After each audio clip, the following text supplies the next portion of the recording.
25 tournaments, over 200 clubs, only one club champion. The Club Championship is the beating heart of the Esports World Cup. Over 7 weeks, esports clubs send their players to compete. Every placement, every win, every podium earns points for their club. At the end of 7 weeks, every point counts. The club at the top walks away with $7 million and the title of Best Esports Club in the world. It's not about being the best at one game. It's about being the best across all of them. Depth, versatility, consistency under pressure. One championship trophy, one title. Who will take it? Watch history unfold in Paris at the Esports World Cup 2026.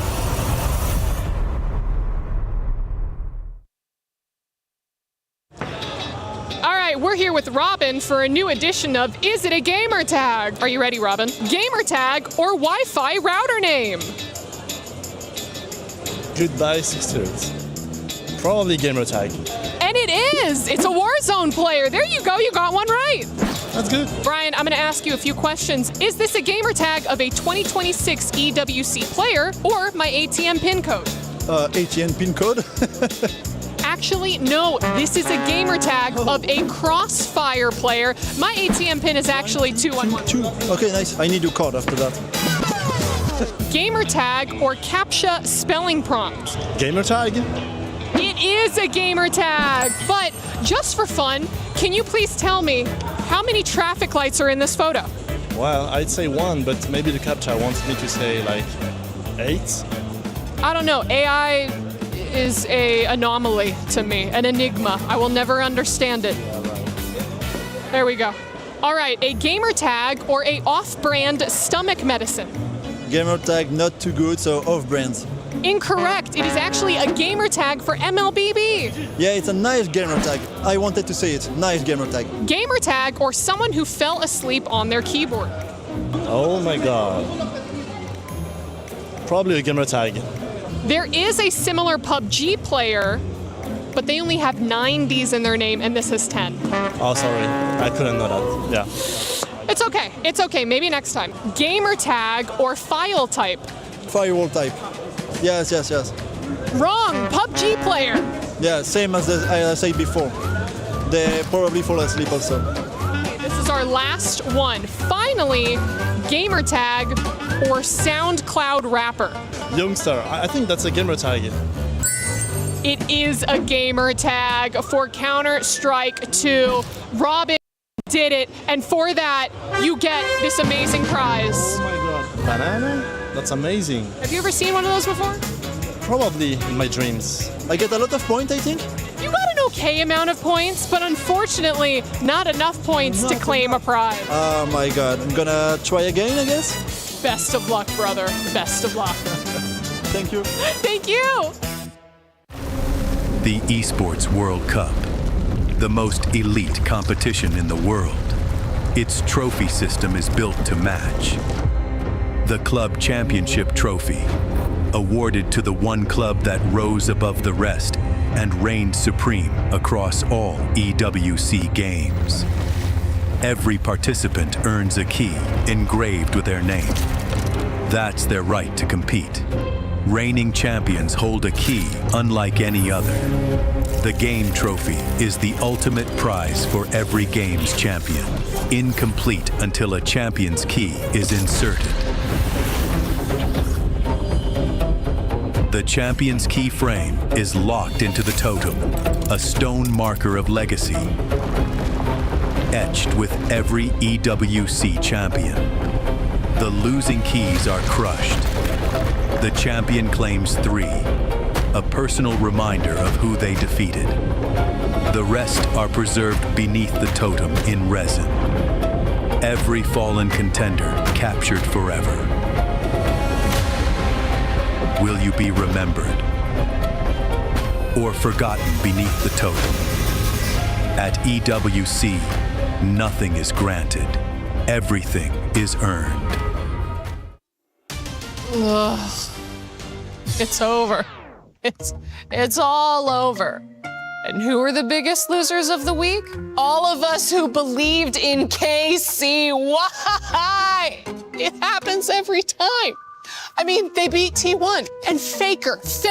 He just became an official EWC ambassador and then he got sent home packing. The arena was packed. The fans were loud and the blue wall was blue. All to just get 3-0'd in the finals by a car company. Why does France always blow it at the finish line? Just like against England or the Waterloo. Maybe another game can cheer me up. For instance, our researchers dug up some interesting facts about Mobile Legends Bang Bang Women's Invitational after they were able to finish reading the title. The competition for these lady gamers, or as I call them, lamers. Nope, not that. These female athletes, or never mind, they don't need a nickname. But the competition this year was personal because 3 players each from Virtus Pro and Twisted Minds have switched sides to play for the rival. Now that may seem cutthroat and cruel, but that's what it takes to win in this business. What's that? None of them even made the playoffs? They weren't really a threat and Vitality won once again? Well, there's plenty of room in the depression pit, ladies. Hop on in. All I want, other than my emotional support sorbet, the feelings of comfort and normalcy. Did Free Fire provide? Of course not. Defending champs Evos Divine barely showed up. Vitality's Secret and Aurora didn't even make the finals, all while Falcons, Twisted Minds, and Loud fell over to Lion, who forgot to even use their hands in League. But they did secure over 100 kills to get to the final. They want me to yell booyah here, but I'm afraid that if I do, I'm gonna start crying. Finally, in Dota. Wait, didn't we already cover the... No, that was a different game. I haven't been following closely since my Rune Eaters were eliminated by eventual champion P-Vision. They were heavy underdogs who made a splash before our hearts were ripped out, just like with KC, just like every time.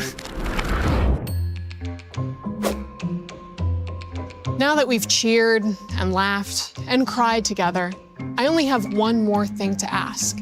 KC fans, can you please stop camping outside of my hotel? I said that I was sorry about all the French jokes. Someone threw a hardened baguette through my window and it hit me in the forehead.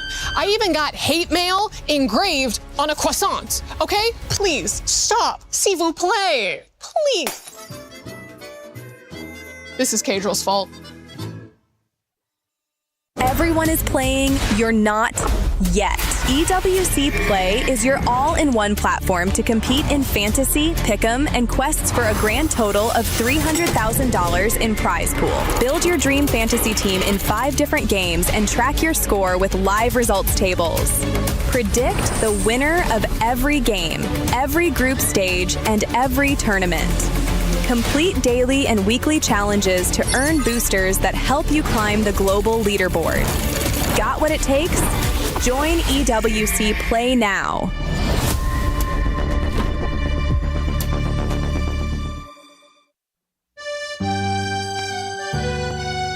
I'm spending the next 2 months in Paris and already deeply regretting sleeping through 4 years of French in high school. But c'est la vie! To avoid being an ignorant American tourist, I found myself a French tutor to really help me learn the language. And there she is now. Everyone, this is Kitty, AKA La Petite Sean. I had a little bit of Duolingo on the flight over. I'm excited to learn from you today. Where's your beret? I don't have one. Phone! Look, I was told I'd be talking about Rainbow Six and Valorant teams today, but instead they put me with this Emily in Paris knockoff. I think I can make it work, but she called me her little dog? Okay, so we are at a flower shop. Mm-hmm. We call that in French des fleurs. Des fleurs. Okay, you know what? It's okay. We will try with another word, huh? Okay, perfect. Okay, perfect. Fougère. Forgery. I can't wait to visit all of these cute restaurants all around Paris, or brasiers, as the French call them, right? Yeah, that's the words. Okay, so if I wanted to order a baguette, what would I say? You would say, voulez-vous coucher avec moi? Avec moi. Voulez-vous coucher avec moi? Perfect. I'm gonna go try it out.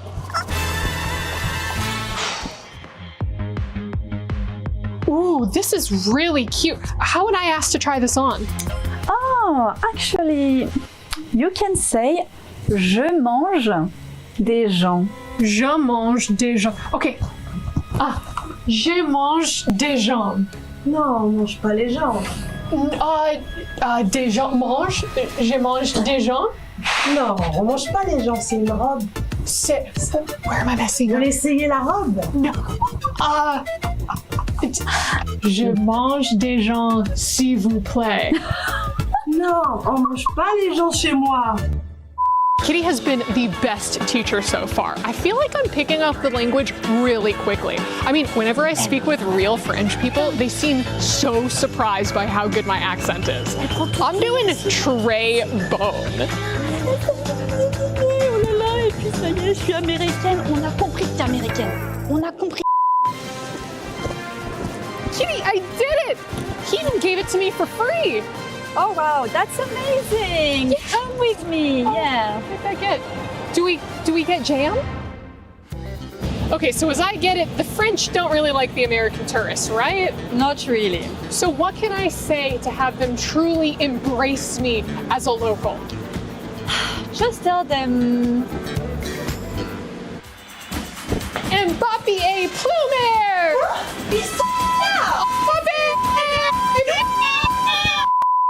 Kitty, it worked! They've accepted me as one of their own!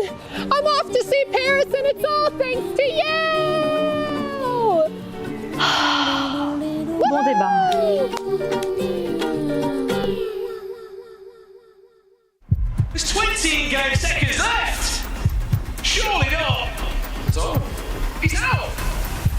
It's over.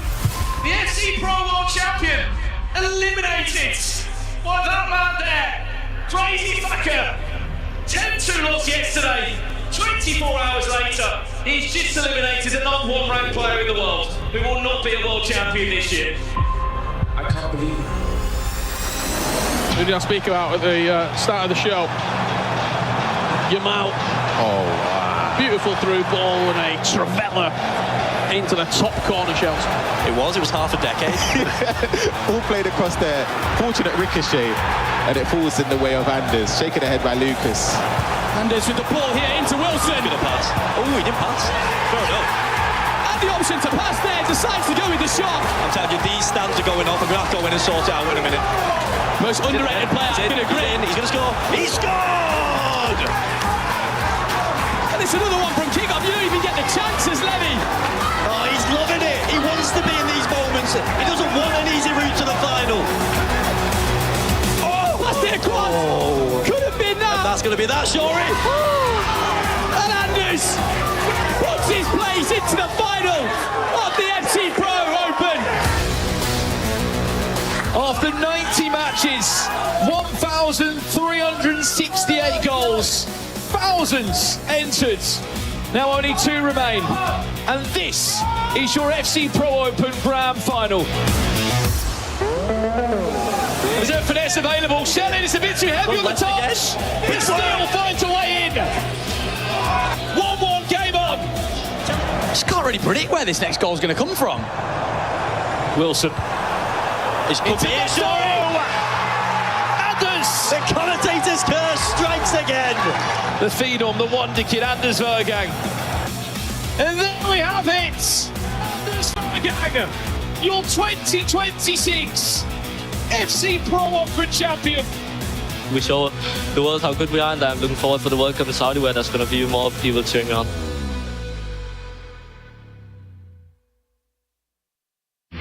A lot of people are haunted by their past. I'm inspired by it. They're not just playing for themselves, they're really playing for their entire family. They have defeated their demons! They have crushed the curse! Brandon Smith here alongside 3 of our FC Pro finalists here at the World Championships of Esports World Cup. Smork, Paolo Neto, PH in. How are we all? Oh, good. Fine. Good. Yeah, you're good at the moment, right? Yeah. But in a few days' time, you might not be so good. But you might be really happy because you might be a world champion. Potentially so. Guys, we are here to test your knowledge on EAFC 26 items, especially off the back of one of the biggest football tournaments in the world. There's been a lot of promo items, of course. Very simple, the way this game is going to work. You simply got to tap the buzzer. It's going to make this noise. And then you've got to guess. Let's kick off with round one of Guess the FC 26 item. Here we go then. Right, we're kicking off. What design is that? What promo is it? The World Cup one. It's the Star Performer. It's the Star Performer, okay. All right? He's got 92 dribbling. Can we show a little bit more, if that's okay? Right, from here, any guesses? Remember, you've got to hit the buzzer if you want to have a guess. We'll show a little bit more if we can. No way. Paulo Neto. Haaland. It is Erling Haaland. We'll show you the first few hints. Who is that? No. I have no clue. Harry Kane? Is it Harry Kane? It is Harry Kane. Paulo Neto is flying. Right, here we go. Next one. Still the same item design. We'll give you another. Messi. Is it Lionel Messi? No, it's not. Oh. Dembele? Oh, no. The dictator, Mbappe. It is Kylian Mbappe. Still the star performer. We'll have a few more stats.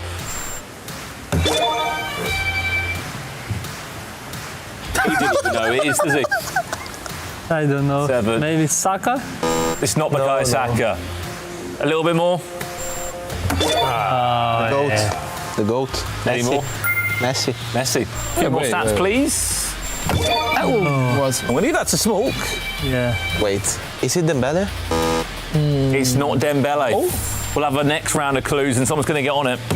No, Paulo Neto. Oh, Lamine Yamal. Let's have some stats. It's a goalkeeper. Oh. He's a goalkeeper. No, you... Courtois? No. Go. No. If you want, you're free to go now. Alisson. It's him. Alisson. This is where it gets really tricky. I'll be honest, I don't even know who this one is. Impossible. Silva. More. I think we need more stats. More. We need a bit more. Right, we'll stop there. This is Bobby Sheldrup. I want to say... No, 2 guesses. Bob Sheldrup. No, Sheldrup. Let's go. Sorry. Let's go. I'm smart. Scores on the doors. He was... How many points did you get, Smoke? 1, 2, and our winner. Give him a round of applause. Paulo Neto. I mean, he knows his stuff about Ultimate Team. Will he know his stuff on the pitch in the FC Pro World Championships? Let's see there, but can I get an advantage because I won the game? You what? An advantage? An advantage? What, a better group? Or a better seeding? No, extra points. No, we can't do that, unfortunately. Anyway, that was the FC 26 Ultimate Team quiz with these 3 legends. Good luck, of course, in the competition this week. Thank you. It's certainly going to be heating up here in Paris.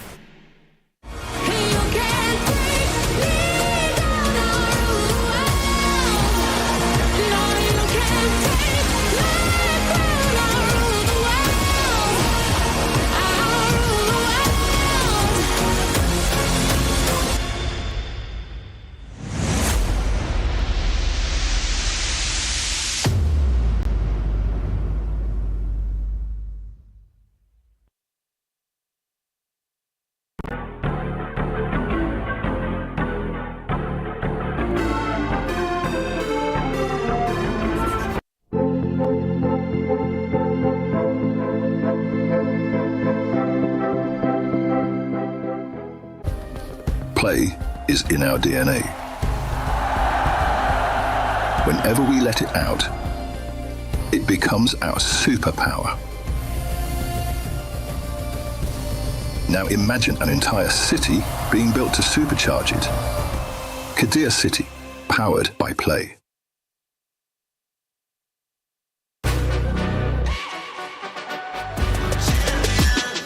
This ain't no regular thing. I came for the ring, you know what I mean. You see my name in the lights, better get right, I'm champion.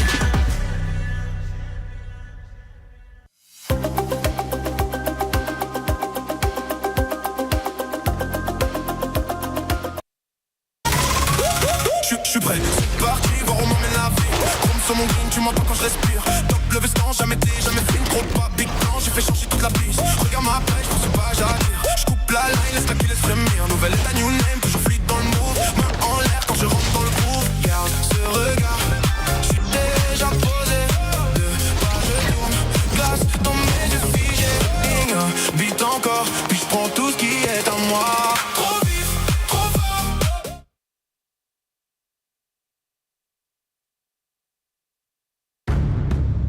In a game where passion meets ball, where those who dream battle to the bitter end, some find themselves crushed, dreams and all. This machine will make them bend. Others find themselves atop of the totem, the winners, the brave ones who sought. Should they find themselves here, you shall remember them, not as those who failed, but the ones who fought, the champions.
Hello and welcome to the Esports World Cup. It is finals day. We are coming to you live from Paris. You might have noticed we're not in the studio to start the show. We are at one of the most iconic landmarks in Europe, the Eiffel Tower, surrounded by the EWC branding. It's a massive day, so we've brought out the big guns as well. Joining me, Ryan Pessoa and Shells. Let's get straight into it, Shells, shall we? 8 players remain. We are going to crown our Esports World Champion here in Paris today. Yeah, of course, man. We've got to start off with Anders Vergang. I mean, the man is on a mission, taking out the 2 liquid boys at the start. You see him talking to the crowd. You see the crowd even supporting him. And I think he has a job to do. Listen, he has the chance to have arguably the hardest bracket I've ever seen. So if he comes out on top of this, it would only solidify his statement in the scene. Yeah, I mean, listen, there is definitely a GOAT debate, but it might just be over today, Ryan. The bracket's been rolled out onto the screen for the viewers to watch at home right now. What are you looking forward to here in Paris today?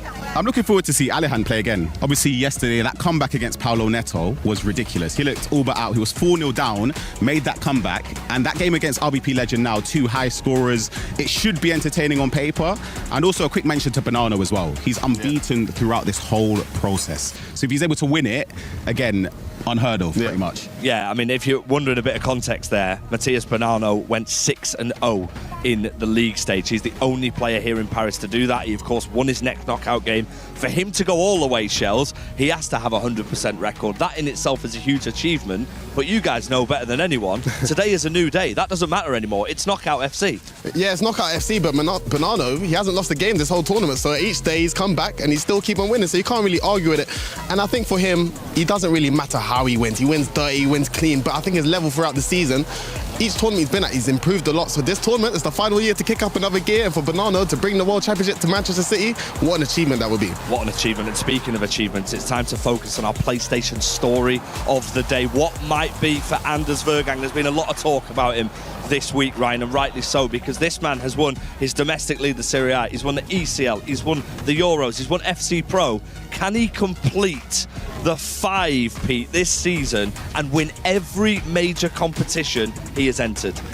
I'll be honest with you, if he does that, I don't think we'll see something like that again. To win every single tournament, basically, he's participated in the majors, you don't really see that. You may see a season where someone wins 1, maybe 2, and then they drop off in another tournament. Yeah. He's been consistent throughout, and he also mentioned how the group stages aren't really that big of a deal for him. He just wants to get through, and in the knockouts, he'll do the talking, and he's been doing it so far. He has been doing the talking, Shells, because the bracket, the side he's got, is incredibly difficult. He faced Emre Yilmaz.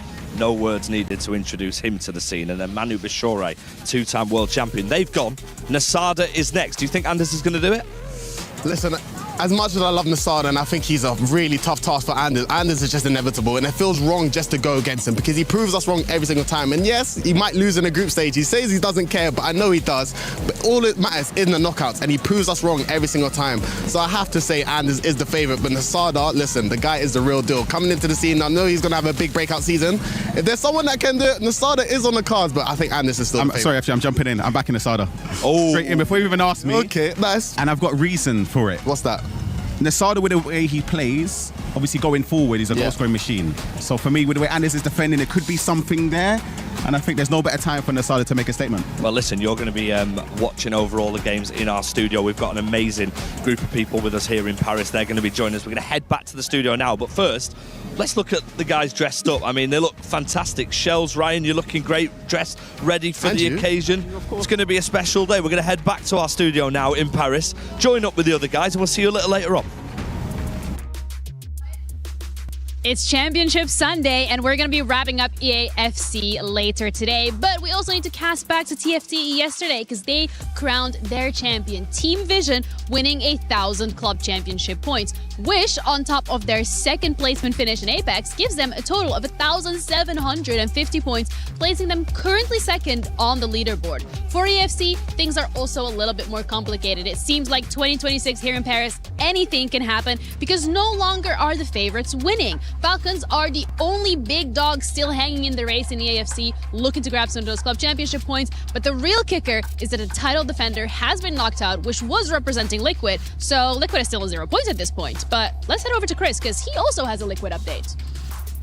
Yep, it's went just as badly for Team Liquid over here on MLBB. The MSC, well, I mean, they were the favorites heading into it. Everyone expected them to go on and challenge for the title. They didn't even make it out of groups. They went 0-2, frankly, so had an absolute stinker by all accounts. Losing yesterday to a team they absolutely should not have. A meta change in MLBB has really resulted in them falling well and truly down the pile. So 0 points for Team Liquid. The theme is very much continuing. Otherwise, though, when it does come down to the MSC, we got Falcons guaranteeing themselves some club championship points today. But sadly for them, it's up against the other Falcons team. So one of them is going home, but sadly, yes, they go home. They would have loved to have both teams going through. They do not get that opportunity, but they do actually guarantee themselves 200 club championship points. But I believe Lauren also has an update.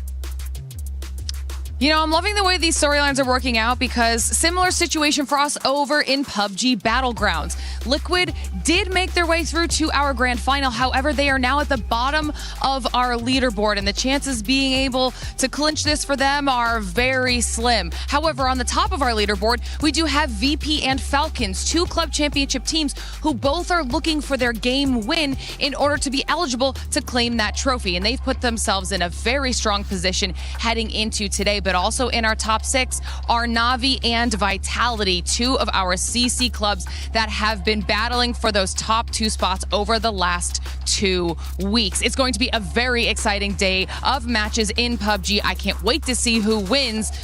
Jenny, let's get into it. All right, that's all the Club Championship updates from us for today. We're going to keep you updated in case anything else goes differently, so make sure you stick around and enjoy the rest of the broadcast. So much going on in the Club Championship, but if you're looking for just an FC winner, look no further than that man in the blue, and Nasada, who has led in goals scored. We have 8 players left in the competition after starting with 36 of the world's best. At the end of the night, we'll have just 1 champion. Hello, everybody, and welcome back into the STC Arena. We are live in Paris at Esports World Cup 2026. I'm your host, Chris Puckett, alongside the 2024 Caster of the Year, Mr. Brandon Smith, as well as our Spanish champion turned commentator, Grav. I want to start with you, Grav. We've seen a lot of action, a lot of great games. What is the scariest storyline so far for you? So for quite a long time, I've been saying that for me, Nicolas is the GOAT of this esport because of the way he carries himself, because of what he's been doing for 10 years now. But to be fair, I just see that Brandon, if Anders is able to win this World Championship, my mouth is just shut. You can't say anything more. I mean, what an opportunity this is, Chris, today. I mean, look, we're going to hear hopefully from a very loud French crowd, but for Nicolas, I don't think he's got a better chance maybe on that bracket side to become a world champion. But for Anders, he wins this year, I don't think we'll ever see anything like that again in our time in this esport. The Great Dane has won 4 for 4 on the year, looking to make it a perfect 5 for 5. We'll get into that in just a moment, but first, we got to check in with one of the OGs, a former pro player turned content creator. Stokes, how we feeling out there? I'm great. How are you guys? Amazing. Now, it's so fun to have you here at the Esports World Cup. I know you've been watching all of the matches, but do you have a personal favorite in the fights today? I like a lot of the guys, but I want Anders, because I just love watching Anders. I think he's box office, you know. Some of the stuff he does, even like the way he plays, is just amazing. And what do you think of Anders' bracket? Because the man has historically one of the toughest brackets we've ever seen. He's already taken down Manu Bashir, the returning champion. He's taken out 2 Liquid members, and he is not done yet. Yeah, I mean, the first game is extremely hard. Nasada's been amazing this year, but I think his experience will probably take him through. I want to see Alihan. I want to see the rematch. That would be really good, because I feel like there's a bit of a bad blood there, you know? Stokes, question for you. Number one, have you finished your champs games yet? by getting in I time? have finished 2 lots, so I've got a few more to do. And lastly, what do you think the final's going to be? Who's going to be in the final? We're going to get Nico Anders final. Great. I mean, we were looking to that final. Stokes, great to see us there. We're both grandpas of this esport now. But I wanted to ask you, I've been checking on Wikipedia the games between RBP and his opponent. And of course, Alihan, for me, is probably one of the underdogs in this competition. But RBP has beaten twice online and once on land. So it's 3-0 for RBP. Wow. Do you see Alihan taking that match? Yeah, I mean, Alihan's been insanely impressive, but I feel like maybe RVP's gone under the radar a little bit, and that comeback yesterday from Alihan was amazing, but I don't think someone like RVP will let him do that. So if RVP does build a lead, then I can see RVP taking that.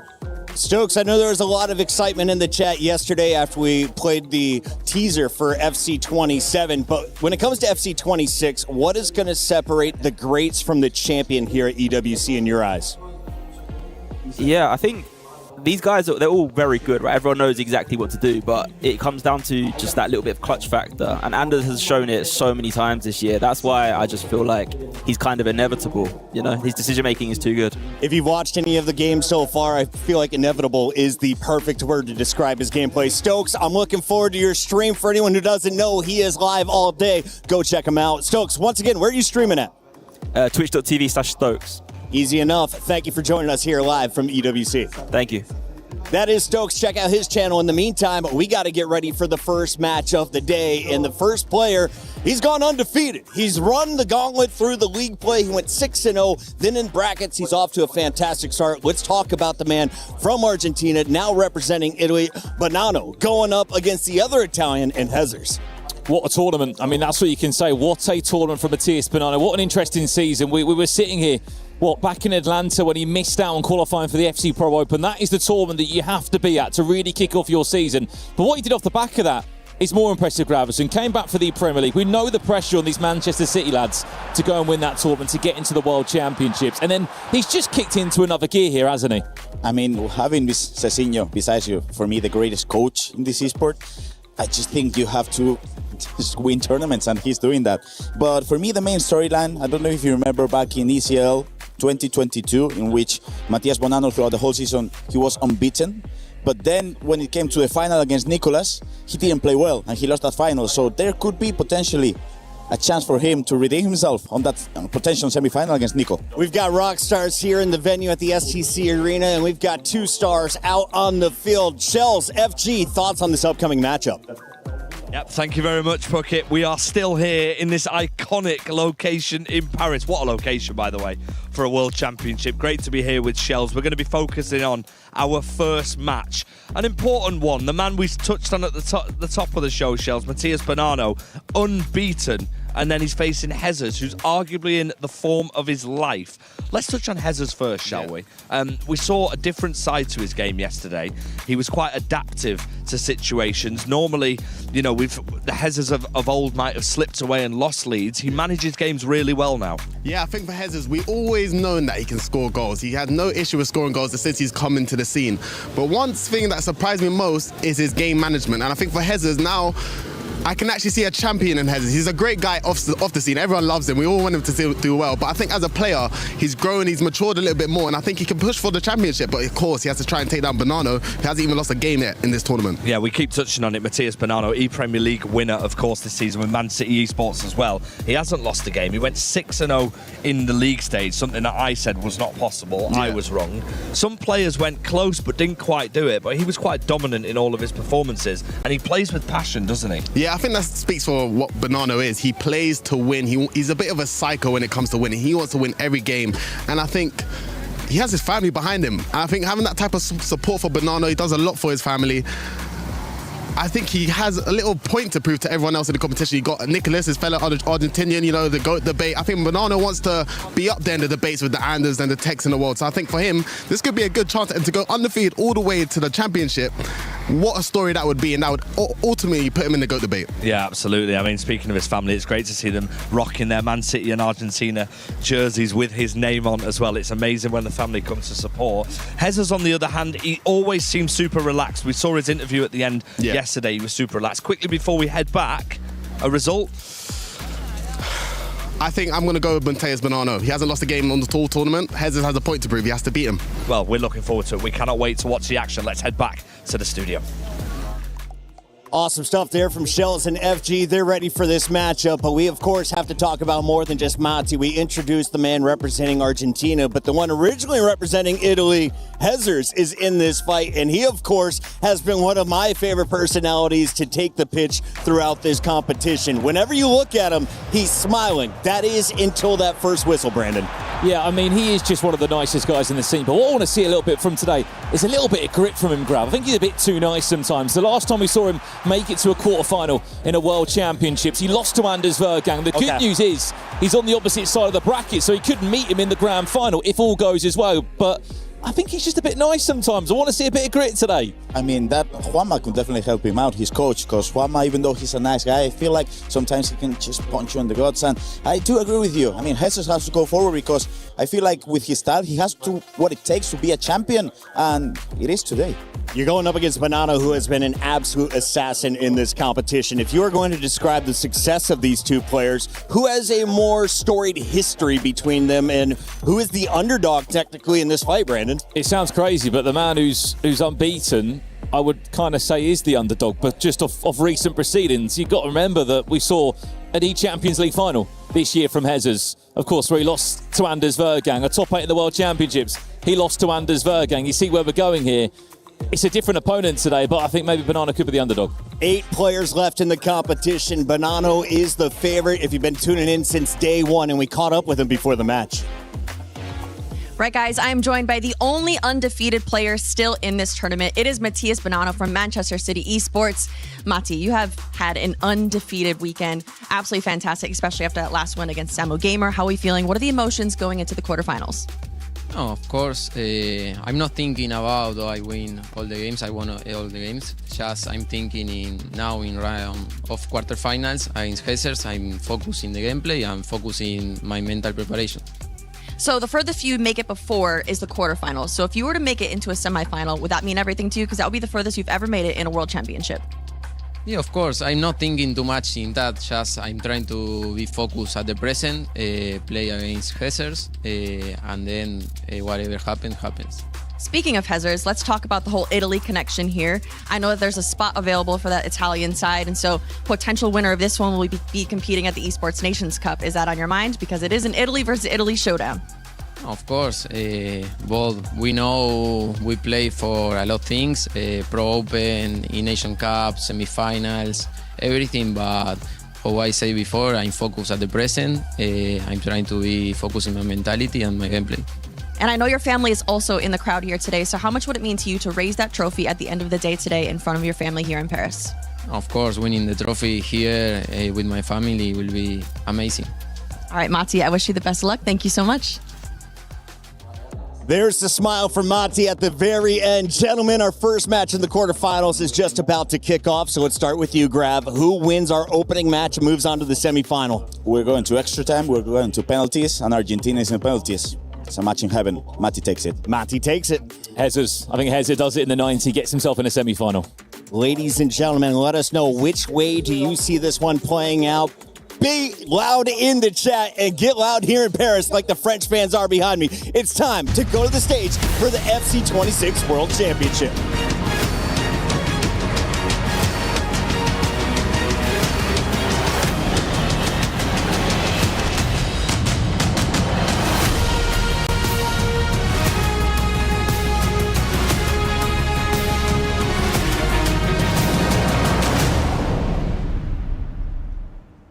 The biggest prize in competitive FC is up for grabs once again. The best players in the world have arrived to prove that they are truly number one. Welcome to the FC Pro World Championships 2026 here at the Esports World Cup. My name's Ian and this is Lou. Enchanté, Ian. Nice to meet you all, guys. This is my first ever FC event, and what an event. I am so thrilled to share that championship Sunday with you guys for the most prestigious tournaments of the season, of course. La Coupe du Monde de EAFC, le plus gros tournoi de l'année, big stage, big stakes, championship points, a lot of money, tons of moolah on the line. And today it's nothing but knockouts, the quarterfinals, the semi-finals, and of course, the grand final. You win, you take another step closer to raising this beautiful trophy. You lose, and it's bye-bye.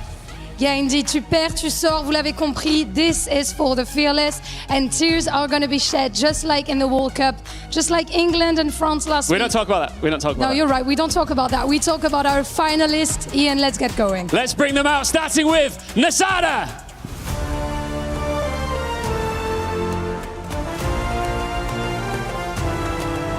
The reigning virtual Bundesliga champion and one of the most dominant performers we've seen in Paris. In his very first World Championship, he's carrying the hopes of Morocco onto the stage. Time to welcome onto the stage Anders Vergang. He is the antagonist. All eyes are on him. Number one in the world. He has taken down the world champion yesterday. Et après avoir éliminé Manu Bachour, champion en titre, il vient pour retrouver son trophée de 2024. Please welcome Alihan Lyon. The Bulgarian is just 17 years old, already an E-Champions League semi-finalist, and just weeks away from his 18th birthday. Now, he's only 3 wins away from becoming world champion. A pure FC gem from Romania, RVP legend. Coming a long way from the start of play-ins, he's a proof that patience and resilience are keys to success. Est-ce que l'outsider roumain peut aller encore chercher plus loin et choquer les plus grands? Up next, Levi Finn. From the play-ins all the way to Championship Sunday, he has become one of the breakout stories of this World Championship, and he's already eliminated a former world champion along the way. Mesdames et messieurs, bienvenue à Nicolas 99FC. One of the biggest names in the game, le titan de la scène eSport EAFC, the Iceman, professional player for almost 10 years now. FC Pro is part of his DNA, one of the crowd's and predictions' favorites. Please welcome Mateus Bonanno. The only player to complete the league stage with a perfect record. 6 matches, 6 victories, and with his family cheering him on every step of the way, he's unbeaten heading into Championship Sunday. And closing the ball, the Italian prodigy, Jesus. An E-Serie prospect looking to steal the show here in Paris. This is the best ever run he's had in the World Championship. He said he's dreamt about this Sunday, so this is already a dream coming true. Mais est-ce qu'il peut aller encore plus loin? All 8 players standing proud on the main stage here at the Esports World Cup in Paris. On va y aller, and Ian, I'm very excited to hear about our first quarter-finalist. Bonanno, and Hazers, because I'm sure that they have a lot of things to tell us about. As they place their keys into position, Bonanno, Hazers locking in. After this first quarter-final, only one of them will proceed. The other will get their key crushed. Do you want a hand over here? Let's have a look. There you go. Perfect. Look, they're delicate. We need to look after these things. I get it. Let's start with you, Bonanno. Listen, you are on a tear right now, undefeated. You must be just feeling incredibly confident here on the main stage. Yeah, of course. I'm not thinking too much. I'm undefeated. Just playing, focusing my match, and focusing my gameplay. He's been unstoppable so far. How do you beat him here in this quarterfinal? Just playing my game of his FNAF, and if I play good, I can beat him. Best of luck. Can we get a handshake? All right, this is it. Go and take your seats, gentlemen. It all kicks off right now. The FC Pro World Championship 2026 is on.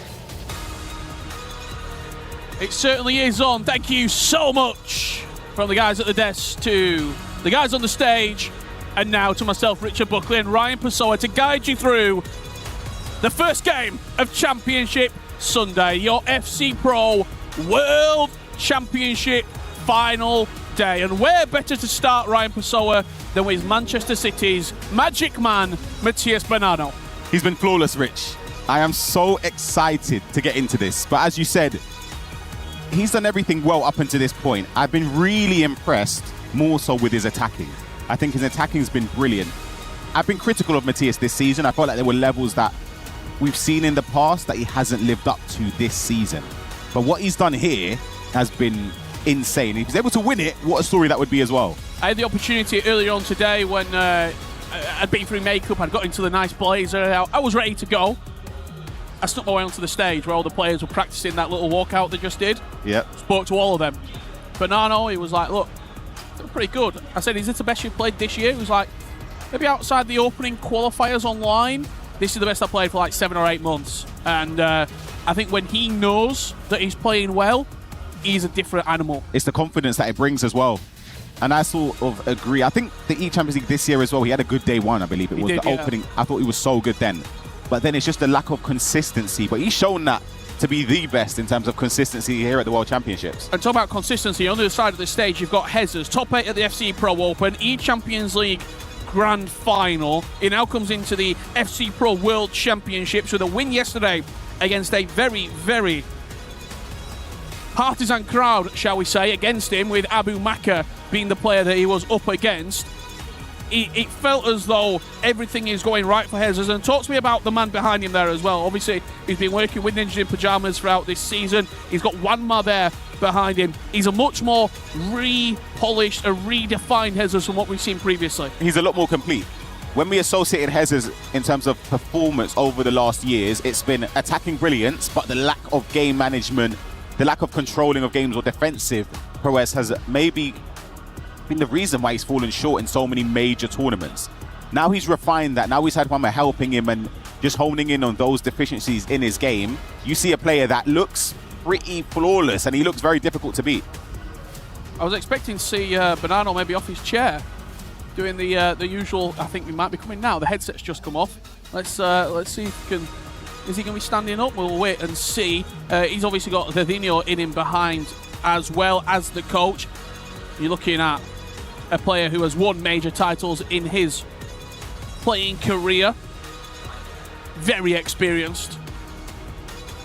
The one thing that all of our players today won't faze them is the atmosphere, is the stage. They've all played at these sort of levels of competition before. They're not going to be fazed by the money that's on display, the opportunities that are on display. For a regular player, and I'll put you in that conversation as well now, Ryan, there's so much on the line here. You're talking from 40k to guaranteed $70,000. You're talking FC Pro Open guaranteed qualification for next season. You heard in the interview with Case when he was talking to Matías Bonanno as well. The ranking points for winning this match, you're stepping into Esports Nations Cup qualification territory for Italy as well. There is so much on the line. And I think just tapping on what you mentioned, the first part there, the prize money for them is nothing in terms of, yes, they'll be looking at that, but it's not really the main reason. the FC Pro Open qualification is massive because it means that you bypass that online stage. You don't have to go through the grit and the hassle of potentially falling short, and then you never know, your season could peter out from that moment. You skip that, you're at the event, it's relief, and it also secures a contract extension potentially, or other clubs looking at you. Just before we kick off, the one thing I want to ask you is the fact that Banano's not lost a help or a hindrance.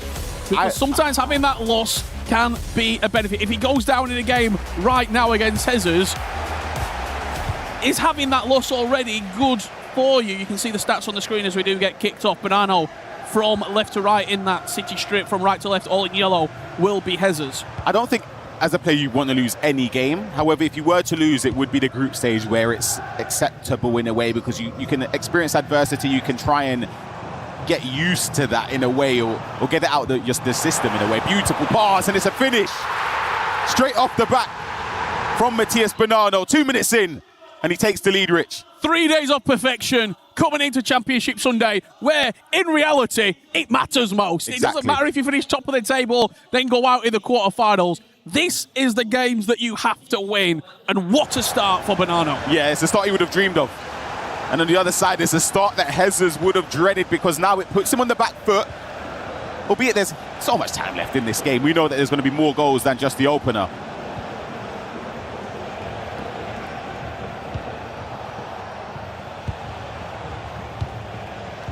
So the club championship points there as well, which...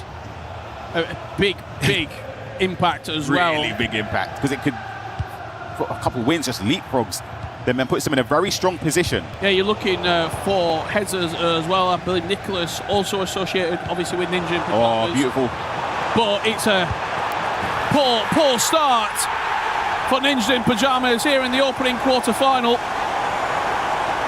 Banano 2-0 up. And maybe caught Jesus sleeping. Yeah, blistering start. Do you know what it is? It's timing that pass to perfection. He noticed that Jesus didn't play a switch and wasn't really aggressive in trying to press the person in possession either. He was sort of caught in a weird one. He didn't know if he wanted to press too far up when he didn't track back and follow the run from Salma.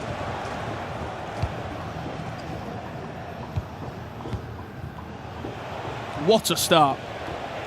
What a start for Manchester City and Matías Banano.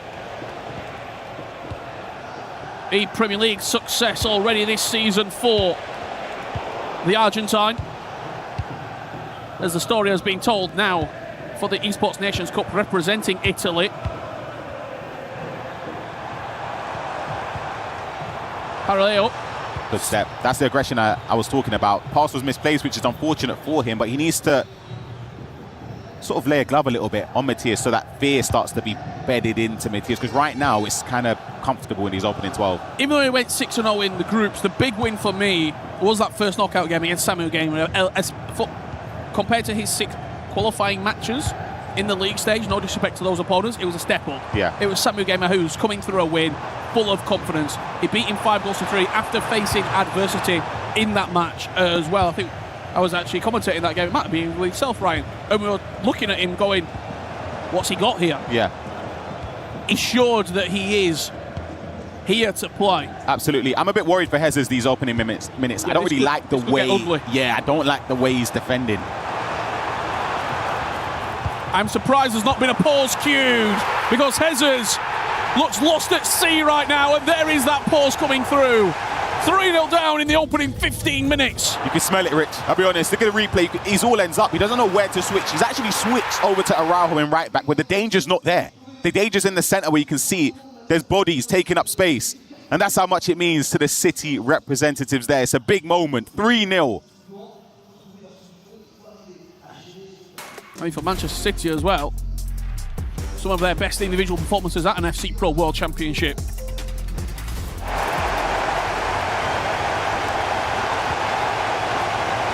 What has Jesus got in the locker? We saw a huge comeback yesterday from Alihan. He was 4-0 down against Paulo Neto, but this just feels different though. The way Banano's playing, it just... You can smell it, can't you? Yeah, I just feel it just seems uncomfortable for Jesus right now. Oh, we're talking about Banano as well, Manchester City. What a signing when you look at the success he's had. What, 3 Premier Leagues now? Dominant. You're looking at the individual tournaments. E-Champions League, constant qualification and performing well. FC Pro Open to his name. Now an FC Pro World Championships quarter-final that he's 3-0 up in the opening 20 minutes. Yes, we do play 9-minute halves. There is a lot of time left. We've seen 4-0 comebacks into 7-4 victories over the last 3 days. But something about this, Matias Bonanno, makes you think it's not going to happen to him here in Paris. Finesse from deep, in off Casillas' glove. What? And this is becoming rampant in the opening 25 minutes. Wow. I'm surprised that went in, but Matias won't mind. You'll see the replay of it here. I was going to say, again, he switches too late. I don't want to be too critical, but then when he cuts in, I don't really think he does much wrong there. It's just, yeah, the keeper's got to do way better. That's very unlucky, I can't lie. Not to throw the guys on the desk under the bus. What did Grav say? Penalties for Bonanno? Yeah. That would be a serious capitulation of Jesus. Yeah. Brandon fancied Jesus in 90. Here is Jesus to reply straight back with the strike from Kika Nazareth.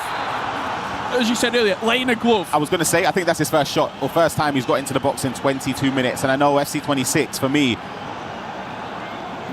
you're going to have to start creating opportunities. There we go. A big win of possession. Again, just little things where when you're a player, you start to think, oh, I've misplaced the pass here. Yep.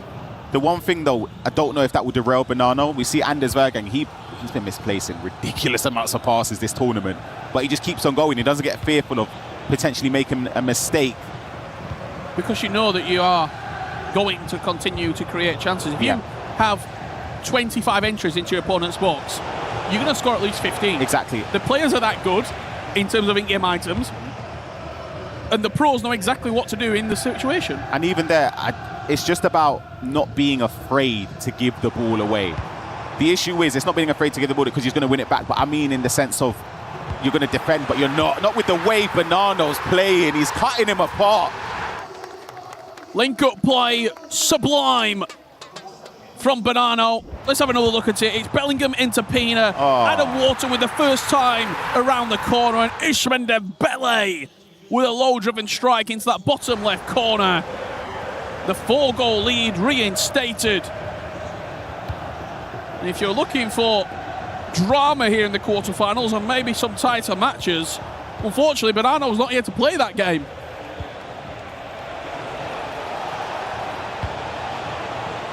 Dembele, nice little half a Berber cancel there at the byline, but it's not going to fall his way. And the one really scary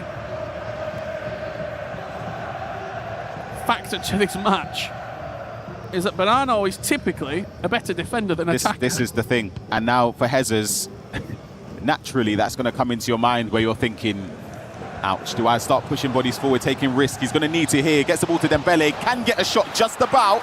It's a bit fortunate, but he needs that, and I feel like he deserved a bit of luck somewhere. Looked like an error at the back. It was gifting possession as well. His ball possession given away from Bonanno in his opening defensive third of the pitch, but as he conceded last time, what did he do? He came down the other end and almost instantly scored. Not on that attack, and Jesus just offside. I really like the way Bonanno's attacking. I think he's been attacking so well this tournament. Nick O'Reilly, breakout season for Manchester City. On the real pitch with Adam Wharton forcing a corner. I'll be right, Jesus defensively is drowning out there. There's so many opportunities that he doesn't know which way Bonanno's going to go. Near post save. They put him in the big pool, but they're not giving armbands. Whipped in all the way through. I think Pino is just about quick enough to get there. With Musiala, play locked into Pino, and now you see those patterns of play starting to emerge. Adam Wharton opens up, and I tell you what a finish that is at the near post. See what he wanted with the play, look, it didn't go to plan in that way, but so much confidence, Bonanno, just taking shots like that. Wow. I don't know if he got a block from Araujo. You saw the Bruiser Plus activate. This could potentially get away from Jesus. He replies straight back. Every time we say that, maybe we need to, for his own sake, we need to, anytime he gets around the area, just speak saying that it could be game over. And then Jesus will score. Yeah. He can't go into half time 4 goals down. 4 goals. Yeah, he just can't. Not against 3 goals. Matthias. Potentially has got an option. Jude Bellingham, little McGeady on the edge of the box. Hezes, he's absolutely nowhere near him defensively. Alarm bells. I'll be real. I'm watching it here. And The I'm church thinking, ringers, they're not ringing the bells. oh, I can't. We've got the hammer and we are bashing the bells. I really don't like being critical because I've been there, like, but it's defensively. I would love to know what is there something? I don't know. Did he get a warm-up in? Finesse. Straight from kickoff. There we go. Needs that. At the minute, you're probably looking at it and you're thinking, if you just tighten up ever so slightly defensively, there's a potential game on here. You need a bit of luck as well. Like, if he's able to go in at half-time 7-5. Game on. It's completely more than doable. 7-4 I still think is possible, but if it's 8-4, a 4-goal, it's a big swing because not only is he conceding, he is scoring, but he's not scored multiple goals consistently. It was back-to-back. Salmon play lock into the box. It's a big win well for Bonanno. Defended from Bonanno. I think the one thing for Bonanno as we approach this second half, he's probably not to play this game. Just keep attacking. Exactly. You've got him in your stranglehold. You don't need to slow the pace of the game down yet. So I think that probably suits Hezes. Yeah. If defending is where he's struggling. Punish him. And he might just do that. Last attack of the half.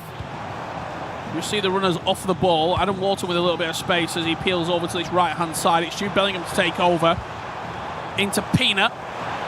Twisting, turning. Technical dribbling in force as well. Hezes cannot get near him. 8-4, Bonanno leads. He's toying with him. He could have gone there. He could have carried on going low driven. He's just twisting and turning. Hezes. He took him on a walk. He has took him on a walk in the box.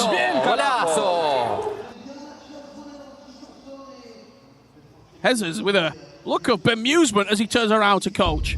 I was seeing, trying to see, lip read, see if he said, I can't do anything. I just don't really understand that, the defending. Like, someone's got to explain. I can't get it. Half-time thoughts from Ryan Pessoa. 8-4, Bonanno leads. What you made of the opening 45? Blistering start. Obviously, you'll see from the replay, 2 minutes in, he broke the deadlock. And I think he hasn't looked back since. I don't see a world where Matías Bonanno loses this game from here.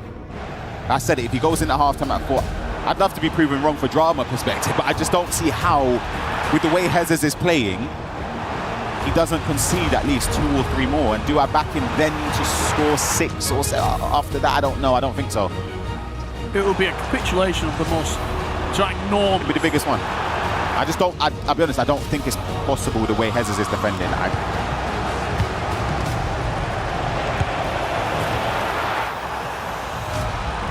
This was that last goal. The lack of twisting, turning. Not many people using Peanut. The thing is, obviously, she's not lengthy like the other attackers that people are using, so she's able to turn quicker on the ball. That's the benefit you do have of players that are more explosive or controlled. Their dribbling feels better. Absolutely. And you saw it. Clearly. All its glory there on that last attack. Hezes has been responding from kickoff a lot here, and this is an opportunity just wide. That would have been a moment. I was about to say, end of first half, Matías didn't give him that opportunity to get that last attack. Feels even so early in the second half, it feels like that's got to go in. Must score. Must score. I'll be honest, has to go in. Especially when he was given that much space. Look at the triggered runs as well. He's got him everywhere. It could go any. It doesn't even matter what direction he wants to go. Yeah, the options. It's an important step. Look endless. With the black shirts simply being running rampant. There's Pereiro at the near post and a good finish from Salma. 8-5. The last chance was missed. This one goes in. I was just about to say, you see the difference with the way Matías is defending that, how he's tracking it straight away. It didn't even work out, in fairness, so maybe it doesn't make a difference. Maybe I'm being critical for no reason. It does give the ball away on the first attack there as well from the... Look at Dembele's run as well. Kick-off. Ooh. Sends Kika Nazareth on the player-locked run. Controlling Nico O'Reilly defensively there, just trying to mark the space is Bonanno. And it's bought him a little bit of time as Frenkie de Jong punches that one into the box, but it won't fall a yellow shirt's way. 55 approaching on the clock. Substitutions, pauses could play a huge impact in the latter stages of this match. Bellingham sending Salma through. Saliba is the player to come across and defend. Can't get near. And I tell you what, it's a clutch interception from Alphonso Davies. Yeah, he's very lucky there. I don't even know if the pass was in. I think it was the first player. Yeah, he got a bit fortunate. He can start an attack of his own. A couple of picks in Bonanno's team. Maxence Lacroix, you're looking at Adam Wharton alongside Pina as well. Not the most common players being used, even Musiala, but they work for what he wants. There is Wharton. We've already seen that left foot sparkling here in Paris. Yeah. Not on this occasion.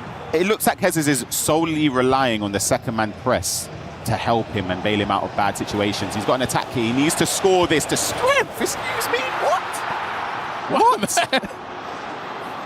She's able to hold up Araujo like that. Kika might be the best player in the game, you know. I think it was Lacroix going back. Oh, it was Lacroix, sorry, yeah. Whoa. And he did. Bonanno did go for a slide tackle there as well, so it would have been a penalty had the shot not come in. Not sure what's happening there with the headset. I want to, if we can, let's get into that Jesus booth and hear what's being said there.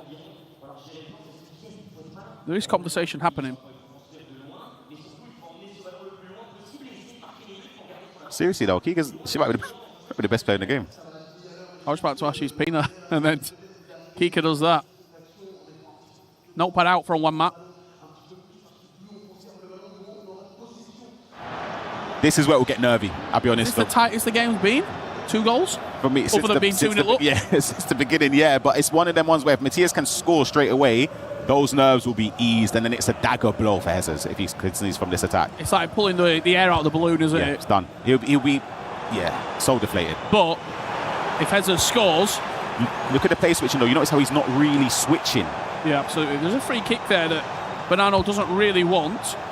Referee played the advantage. Pina gets the better of him defensively. Jesus looks up to the skies in frustration. Now, hear me out. There will be people saying he's unlucky. Pay attention to who Jesus is controlling. He's not controlling. I think it switches over. So it's like, for me, I think he needs to play a switch there a bit earlier onto Alfonso, because it only switches because it thinks he's got possession. And by then, he's already moving the other stick in a different direction. Well, if you wanted goals here at the FC Pro World Championships, we're certainly giving you that. 9-6. What's coming up next? We've got Levi Finn of RB Leipzig Gaming taking on Real Sociedad, and once again another Ninja Pyjamas representative, Nicholas 99 FC. Runner-up at the World Championships in 2022 was Nicholas. A couple of years where he's not been able to quite put it together. This is his best opportunity yet to make a World Championship his own. But he might have another Argentine in his way. Another finesse shot comes in from the edge of the box. Bonanno has got his angles down to a T. Yeah, you said it perfectly there. That's something to keep an eye on, because he's done that twice now. Look at it. A lot of people wouldn't even take this shot. It's like an Alihan line finesse shot in a way where you'd expect the keeper to do something a bit more, but clearly he's worked on it, and it's something that they've trained and practiced a lot. And we have to remember, these pro players are playing on precision shooting. That's not just as simple as aiming anywhere. From that range as well, it does have to be somewhat accurate into the top corner, even with a player like Musiala's shooting attributes that he does have. However, Adam Wharton, Musiala, any of those midfielders, they can all shoot. Exactly, yeah.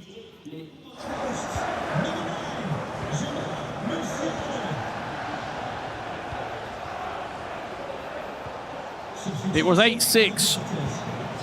We were saying that the next goal is pivotal for Jesus. That was definitely a pass back. Bonanno now with a quick fire double. Does that put it out of reach, Ryan Pessoa, of Jesus? See, I said at half-time I don't see how Jesus could come back, and he was almost proving me wrong with those 2 goals, but I don't see a world where Bonanno throws this away. No chance for me. Musiala can't quite just string the bow there on that particular attack. But once again, the passing fluidity. He moves like water inside the box at the moment, does Bonanno. The way he's attacking is outrageous. It's the best I've seen him play.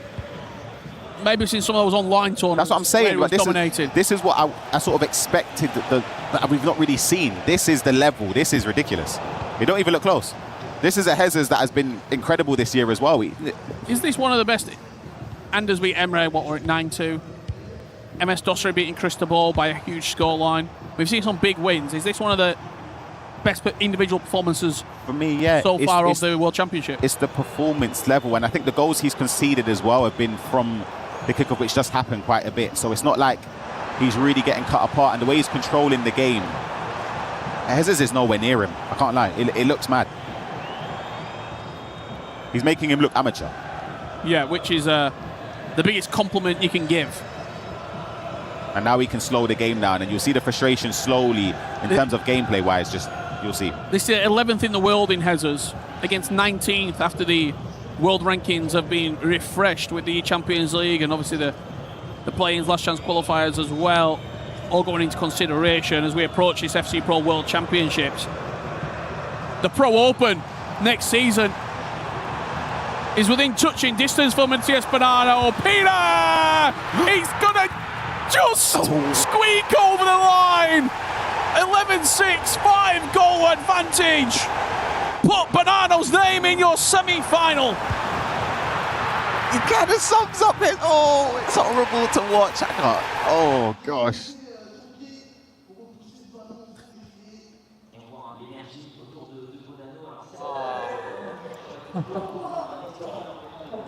And when it's happening to you, when it's not your day, it's not your day.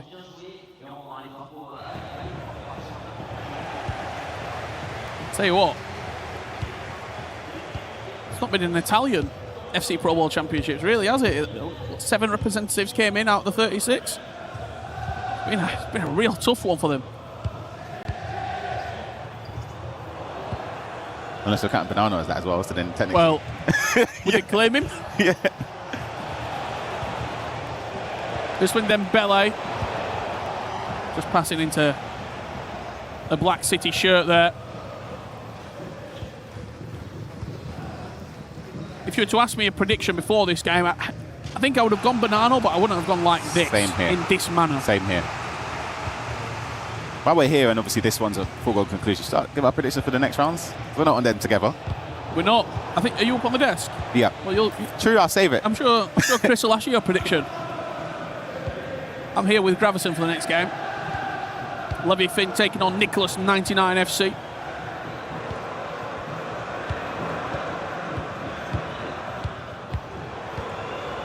Bringing out the allays now. This is dark. This is hard to watch. Gets the point for Jesus. Look, he's not going to stop playing, but it's almost one of those where you put the controller down and go, look, let's just wrap this up. It's sad. And it's a Jesus who's had an absolutely fantastic season. Top 8 at the Pro Open, got his qualification to the World Championships. Champions League, really good performance, making the top 2. He's climbed those world rankings on the cusp of the top 10. A big win yesterday against Abu Maka to solidify himself into the top 8. $40,000 going his way. But arguably the biggest game of them all, next year's Pro Open, Esports Nations Cup qualification with Italy, has slipped through his fingers. I'll be honest with you, Rich, this performance is world champion worthy, and it's a fantastic finish. 12-6. It's the I can't lie, I'm gonna have to watch that next game really intently just to see. Obviously each game's different and every player will play against another opponent differently, but I'm trying to think, can Levy, Finn or Nicholas even get close to something like a challenge? I genuinely don't see it. When I spoke to Bonanno on the stage, it was a fleeting conversation, maybe 45 to a minute 30. I just said, look, you're playing really well. He said, yeah, obviously I am. I know I'm playing really well. I said, what are you thinking? He was like, don't even want to think about it. One game at a time. People often say one game at a time, but the way when I looked at his eyes, he truly believes this is his championship. I also think this next game, though, is arguably it's like... It's a step up. Yeah, because you know what's at stake. Especially if that's Nicholas. Well, there you have it. Congratulations to Matias Bonanno. 12-6 victory against Jesus. Jesus, unfortunately, just couldn't deal with the attacking prowess of Bonanno. Matthias guarantees FC Pro Open next season. He guarantees himself $70,000, and he is 2 games away from lifting the FC Pro World Championship title. Let's head down to Ian to catch up with the winner. Cheers, lads. He is indeed your winner of the first quarter-final here, and what a statement performance it was. You put 12 goals past him. Do you believe that you are playing your best FC ever right now? Probably yes. Yeah, I will say yes. I think I'm in one of the best level in my career. Nothing, just thinking in my gameplay now. Well, one of the brutal parts of the Esports World Cup is you need to crush keys. Are you ready? I'm ready. Let's go and do this. The first time here on the main stage in the STC Arena in Paris, our first FC Pro World Championship key will be crushed. Matthias, go and join our key master right here. So the harsh reality of the game, it was another deep run for Jesus, but this could be his most painful exit from a tournament yet. He's out. It's a loud bang. Matthias Bonanno marches on into the semi-finals. Now, throughout this entire tournament, Matthias, you've been talking about how you're taking this one game at a time. Despite the fact that you are unbeaten, you're looking better than ever, you can just see the trophy in the distance now.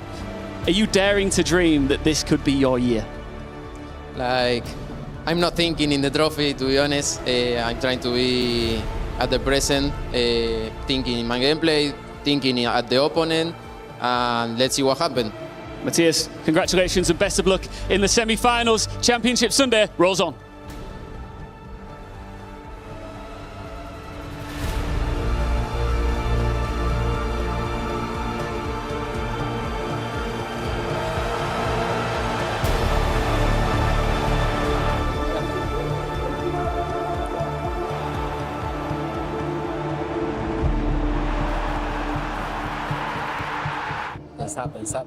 Pensar.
How did you do that?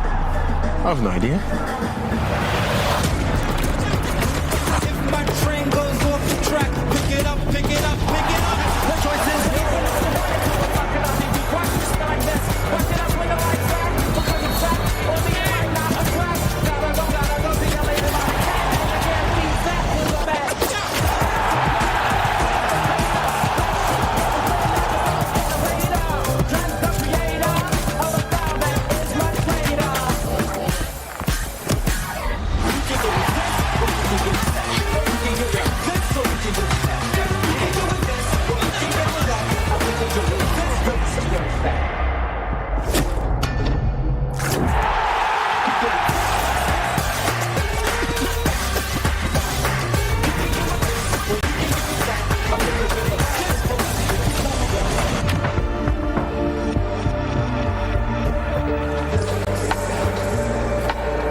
ground.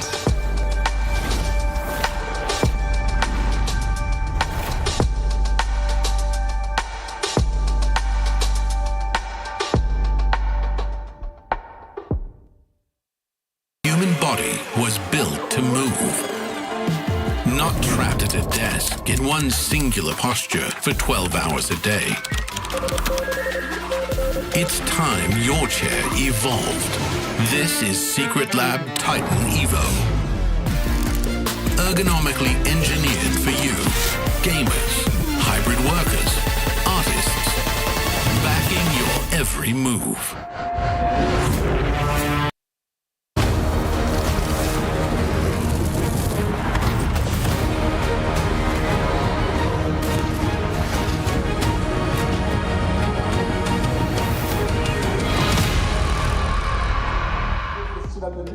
Hello, one and all, and welcome back to Paris, where we have our first semi-finalist, Matheus Bonanno, able to power through Hezers, the fellow Italian, to make his way to an 8-0 run here at EWC. A perfect tournament, unfortunately, though, for that young man. His time at EWC has come to an end as the keys are crushed. Hezers is sent packing with $48,000. Matheus guaranteed 70 grand at this point. We welcome in two iconic voices of the FC universe. You've got Brandon, of course, alongside Ryan. And Ryan, I want to start with you. Did you see this result coming from Matheus? I predicted him to win, but closer than that. I thought that was really one-sided. I felt a bit bad for Hezers. It looked like it got away from him early doors. You can see from the replays as well and the highlights. He was 3-0 down in no time. Brandon, as we take a look at some of the best plays here, what did you notice from Matheus? Because your fellow co-caster, Richard Buckley, said this is some of the best gameplay I've seen from him in his career. Yeah, I think just leading from what Richard said, I think the last time we saw Matheus Bonanno this good in front of goal was during the online era when he really sort of... We heard about him for the first time in South America. Look, I went out and said Hezers was going to win this game. I was made to look a bit like a fool there because Matheus Bonanno, unbelievable, in a top four, in the FC Pro Open next year as well. That is huge for him and more so Manchester City Esports. I thought some of the best dribbling inside of the box that we've seen all week. And, of course, Hezers coming right back on the other side of the half, able to score 2 goals. This brought it within 2. But just like that, Bonanno sends in 3 closers. Yeah, I think the difficult thing for Hezers was that anytime he scored, it felt as if Matheus scored straight afterwards. So he wasn't able to gain any traction in the game. And this goal pretty much summed up the day for Hezers. This was like...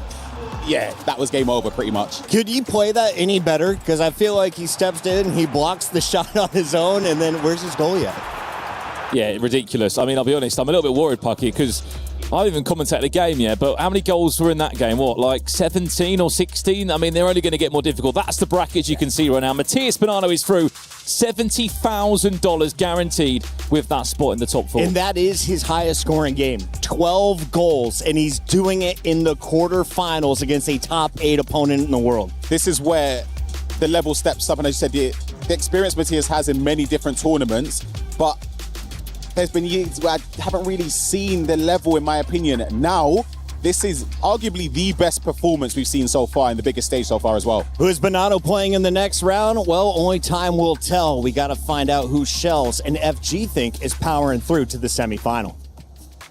Yes, welcome back to Paris. We're still here, and we're so grateful to be here, myself and Shell, at the Eiffel Tower, ready to go. Match 2, Levy Finn against Nicholas. Let's start with Levy Finn, shall we? Because RB Likes will be absolutely delighted with the player they have managed to sign, and what a signing it's been. Yeah, and Levy Finn, he had a great group stages, winning 5 games, losing his last game against Levy the Weird, but he still got the job done. And one thing about Levy Finn, I think the way how he plays, he's one of my favourite players in the competition. I think offensively, he's kind of got a bit of sauce. You see him score some goals, but most opponents most players don't really score. So I think for Levy Finn, he's definitely the underdog in this matchup, but what a player and what a tournament he's having so far. And a man who needs no introduction whatsoever is the Iceman, Nicholas. We've seen a bit of spice from him. His first interview here in Paris, he surrendered a lead. He was blaming other things away from the virtual pitch. His last game against the lowest ranked player in the tournament, shout out to Milkalov, by the way, went all the way. He showed a bit of aggression. We don't normally see that from Nicholas. This tournament means a lot to him, doesn't it? Yeah, Nicholas has been at 9 World Championships, and he hasn't won it, and I think that's the only thing he's really missing in his career. I mean, it shows what it means to him. Of course, he's the Iceman, and we don't really see a reaction like what he done against Milkalov, but it can show this he's here to win it. And of course, throughout the group stages, I think we've kind of seen ups and downs from him. He was unhappy in day one, but he's always found a way to progress. He's always found a way to win. And I think for Nicholas in the knockouts, the Iceman is trying to lift that trophy at the end of the day. Well, go on then, Shells. Let's have another prediction for you before we head back to the studio. Levy, Finn or Nicholas? I think Nicholas is definitely the favourite in this matchup. I think he's shown resilience throughout the tournament. I think Levy Finn is a great player, but I think he has a point to prove, but Nicholas is definitely the favourite. Well, listen, 9 World Championships for Nicholas here, and he's in Paris. Can he finally break the duck? Let's head back to our studio. Shout out to those two, keeping a straight face with the family just staring them down the lens. Here we have a look at our two opponents. So Levy Finn on your left, on the right, it is the Iceman. Talk to me about their storied career, starting with the man on the right. I mean, look, this is, I guess, the final piece of the puzzle for Nicholas. He's been at 9 World Championships. He's tasted every part of a World Championship other than lifting the trophy. He's playing a final, a semi-final, a quarter-final. Could this be the year to do so, Ryan? Because for me, it's what completes his story. I'll be completely honest with you. I feel like that side of the bracket is easier than the lower side. Okay. This is the best chance Nicholas will get, in my opinion. That's not to discredit the other players in the top side of the bracket, but I think he should, on paper, be expecting to go far. Now, as you heard from FG in the matchup against Milkolov, we heard Nicholas getting loud. He was talking smack, and I heard that's not always in his gameplay. Why is he playing so inspired here at EWC? I spoke to Gravison. He said that's how he sort of motivates himself now. He has to have a bit of a rivalry with the opponent. It left a sour taste in my mouth. I didn't like it because I felt like Milkolov didn't really do anything. He was the lowest ranked player, and you're calling him mean words. Yeah, he's just here to enjoy himself, and yeah, I wasn't a fan of it. As a big brother, I've bullied quite a few people, including my siblings. Sorry, guys. We got to talk a little bit about expectations. We got 26 seconds left, so Brandon, break it down for me. How does this play out, and do we get to another 18 goals? We're going to see goals, that's for sure. Levy Finn, I mean, what a tournament he's having. The last time they played was in 2024. Nicholas won that game in the last chance qualifier. Me, I see Nicholas winning this one and going through to the semi-finals. Levy Finn's winning it. Levy Finn, Nicholas. I'm feeling the Levy Finn underdog story. Do you agree, chat? Let us know, because it's time to go down to the stage.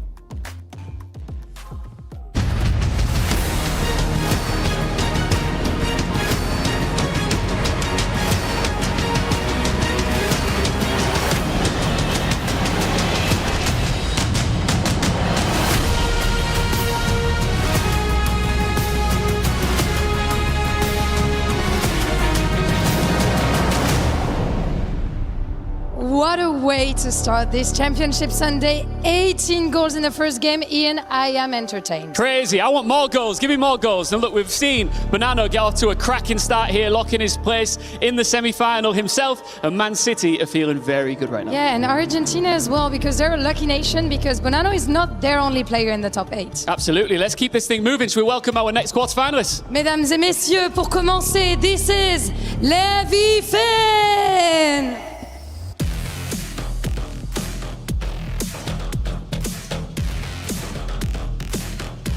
A German gem representing Red Bull Leipzig. He's defeated some of the biggest names in the game. He's not gonna stop now. Il est jeune, il est talentueux, il a la niaque et il ne compte certainement pas s'arrêter là dans ce FC Pro Championship. And his opponent, Nicholas 99 FC. The stage is about to get a little bit chilly. This man was written off after day one. Now he's back among the final 8 by Championship Sunday. One of the greatest competitors this game has ever seen. The Iceman arrives for his quarter final. Lou, as he puts his key into position, I would love to know how these guys are feeling ahead of this one. Yes, indeed. I'm looking forward to hearing from you guys as well. First of all, Nicholas, you've been one of FC's biggest players for years. You're a titan. You've never missed a World Cup in 9 years, but you never got to touch the trophy yet. So what is going to be different this year? I think I will try once again, but I don't know. I just try every year. I try to do my gameplay, my game style. I try to do my best. And maybe this year will be the one, of course. Donc première question, effectivement, ça fait 9 ans qu'il ne rate pas un seul championnat du monde et pourtant il n'a jamais touché le trophée. Qu'est-ce qui va être différent cette fois-ci? J'essaie toujours de faire de mon mieux et j'espère forcément que cette année, ça sera la mienne. And now I'm turning to you, Levi. It's been a different path from you, coming a long way from play-ins, also having a good time in league phases. So I want to know, you're known to be a very consistent player. Is that your secret to beat Nicolas today? To be honest, I'm just happy to be here. I don't have a secret to beat him. You've mentioned that he's one of the greatest of all time. He's consistent over the year. I respect him a lot. And yeah, but obviously, hopefully, I'm going to win the game. Beautiful respect from you guys, of course. Hein. Il le dit, effectivement, Nicolas est un des plus grands du jeu. Il a beaucoup de respect et il espère pouvoir le battre. I'm going to let you guys handshake real quick before we get to our second quarterfinal. Let's go. Thank you so much. Great to see the level of respect between Levi Finn and Nicolas, 99 FC. Going to be a handshake here between all 4 players. Dr. Nightwatch and Fur, 2 very experienced heads behind our competitive players. Richard Buckley once again in the commentary booth to guide you through our second quarter final of your FC Pro World Championships, live from the Esports World Cup in Paris. Joined alongside me, former La Liga champion, former world champion finalist, Jaime Alvarez Gravison. Grav, welcome to Championship Sunday to the commentary booth. Thank you. How are you feeling going into this one? I mean, I'm feeling great because Championship Sunday is something else. It's a different feeling. I don't think, even though Matias Bonanno went 7-0 throughout the whole week, the Matias Bonanno that we saw today was a whole different beast. Leveled and up. That's what we expect in Championship Sunday. We expect them to play at their best. So I'm curious to see how Nico will perform today. Got to ask you, when we sort of look at this tournament and we look at the names, the championship itself, is this Nicolas's last dance? Is this his best opportunity he's going to have to win an FC Pro World Championship? It is definitely his best chance of winning it, because back in 2022 he had a crazy run, but his opponents were top of the chain. Back in 2019 as well, when he lost against Moalba in the PlayStation final, he played against the best PlayStation players that year. And no disrespect to Levi Finn, Matias Bonanno in the semi-final, if he gets to beat Levi, it is not the same as those years. So it is his biggest chance yet, Rich. Well, the guys on the desk talked about Nicolas's start as well. A draw and a loss in his opening 2 games of the league phase. He then won 4 in a row before beating Milka Love yesterday. See the admins on the stage there. Maybe a slight pause before we get underway. It gives us more time to build up to this emphatic quarter-final. They know who they're playing, Matias Bonanno in the semi-final. As for Levi Finn, he will know exactly what you're going to get from Nicolas. I spoke to Nightwatch on the stage just before the players made their way out here. He said, we know what we're going to get from Nicolas. We know what game we're going to be playing. We know how he's going to want to play, how he's going to want to proceed. They played twice in the previous competition, the last chance qualifier in 2024 and the E-Champions League in the same year. They're tied 1 win apiece. What do the 2 men behind the players offer? You've got Fur, who's obviously been with Nicolas most of his career. You've got Nightwatch, former pro player himself, former world champion finalist for E-Champions League finalist as well. What do they have in store for this game? Could there be potentially a decisive factor in it? Definitely. I do think both of them are one of the best coaches that we will see in the whole esport, as we just about to kick off. And Fur offers football knowledge because he's a football expert for some years now. And Nightwatch on the other side, if you expect knowledge of the meta, knowledge of the mechanics, he has everything really. So I do think either one of them could edge it. Well, here we go. Second quarter final coming your way. It's going to be Levi Finn from left to right on that RB Leipzig strip. And from right to left will be Nicolas, 99 FC. See the stats there with a quick glimmer at the bottom of the screen. The first thing that we look at is the player switching from Nicolas. It was really good as he kicks the ball off the pitch. He's not happy with something. You saw he raised his hand. Admin coming in. There is going to be a maybe a slight technical pause here while we get this fixed. It gives me and Gravison a little bit more time. Grav, when you look at this game from a tactical standpoint, who do you think has the advantage? I would say it's a similar game style between both of them. I do think I edge it to Levy on the left stick dribbling.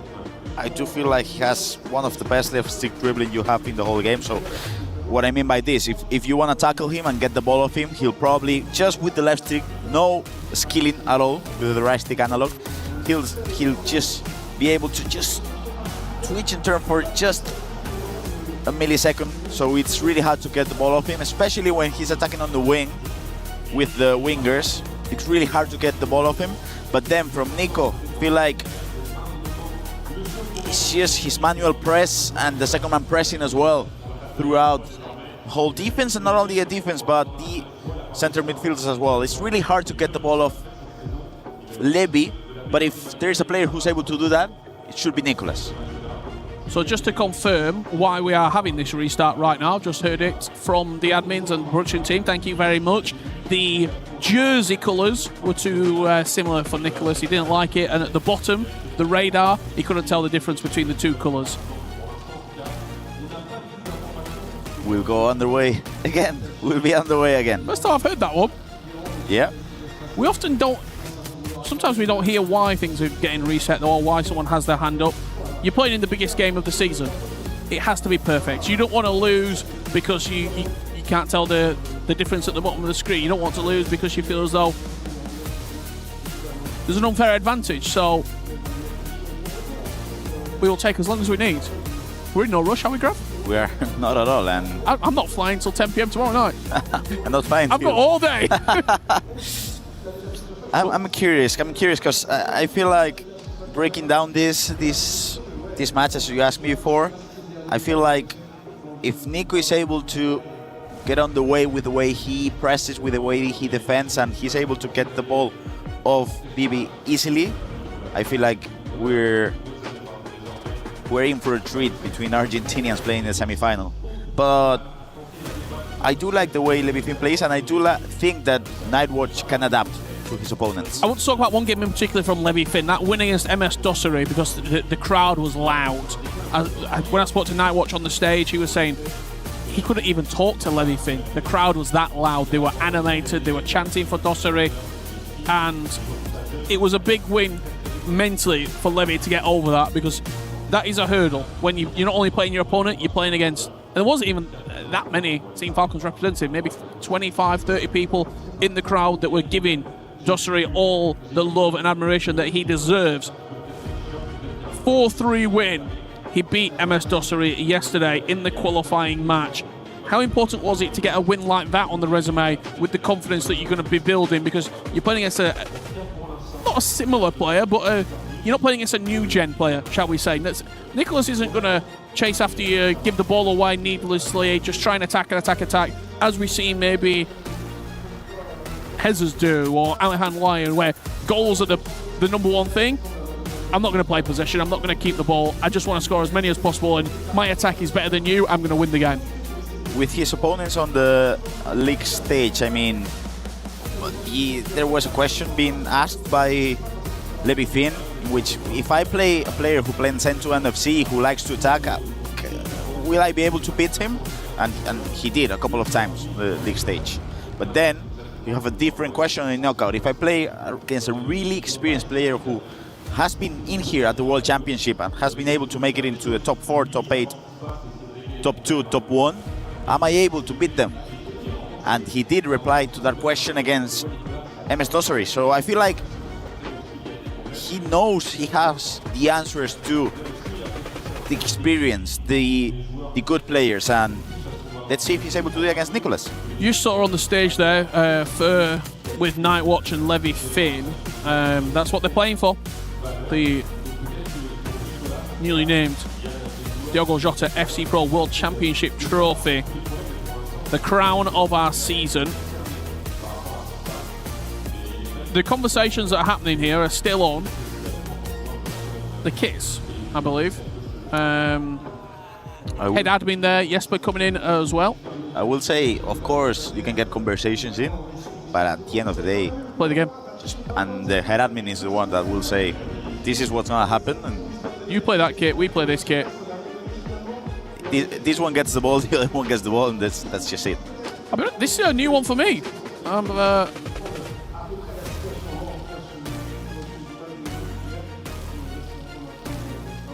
So, I believe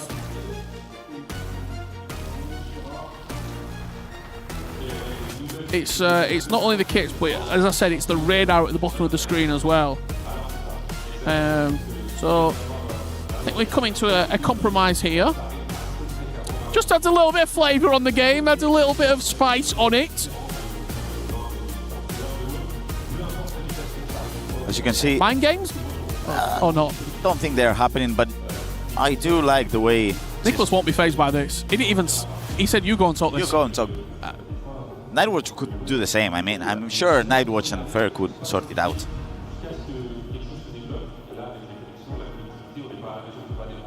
We are watching the FC Pro World Championships live on the STC Arena at the Esports World Cup. What you missed so far, Matías Bonanno with a 12-6 victory, continuing his perfect run in the tournament. He was 6-0 in the groups. He won his opening game in the knockouts. 5-3 versus Samu Gamer. He just beat Jesus on that exact main stage, 12-6. It guarantees him a spot in the FC Pro Open next season and the Italian qualification for the ENC later on this year. What we've got coming up, I hear you ask, after this? It's going to be Alihan Lyon. Once again, RB Leipzig representative taking on RVP legend. And to round out the quarterfinals, a cracker of all crackers, Nasada and Anders. Team Falcons' last hope to get some all-important club championship points in the race to defend their crown. Nasada stands in his way, the virtual Bundesliga champion representing Freiburg. After that, we go to the semi-finals. We're going to play our third, fourth place matchup. We've also got a very special show match as well, and we'll be finding out who is lifting the FC Pro World Championship. Guaranteed $250,000, a name in the history books. Will Anders Vergan complete the perfect season? Will there be Nicholas's redeeming moment in the biggest tournament of all? Will it be lucky number 9 for that man on your screen, or will we have a new name? Will it be Alihan Lyon? Will it be Bonanno, who is 2 games away? All those questions and many more left to be answered here, as headphones are going back in, codes are being sent, and I believe we are seconds away from restarting our quarter final. Richard Buckley alongside Gravison once again to hopefully bring you all of the action. And we shouldn't be far away now, Grav. We should be ready at any time now for our players to start and perform as best as they can. We did see 3 minutes the previous match, and I will say that I liked the way Levy was building up the play from the kickoff. I liked the way... I'm not reading it. Grav, we played about a minute and a half. I like the way Nico was player switching, I'm telling you. We played about a minute and a half. I think we're on our way. I think we will have a good match. Rich, I'm telling you, trust me. Less goals than the first game? Yes, definitely. With the way they both defend, and not only that, but the way they both approach the game, definitely. Well, here we go. We are back underway. The ball will be reset to Nicholas, with the kits being the same, but I believe it is the colour at the bottom of the screen that Nicholas has changed. Everything seems fine. There you can see now, he's white on the radar at the bottom, and his opponent is in blue. So here we go. Nicholas, once again, from right to left. Levy Finn from left to right. And Nicholas with the opening chance of the game. Vinny Jr. gets him a corner. Played short. into Musiala, technical dribbling alongside a little bit of quick step as well. As soon as he taps R2, you see it activating in with the analog sprint. Vinny Jr. twisting and turning, but will straight to Pacho. Great defense from Levi Finn.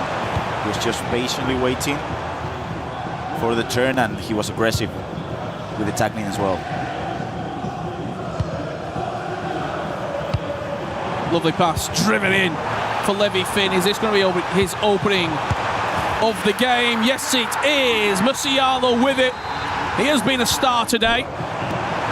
And he made it look really simple, Grav. Just an easy pass and an easy finish with the finesse. Nico did tackle a couple of times and he misplaced those tackles. Good defense from him. 1-0 to the German player.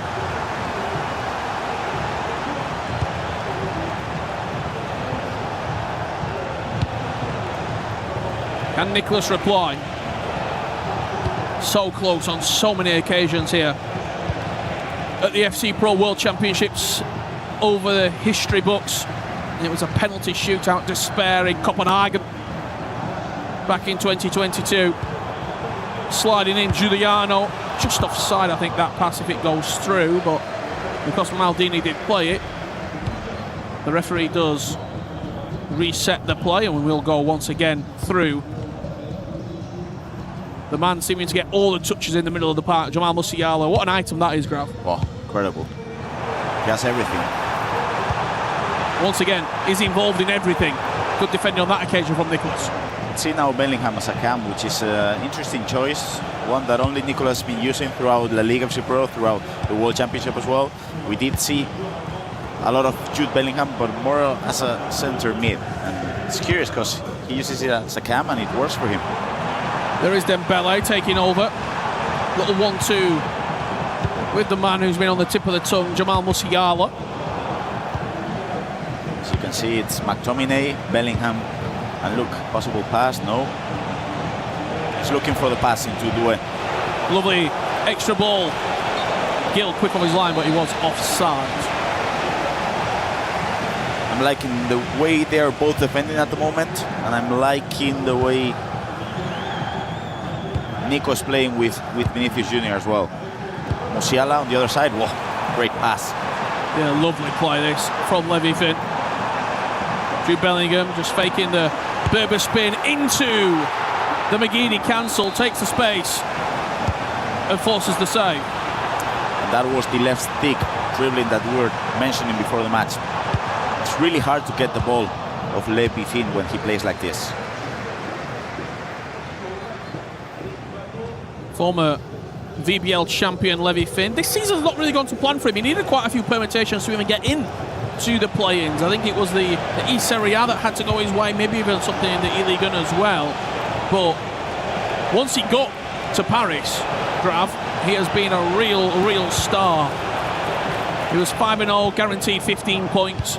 Maybe let the reins slip ever so slightly in his last group game, a 7-1 loss to Levi David, but in the game that he had to win versus MS Dossery, 4-3 victory versus the former world champion. 40 places between these two in the FC Pro World Rankings. There's Vinny Jr. on the finesse, good block from Pacho. That's the reason why you should be looking for the block plus players with the centre backs. Wow, great manual press from Mazraoui, from Nicolas, gets the ball back. You do see Nicholas, even though he wins the ball high up the pitch, there's a pattern and a decisiveness to every attack. He's not just going to throw bodies forward unless there is an opportunity to score a goal. Very nice goal though. He played it back and then a split-second play lock into Doué. Great goal, you can see it. It was perfect. Jab stand with the team press, didn't know where to go. And the player lock was perfect. I want to hear it to translate it for you, but it was too quick. He didn't say much. If he's attacking you on the wing, you can do this, then we can hear it more. But it has been a great goal, and let's see this kickoff. Yeah, is there an instant reply from Levi Finn? Both players have Granit Xhaka in the team. Great item. I know Nicholas has been a Kevin De Bruyne fan for a long time. Not featured here. Scott McTominay getting the nod over him. Has changed the team. He did, yeah, because he was using De Bruyne. He was using De Bruyne. On day one, he wasn't happy with Bini as well. He tried Bini on the wing. I mean, of course, it's Nicolas. He's always trying stuff. Tinkering. But there is some mainstays in the team, Musiala being one of those. Granit Xhaka into McTominay. Does have that ping pass that we've already seen lead to an assist here. Attacking the space, attacking the byline and forcing Levy-Finan to engage. You can't get Nicolas in those spaces too often because he will punish you. Gets to strike away with Jude Bellingham. Good save from Gil. Great defense from Levy-Finan, not only with the team press, but very switching as well. And Nico, as you can see, he's combining the technical with the analog sprinting on Musiala. And the plan for him is just attack on the wing, and whenever the team press comes in, he's looking for the manual pass or the player lock for Bellingham, for Bini, to look for those finesses. And that's just route one right there. To try and get out of danger. Jude Bellingham takes control of Vinny with the player lock. Great defense. Both players defended pretty well so far in this game. Only 2 goals being scored. I think Bonanno had put 5 past Jesus at this moment in the last round. And Jesus has scored a couple himself, for that matter. I do like the way they are both approaching the game. Levy-Finan has lost the ball a couple of times on the counter-attack now, so he has to find a rhythm. On defense, he's really good, same as Nicolas. And you can see now Nicolas trying to go high up the pitch for the manual press, but whenever it breaks... He saw the pass that he wanted to play there with Musiala, but he'd already turned back onto the right boot, hadn't he, with Dembele. You can see Nico's starting every single attack. Xhaka on the ball, triggering the run with McTominay, trying to push the bodies forward. You can see McTominay in there. Great defense by Matt Puil. In your opinion, yes, is Bruiser too strong? Yes, definitely. I feel like FC should be a 50. Because that should be a foul. Yeah. He should push him out of play. Yeah, I agree. And I do like 50-50 situations. So I think when you're at defending and it's a 50-50, if you don't guess it right, you should get punished. And I feel like sometimes the Bruiser just lets you get away with stuff that you shouldn't. Or is it going to be called into effect once again? That's a good tackle. Anticipate plus being the play style activated on that occasion. See the runner there at the top of the pitch. I think that's Giuliano. Yes. Who's making a move. This has been since the goal that Nicolas scored, it's been a battle of the midfield, really. Yes. I know these are the games that you really love to see as well, Graf. Those are the ones, but because you're able to break it down. As you can see, he's triggering Xhaka now. So he's trying to push bodies forward. If he loses the ball, he'll be in danger. But if he doesn't, too many bodies forward. And he's not going to lose the ball. It's going to be an unbelievable save from Gil to keep this tie level pegging. Musiala's got a lot of space there at the near post. Looks for the pinged pass across. Maybe a shot there. Maybe finesse? Yeah, into the far corner. On the other side, you have at the moment Levy, who's not triggering runs with the midfield. So he's trying to just hold the ball, and when he gets to the win, he triggers those wings. But he's not triggering the midfields because he doesn't want to get punished on the counter-attack. That's fair against Nightwatch. After Levy scored, he's not really done much in this game. It's been a lot of Nicolas building and probing in around the box. Levy-Finan could go into the half-time team talk, though, with a lead here. Casillas claims it 1-1 at half-time. We knew it was going to be a slower affair than our opening game. It's a chess match between 2 grand champions, Nicolas and Levy-Finan. And they've got the masters behind them as well in Fur and Nightwatch. Grab, what have you made of that first 45? So the first half, you've seen that Levy-Finan just trusts the 1v1. So that's, let's just say, this goal. He's just twisting, turning, looking for the pass, and he's trusting the 1v1s. On the other side, Nico doesn't trust his abilities on the 1v1s. So he wants to put bodies forward so he can get a 5v4, a 6v5, so he can just get those chances in which his opponent, as in this instance, he's not able to defend every single player and pass possible. So that's Nightwatch be fair against you. A player is trusting their ability to have mechanics on the 1v1 to skill and score goals. Nico is more of a tactical standpoint in which he's looking to overpower his opponent with bodies forward. And it's great. It is a tactical and a chess match, as you mentioned. And I'm curious to see if Nightwatch is going to adapt, try to ask Levy to attack in a different manner. Well, the conversation's still ongoing here.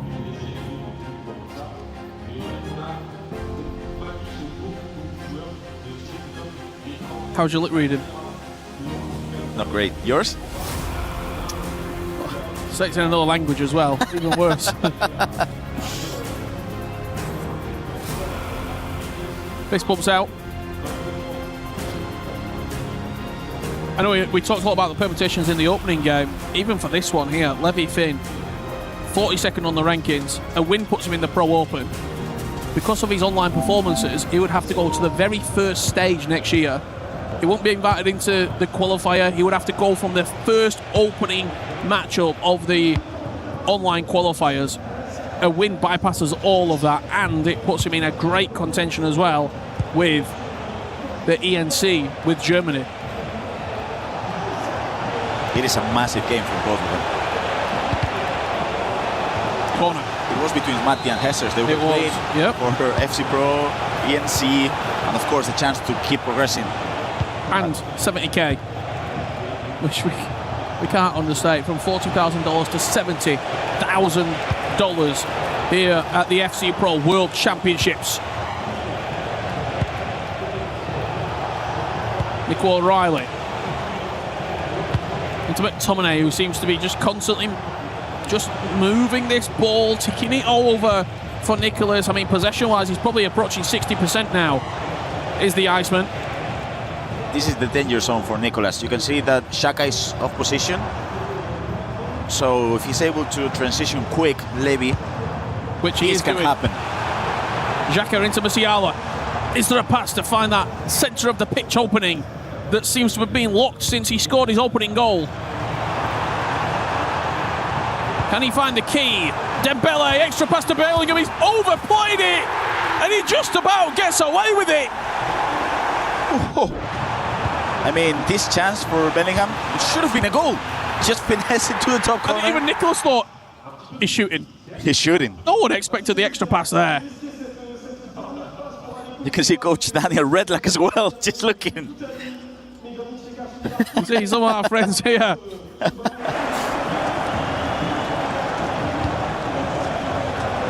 In the STC arena, slowly starting to fill up as well.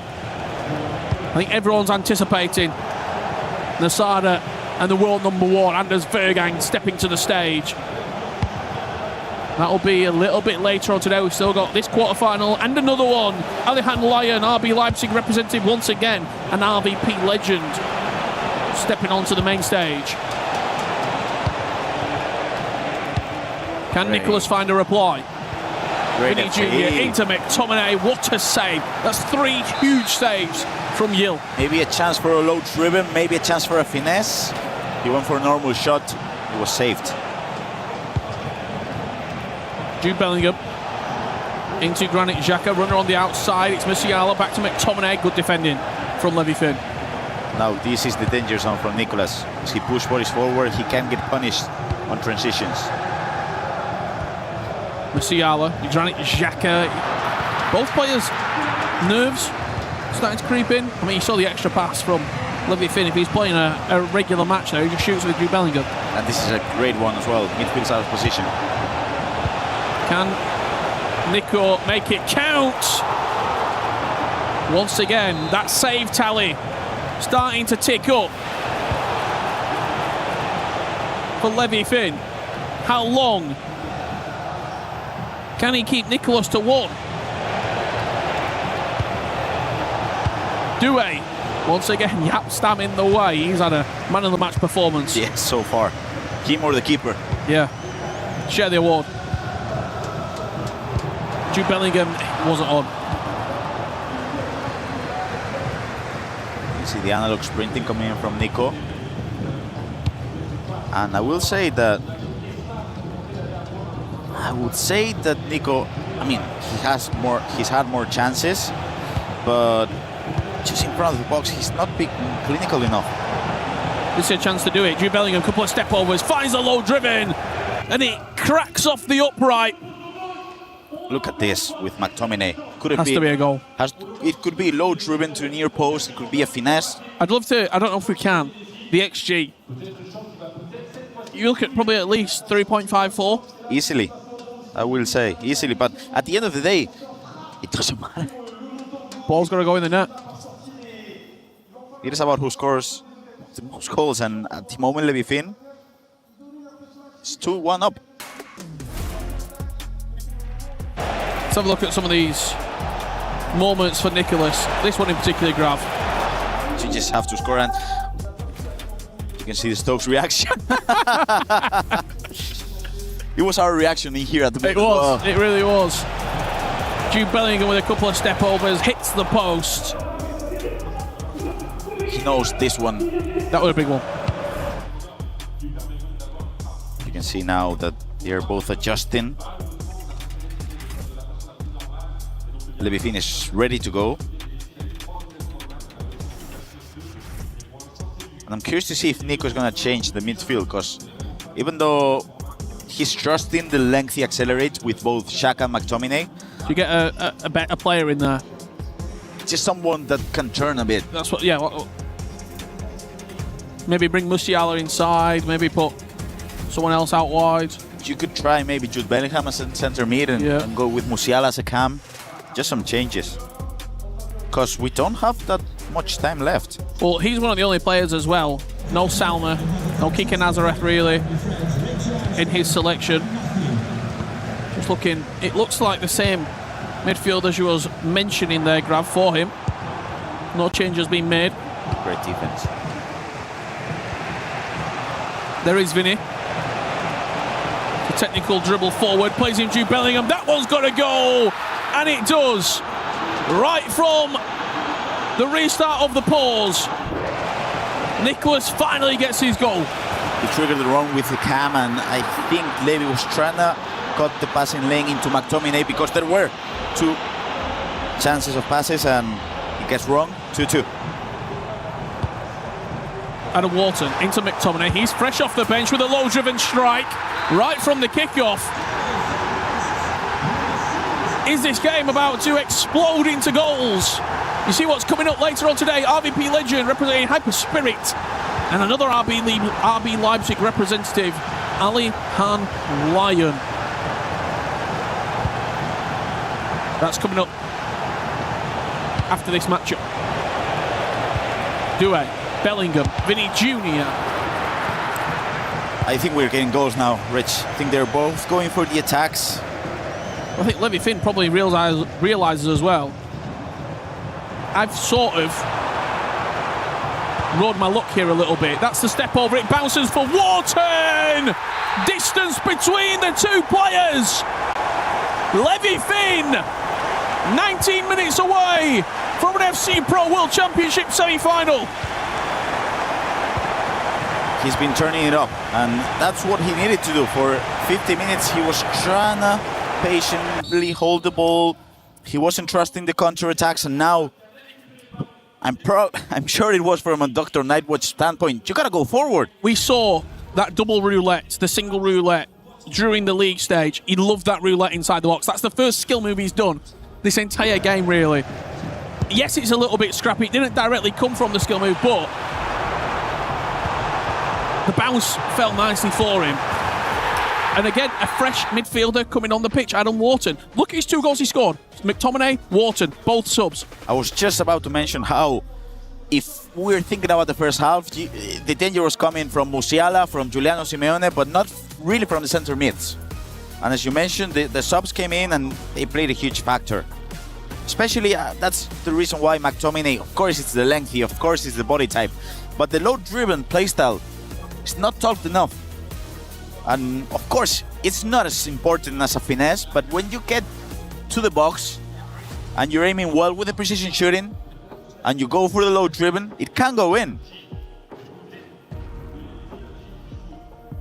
I will say it's been unlucky for Nico as well with the fourth goal.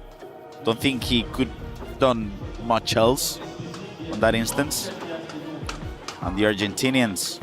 Well, you've got one in the semi-finals in Matias Bonanno. And they trust their ability to look for comebacks. Free kick for Nicholas. 18 minutes on the clock. The Iceman needs to show us why the nickname is true, if he's got any hope of going through. Versailles to Vinny Jr. Once again hits the same post as before.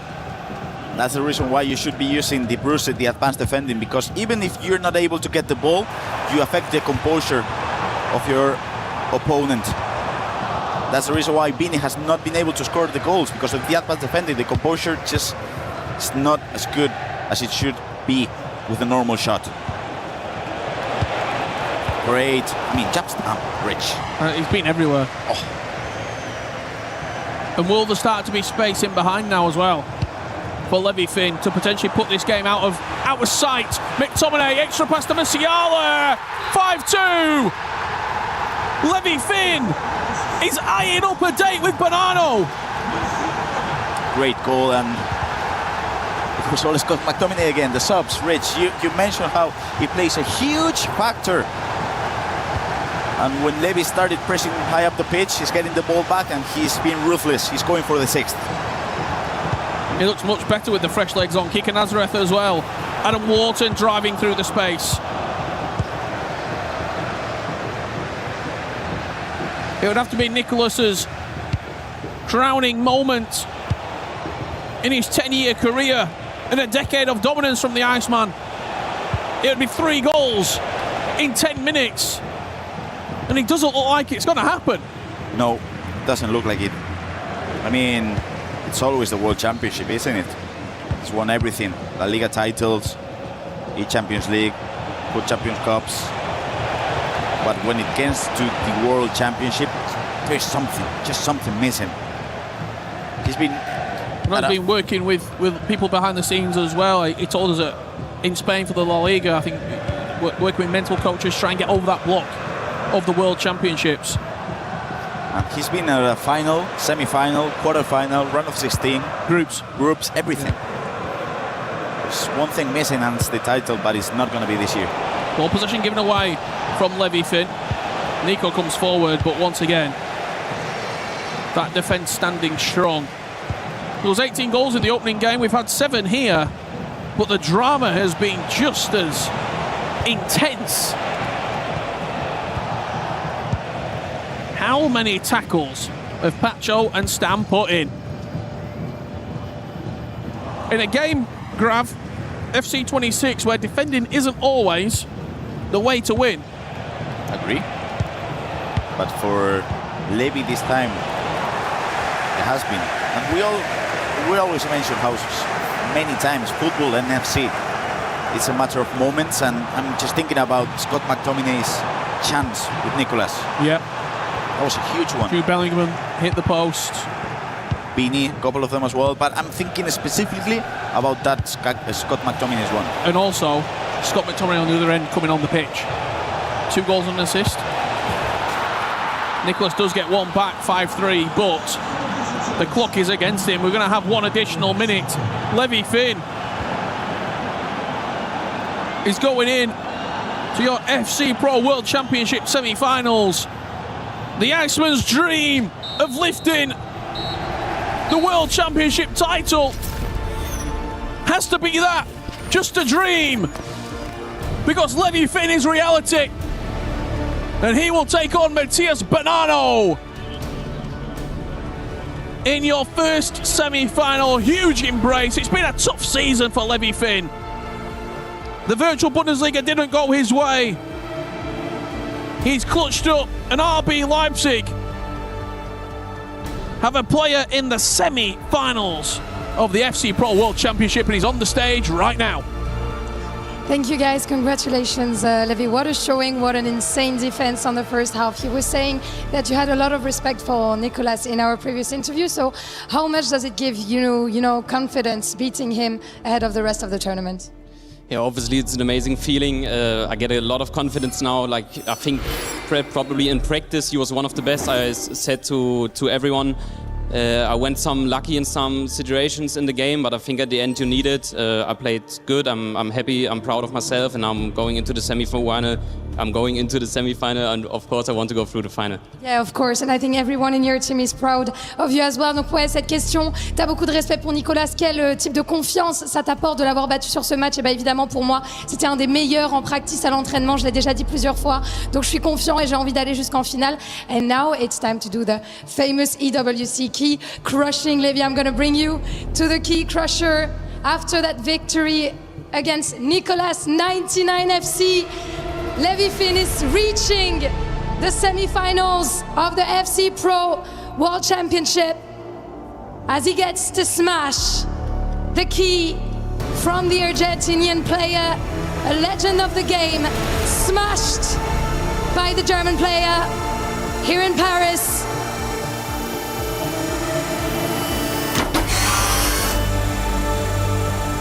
Amazing, Levi. Of course, I'm going to bring you back to the stage. I imagine this feels amazing. I haven't been able to experience it myself, but I imagine how much does it mean to you smashing that key and reaching the next step? Like, I want to say it's nothing about the key. As I said, I always respect Nicolas. Like, I just need to do it because I have to, obviously. But as I said, I'm just happy to be in the semi-final qualifying for the FC Pro group stage next year. It's an amazing feeling. Now I'm watching the other games and prepare for the semi-final, of course, against a really, really good Matthias Bonanno so far. Yeah, that's going to be an insane matchup, of course. Thank you very much. Dankeschön. And of course, we are going to be heading before the semi-finals to our next quarterfinals. So make sure to stay with us. See you there.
When I'm about to walk out on the stage, I think only to the game, to give all my life to this game, like it will be the last game of my career.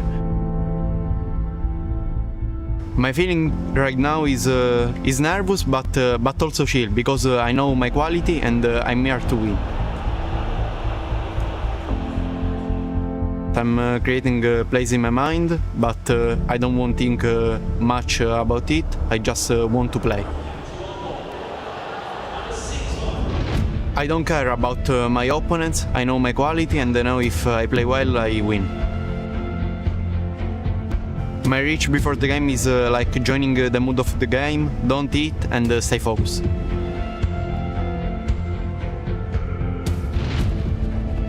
When my name is called, obviously I feel amazing. I feel happy because it's my dream.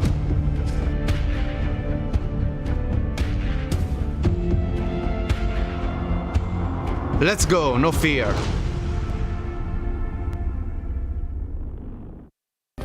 Play is in our DNA. Whenever we let it out, it becomes our superpower. Now imagine an entire city being built to supercharge it. Kadir City, powered by Play. A lot of people are haunted by their past. I'm inspired by it. They're not just playing for themselves, they're really playing for their entire family. They have defeated their demons! They have crushed the curse!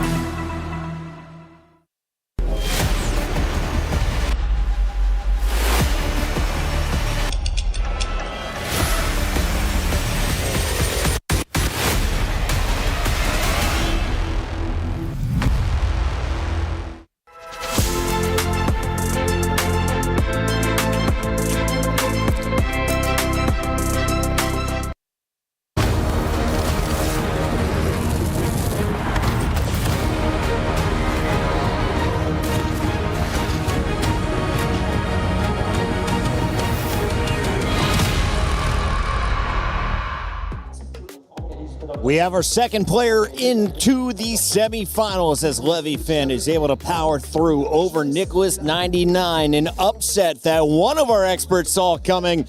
We welcome Ryan back to the desk alongside Richard Buckley, who was just on that call for the great game. I want to start with you, Ryan. You had faith in that young man. What did you see coming into this match? Why did you see him walking away with the W? A lot of it was down to his performances in the group stage. I thought he was incredible up until obviously that final round loss, but he's been showing levels, especially after we saw him and earlier on this year. He was so close to a season being done way before this stage. So he's shown it, and I feel like he's got over those barriers that were holding him back before. Richard, I feel like I was watching two different games. The first half was a battle in the midfield. The second half, a high-scoring affair. What changed at halftime, and how did Levi kind of adapt? Yeah, I think for me, the big thing was the missed chances. You can't expect to win if you're Nicholas and miss that many clear-cut chances. I think he had 3 that we counted. Right. Just huge opportunities that on another day he scores. Maybe it is this mental block. I know he spoke about it on commentary very slightly. He's been working with a mental coach. He's been trying to get over this hurdle that is the World Championships. He's got another year to go. On day one, he was blaming the game. It may have cost him in the second half of this one. On the other side for Levi Finn, it was all smiles after that third goal goes through. Ryan, what did you see on the stage? As Rich said, there were chances that Nicholas needed to score that normally he does score. So I don't know. I don't think it's nerves, because we always associate, we call him the Iceman. Is it nerves, or was it just Levi? When he took those, or when those chances came his way, he took them and he made them count. The subs were huge, Chris. The subs were huge. McTominay came on, got 2 goals and an assist. He brought on Adam Wharton, he brought on Keegan Nazareth, and a consolation goal there for Nicholas at the end. But the changes, how many pauses did we get as well? The coaches earning their keep as well. Well, now you see our semifinals are locked in for the top half of the bracket. It'll be Matías Bonanno facing off against Levi Finn. On the other side, we still have 2 more matches to go. Is this the tougher side of the bracket that we're going to next, Richard? Absolutely.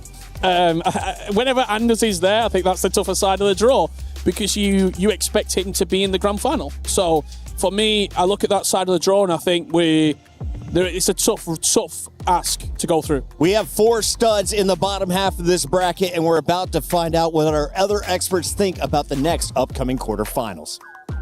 Yes, welcome back. It's time for our 4th and final quarterfinalist. Well, listen, the 2 quarterfinalists we've got here, this game is going to be incredible. It's Anders Vergang, the man aiming to complete FC in a season, 5 trophies, against Nasada. He's already won the virtual Bundesliga. He's so highly rated. Shells, what a test it's been for Anders Vergang in this bracket anyway. Do you think he can beat Nasada? Of course he can beat Nasada. Listen, Anders is number 1 in the world for a reason, but Nasada isn't a joke. Coming into the scene, he was my one to watch. I played against him in a practice tournament last year. This guy literally put me in retirement. That's how good. That's how I've always got to praise him. That's how good Nasada is.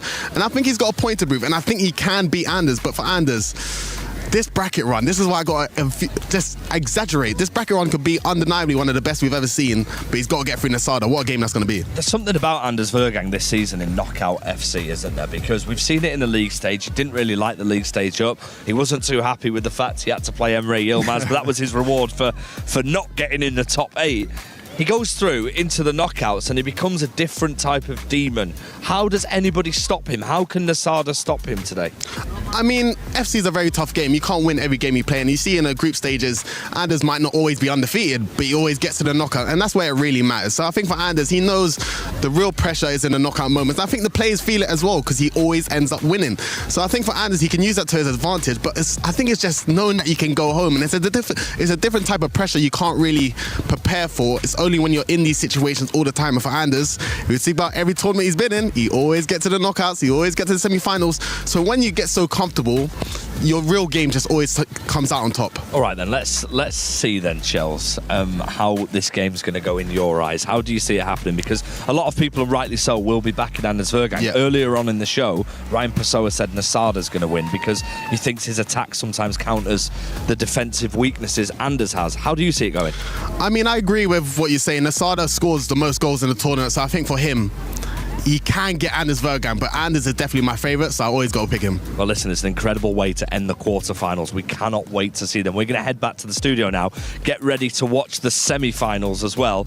But in the meantime, enjoy the show, because what a game with two FC heavyweights.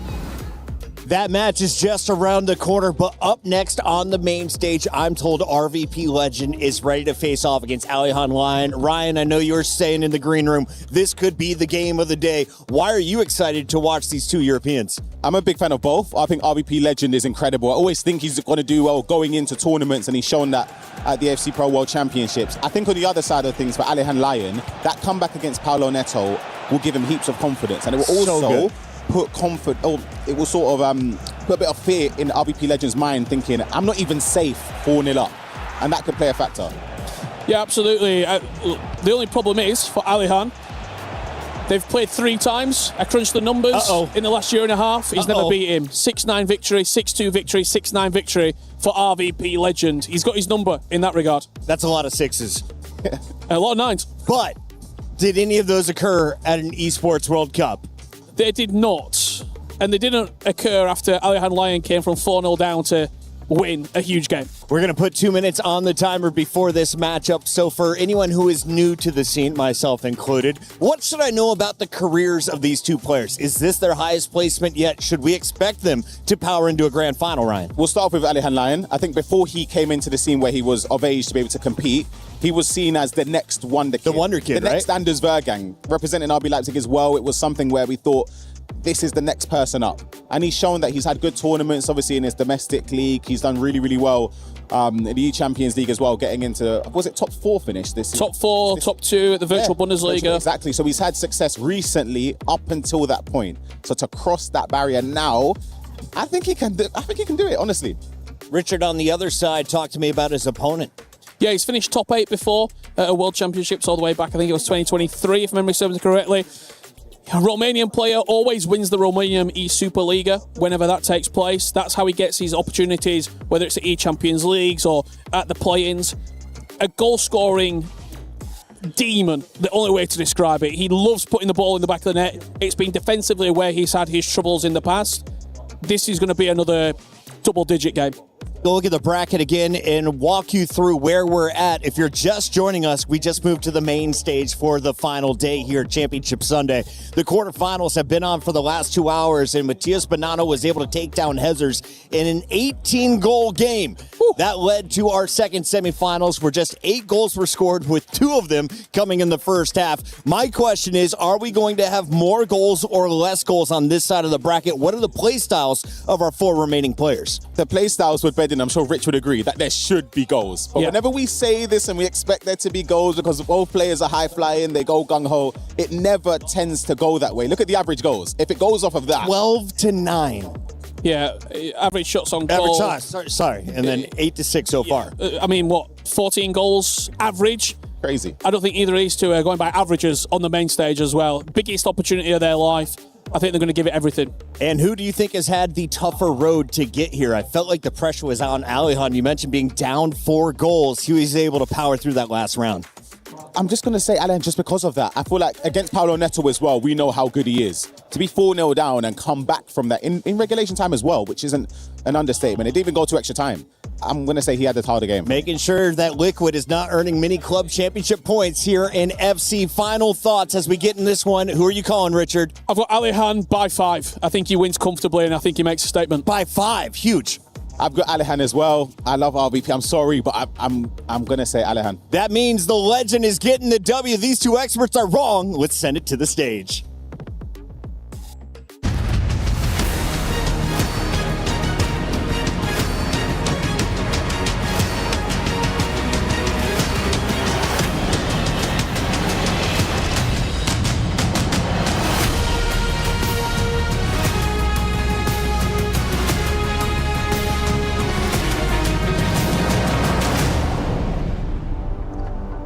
Halfway through the quarterfinals at the FC Pro World Championships 2026. 2 quarterfinals left to play. We already know which semi-final is already locked in. And Lou, c'est très bien. Yeah, indeed, Ian. C'est trop bien. We have Levi-Finn and Bonanno already locked in for a thrilling semi-final. One step closer to the trophy, but before that, we still need to figure out who are going to be the last 2 standing in that top 4. Yeah, it is time to fill the other side of the bracket, so let's welcome our next players onto the stage. Starting with Alihan Lion.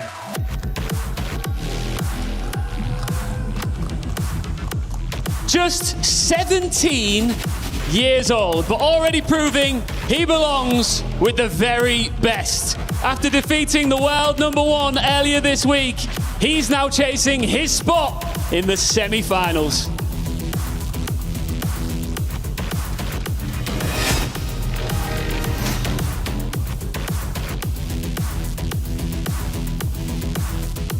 Seems like it's not easy to put that key on the stand, but here he is. Let's lock it in. There it is. And to face him, one of the underdogs of this top 8, RVP legend.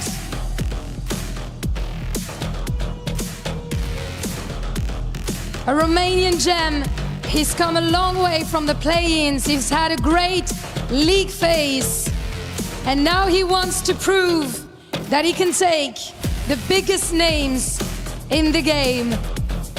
Peut-il le faire face au plus grand joueur de EAFC? Il est là pour prouver sur la grande stage, RVP Legend, as we're standing by with Ian to hear from both our players.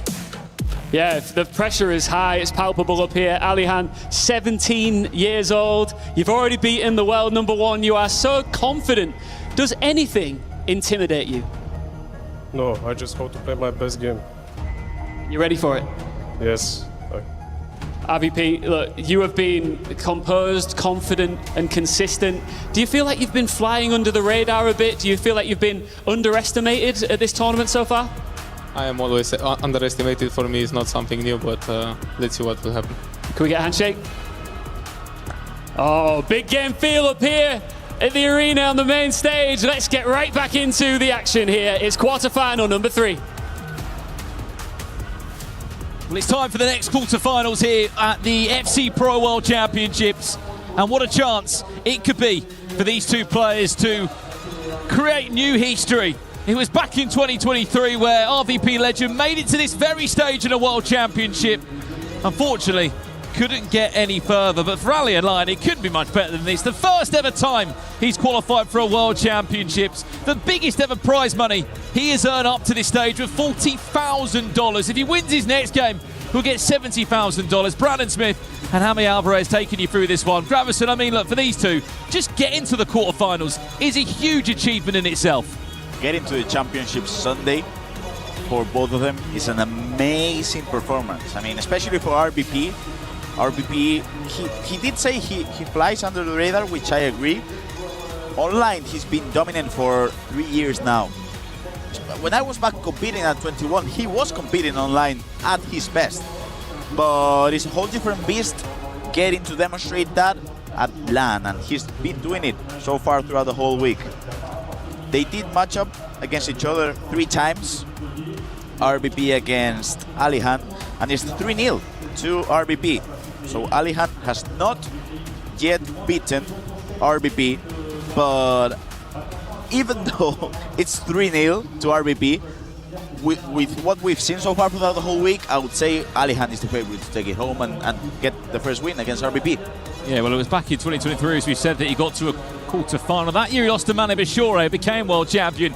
Just to catch you up in case you've missed it here in Paris. The world champion was eliminated yesterday by Anders Vergang. The world number 2 also eliminated by Anders Vergang. You probably go as far as saying, Gravison, all the team Liquid was eliminated by Anders Vergang. Well, here you go then.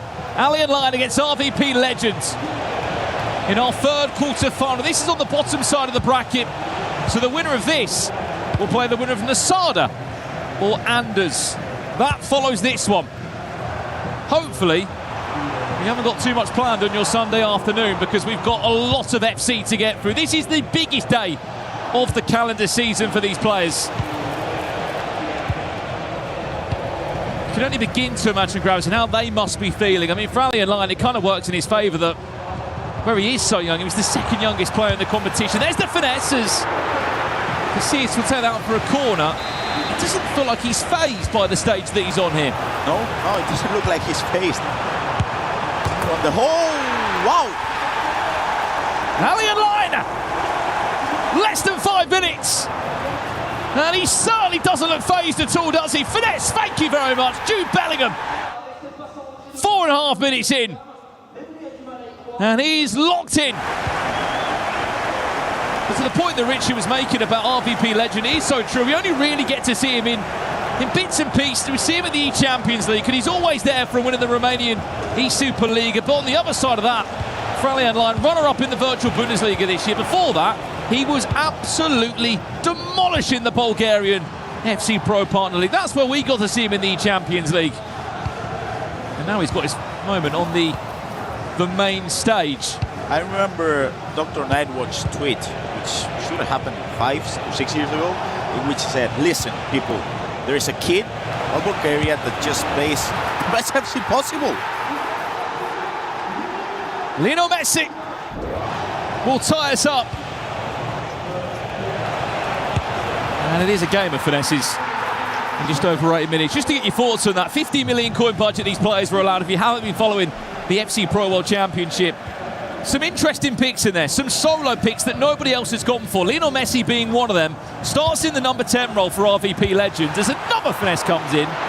What's your thoughts on that decision? Because it is a bit different, isn't it? I don't think I like that much Lionel Messi this year, because I feel like Accelerate, oh, great manual press. I feel like Accelerate, you have to go with lengthier, controlled. I'm not a fan of explosive, but if your plan is to use a Messi as a winger or as a cam and trying to look for the passing lanes and trying to look for the finesses, it could go right for you. De Bruyne into Messi, looking for a brace, he'll get one. A perfect example there of all the playstyle pluses in action as well, Gravison. The finesse with the first one. And a simple, low-driven there. Lionel Messi's on a brace. And RVP Legend may be the only player to have drafted in the Argentine, but it's working for him so far. Has been. It all started with Messi with incisive pass. That's the thing with Messi. When you get the ball to him, it's really hard to try to go for the tackles. And I'm liking the way RVP's been playing. When he gets to the angles, he's going for the shots. It doesn't matter if it's finesse, if it's low-driven, it's working out well for him.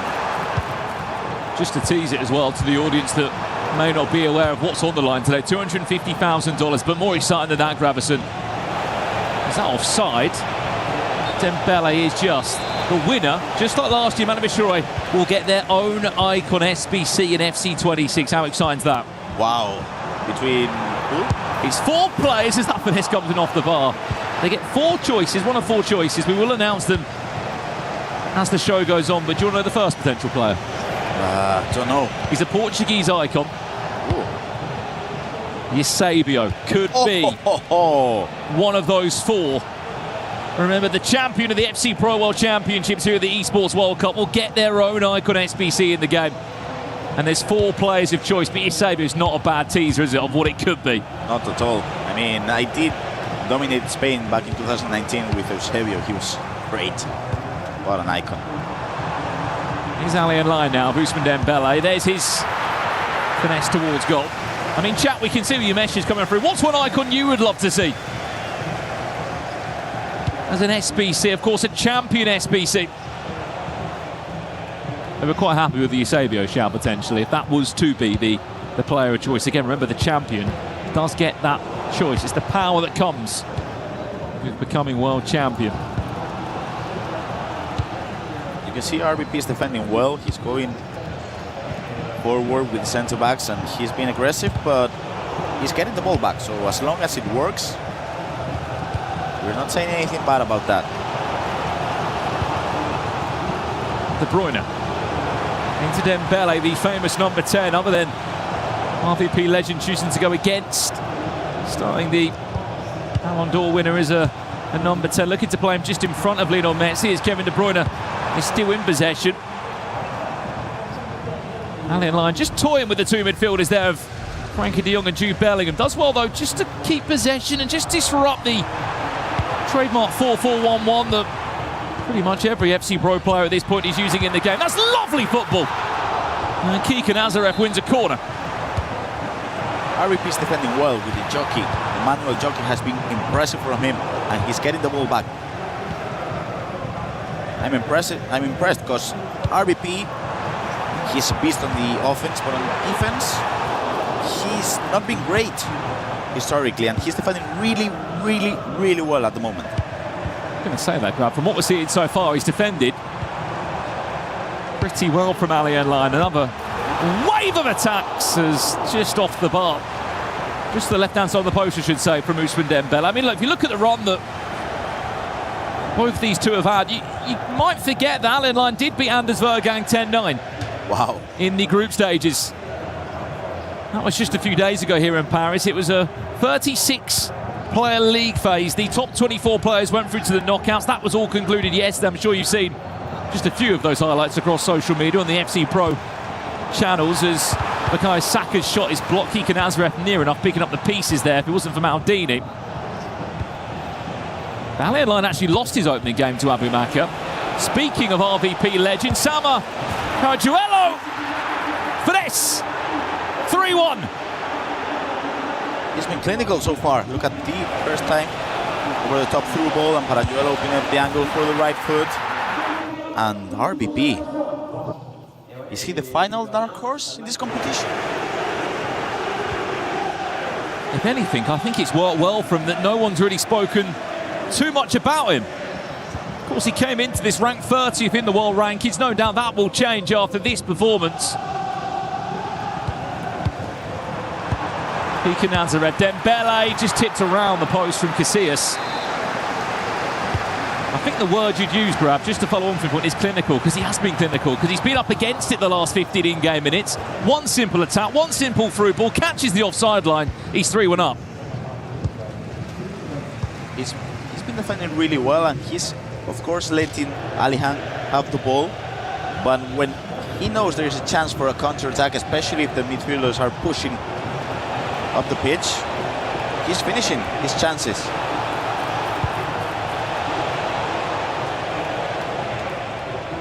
The offside trap's being spammed there from Ali in line. Just trying to keep a real high line and catch RVP legend off of one of his through balls that could find the feet of Lionel Messi. This is brilliant football. I'm not too sure that was the right decision there with the animation that was on offer.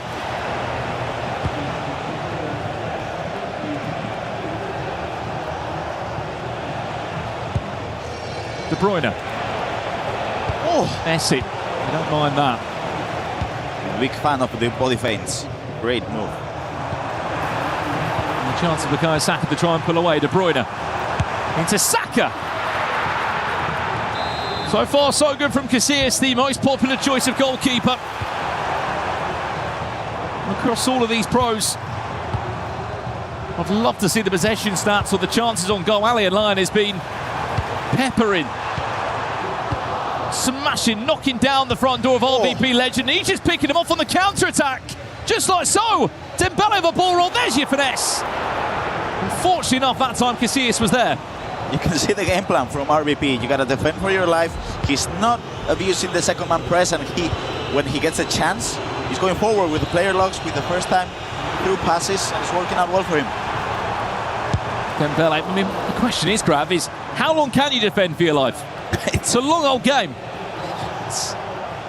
It is hard because I feel like he'll be happy keeping the ball now for at least 2 to 3 minutes to get the final chance of the first half, but that's a great point, Brandon. It's really hard to defend like this, especially with 9-minute halves. Last chance of the half is going to fall to RVP Legend. Defensively, it just doesn't seem organised at all on the back line. Added time of 1 minute.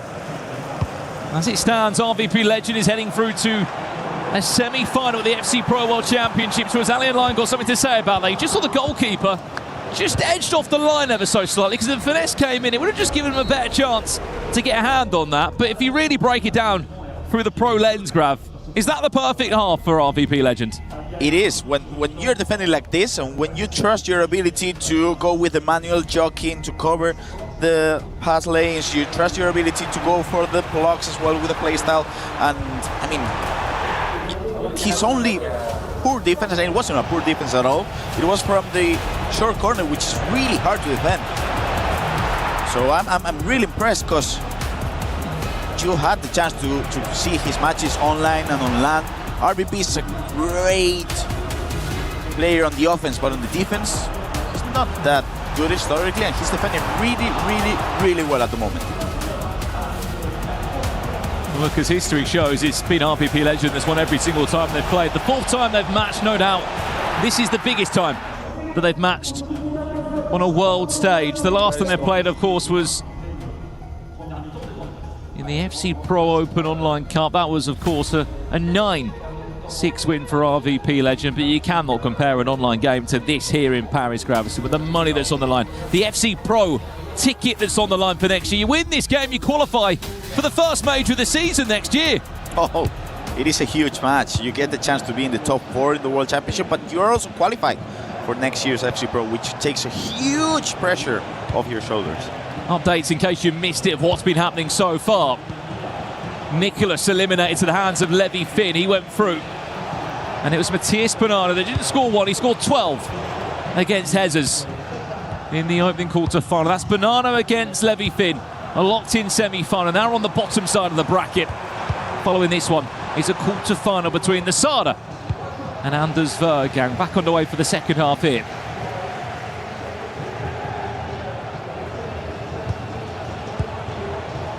RVP Legend continue to soak up all the pressure that's come his way, and then just be clever enough, just be clinical enough on the counter-attack to do enough, just like so as Patrick comes across. The good thing with RBP, he's finishing his chances. So if it's an offside, he doesn't mind. Ooh, this could be huge. Big chance, Saka needs to score this. There's your ball roll finesse. It all became a bit too textbook. Well, that's what Ali and Lion needs to do. Get into that corridor of uncertainty, pull out a fullback like that, and suddenly you've got a decision to make. It was a great decision indeed to make it 2-3, and that's the first time that RBP has overcommitted, trying to get the ball back with the fullback. And not only that, but on the offense, he's been finishing his chances. The first time he doesn't finish his chance, he gets punished on the counter-attack. This could be huge for the rest of the game. Let's see if they adapt. 3-2. Game well and truly on.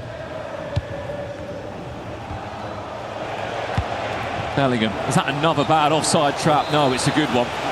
You're playing a risky game there, aren't you? They are. It's a game of inches. It works well. The reward is there, but the risk you take. There's Dembele. De Bruyne, Kike, Nazareth, 3-3. Game on!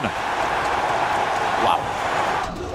Took him 10 minutes to score 2 goals.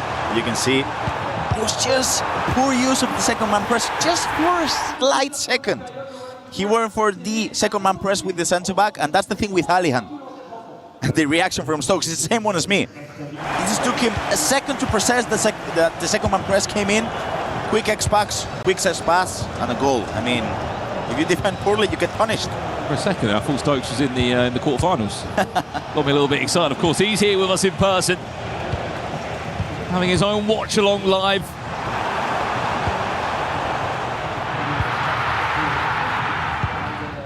For sure, I think he's enjoying what he is seeing here. The best players in the world. The last match day of the season. No doubt the most important match day of the season. RVP legend back to the drawing board now as Alien Lion has come back from 3-1 down. I mean, he had an unbelievable game yesterday in the round of 16, how he got himself in. Dembele, De Bruyne, Dembele again, Alien Lion saved! RVP legend by the hand of Casillas. Corner played short. Salma. Duello there looking to recycle it back around. De Bruyne and Bellingham will interchange as they try and find an angle for a potential finesse shot maybe. Well, there's the option and there's another save. Wow. I'm not sure if he can withstand this offense from Alihan. He can be so good when defending. If you make a single mistake, you'll get punished. For people at home, Grab, that are watching this, tuning in for the first time and trying to understand the level of these players, how hard is it to deal with everything that's in front of you at the moment, all the micro decisions that you need to make? It is a game of inches, and you have to defend the finesse, you have to defend the X-pass, you have to defend the analog sprinting, all just an instance. Nazareth again, I mean, look, it's just keep an eye on the head of the players. The play style pop-ups, the play style plus. Every single player on this pitch has got a minimum of 3 play style pluses, if not 4 or 5 in some of these new items. It's a game of animations. It is really. And the thing is, with the way Alihan attacks, he doesn't allow you to even use the team press. Because if you look at the stamina from RBP, it's pretty great because you cannot use the team press because his attacks are so quick. He goes forward again. Of course, keep in mind we have got a Mystery Nation that's running as well throughout the broadcast today as well. Get those predictions in. We will tease it throughout the day, no doubt. There's live viewership rewards that you can earn by following us here as well at the FC Pro World Championships. We are in Paris at the Esports World Cup. Up after this one, the Sada Anders Vergang. This is an interesting passage of play for RVP legend here. Is he looking just to pull out a few RB Leipzig shirts? Great player luck. No pass. Finds Messi. Bellingham. Dembele. Has he got the angle to shoot or not? No. But you can see what he's doing. He's inviting the pressure. He's going for the player lock and he has to defend now.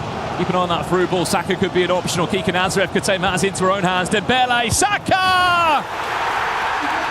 Onside! Just! You can only defend for so long, and it was again the same thing. The second man press with the centre back just pulls the player out of position for just a slight touch, and Alihan will punish you. You can see Night Watch in disbelief with what Alihan is doing at the moment. It cannot look past the history of RB Leipzig and what they've done in terms of this space with the nurturing of Anders Vergang, the scouting of Anders Vergang when they picked him up when he was even too young to compete at 15 years of age, then went on to become a world champion representing them.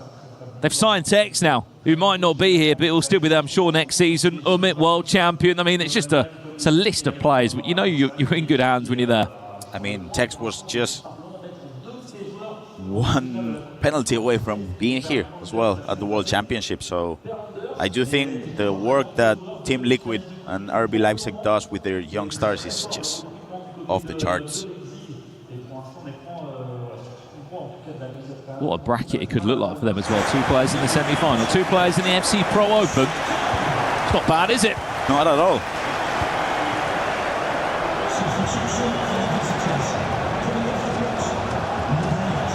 Messi driving forwards. There's Dembele who can't find a way past Casillas.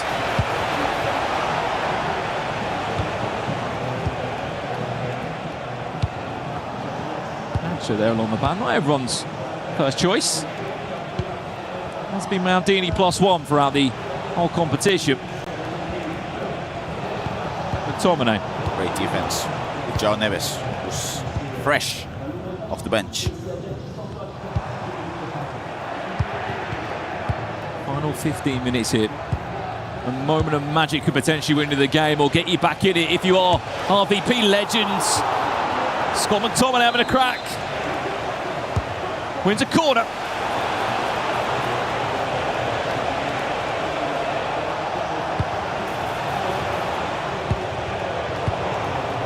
Oh, read by McTominay. This is where he's dangerous though. That was not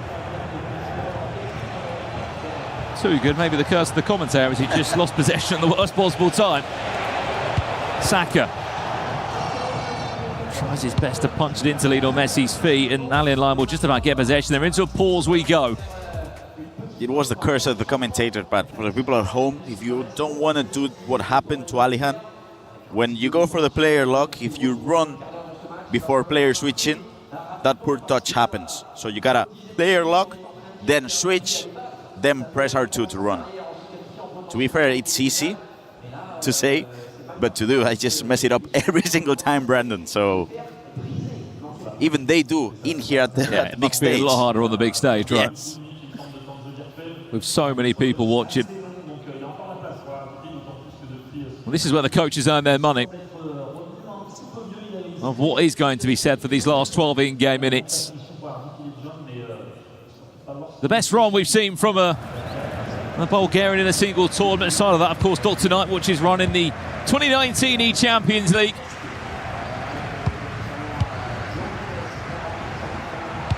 Look at Musiala, by the way, fresh on the pitch, and look at the pace he's going to add into this attack.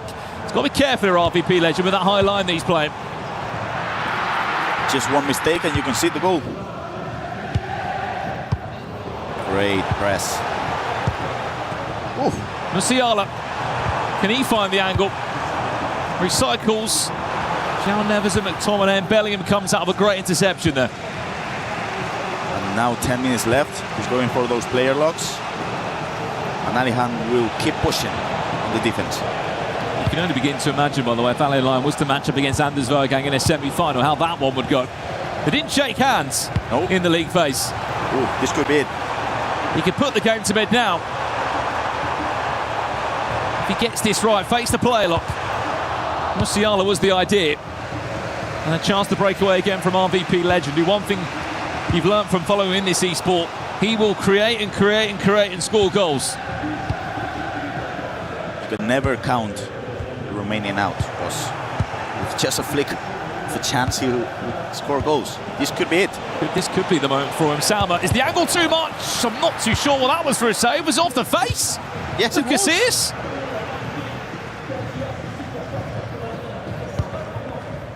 Now Alihan will try to calm the match, just holding the ball. The game management comes in. Nerves of steel. Wow.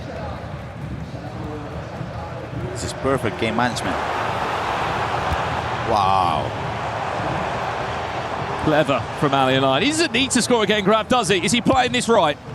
He is. Or is he? Decision making now is key. RVP legends. Player look finds Dembele. And there's options queued up in the box. Messi might fancy a finesse there, or instead goes to Salma. Ball on finesse! RVP legends! Ties us up at 4-4, and it looks like we're going to extra time. Could never count him out. Ball roll, scoop turn, finesse, and Salma Parayolo with the right foot. You can see Andres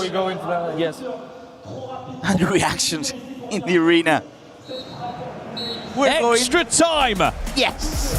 For the first time on Championship Sunday. And I'm sure it won't be the last.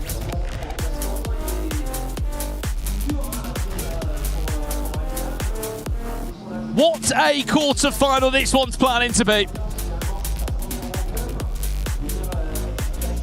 What a game between these two.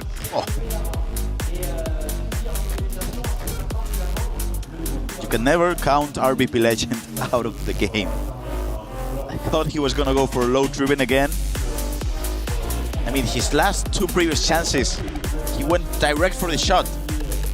But this time, as we were expecting the same, ball roll, scoop turn, Salma with the right foot. What a call.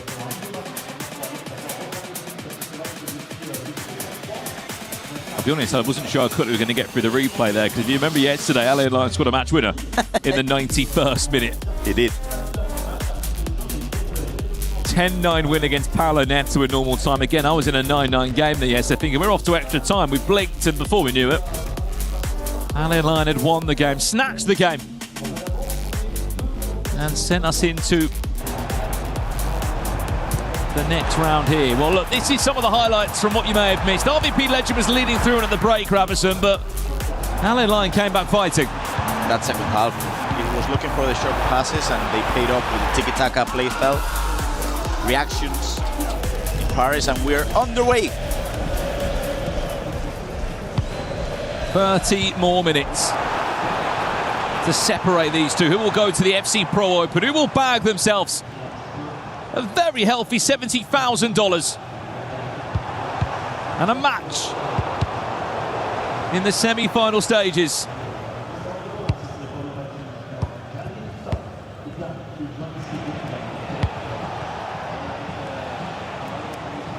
Let's see, because RBP was clinical in the first half, but he did crumble against Alihan's way of attacking in the second half. So let's see if RBP is able to adapt. I'm hearing as well from the Great Minds backstage, this is the first time we've been to extra time. This FC Pro World Championship. Of course, the league phase, we were playing for draws. There was no option of extra time. I don't know, we had the round of 24, round of 16 yesterday, no extra time fell our way. If I'm being greedy, I wouldn't mind a few penalties also. No. Kika Nazareth punches into Musiala, who has no mistake there. Look how quickly he moved this. When you're trusting the pink pass, you can see the reaction from RBP, but it's really hard to defend. First pink pass into a second, first-time pink pass, and of course with Musiala you can just control on one direction, the other. He gets right, 5-4. RVP Legend, ball roll scoop turn, looking for that deflection, which seems Casillas off balance ever so slightly, out for a corner. Messi! Oh! It's a hat-trick! And you could just see it coming as it was finessed towards the goal.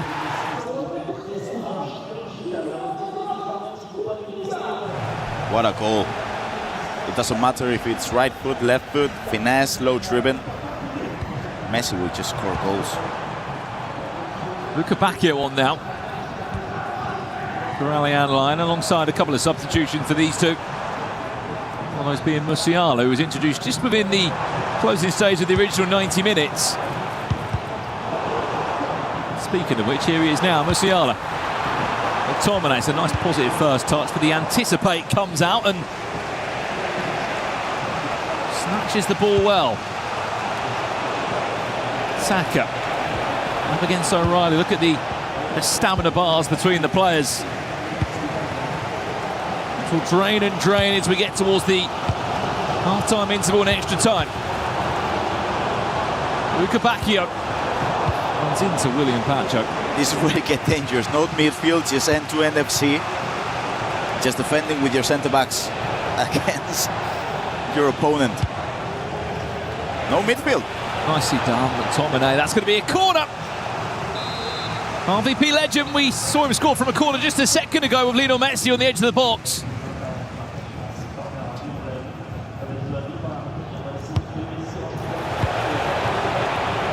Is he going to look for the same now? You just see the press originally from Pacho. Messi might try and find an angle. That's not going to happen. Have a breather. Half time. 5-5. Wow. If I'm coaching my nerves will be off the charts, because the game is just on small details when you're playing end-to-end. You're attacking with the cam and the strikers against the 4 defenders, and you can see Andres in there. There's not much you can do. You know it's on the hands of your players, and it's just whoever is the quickest when players switching, whoever is the quickest with the finesses will just win.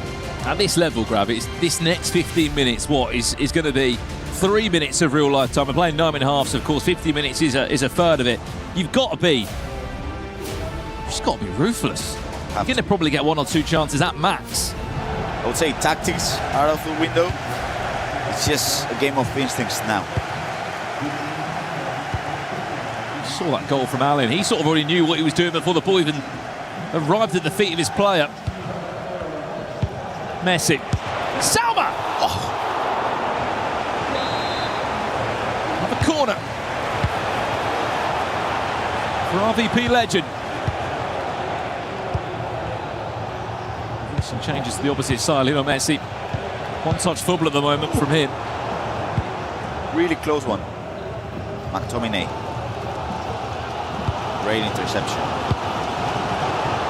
Just the triggering of the runs, though, is so clever. Musiala, Kika Nazareth runs into Pacho. A chance again to change possession. Final 10 minutes here, Grav. How many balls has Pacho recovered in this extra time? I mean, he's not been everyone's cup of tea, though, Pacho, though, has he? No, but he's been flawless in this quarterfinal number 3. He's not been in everybody's team. Only RVP legend Levy Finn being keen enough to start the Ecuadorian defender. Big chance for Salma again. It's Iker Casillas, who's proven his worth. He's in everyone's team here. Messi finesse. Casillas again to call into action. And it's another corner. Pacho offsides. I'll tell you what, if you're at home and you've got the budget to get him in, Iker Casillas. He's in all the players' teams. Aliban coming in the chat, he's a massive fan of this game. Allen has been the better player, but RVP has just been clinical. Allen all the way to the final. Says Nico Hype. RVP legend is the GOAT. Keep your messages coming in the chat. Who do you think is going to become FC Pro World Champion? Final 5 minutes here. Alien Lion, Nazareth! Is that the match winner? We were talking about Salma Parayuelo, about Luque Bacchio, about Messi, but it seems like here in Paris, it's always about Kika Nazareth. Brother, I have so many chances. I know. Why have they not scored? Yeah, the RVP legend there say, I've had so many chances, how have I not scored? Answer for you, Iker Casillas.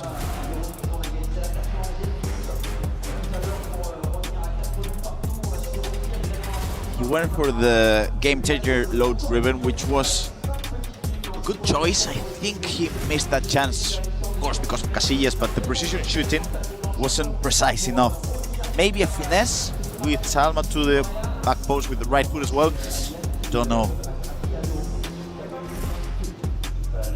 But it's RVP. He's done it once. He can definitely do it again, Brandon. Well, he scored 5 times before. He's got kickoff on his side. We know how ruthless these players are from the restart.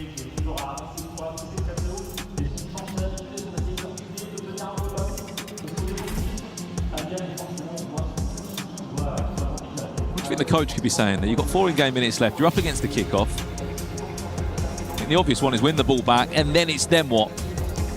Then you gotta go for those player locks to the wings, because they're really hurting Alihan. Let's jump back to it now. Just under 5 minutes for RVP legend to send us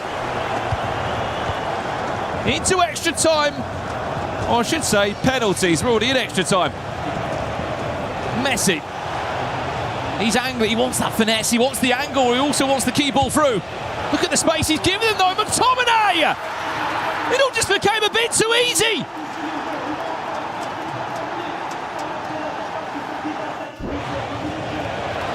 He trusted too much the second man press, and McTominay with the left foot finesse to make it 6-6. I will say here in Paris at the Championship Sunday, what have we seen from Scott McTominay? He can score it all, he can defend everything. Denman Stokes. JD Denman's even got himself in the box alongside Tom Stokes. I mean, Grav, are we going to penalties? Surely not. When we're watching Alihan, I feel like there's one more goal in this. Kickoff, we've seen Alihan do it yesterday and the day before. It could happen. I want some PKs, Brandon. Don't we all? We'd love penalties if we can get it.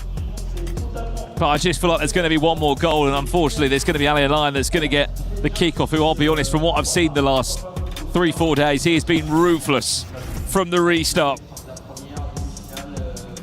Some of the chat said, why is Stokes not playing? I mean, we're asking the same question. Maybe next year. 2 minutes. What could be a $70,000 goal? A season defining goal. Would send you into a semi-final where you'll be playing the Sada or Anders Vergang. He's playing for the last chance, surely, Grav. He's happy to hold the ball, and he'll go forward. We saw an outpour of emotion yesterday from Ali Lyon when he snatched the 92nd minute winner against Paulo Neto. Can it be the same story now? Has to be perfect. Has to get this right. Ali Lyon. Penalties to the side of spot in the semi-finals of this year's FC Pro World Championships. Here we go. Ali Lyon steps up down the middle. It's Salma that gets us started. And it's Ousmane Dembele for RVP Legends. Upstairs, Dembele scores. Now Alihan with Kika Nazareth. Of course, she won't miss, or will she? No.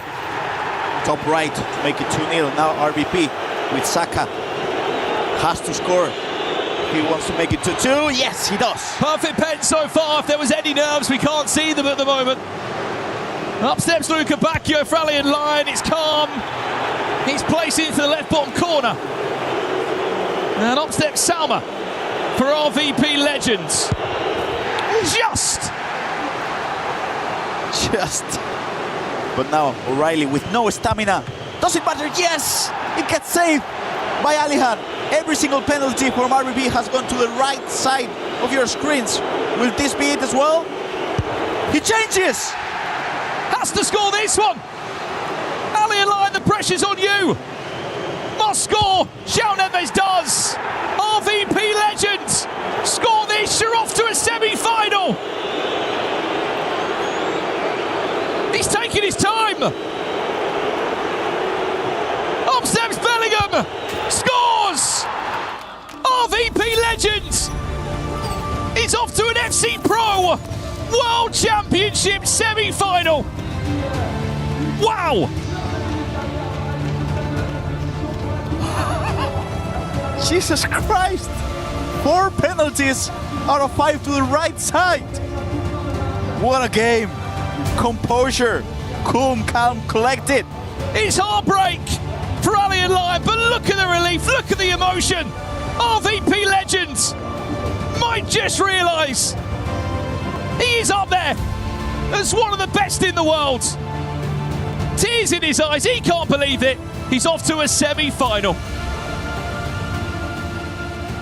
That was a lot of fun to watch. I can't imagine how it felt to play it. I can see the emotions just pouring out of you right now. How are you feeling? I'm just shaking and I feel like I want to cry, but I have no words. GG's. You've been playing this game a long time.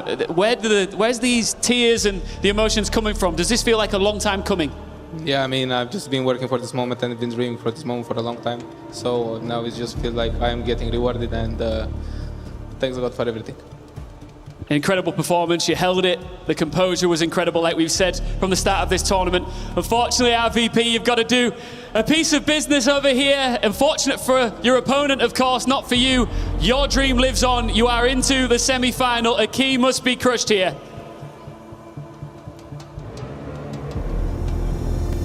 We'll come back to RVP, but for now, the youngest player in the tournament bows out. But make no doubt about it, the future looks incredibly bright for Ali Hanlion. The time's just not now for him. RVP, just come with me for a moment. Just briefly, just walk with me just for a second here. Because I want you to really soak this up. This trophy, let's keep going back. Let's keep going back. Because you're now just 2 steps away from a lifelong dream of yours.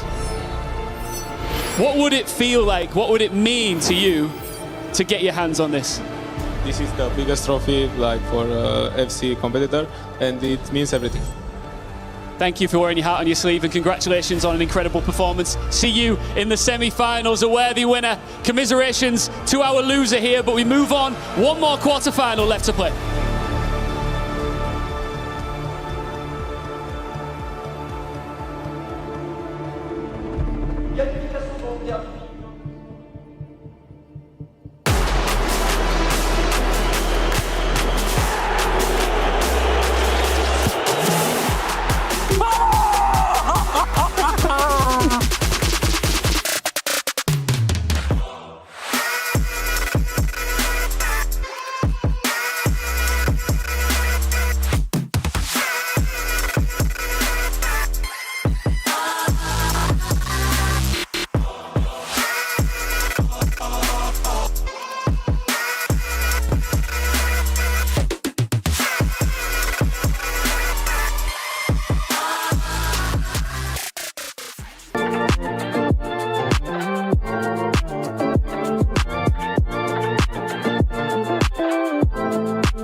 Play is in our DNA.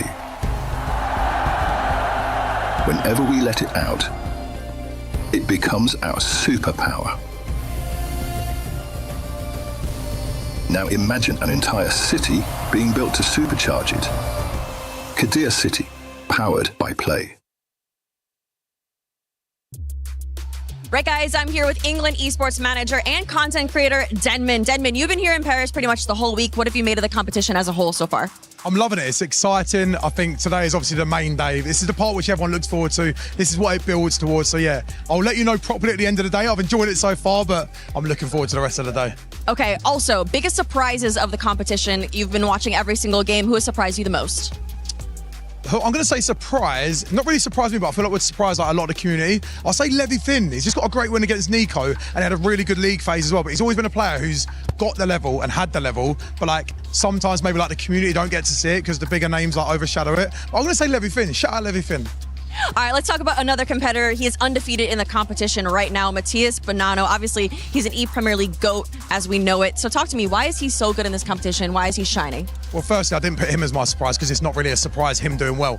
I think when you've got as much experience as Bonanno's got, and he's played in multiple leagues as well, he's won multiple trophies, and he's just played for so long as well, I think it just comes with it, doesn't it? Like, just being so experienced and, like, he's really controlled in the way he plays. Like, he's got multiple different ways of scoring.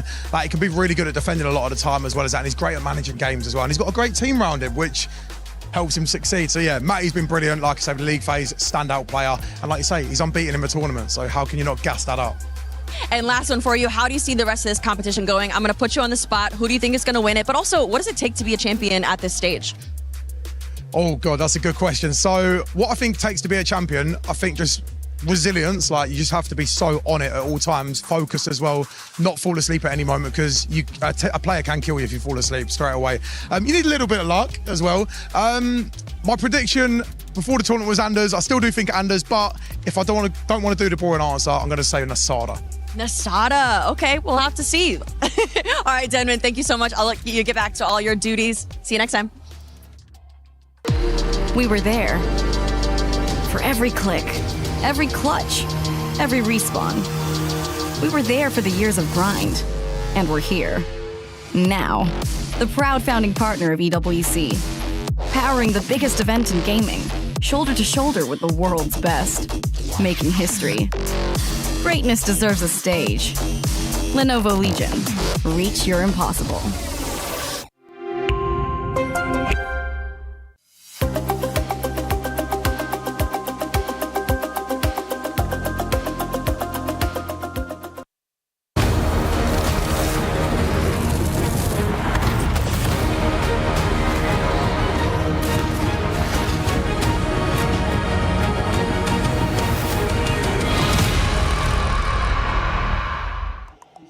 Week 3 of the Esports World Cup continues on, and this is a big opportunity as the goalie makes the save. RVP knows he needs just one more. He puts it through, and now he's into the semifinals. We welcome Richard Buckley and Jaime, who was just on the call for this one, to the analyst desk. Jaime, incredible finish. The first time we're seeing PKs the entire tournament. It doesn't get more intense than what we just witnessed. No, it doesn't, especially when you just take 4 of those 5 penalties to the right side. I was just, surely he's not going to go to the right side again. And he did. I mean, confidence-wise, it feels like he just goes on and on, Rich. Yeah, absolutely. I mean, when you look at this game, my prediction aged terribly. I said Alihan by 5 goals. You did. But RVP just showed... for a long time, people have maybe called him an onliner, in the nicest way possible. He performs extremely well in online qualifiers, but maybe doesn't replicate it at LAN. This is the biggest performance of his career, and you saw that in the interview as well with Ian. Incredible showdown between these two, and we've seen it time and time again over the last 2 years. This is now 4 for 4 going to RVP. Is this just a mismatch for Alihan Lion, or was it simply RVP better on the day when it matters most? It is. We always say that FC is a game of styles, and it's curious because you expect RVP to just go on the end-to-end FC. You expect him to try to score 10, 11, 12 goals past him, but this game was completely different. He tried to defend on a low block, which worked well for him, and he went for the counter-attack. So shout out to RVP. He adapted. He wasn't playing what his style required, but he got the job done, and he's through to the semi-finals. Yeah, if you've got a B+ secondary style that is good enough to beat Alihan Lion, you just think of what your A+ style is, where you do go all-out attack. And the one person that I think will be watching over his shoulder looking at this game, we're about to see on the stage, Anders Vergang. Alihan beat him. Now maybe his closest rival has just been eliminated from the tournament. Anders will now potentially have to match up against RVP, but that's only if he can get through Nasada, our highest scorer of all players in the tournament. That is our final quarterfinal coming up, and we are excited to see how this one's going to play out. Before we get into that match, though, we got to hear from the boys by the tower. What's going on out there on the grass? Yeah, we're still here. We're still absolutely loving taking in all of the views. What a location it is, and what an occasion we've got coming up for you next. It's time for the final quarter-final.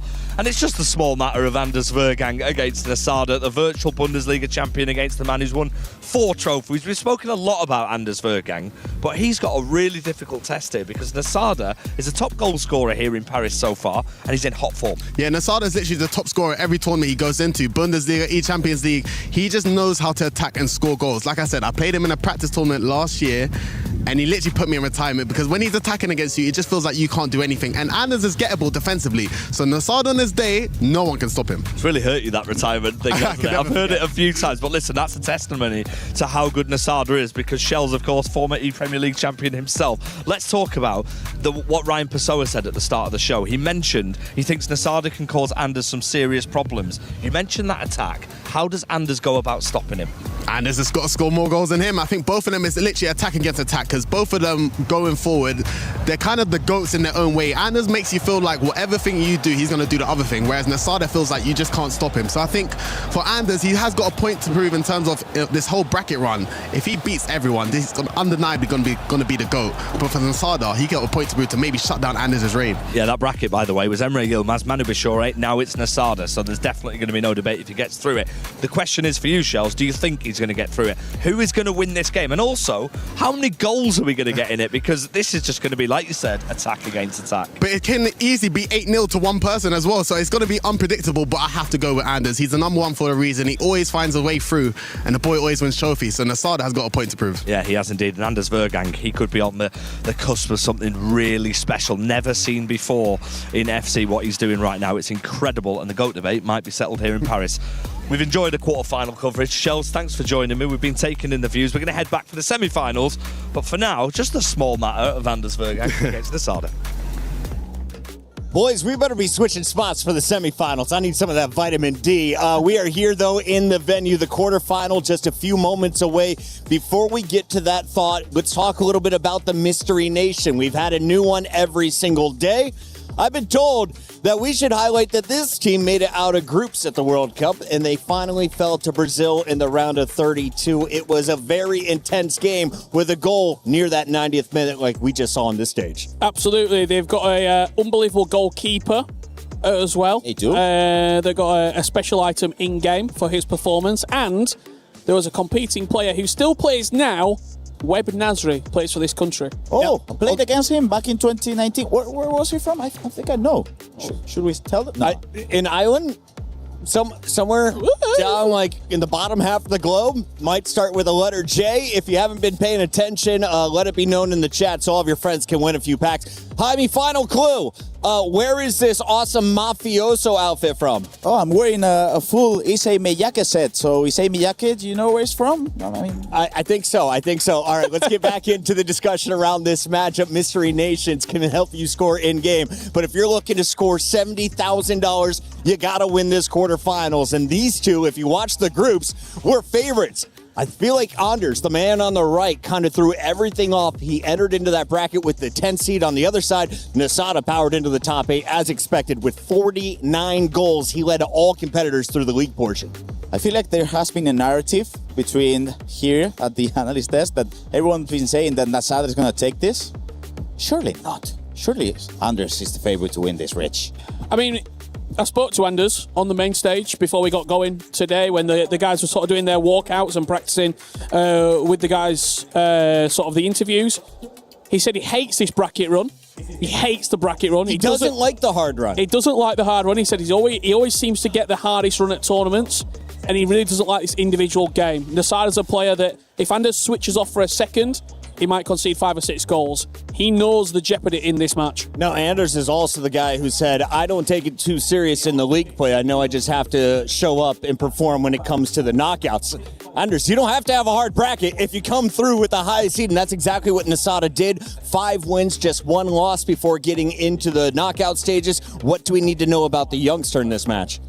He can play 4-4-2. He can play 4-4-1-1. So he has some tactical changes. He goes forward. He scores goals. And he won the virtual Bundesliga title this season. He's got a chip to his name in this calendar year. It gave him a lot of confidence coming into the back end of the season. And I think he truly believes he's going to beat Anders Vergang. Final 60 seconds before I get your predictions. Real quick, why is this such a big story for Anders? For those who don't follow FC closely, he is 4 for 4 on the year, right? Absolutely, yeah. The E-Euros, the E-Serie A, the E-Champions League, and the FC Pro Open. He's going for the 5-peat. No one has ever dominated a calendar year like this before. This would be generational. Jaime, do you think he's inspired by the money or the trophies? Trophies. I don't think he cares about money. He just wants to do the clean sweep. He wants to be the GOAT. And I feel after today, he'll make it happen. Trying to prove he is the head of the herd. Anders Vergang signed by the Falcons, a star looking to prove he deserves his green jersey. Can he get the job done? Well, he's got to take on the number 2 seed after a league play. Nasada has been on fire, and he's just a few goals away from the semifinal. Let's send it down to the stage to get this thing started.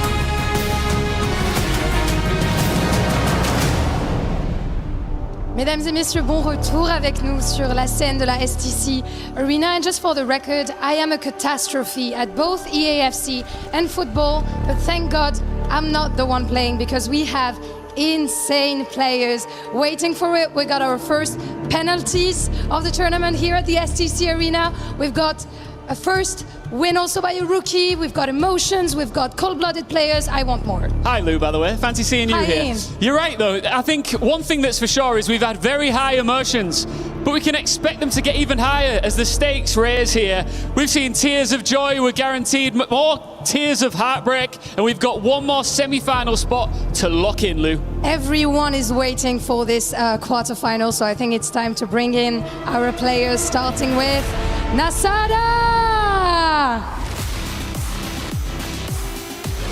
He has been one of the most dominant performers so far.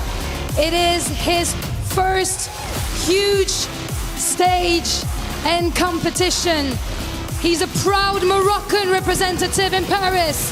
Il représente le Maroc fièrement à Paris. He's the title holder of the virtual Bundesliga, but of course, he wants much more. To get it, he's got to go through this man. Anders Vergang! Ladies and gentlemen, the world #1 has arrived. This time with his eyes locked on the trophy and a real piece of history.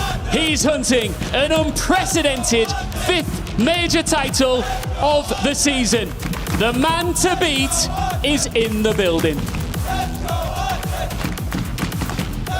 It's a huge opportunity for a spot in the semi-final up for grabs. Can't wait to hear from these two men, Lou. Yeah, indeed, it is a big weighted quarterfinals. Nasada, you're facing a titan of the game, of course, but you don't seem too stressed. You seem like a pretty chill guy. So how do you handle all those emotions regarding those big games?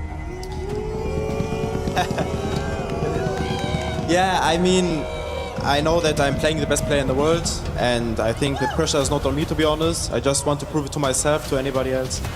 Indeed. Donc première question, tu joues l'un des plus grands titans du jeu, comment tu te sens, comment tu gères tes émotions? Bah oui, je joue contre le meilleur joueur du monde, donc je pense que la pression est plutôt de son côté que du mien. Anders, you're known to be the antagonist of the game. Everyone wants to take you down, and you've been, you know, now you're in the real business here in the top 8, so do you feel like Nasada could be a problem? I mean, everyone here can be a problem, but I'm by far the best player. Everybody knows that, and the only way he can win is if I doesn't play well. Okay, so it's on you. Amazing, of course. Le seul moyen pour lui de gagner, c'est que je joue mal. So let's see who takes the win, of course. Can I get you guys to have a handshake before the game starts? Wishing you good luck, of course. And let's see who can take it home. Well, what a game this one plans to be between these two juggernauts. One thing we can assure you, there will be goals, and lots of goals. I do not see this being a 2-1, a 3-1. I see this being an 8-7, a 9-7, Ryan Pessoa, who's alongside me for this one. This is our last quarter-final, the world #1, the 2024 world champion, Anders Vergang, who's already knocked out a world champion in the world #2 on his road through, but the Nasada's in his way. And I tell you what, there's a lot of players, including Anders, that do not want to face the Moroccan. Yeah, Anders can say as much as he likes about how if he plays his game, well, the only way Nasada will win is if he drops that level. Nasada's more than capable. You can see the crowd support for him as well from Team Falcons. They get valuable club championship points as far as Anders progresses in this tournament. He looks calm though, he looks confident. Let's speak about his tournament so far, because he wasn't perfect, was he, in the league phase? He wasn't in the top 8 compared to Nasada, who finished 2nd in the league standings. He was the top goal scorer in Nasada, but for Anders, a loss against Emre Yilmaz, a loss against Alien Lion, but then a knockout bracket that made it all sort of make sense again. Yeah, you know what? There are ways to get to this stage of the tournament, but the way he done it, I don't think you could have it any other way. He beat Emre Yilmaz, who obviously beat him in the group stage. He then beat the world champion, Manu Bashori, and it's kind of like there was a bit of a rivalry between them two. So he's overcome that. He's now able to defeat Nasada.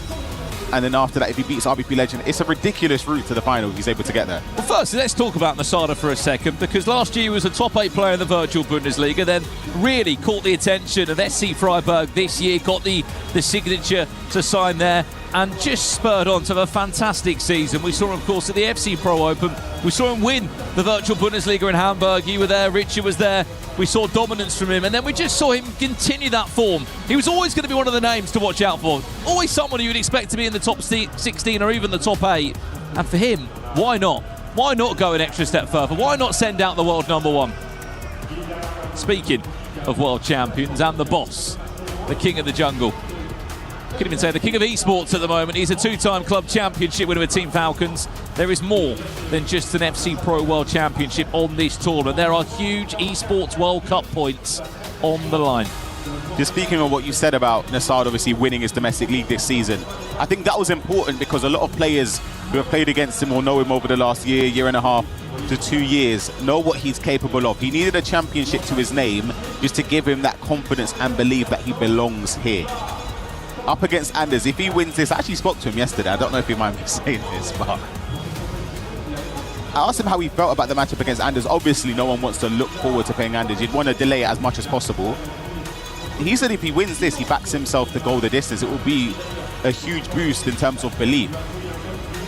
And I think he can do it, especially with the way Anders has been playing. I'll be honest, offensively he's been great. Defensively, question marks with the way he gives away possession quite a lot in his own half. More so than we've seen throughout the season. I don't know if that's by design with the way he's trying to transition, but there are question marks defensively for me. Absolutely. But one thing I think they both don't really care about is keeping a clean sheet. I mean, which is not really possible anyway. The thing is, Nassada, you can make those mistakes, right? I'm trying to describe this as the best way I can for people to understand. The way I see it, there are some players in the tournament, from the whole 36 that are involved, they go gung-ho, going forward, they're a joke. The likes of Alahan, RVP Legend, I think Nassada, those three stand out from the top of my head that are hitters, like they score goals. And you get the more complete players, like Emre Yilmaz, who also scores a lot, but Manu Bachoy, them type of players, Levy, etc., they're all complete. But against somebody where they're more weighted towards attacking on FC, I want to see how Anders will do this game, because he struggled against Alahan, and I think Nassada's from a similar cloth in the sense that he just goes forward at will. Well, chat, how do you predict this one going? Team Falcons against SC Freiburg. Nassada against Anders Vergang. And Team Falcons are here in their numbers. They've even brought a drum to try and spear their player on. Well, here we go then. Nassada, Anders Vergang. One thing they average is goals a game. Both averaging at least 8 goals a game throughout the competition so far. Keep in mind, Anders has had to play an extra round in the competition, but he scored 63 goals up until this point, and Nassada, with just 1 game left, 57 goals. He was the highest scorer as he looks to kick us off in just 2 minutes. It's goal number 58 for him in the FC Pro World Championships, and he made it look so easy. Look at this for those at home. That finesse shot towards the near post. Maybe I've missed something, but I feel like the last couple of weeks it's started to come out a bit more. A couple people done it at the Champions League, play-ins, last chance qualifiers, but in this tournament, RVP Legend scored quite a few goals against Alihan Lyon from it. Banano's been doing the same. It's something that at home, genuinely, keep an eye on it, because I don't think that's going to be the last one. This is the start you need, though. If there was an instruction guide of how you beat Anders Vergang, there's only a few people that have been able to do that. I mean, 2 of them were here in Paris, and 2 of them have been eliminated from the competition, but one thing that certainly would help is going 2 or 3 goals up from the get-go. 100%, and he's on the attack again.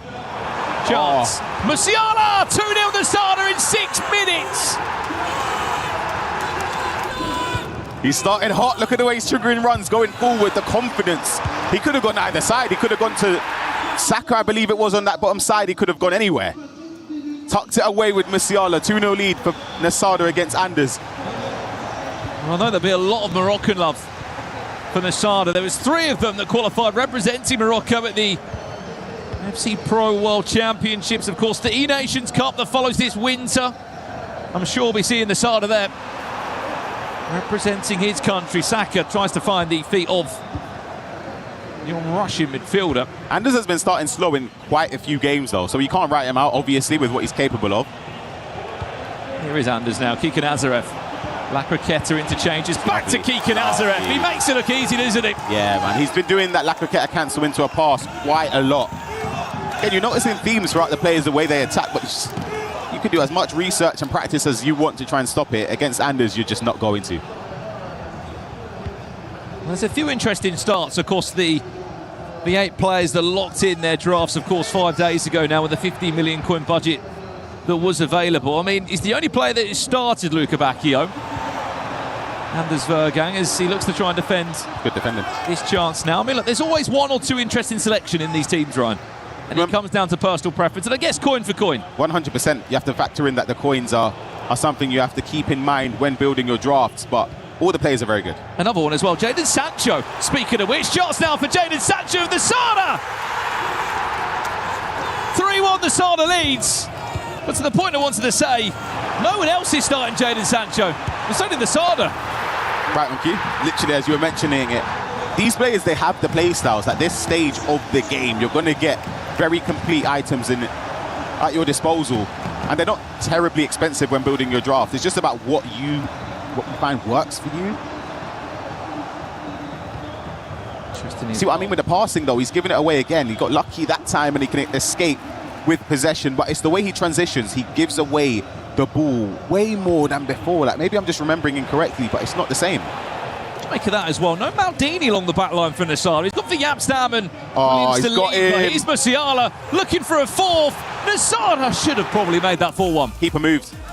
Keeper moved. I know it's a subtle thing. It's a tiny step, but it does enough to stop Nassar making it 4-1.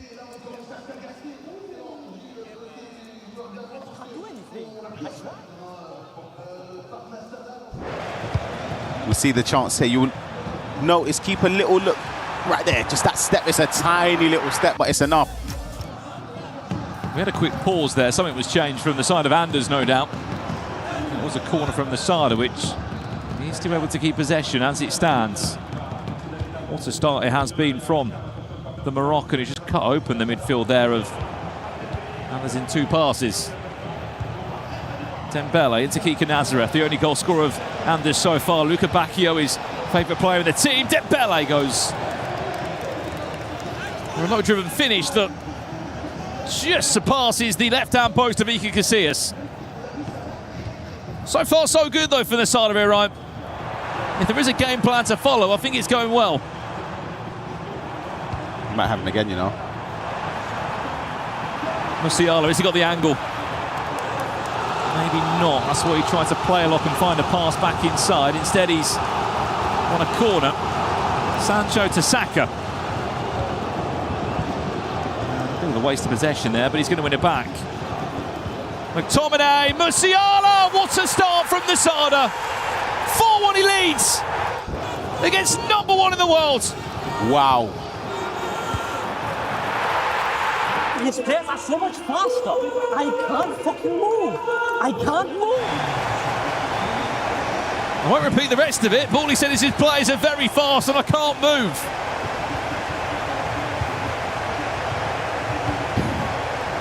I'll let you take that as you will. Apologies for the unsavoury language in there.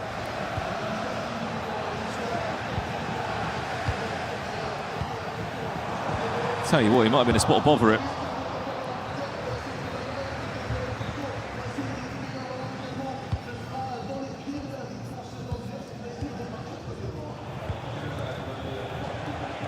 This is a really interesting point in the game, Ryan. If he concedes again now, it starts looking quite dangerous. Kika Nazareth. Dembele off the bar. Is it one of those games where it's all just falling well for Nasada? Look at the runner again. Ooh, pulled it back with R1 instead. I thought he was going to carry on pushing for a pass behind the defensive line. Sancho. Musiala, Dembele, 5-1!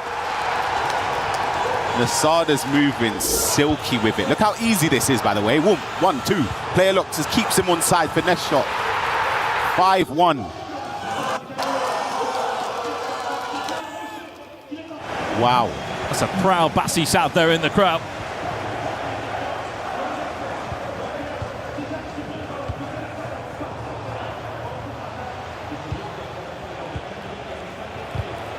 It's a good step. De Jong. Kika Nazareth, wow. Luca Bacchio, there's one.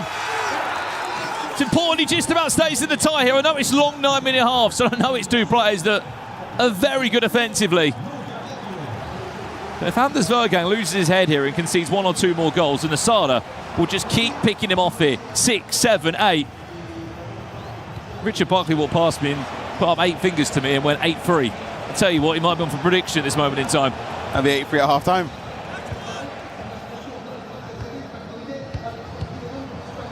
Dembele. Sancho Musiala, 6-2. Musiala's putting on a show.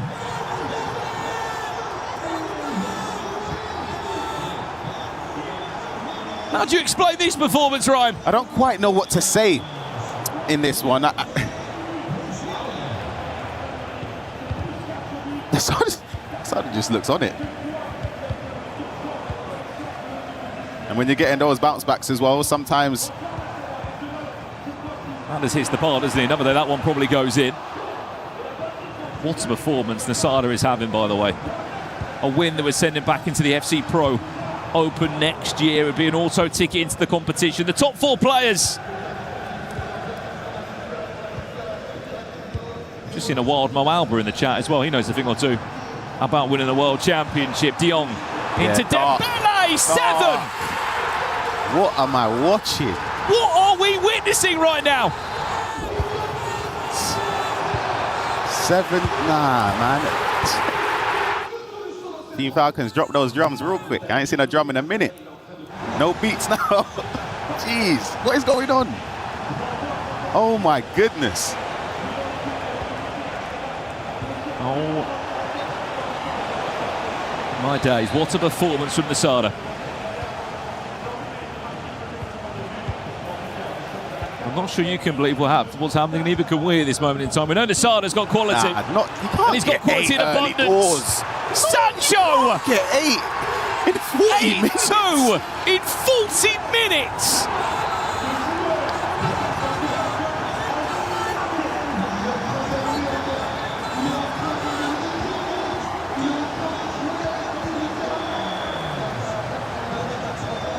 What is happening, Ryan?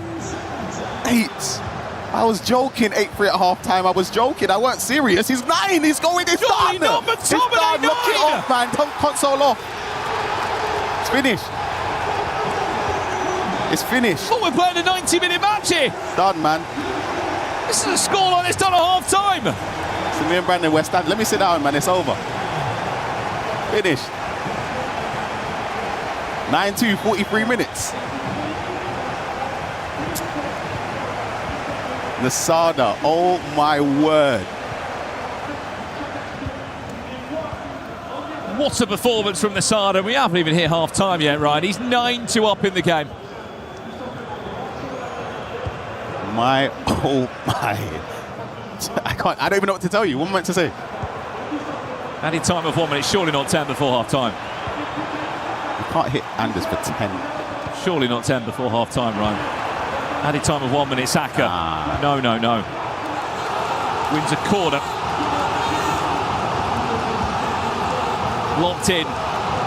Heads it back on the half volley and into a pause we go. I'm sure you'll see it here and see a huge reaction and outpour from Anders at half time. I mean, actual it's 9 goals to 2 at half time.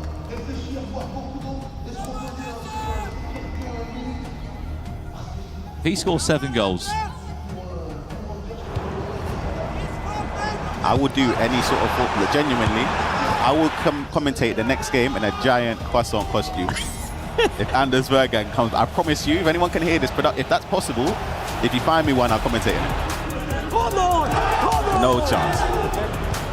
Well, that's when Anders was scoring, and then it didn't look so good.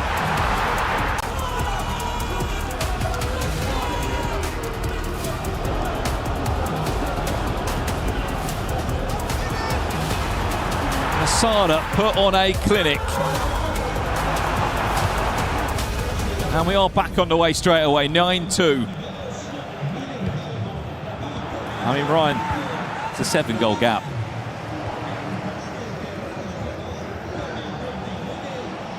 A 7-goal gap between the two players at this moment in time.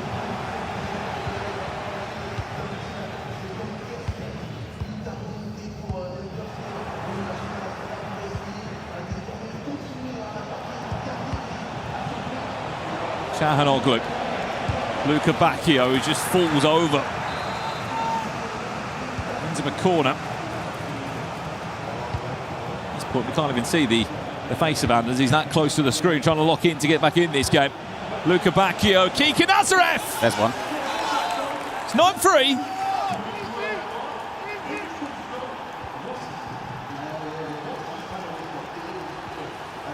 Just can't see Anders scoring 6 goals without conceding another goal from Nasada.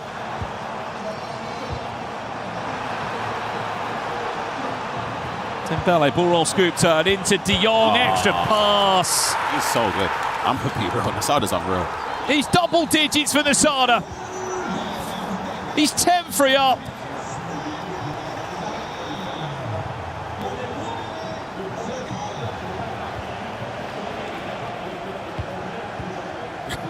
I actually can't believe it. You are looking at the world #1 trailing 10 goals to 3. Against Nasada, who is playing in his first ever FC Pro World Championship. Unbelievable. As it stands right now, he'll be on his way to take on RVP legend in the semi-finals. Levi Finn and Matthias Bonanno, by the way, on the other side of the bracket. Luka Bacchio, finesse! 10-4.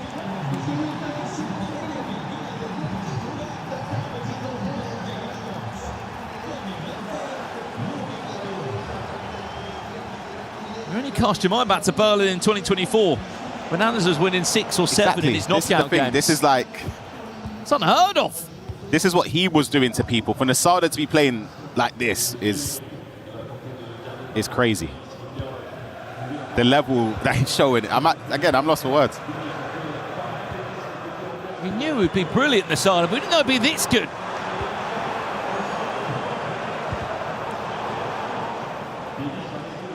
He has been untouchable in the final third, and something tells me he's going to be on for 11 or 12 at this rate. Saka taking all the time in the world, just teasing with Anders. The dribbling's incredible as well.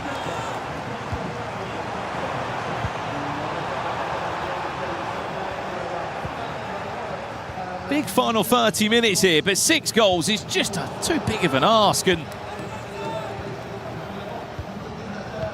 Nasada is on his way to his biggest paycheck of his career. Chance to break away now. Keegan Nazareth for Anders. What a save from Casillas. Yeah, he needed that, I'll be honest. That's something that has to go in. You see the frustration from him. He hits the bar in the first half. The keeper gets a save there. Those are the small details that are on the side of Nasada. Look how fast kicker is as well. I say this all the time. I get stunned when she runs in behind the defensive line. So quick, you can't stop her, but then the finish wasn't there for Anders. Corner. Played short as far as the edge of the box. De Jong will intercept, and a chance to counter-attack for Nasada now, who is hunting for more. And the 11th, the 12th goal. The biggest defeat that Anders Vågheim may have ever faced. And in a quarter-final of the World Championships. Unbelievable. Luka Bacchio, Salma. Keegan Nazareth didn't back it to go on her own. Tried to reverse the pass back into the feet of Salma. I don't mind the intention there, I get it. There's the overlap. Saka! It's another corner, Musiala with the effort of goal. I mean, this is what you would be doing. Yeah, and I think for Anders, it's a painful one because you know, what was it? I forgot what it was at half-time. 9-2, right? It's 9-2 down at half-time. Yeah, you kind of know, if you're really honest about it, you know it's over. So it's like you're just playing that next 45 minutes, like trying to chase, and then you kind of just know. It's quite sad.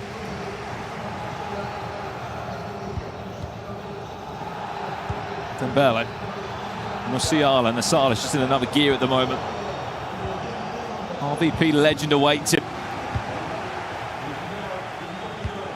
Of course, the Club Championship, a big part of this for Team Falcons. That's why they had all their hopes that Anders will be able to pull them back some important Club Championship points.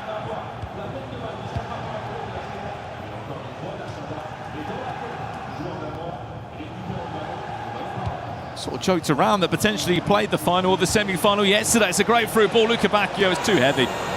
Freak assist, but you look at the level of name he beat yesterday. A previous winners, a world champion out. Two-time E-Champions League winner out at Emre Yilmaz. And now he's just run into another future world champion, potentially.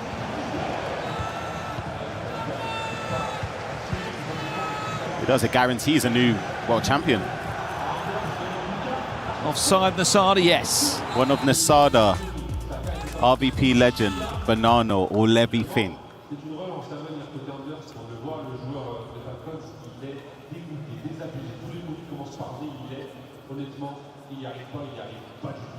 Six goals, Ryan, in under 15 minutes, just over that. It's just happening. It's not happening.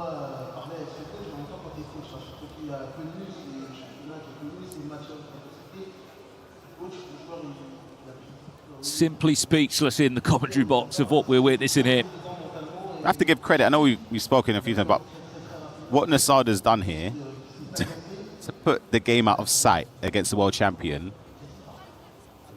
Some people may have just sat there, once they're like 5-2 up or 6-2, whatever, and just slowed down a little bit and just got a bit scared. I would have got panicky and just started to keep possession. He didn't. He smelt blood and he went for it. And he's going to be a real danger in that semi-final against RVP legend. That one's going to be really hard to call. Dembele off the post. That's the game. That sums it up, no? That's the game there.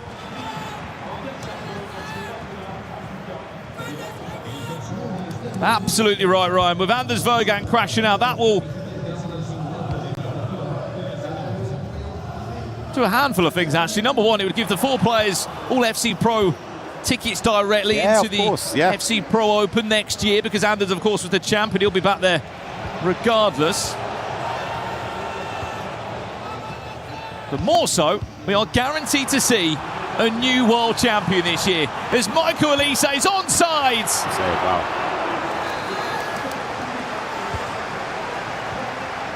And who will be the world champion? That's the question. Matthias Bonanno, Levy Finn. RVP legend or Nasada. There's Mr. Sari watching on. He might be on his phone trying to work out the club championship ranking points of where this leaves them now.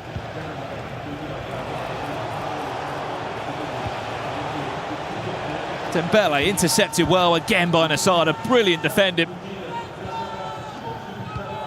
And he could just see this one out now. Unbelievable performance. No doubt his best performance we've ever seen. We know his name. It's 11 for Nasada. He's on his way to a semi-final in his first ever FC Pro World Championship. Special. I think that's the only word for it. Absolutely special from Nasada.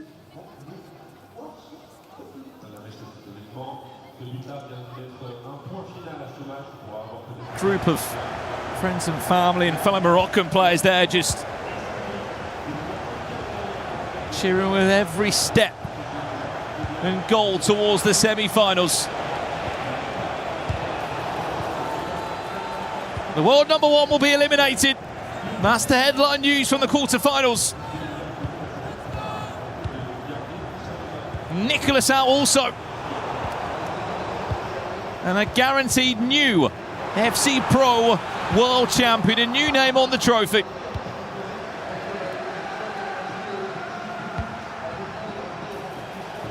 Dembele, nothing more than a consolation. I mean, what could have been the perfect season, Ryan? It's a shame because there'll be people that will think it's like a failure, but like, it's so harsh to say that. The bar's that high, isn't it? The bar's that high. And when you win every tournament, you won the FC Pro Open, the E-Euros, the E-Serie A, the E-Champions League, go on and on and on. It's far from it because he's got accolades this season that he hasn't had before, so he's added to his trophy cabinet, which was already ridiculously stacked. Nasada's not done yet.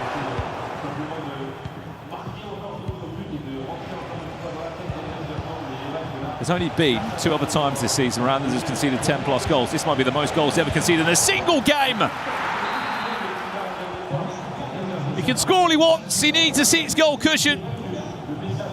to be overturned if there's any chance of him going through. But Ryan, closing thoughts on the Sada. He's on his way to a semi-final. Yeah, magical moment for him. I'm very happy for him as well. Again, I spoke to him yesterday at the end of action, and he said if he wins this game, it will do so much for his confidence going into that semi-finals. And now he's won it, but not by any old 3-2 or 4-3, for example. He's won, as it stands, 11-5. Ridiculous, man. Any time of 1 minute. And the Sada announces himself to the world, if he hadn't already done so. The world #1, Anders Vergang, eliminated by that man there. The Sada 11, Anders Vergang 5. A handshake and a hug between the two players. He's out, and Team Falcon's hope of Club Championship points will no longer be alive in EAFC, unfortunately. But what a performance from the Moroccan. What a moment for him. Unbelievable. He goes through to a semi-final against RVP legends. And in just a second, we're going to hear from him now. What a result for him. Let's head down there now with Lou. Wow, Nassim, what a showing, what a performance. I don't exactly know what to say except congratulations, because you know in the interview before the game, Anders said that the only chance you had to beat him was for him to play bad. So can you tell me what happened? Yeah, as I said, I think Anders didn't play his best game, and I did play my best game, and yeah. Still a humble king, and I think we can applaud him for that, of course. Congratulations again. Donc ma question, Anders a dit que ta seule manière de gagner, c'était qu'il joue mal. Qu'est-ce qui s'est passé? Bah, j'avoue, il a pas joué à son prime, mais moi, par contre, j'étais à mon prime. You just eliminated the best player in the world. You said it yourself, and we're gonna head to the key crusher. You're gonna get to break the key of Anders Vergang here in Paris for your first top 8 at the World Championship. How do you feel? Yeah, I feel incredible. As I said, I just beat the best player in the world, and I don't know what to say. Let's go for it.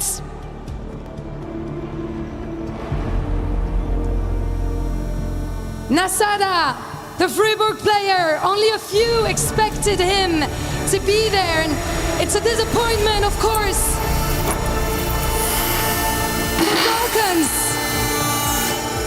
as their representative, is eliminated by the Moroccan player. Nasada, I'm gonna welcome you back to the stage for one last word. Some doubted that you could make it to the top 4, beating, you know, Vergang with such a statement, but you have a lot of supporters here, people that came to see you, to cheer for you here or in Morocco, fans, friends, family. What do you want to tell them? Thank you to everybody who's here. My family, Bessie, every Moroccan. Thank you very much. And as I said, I just beat the best player in the world, and even if I beat him now, he's still the best. This was what I wanted to say. Still a lot of respect from you, of course. Donc ouais, merci évidemment à mes fans, aussi à ma famille, à mes amis qui sont venus ici. On va essayer de continuer à faire mieux. Thank you so much for joining me, and good luck for the semi-finals right after a short break. See you there.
Right, guys, I'm here with Remy Loeso, content creator and FC expert. I know that you've been covering this event all week here in Paris, but how are you finding Finals Sunday? Because we've had some drama so far. Yeah, crazy day here, the last day of the FC Pro World Championship.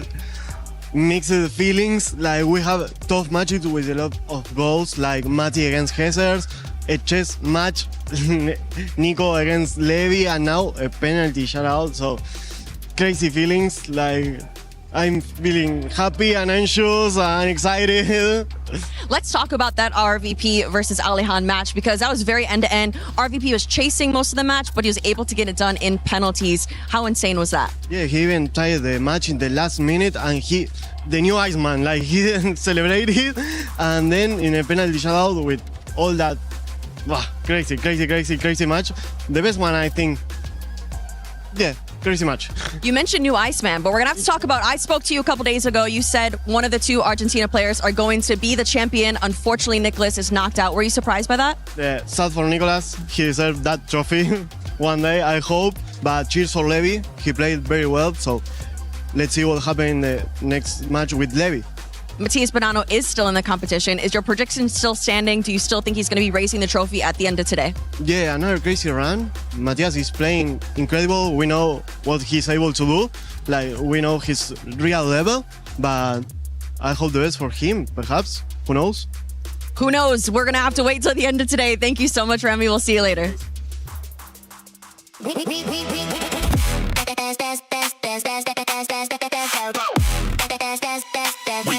Esports World Cup.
From 36 players down to our final four, that young star from Morocco just powered into our semifinals, taking down the biggest Falcon in the fight. Anders Vergang, the four-time champion this year, going for his fifth straight title, eliminated as a 2024 world champion, is now sidelined. $70,000 plus guaranteed to the youngster. We've got to welcome in Richard Buckley and, of course, FG, straight off a trip to the Eiffel Tower. FG, welcome in. You came back to the venue and already insane upsets. Yeah, I came back at the right time, didn't I? What a performance by Nasada. I mean, we do have to mention the season Anders Vergang has had, though. He has won four major trophies. It just wasn't meant to be. But in his way, Rich was somebody who was absolutely incredible in attacking sense. A man on a mission. Just how far can Nasada go? Yeah, I don't necessarily think it was Nasada winning. It was the way that he won. The dominant nature of the victory was the real big thing that could spur him on to lift his title. Incredible stuff from Nasada. He continues to score. In fact, he blows out his opponent. He is now into the semifinals. Now, what does this mean for the Falcons?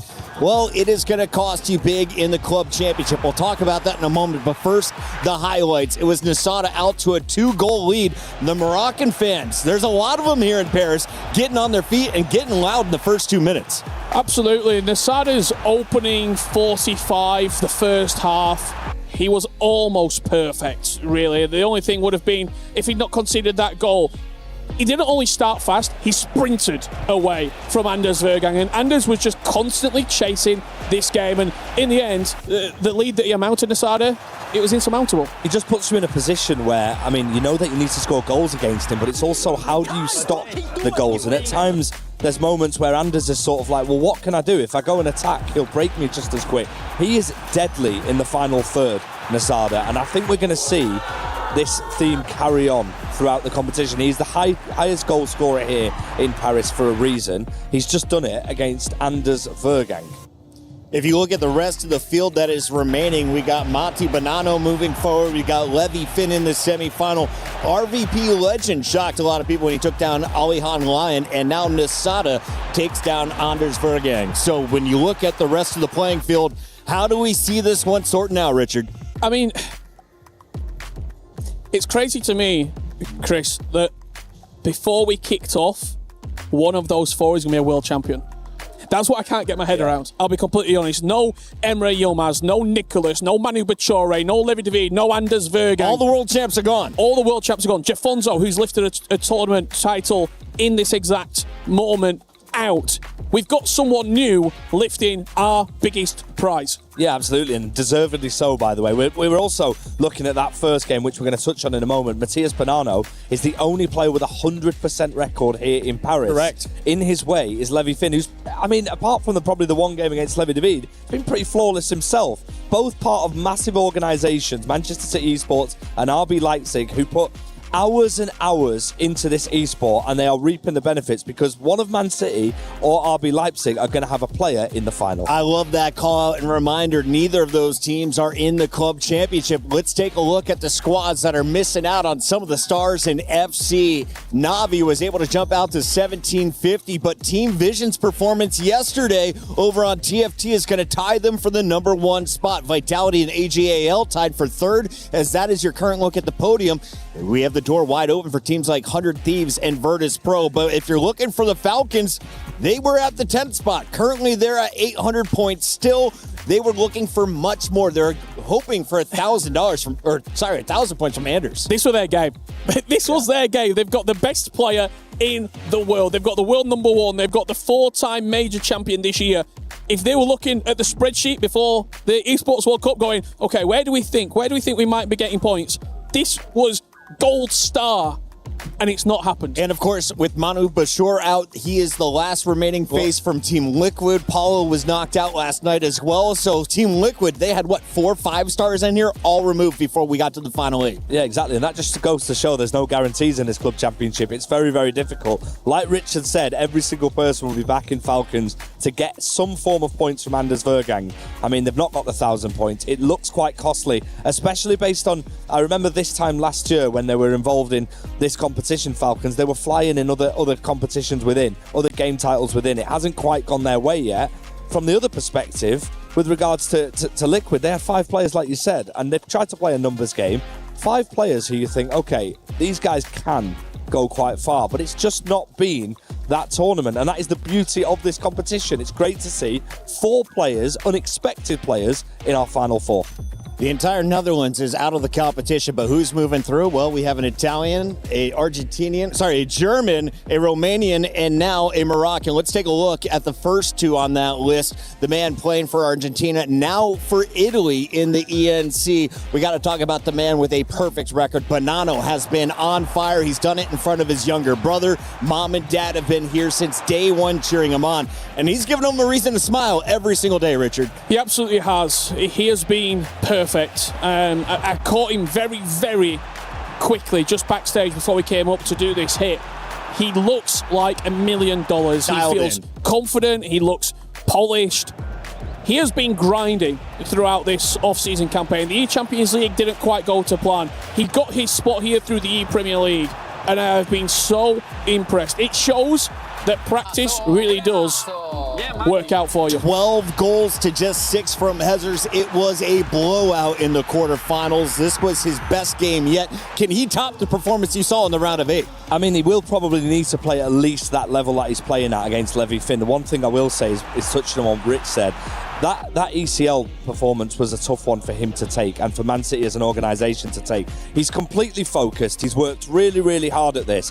And when he plays like this and he gets himself into a mode where he's got that competitive spirit about him, which comes natural to him, when he gets involved, I mean, interesting enough, a part of his game plan, which differs from other players, he's not activating team press in the defensive third as much as other players are. That in itself shows work that the coaches have done, and you see the average goals, average shots, everything's in his favour in this game against Levy Finn, but it doesn't work like that. Play style seems to be very different, though. When you watched Levy Finn, it was, a 2-goal first half before an explosive second half.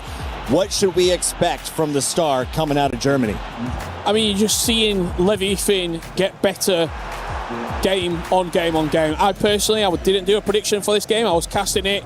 I had Nicholas winning this match before we kicked off. This was Nicholas's tournament to get to the grand final, but Levy Finn, for me, it was the second half adjustments. He made 3 substitutions. He brought on Keegan Nazareth, Adam Wharton and Scott McTominay, and they changed the game for him. Scott McTominay, 2 goals and an assist. Keegan Nazareth off the wing.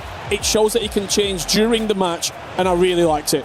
We got 20 seconds till this one kicks off. Gentlemen, quick predictions. Are you going Levy or are you feeling Matti? I think Matti is unstoppable. He's not lost a game, 100% record. He'll be super confident. His family are here. I think Matti Bonanno takes it. Everyone's always got to go. Levy Finn gets to the final. Ladies and gentlemen, lock in. This is your semifinals for FC 26 at EWC.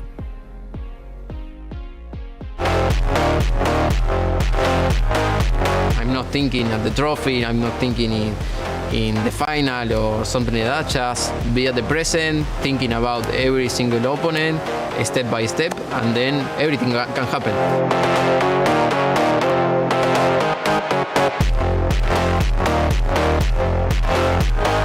Obviously, it's a great feeling to being in the top 4 of the EWC World Championship. I didn't expect it, and now we want it all.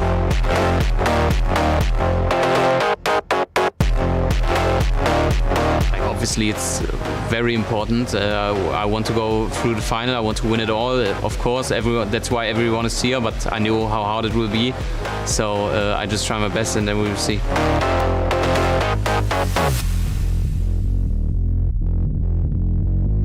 To be honest, I have, of course, good opponent in the semi-final. I will try to give my 100% to win, and I think my 100% is enough to be there.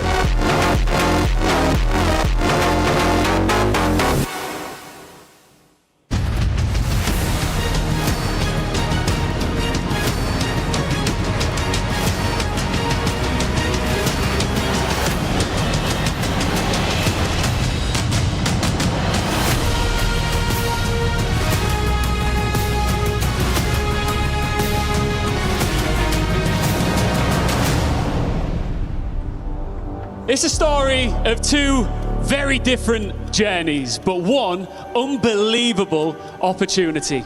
On one side, a player who has been unbeaten throughout this entire tournament, perfect from the very first match through to this semi-final. But standing on the other side, the player who refused to let his tournament end. He battled through the play-ins, he eliminated a former world champion, and he denied an Argentinian king his crown here on this stage. This time, a spot in the grand final hangs in the balance, Lou.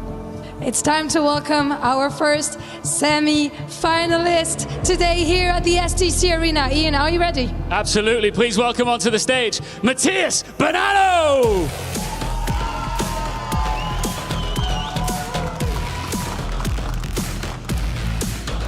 Simply unstoppable. Still perfect in Paris. The only player yet to taste defeat at this World Championship steps onto the stage once again. And now the Man City man is just 1 win away from greatness. He's about to reach the finals. Il pourrait aller chercher cette place en finale. Bonanno! And standing against him, strong, composed, Levi Finn!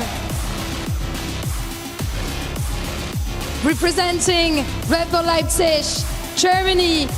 He's been insane so far in that tournament. He's eliminated some of the greatest players. But can he get more? Est-ce qu'il peut en faire plus? Est-ce qu'il peut aller faire tomber les rois de EFC? Ian, you have the answer. Both these players have an opportunity to lock in that spot in the grand final for a shot at true glory when it comes to FC. Matthias, we keep talking about the fact that you're unbeaten and it just keeps happening again and again and again, win after win. Does that add extra pressure or do you feel like it gives you momentum? No, I don't think in be unbeaten. Just I'm thinking right now, and I want to play against Levi, and then let's see what happens.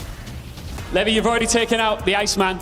You must be feeling incredible right now, but this is a very different opportunity and a very different opponent.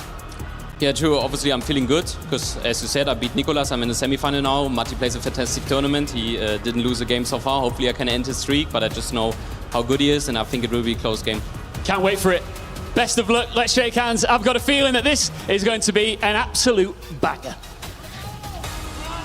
Well, thank you very much, Ian. I'm joined for this huge semi-final here at the Esports World Cup STC Arena for the FC Pro World Championships with my good friend and former teammate Shells.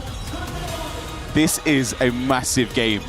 This is crazy, Ryan. I think for both players, Matheus Bonanno, one win away from a World Championship final, even representing Manchester City, and same for Levi Finn. They're both one win away. We both know how hard it is to get to this stage. We've played the World Championships before, whether it's countless 2v2 tournaments or 1v1 tournaments in the past. It's not easy to get to this level, let alone unbeaten. I don't think people realize that the standard of competition here is the pinnacle. For Matheus Bonanno, of course, he defeated Katia 4-3 in his first round. He defeated his teammate, DeFronzo 5-4, then Milkala 5-4, Obrun 4-3. It felt like everything was close.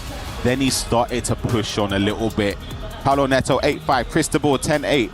That was in the group stage, and I felt like going forward, Matthias was then starting to kick into gear. He then defeated Samu Gamer, and we saw that resounding victory against Hezes. He looks complete for me, Shells. Yeah. This is probably like the best version I've seen of Bonanno, especially in the last few years. And I think with Bonanno, you can see his level increase throughout the whole season. We saw him at FC Pro Open. We saw him at E-Premier League, where I thought he really took his game to a whole new level. And I think now this could be his time. And of course, he's unbeaten at this tournament. And I think for that, for him, his confidence is through the roof. And I think every win he gets is gaining and gaining and gaining. And now that he's here in the semi-final, I think mentally he's one of the strongest players, not only in this competition, in the world. Yep. But I think he's going to take this. He wants to take this opportunity. And this man right here, Levi Finn, of course, he started off with an 8-7 victory over P8 Zin, 7-5 over Karimizbak, 8-4 he defeated Nasada, 5-2 Red Lack, 6-5 against Smoke, and his only loss was against Levi David, 7-1. And I'm a big fan of Levi Finn. I think offensively, he's one of them players where I feel like he attacks with freedom when he tries to play freestyle FC, which you don't really see in these recent years. It's more about pattern based, looking for the easy finesse shots or through balls down the line. Whereas Levi Finn, I think he looks the defender up. But he's up against Matheus Bonanno, one of the best defenders in the scene. And like you said, right, he looks complete. I feel like he's got the offensive game to him now, but the defense has never gone. Yep, and exactly. For Levi Finn, he had to defeat the king of the jungle, MS Dasari, 4-3 to get to Championship Sunday, where he defeated Nicholas 5-3. Let's get underway. You'll be able to see the stats and the averages all in favor of Matheus Bonanno. And he starts off, and one thing that's been a common theme, he tends to start off with a goal in the opening 5 minutes, and especially from that first attack, but it's not worked out that time, Charles. Yes, early on, of course, both players have been incredible this whole tournament. Levi Finn, like you said, his only loss came to Levi to win in the last round of the league phase, so it's not like Levi Finn has been struggling at all. But Matheus Bonanno, like I said, he's starting off strong. We didn't expect that quick start against Hezes. It's going to be Levi Finn, edge of the box here, just trying to find space. You see how patient he is. He gets the ball across. It's Granit Xhaka. It's composure personified. An extra pass. And Levi Finn and RB Leipzig take an early 1-0 lead. You'll see it here. He just gets the ball to Xhaka. and just takes the time. Extra pass, the keeper saves it. You do expect a little bit more there, Shells, from the keeper. It's a bit unfortunate for Matheus Bonanno just to not get the ball back, but Levi Finn, he's so composed on the ball and so calm. He's in the semi-final straight away, and you can just see the little decisions that he's doing on the ball, taking his time, waiting for the perfect opening. He's managed to get himself a goal. Was it 2020 where there was always the extra pass? I'm always bad with my memory trying to recollect what happened. I can't remember the exact year. There was a year where the extra pass was like the major thing. It may be further along, maybe in 2022, I can't remember, but it feels very similar with the way Levi Finn builds up. He gets those chances, you think, shoot. Yeah. I'm shooting. I'm impatient. I'm pressing circle. No, literally, I'm pressing circle, keeper saves it. I mess up the corner, I concede, and 1-0 down. Levi Finn plays the extra pass. Even when the keeper's down, he wants the 100% guaranteed chance. Whether this man here, he gets a sniff outside the box, finesse shot, he's going to shoot. And that's what I love about Levi Finn, and you've got to kind of respect it in a way. He's kind of playing his own style. It's great to see. Not the greatest start from Matthias in terms of just keeping possession and getting into the game. I know it's only 5 minutes, but from what we've seen from him, this is going to be a long game. I think it's going to go down to the wire. I think. Okay, it's Bonanno with a finesse shot, as we said. Right there. Finesse shot, Salvas right into the corner. We said it. He gets an angle to shoot, and he's going to take it straight from kickoff. You see the pass. He tried to step in with Stam. Didn't put enough pressure on the person on the ball there for Salma. I think mentally that is such a big goal for Matheus Bonanno, and even just to knock the confidence down back from Levi Finn. But Levi's trying to reply instantly as well. You can just see the composure on the ball, and I just love watching it because I'm trying to think what he's trying to create for himself. As you can see, the one-touch passing everywhere, keeper saves.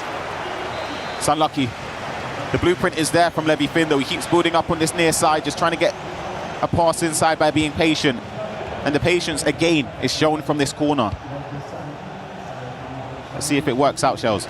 I'm a big fan of like the R2 and L1 stops that he does, because he just loves to change direction, wait for Bonanno to switch, as you can see. Finn looks really good. I think the first time, I know it's 10 minutes in, but it's like the first time I kind of feel like Bonanno's been under pressure. Hezes didn't really get an opportunity to do that because he was down by a few early doors. But Levi Finn is attacking very, very well.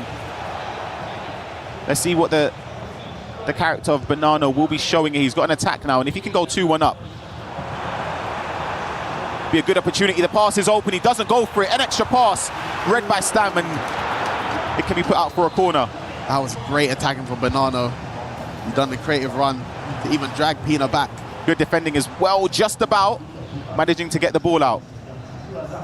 I think you can just see as the tournament increases the level from the players that we're seeing. Both Levi Finn and Bonanno starting off strong, showing glimpses of why they're in this round, why they're in this situation, why they're one win away from being in the World Championship final. See the attack from Levi Finn here. He's got a lot of players, but they're in an offside position. Great offside trap from Matheus Bonanno. It's a lovely turn again. It's an extra pass, and the keeper just about saves it. He looks dangerous at every opportunity where he goes forward. One quick question, Shells. We're going to backtrack like 10 minutes or so in terms of the game time. There was a pause from Bonanno. What do you think is changed at that moment when you're speaking to a coach? What is it that you're going over? It can maybe even a defensive scenario situation, what Zezzy pointed out, or quickly just a quick adjustment, because I think Levi Finn is a distinctive player. Maybe it was just a quick regroup and time change the way Matheus Bonanno's defending, but it could be anything. It could be a tactical issue, or maybe just a calm down on nerves. This is a big game. Couldn't get the shoulder to shoulder that he would have liked with Stam. Oh, it's beautiful. Jude Bellingham, his composure. What a tackle that is from Granit Xhaka, which would have prevented almost certainly a goal. And we talk about Bonanno maybe just shooting when he gets a chance. I think he could have let the finesse fly, but Levi Finn on the other end, cut the side. Big save from Casillas. End-to-end action between Bonanno and Levi Finn. Corner again. We're going to expect a slow, methodical build-up from Levi Finn again here. No one really around him, Shells.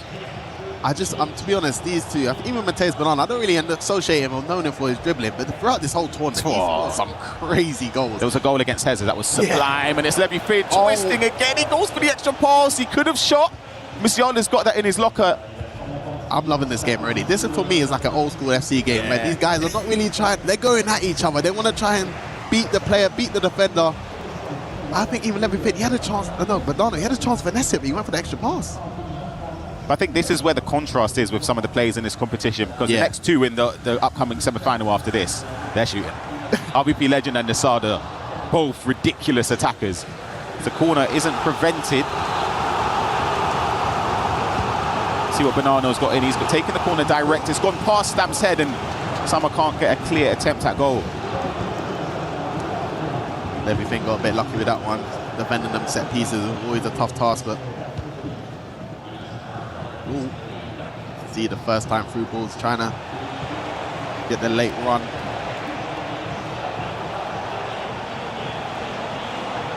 It's lovely play. Composure again, just twisting and turning, can't find the space. Good defending in the end from Banano. I think it's going to be a tough game just because Banano likes to defend, and you know he's quite good at being quite a passive defender as well. Yeah. Finn likes to stand up, look at the defenders in his face. It's going to be a quite interesting battle. Going back to his game against Jesus, speaking what you mentioned about being a passive defender, that's what I saw say Matthias, but he was the opposite though. It was weird. It's like, do you think that's what Zazino would be working on, approaching each individual player? I think yes and no. I think you got to learn when to adapt, because at the end of the day, you're playing against the best FC players in the world. You need to be able to adapt. But I think with Banano, his level has just increased over the years, and even throughout the season, I think he's that good where he can press and be passive at defending. He's looking like a champion, as you said. I agree. I think it's the most complete we've seen Matthias Banano, but he's going to have to defend. A lovely bit of play there. Great interception, as you said, Shells. He had to step into that passing lane. Both players, I know it's 1-1 at the minute, but both players look really strong, both offensively and defensively. A great start to the game so far. Great Beautiful step. It's really high-level play from Levy Finn, anticipating the turn. You see just how he attacks. Him being passive, or no, I say passive is the wrong word, him being so slower when he's dribbling and waiting. Yeah. When you're defending against that, you start to panic a little bit, and you don't know whether to come, whether to go, and it causes a whole heap of errors in that area. I think it's so scary because, you know, players got incisive pass, tiki-taka and finesse shot, especially at this stage of the game. So anyone can be a problem in all areas of the pitch.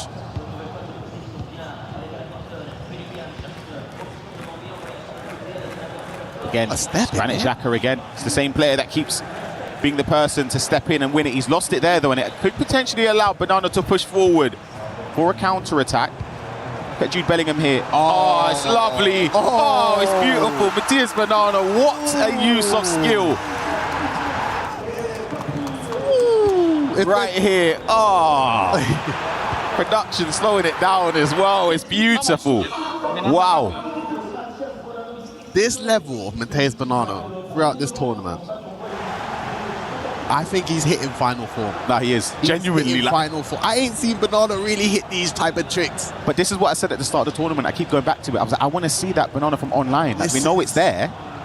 I don't know whether it's confidence or what it is. This is it, though. This is the Banano that what City signed him for. And he's one win away from a World Championship final. And I think he knows this moment. That's what he would have dreamed of. I think this is what he dreams of. Especially if you base it off just going off of last season. Obviously, these players have qualified for different World Championships as well. But last season, they both were grouped. They didn't win a game at the World Championship. Yes, it was a different format, but they really were below expectation. And it's going to be Banano. Could have been 3-1. And the fact that they have played in the past. It was Levi Finu slightly was victorious, 2-1 in 2023. But just coming off of last year, they would have had hopes going into it. Both were champions at the time. They would have thought, this is it. We're coming in a rich vein of form. I still don't think they were at this level. This is both of them. And there's been lots of talk, you know, for example, in the E-Premier League, you know, was Tex maybe the main guy. Now had a new teammate with Jafonzo, still kept the trophy in Manchester. And I think we've always seen Banano's greatness, but we know we can do a little bit more. But Levi Finn, on the other hand, is he onside? Oh, you're joking. The composure is ridiculous. It's ridiculous. I couldn't even keep up to commentate if I wanted to. That's how composed Levi Finn is moving. Don't even know what I call that skill with the hill-to-hill drag. I don't know if there's a specific name for it. But L1 hill-to-hill. Yeah, that one. It's a skill move that a couple of years ago people used to use to get around the goalkeeper. It didn't work that time, but the fact he recycled it to get a clearer chance, and it's a joke. He's so good. He's so good. How can Banano respond right before half-time would be crucial and critical. Beautiful pass. Bellingham, big save footwork plus being a vital play style as well for goalkeepers. Corner. Can't get anywhere, and it's going to be Stam to clear it. Again for half time. 2-2 Shells. The level is ridiculous, I'll be honest. I know it's lower scoring than the Nasada and this game and other games, but this level is crazy from both players. But this is what I love. This is a 2-2 game, but if you're this is high level of FC. Both players. Shout out Jafonso as well, just to cut you off there. He's been a champion before, a world champion, and it's credit to come and support his teammate because he was eliminated. It was unfortunate. He was so close to going through. It was fine margins. Yeah. 1 or 2 points were the difference for him. And I think it shows us the Man City camp, to be honest, and even at Red Bull Leipzig, all their players and coaches, they've all been working together throughout the season. It's a real team environment. They deserve it, though, in my opinion. Two of the biggest clubs in the world that have invested and put their faith in those players. We've been a part of Manchester City for several years. They put a lot of faith, a lot of support. You don't get that anywhere else. And it shows that the hard work pays off. They deserve it. They deserve it. And that's why it's so exciting. I think both players want to try and get into the World Cup final, not only for them, but for the teammates and everyone else at home that's helped them get there. And I think Anders going out the tournament. It opens up everything. Their eyes. There was a comment Levy said in his interview before, and it was about qualifying for the FC Pro Open, which is obviously an incredible accomplishment. It saves so much hassle next season. You're already bypassing a stage of the season that is very difficult for a lot of players. But Nono didn't really mention that. He's already speaking about the next game. So I'm wondering mentally, I always think for some people, I've been there. Yeah. I remember one of my first events, the aim was to get into the top 8 to qualify for the playoffs. I got it done and dusted. And after that, it's whatever. I'm not really too fast. But then for some people, Bernard, his aim is, I don't care about the top 8. I'm here to win the whole thing. Oh, lovely turn. Straight from kickoff, Levy Finn. Bukayo Saka into the corner. The man a few years ago that was crucial for Anders Berggang to get across the line, was a key component to scoring a lot of goals, is doing the exact same thing here in Paris. I've been really interested. Oh, the McGeady's been. I'm really kind of just pleased to see Bonanno's his change of play style and game speed. Even just how direct he's been playing, attacking with intent. But both players seeming like their confidence or their momentum isn't really slowing. They're having good attacks, good defending pieces as well. It's an aggressive step with Jude Bellingham. Didn't get anywhere near the player in the ball, and it's another good step from Levy Win to win the ball. I find it insane as well. I probably said this about 15 times over the last 4 or 5 days. Hold on a second. Here's Bonanno. He's got him surely. Jude Bellingham. Ousmane Dembele. It was Stam with the step. But the fact that Levy Finn's season was hanging in the balance, he had to rely on other players to do well in their domestic leagues, so the spots would filter down for the play-ins. And he was such a humble person. He was just happy go Larry. He was just so delighted just to be involved. Maybe that just shows how sometimes you can see on how people play the game. And I think for Levy Finn, he plays to have fun. You can see in his play style going forward. He wants to score the pretty goals. He's on another attack now. Can he get a 2-goal lead? Good defending from Bonanno. Crucial interception again there. Can retain possession with Granit Xhaka, who's been very good defensively for Levy Finn in this game. Also contributed to that goal before half-time. Yeah, I think that Granit Xhaka item is incredible. Both anticipate and bruiser in that midfield, just helping to get the ball back, of course, with ping pass. Lovely play again. It's Jude Bellingham. Do you look to have somebody like a Xhaka alongside someone more creative, or do you try and get the balance? Because some people opt for McTominay, or Adam Morton and Jude Bellingham, for example. Is that something that comes into your mind as a player on what to choose when you're building your team? I think I like players that can do it all. So I think that Adam Morton probably would have been like the #1 item for me in midfield. But Granit Xhaka, I think, watching this game alone, you can see the impact he makes. And I think, depending how you play and what type of play style you want, because I think if you want to be able to step in midfield at Granit Xhaka, I don't think there's anything better. Player switch is really good from Levy Finn. Oh, good pass. Oh, good turn. Great defending there from Levy Finn and Stam, and he can start an attack of his own. Look at the triggered run here. Oh, he got unlucky. Very, very unlucky. I think the through ball sort of locked on. They didn't work in Levy Finn's favour. Yeah.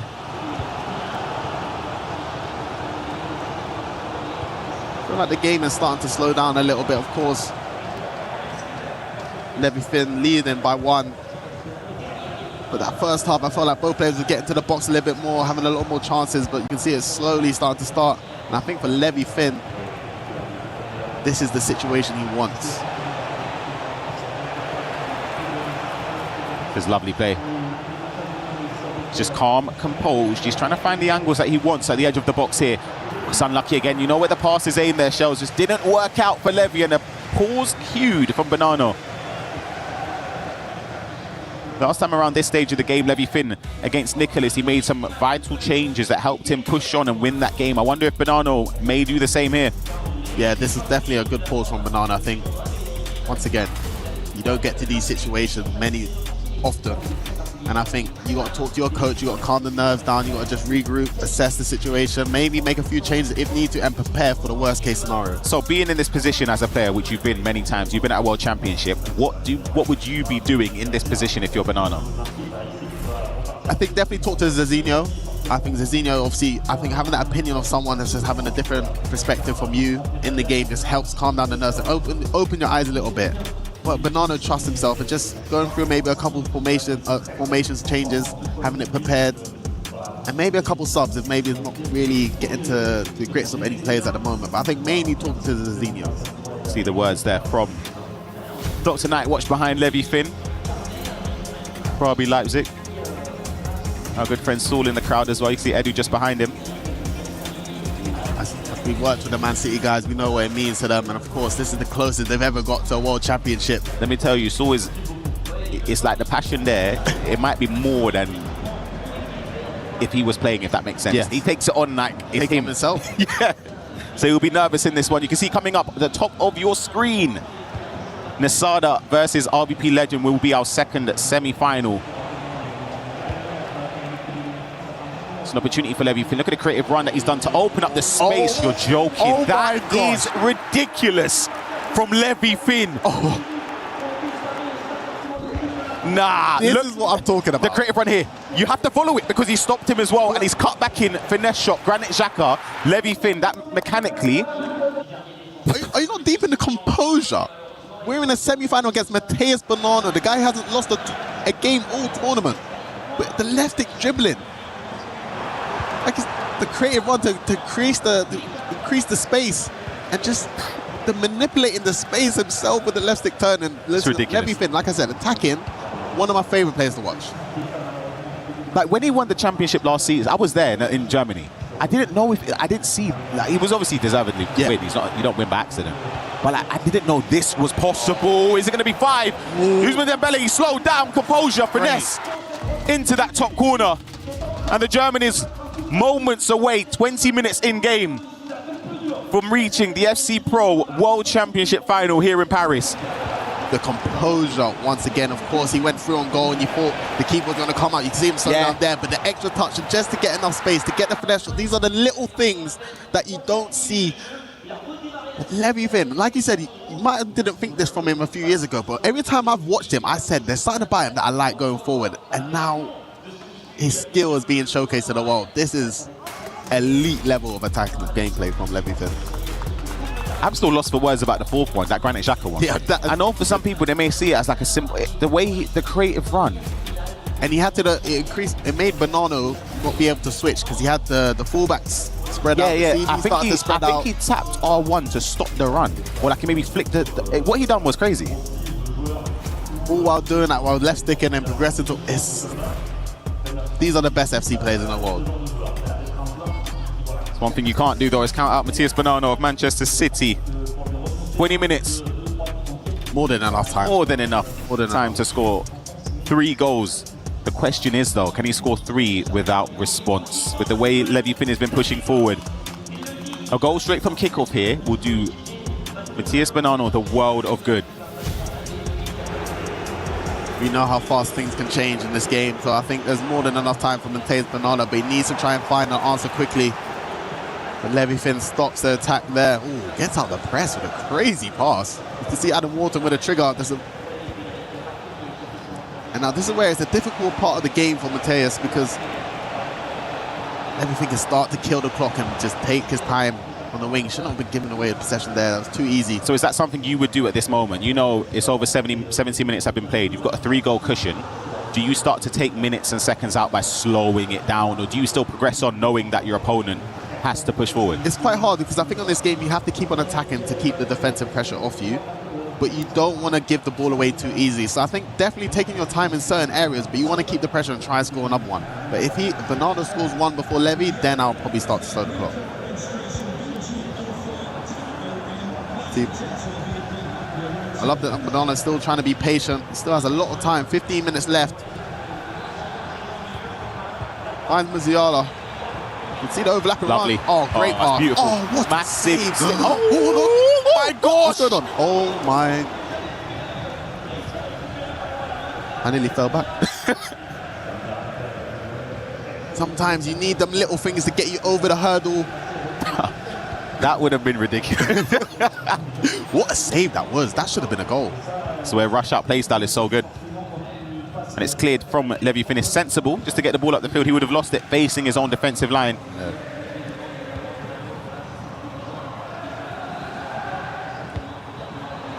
Great play from Matías Bonanno. Tries to do a bit of skill into the space. I'm not sure if that's exactly the skill he wanted, but now Levy Finn can push forward. You see that he'll trigger the runs here. But ran all the way into trouble. Matías Bonanno, if he wants to make a comeback, he's going to have to score from this attack. Salma over to Nico O'Reilly. Lovely bit of play into the box, but good defending again, as you said, Shells. This second half from Levy Finn, I don't know if it's maybe Bonanno just lost his momentum a little bit, but Levy Finn defensively has looked really strong. And I think Bonanno's starting to run out of time. But he's also forcing Levy Finn just to gift possession back to him. Yeah. A few clearances we've seen. Can this one pay for Matías Bonanno? He gets it over to Ousmane Dembele, who has an angle for a shot. Doesn't get the aim correct with precision shooting. He's got a corner though. Needs to try and score quickly. Time is running out. It's very well played there. Just switch pass. So it's lovely. Should be scoring. I don't really know what's happened there. I think he definitely finessed it, but I think he either shot too early, but in my opinion, he shot the wrong shot. I think he shot a shot across goal. Yes. Yeah, I agree. But then I still think with a finesse shot there, you still back it to go in. It was like a red time shot. Yeah, it was like a red time finish. And a step again. Stammer's been ridiculously important for Levy Finn in this game. It's been colossal in defence. It's Levy Finn who's in his opponent's half in. All he has to do is just keep possession, and another goal, if it isn't secure already, will definitely do that. Skill move. Can't get a free kick from it either. Bit fortunate to not give away a foul there from Bonanno. Needs to try and to get a goal here if he wants any chance of coming back into the game. Great patience. Oh, great turn. Lovely dribbling, but equally good defending from Levy Finn, who is moments away from a final. And it's going to be Adam Wharton potentially for the cherry. Look at the extra pass. No, he's gone for the finesse. Keeper saves it. Time is running out for Bonanno. I think Levy Finn has done it. As you can see, the little things. Maybe Bonanno was just a little bit unfortunate not to capitalise on a goal early on. He had a few chances, but Levy Finn, can he get one more just to book himself into the final of the World Championships? Levy Finn has done it. An incredible accomplishment from the German. You have to remember as well, he came through the play-ins. His spot at the World Championship wasn't even guaranteed. He's overcome so many top names, so many top players. Is this going to be a repeat of Manny Bachor coming through the play-ins? We've seen it before, it's happened. It's happened a couple of times now for Levy Finn. Again, it's an incredible accomplishment. You see the smile on his face. The dejected Matías Bonanno unfortunately falls short in the semi-finals. But this moment for Levy Finn and Dr. Nightwatch, the humility from Levy Finn is shown. He goes to shake the hands of Zizinho and Matías Bonanno. What a performance for RB Leipzig Gaming as they're on their feet. Our first finalist locked in, Shells. That second half from Levy Finn was sensational. Offensively and defensively, as we've seen. And he has booked himself a spot, taken down Matías Bonanno, who hasn't even lost the game all tournament. Commiserations to Matías Bonanno. We're going to hear from our first finalist, Levy. He's joined by Lou. Thank you guys. Levy, herzlichen Glückwunsch zu diesem Sieg. Congratulations and willkommen im Finale. I imagine you feel amazing. You've beaten Nicolas earlier, now you beat Matías. So I want to know how it feels, defeating two star players like that in a row. What are your emotions right now? Yeah, as I said in the interview before, it's like I can't believe it, to be honest. I'm in the World Cup final. I could not dream about it, especially during the season, because it wasn't my best season. And then coming into the play-ins and shows up my form or shows up my level, and now beat, as you said, like two really good, great players, of course. And I'm just happy to be in the World Cup final. Yeah, you showed your true level, that is for sure. Donc ma question, évidemment, il a battu Nicolas et Bonanno. Qu'est-ce que ça fait de battre deux star players comme ça? Bah évidemment, c'est un rêve. Je m'attendais pas à être en finale forcément, surtout après une saison compliquée. Donc je suis très content d'avoir pu montrer mon vrai niveau en play-in et ici sur scène. And it's gonna be the key EWC moment. You're gonna get to crush the key of another Argentinian player that you have a lot of respect for, of course. But that's how it works here at the FC Pro World Championship. So the floor is yours to break and crush the key of Matías Bonanno here at the STC Arena, reaching grand finals for La Buffin.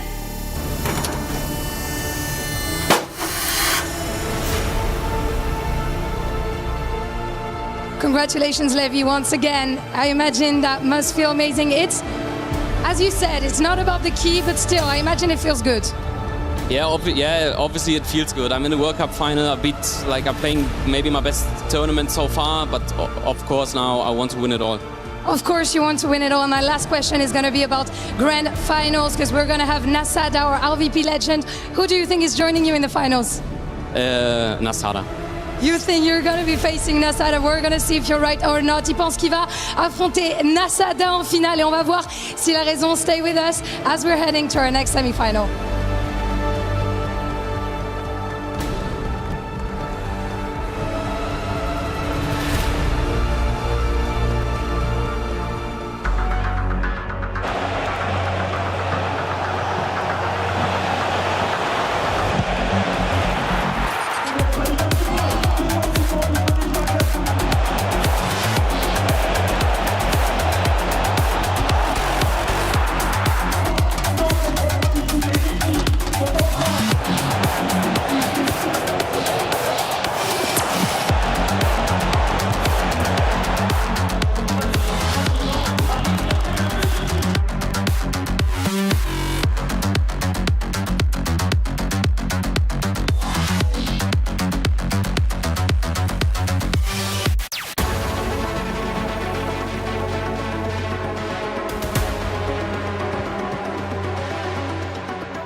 Play is in our DNA.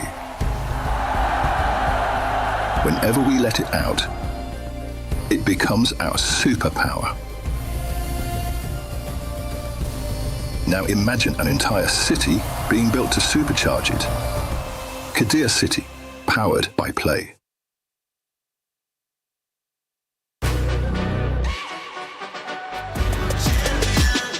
This ain't no regular thing. I came for the ring, you know what I mean. You see my name in the lights, better get right, I'm champion.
How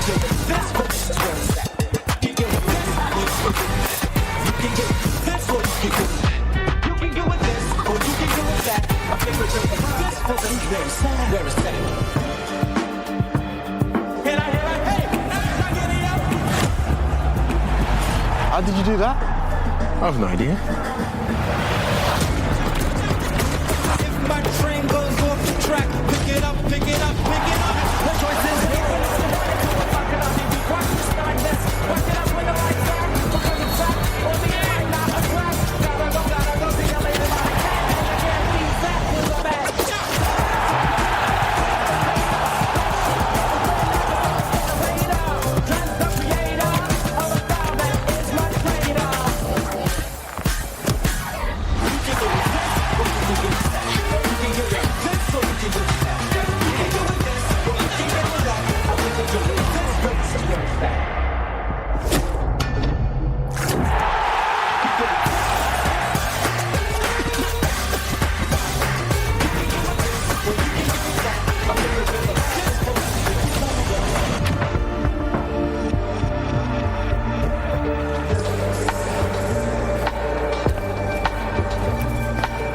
Welcome to the grounds.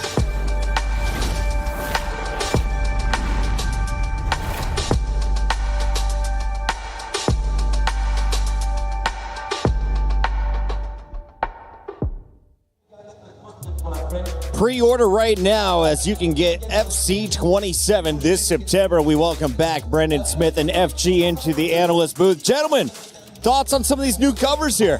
Yeah, I mean, another start of another roller coaster. Hopefully a very, very successful game cycle like we've had in FC 26. Kylian Mbappe is one of the cover stars. I mean, no surprise. He's a huge name in the beautiful game, and he's part of the world's game this year. I can't wait for it.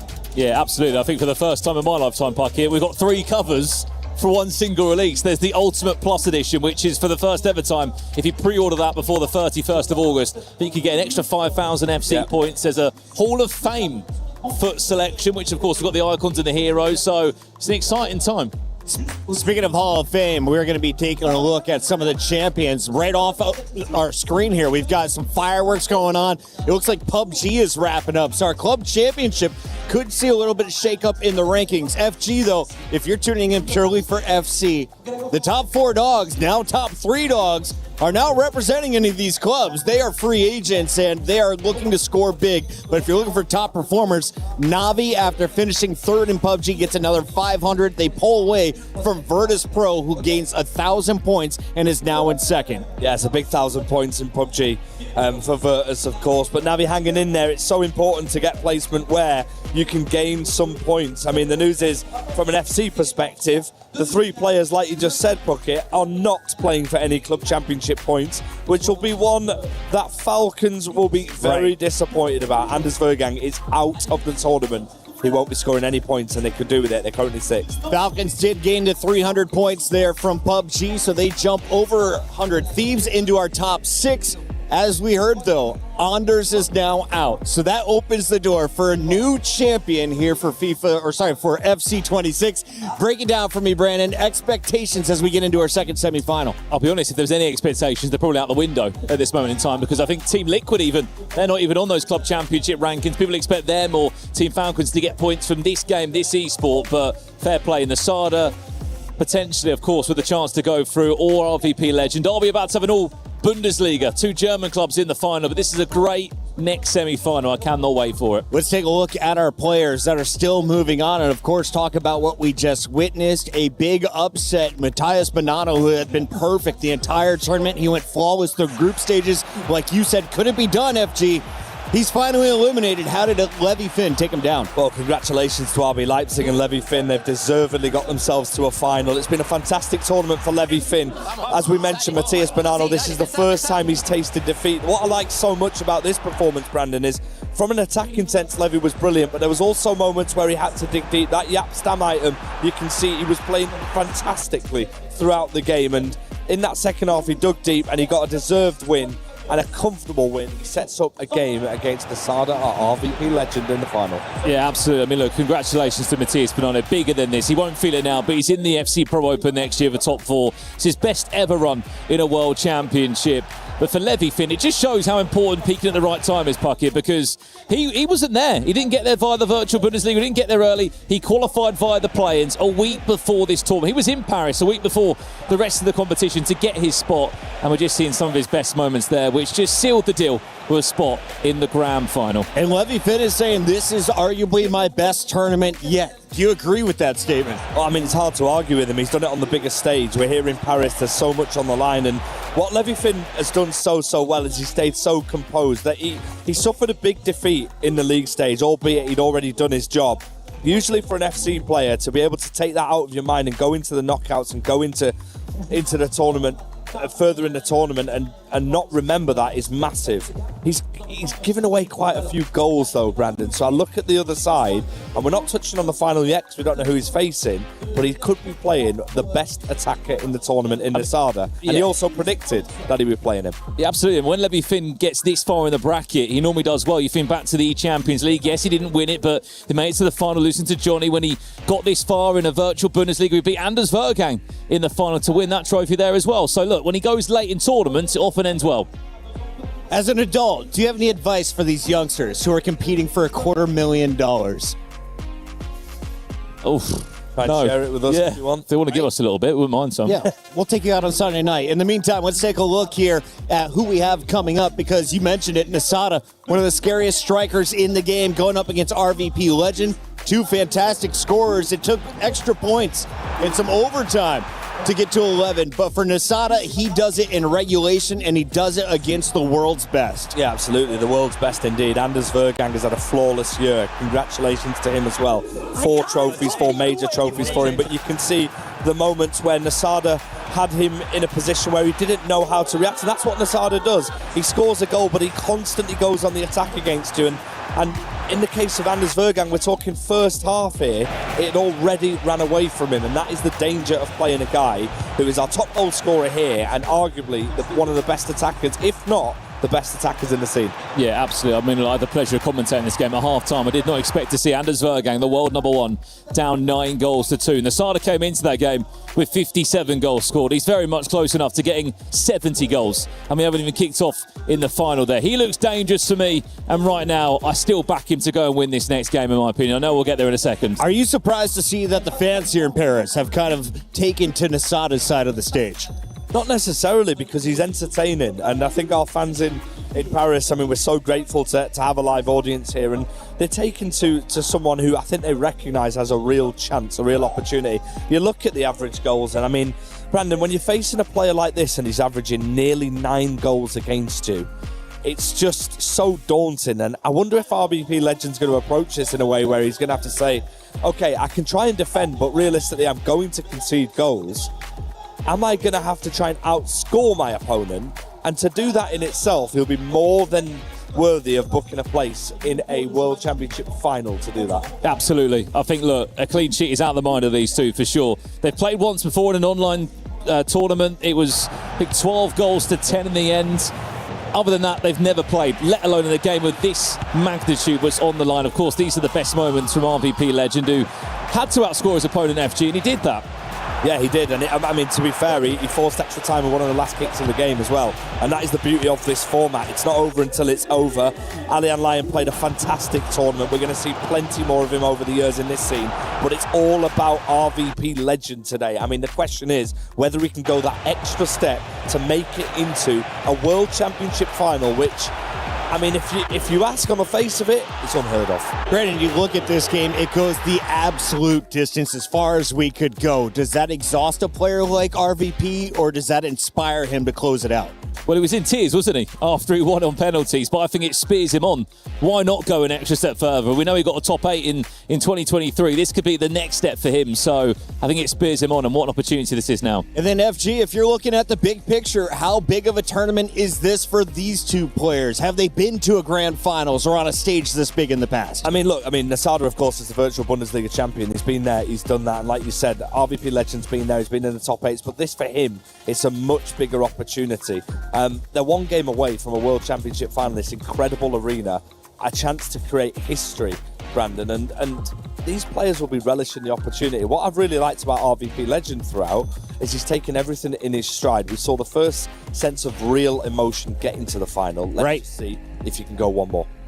Yeah, absolutely. Look, this is life-changing amounts of money as well. Not just that, you qualified for the first major of next season as well. That's already in the back of your mind, but incredible. Big game. Gentlemen, final 80 seconds before we throw to stage. I want to get your predictions and, of course, tell me about the play styles. How would you describe these two strikers and who's more dangerous entering this semi-final? I mean, from an attacking sense, there's only one man, unfortunately, and that is a top goal scorer in the whole tournament. We're going to see a lot of finesse pluses like we have from Nasada. He's so good, and his build-up is so quick. It's just whether RVP Legend can sort of contain him. Personally, unfortunately, I don't think he'll be able to. Both are at 93% on their accurate passing.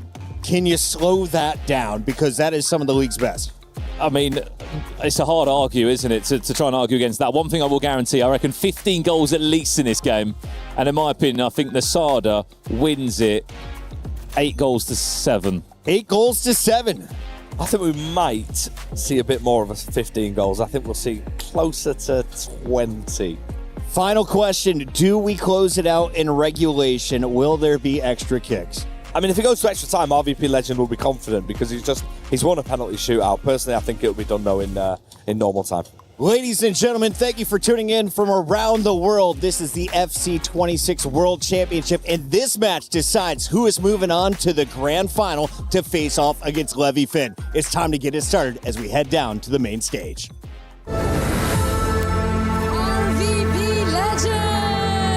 To be in the semifinals, it feels like a dream come true for me, and I cannot wait to get started to show the people what I'm capable of. I feel like I have everything already, and I'm capable to win the whole tournament, and this is why I'm here. I hope I can do this.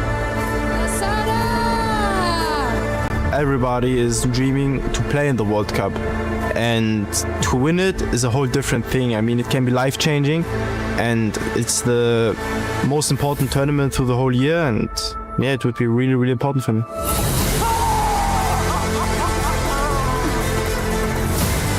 See it through the whole season. I was really consistent. I was always amongst the top 8 players in the world, and I mean, this consistency, maybe like 2 or 3 players has it, and that's why I was like a bit disappointed, for example, to not winning the Pro Open or the E-Champions League, and now I'm ready. It is revenge. There's the reason why Legend is in the name, and it's because I'm playing like one, and I cannot wait to show it. I beat the best player in the world, and I'm ready to win it all. Watch out, guys, I'm coming for you.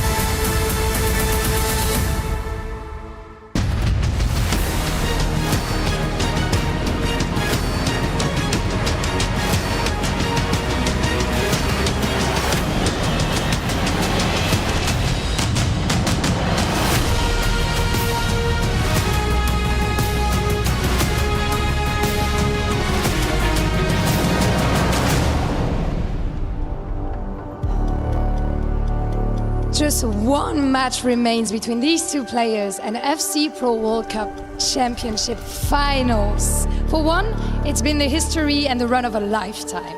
For the Romanian player, he's only one victory away from the biggest match in his career. On the other side, a player in his very first ever World Championships, a Moroccan who has put together outstanding performance after performance, with the support of his friends and family here in the crowd. Now, only one spot remains in our grand final. Lou, it's time to do it. Let's get it. Please welcome Nasada!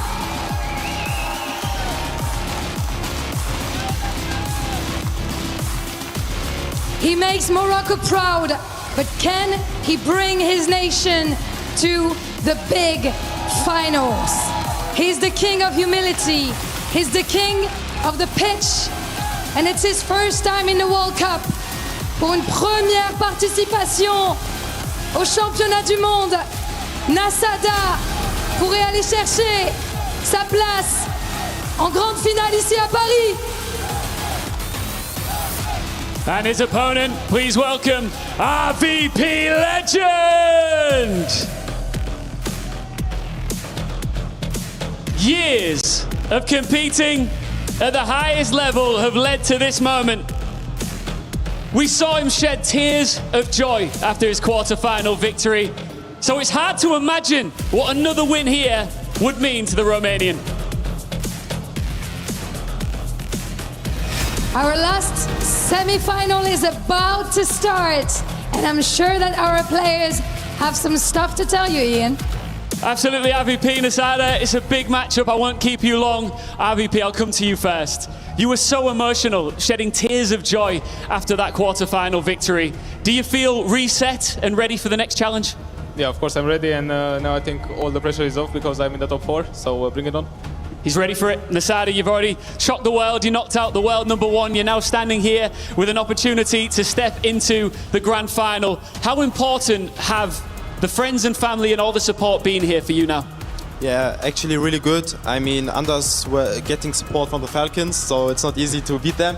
But I think they did well, and I'm really, really motivated. Both motivated. Let's get a handshake and let's get into this semi-final. Who's booking the spot in the grand final? Thank you very much, Ian. Cannot wait to get this second semi-final underway. They've been waiting in the wings. After 2 huge quarter-final victories, Nasada beating the world #1 Anders Vergang. As for RVP Legend, it was a penalty shootout victory up against RB Leipzig's Ali Han Lyon. Richard Buckley joined alongside Gravison in the commentary booth for this upcoming semi-final affair. Who is going to have a date with Levi Finn in our grand final? What's your thoughts and feelings before we get kicked off, Grav? Curious to see how RBP Legend is going to approach this match, because even though Nasada doesn't play the way Alihan plays, it is an offensive style. So I do think the way he defended was good. I do think if he just enters an end-to-end FC match, he'll lose. So he has to do what he did against Alihan. That's defending, that's trying to go for the low block, and that's going forward and being aggressive with the counterattacks. On the other side, on Nasada, I don't think he has to change anything. What can the history books take us from this one as well? EU East matchup between these two. Obviously, Romania, Nasada playing from Germany representing Morocco. It was a 12-10 victory for RVP Legend. Plenty of goals on that matchup. I believe that might have been played over 2 legs as well, yes. So a lot of time to score. Who would have got more confidence from their quarter-final? A penalty shootout win against Alihan Lyon, or a dominant display versus Anders Vergang? Definitely Nasada, in my opinion, because you just bet the best player in the whole world and you made it look easy. So even though RBP, I think he got the pressure off his shoulders because he's now qualified for next year's FC Pro. In Nasada, it's just, you cannot be any more confident than Nasada at the moment. Also, no disrespect whatsoever to each of the 2 players, but if you said before we kicked off, RVP, you're going to play Nasada for a chance at the FC Pro World Championship Grand Final, Nasada, you're going to play RVP Legend for a chance at the FC Pro World Championship Grand Final, you shake your hand. Absolutely. I'll take it. I'm happy with that one, but I will say that RBP, I'm sure these 2 have played it online. Yeah, you would, even behind sort of the stats that we can get just from, not even rivals, but so many qualifying events, so many matches in that same region, you would imagine that they're pretty familiar with each other. And also, you know how each other's going to play. There's going to be attacking displays, there's going to be goals. Who will race out to a start quicker? You can see the average goals. Nasada, certainly the favourite in that particular stat. 9 goals to 6 on the average over the course of the FC Pro World Championship finals here. Let us know at home, who do you think is going to go all the way? First blood will fall, not quite RVP Legend's way. Casillas calling to action early. Great defense. Now, a chance for a counter-attack. Look at those player locks. He's through. Certainly is. Usman Dembele, can he find Musiala? Goals with the game changer, Travella. An end-to-end game in the first 3.5 minutes. RVP Legend should have been 1-0 up. Nasada punishes him at the other end. That's the thing, when you're playing at the semi-finals, of the FC Pro World Championship. If you make a mistake, you'll get punished. And I will say that Nasada he knows who he's playing against, because RBP scored 2 goals. Whoa! We're here to play! Incredible from RVP legend. Saka, first time strike, finds the top corner. Strap yourselves in. Are you telling me we're back at 2019? Someone called Danny Hackerberg. That was a crazy player, look. My first time shot to make it 1-1. We're here to play rich. We're here for a beautiful FC26 match, and I'm curious because it seems like neither one of them are gonna shine away from the big guns. Whoa! He's in straight away. Salve! Finesse around the goalkeeper. 7 minutes on the clock. 3 goals have been scored. Attack is the best form of defence in this particular matchup, as the arena as well, the STC arena filling up with spectators. They're loving what they're seeing here from the FC Pro World Championships. We're still to find out who is going to be lifting the glorious Diogo Jota FC Pro World Championship trophy, putting their name in the history books with a $250,000 paycheck coming their way as well. What you're liking so far from RVP, it looks like the occasion isn't getting the better of him at all. If anything, he looks a lot more comfortable. Is that because he's already qualified FC Pro Open? Both of these two players now, the shackles are off. Just go and play. I would say that Nasada expects more from himself, so of course he has to be happy with the FC Pro qualification, but at this stage he knows he is the favorite to win it all, especially after beating Anders. But on the other side, I don't think RBP expects anything from himself. Job's done, and now whatever else is on my plate, I'll happily eat it. But if I don't, I'm fine, I'm going home. Qualified to the Pro Open, guaranteed $70,000. Would you say exceeded expectation? Definitely. Who expected RBP to be in the top 4 of the World Championships? I didn't. But why not go on and continue this fairy tale that is being told right in front of us?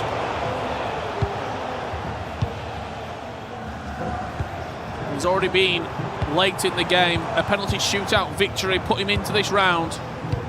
And look at his wins before that. Umut and Guga Ferraz both suffering defeats to RVP legend. For Nasada, it was Di Fernandez 9-1 and Anders Vergang 11-5 victories to settle his place into the guaranteed top 4.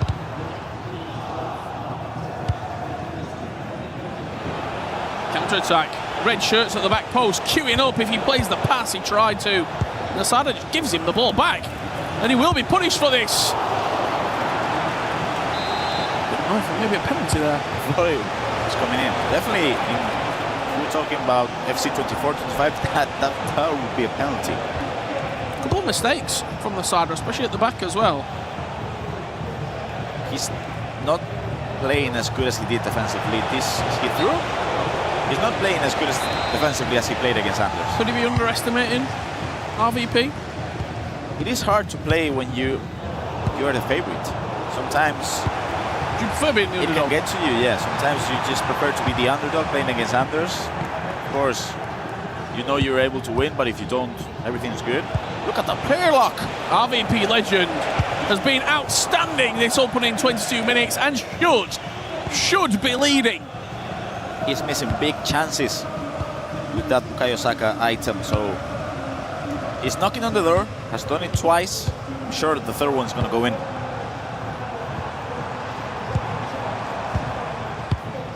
Nasada, beautiful play, interlinking. Frenkie de Jong can't quite fire that pass through, and RVP legend Messi will send Messi on the run. Does he have the pace to get away from Alphonso Davies? Yes, he does, and the finish is immaculate from Leo Messi. Wow. It was the decisive pass to Messi. I thought the bruiser was going to come. It Look at that low driven. The Bruiser did come in, but too late. I will say, he's the only player in the whole competition to be using that Lionel Messi item, and it's paying off. Scored a hat-trick on the quarterfinals, and he's been unstoppable so far. Seen a few unusual picks in there as Musiala strikes the post. Lionel Messi alongside Kevin De Bruyne in the heart of midfield. Nothing unusual about Salma out wide. The most popular pick at left mid, Messi on the right boot. This game is played at a ridiculous pace, Grav. There's barely any time to think. It's just attack after attack after attack. Great defense with Jude Bellingham. And you can see that RBP is not holding position for a bit. He's going forward with the counter-attacks. He doesn't mind playing end-to-end FC. Is it crazy to say, Grav, that those like small individual defences of attacks could be the difference? Because every player in this matchup here on the pitch is capable of scoring from almost everywhere. If you can defend an attack, if you can stop your opponent from getting a shot away, that feels like a big win in the grand scheme of the game. Definitely, it's another chance for you to go onto the attack and having a clear chance, because I mean, RBP, he scored 3 goals, but he's had 6 big chances. This could be another one. Yes! To make it 4-2. Another low driven by Jude Bellingham. And the Romanian wants to play at the final. And he keeps playing like this, he'll make it happen. He absolutely does. The low driven finish into the far corner. What I was going to ask you, in a 9-minute game of FC, a competitive FC, how many attacks do you think you actually get in a game? 30? I was going to say 25, yes. If you can defend 10, 15 of those attacks, as he has done right there as well, you're going to win the game. Because the chance conversion rate is so high. Players don't miss chances. That was just offside. Every time RVP Legend comes forward, there's a shot at the end of it. There's a corner, there's an opportunity at goal. Nasada isn't registering shots from his entries into RVP Legends attacking third. And RVP Legend has got the potential here to run away with this game before Nasada even wakes up. It is smart when you're playing the volume FC, let's just call it, the volume of chances. If you know you trust yourself in the 1v1 situations with Maldini against your opponents, with Pacho, and you trust your ability to have the right timing with the tackles, it's paying off, and it is a great game style, especially because it's a really good one from RBP. Great pass and great defense by Maldini, because his plan B in his quarterfinal was, I'm gonna defend on a low block, going for the counter-attacks. But we know his plan A is this one. Yep. And he's great at it. This is where he's at his best. On the front foot. Pinning opponents back. Ousmane Dembele finds the pass on the play lock. First time strike! What a goal! RVP Legend! Oh! He knew before it happened. As Right soon as before going this to shot, angle, he knew it was going in. Wow! Saka with an absolute beautiful double here in the first half. He has to defend this one now. And he does.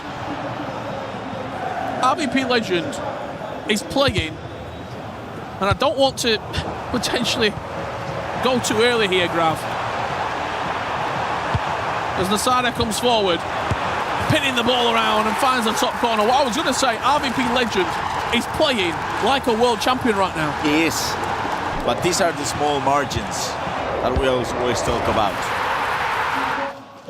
It could have been a 2-6 result prior to the first half ending, because it was a clear chance for a counter-attack, and he kind of panicked. Passed it backwards, didn't make much more sense, and he scored the goal to make it 3-5. And these are the clear moments that define semi-finals, finals, big stuff. My question now would be, how do you think RBP is thinking about that missed chance and the opportunity of being 2-6?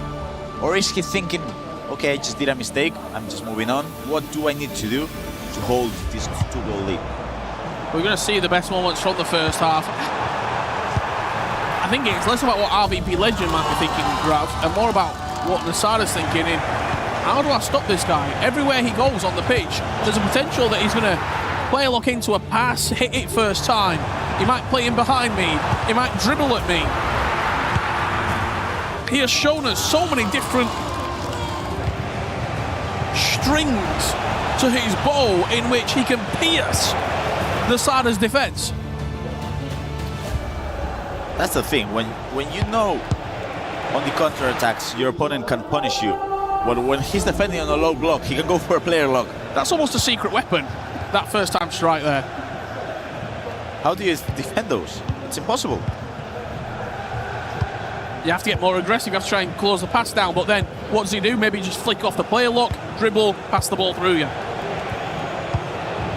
Curious to see how Nasada will... Oof, he's panicking now. 45 minutes left to go. The winner plays Levy Finn in our FC Pro World Championship Grand Final. It might not have gone how we expected it to, but the quality of FC is simply superb that we're seeing here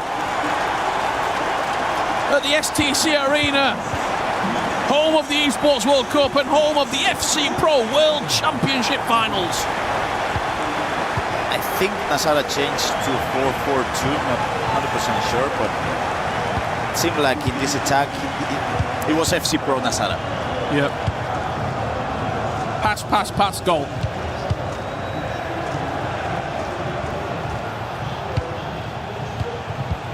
Great attack. VP with Messi, he had the space there, he could have gone. Just go for the analog sprinting. You can see Nasada just putting bodies forward. You can see his triggering runs. He has found his rhythm. Usman Dembele, twisting and turning, finds a gap, off the upright. The smallest of margins. Nasada's hit the post twice. Twice now.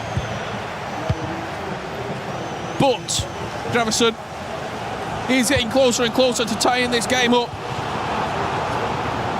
Was RVP Legends' opportunity to take the game away from Nasada? Has it been and gone? I will say this is fairly similar to the quarterfinal in which Alihan scored 2 goals right after the second half started. So in 10 minutes, RVP was leading 3-1, then it was 3-3. It's the same exact thing. Straight from the kickoff. Blink and you miss it. 5-6. I don't know if we can roll that back to see how the goal actually went in. It looked like a long ball up to Saka. He then played the pass to Dembele, who found the finish.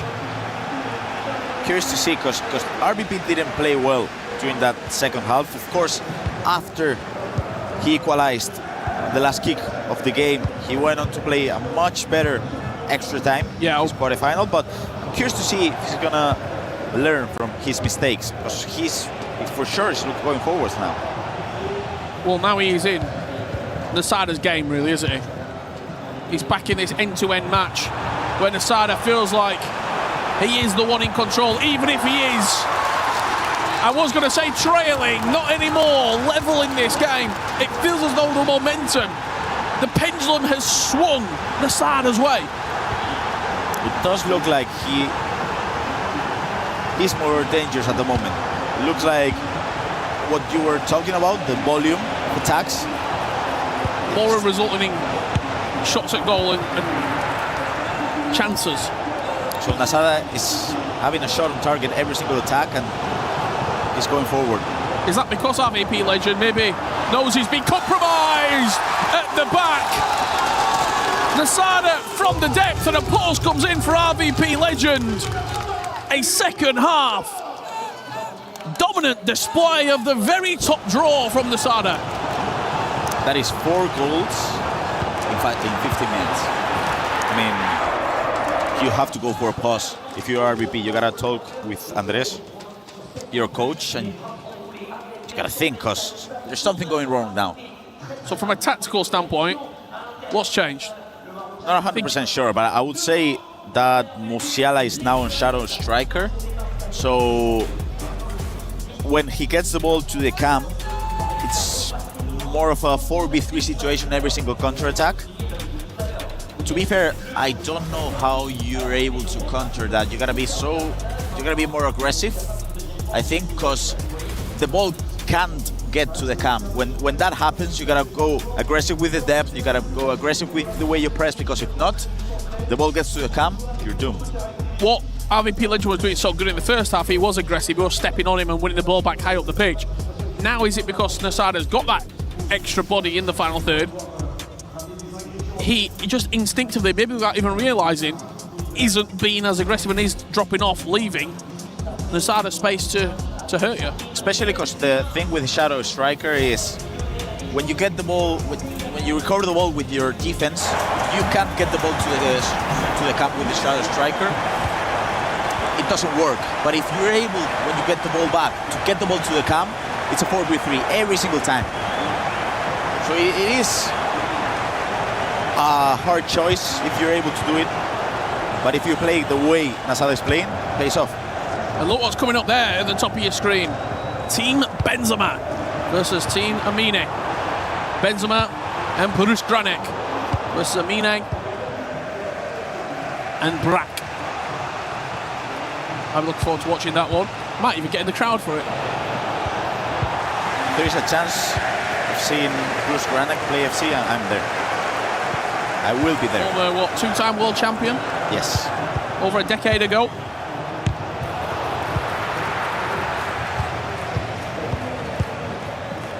You see, I'm about to say, see the confidence flowing as he gives the ball away in a dangerous area, but Nasada just looks so much happier and freer now. Look at Musiala. Can you see Musiala? So he gets the ball now to Musiala and it's easy with the counter-attack. He can easily pass it to Dembele and Musiala, and it's a 4v3, as I was just mentioning. It's really hard to defend. De Jong into Saka.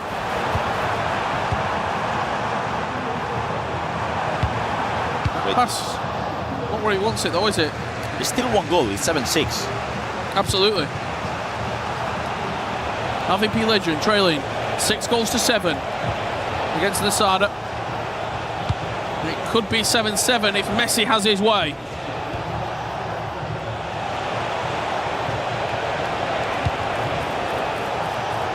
Patient build up on the edge of the box, waiting for the movement. They just get a little bit impatient there. This is where it gets dangerous because he's not able to cover these passes. He can't get back with the midfielders, so he has to commit with the defenders, and he's up very well there. 20 minutes left to play, including a little bit of injury time. You got a date with the FC Pro World Championship final penciled into the diary. Only one player can fill it with ink and set up Levy Finn.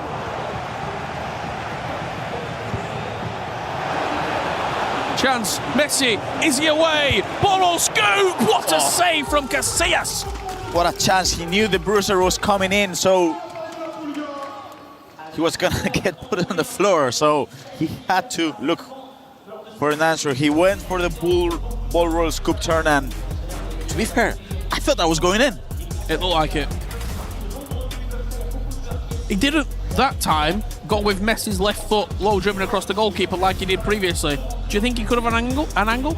Don't think so. I think he was just one step ahead the previous time. That's why when the bruiser came in, he was able to go for the low driven. I think in this instance, he just gets pushed. I do think it was the right choice. Sometimes you do the right choice and it doesn't work out. Maybe you didn't aim well enough. Maybe your player, your opponent. Had the same one with against Alihan Lyon, the game changer Vela. Yes, she with didn't Salma. quite aim far enough in the corner. We never know. But that wasn't in your opinion, there, he's done the right thing. It's not a... I would say so, yes. I would say so. Curious to see if either one of them are going to change formation. I'm curious to see if Nasada is going to go for a 4-5-1, 4-1, 4-1. I don't think he will. I mean, he's having success. He's taken the lead. McTominay, subbed on. Saka finds Messi, acres of room. That one's got to go in. Big opportunity. Lionel Messi, 2 chances to level up the tie. Has RVP legend and Casillas in the sticks for Nasada. Has shut him down on a couple of occasions. Jude Bellingham, the pass there, really nice. He's given straight back to Nasada. This game, all of a sudden now, Grav, just seems to be getting a little bit edgy.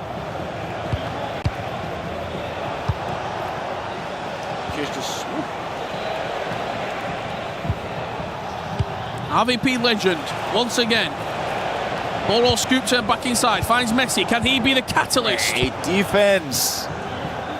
Great jockey, and now chance for a counter-attack. That manual jockey was just too good. Nasada is going forward. I would like to see some game management from him. Possession, slow it down. Dink over the top. I think he might have just strayed offside. Yes, he did. And another pause comes in. 16 shots RVP legend has had. I mean, that her first half, it was 2-2, and he did have many great chances. I think this is a great pause from Nasada, because he was just... I don't think he needs to get into these end-to-end moments when you're leading just 1 goal, and you're just 1 step away from the final. How important is it that both of these 2 players individually, through their domestic leagues, have won this season as well? They've gone through adversity, they've lifted a trophy, they've lifted a title, they've had that winning experience. Mentally, that won't be a problem in the final furlong here. RBP against Alihan. He did equalize in the last kick of the game, so... It's not over till it's over. No, never. Their confidence is just off the charts at the moment. Not long left to go here. Nasada leading, but Lionel Messi on the 3rd time of asking. You can't give the GOAT that sort of room. He stepped in, an RVP legend simply bypassed it. Kein Flow rein offensiv. Es kommt kein Flow rein. I don't think he realized what happened. He ran out of the second man press, so it didn't work. So for the people at home, when you're pressing R1, if you see a red triangle on the top of your player's head, you've just run out of the second man press. And I think that's what happened to Nasada. He trusted the second man press to come in. It didn't happen. So it was 2v1 with Messi. And he was trusting a player that didn't come. And once again, we go into one of these pauses. It would be incredible to see a replay if we could, if we are not underway, to see that goal, because it was just that small error with the second man press. These players are going to be running out of pauses soon now. Probably, yeah. We're getting some extra time if that's where we're going. Let's see this kickoff. 7-7. He tracked it at the top of the pitch. You see RVP legend pulled that fullback all the way back, so Nasada couldn't switch the play in the instant, and he's given the ball away here, Nasada. That's what they're playing for. The title of being the best in the world champion.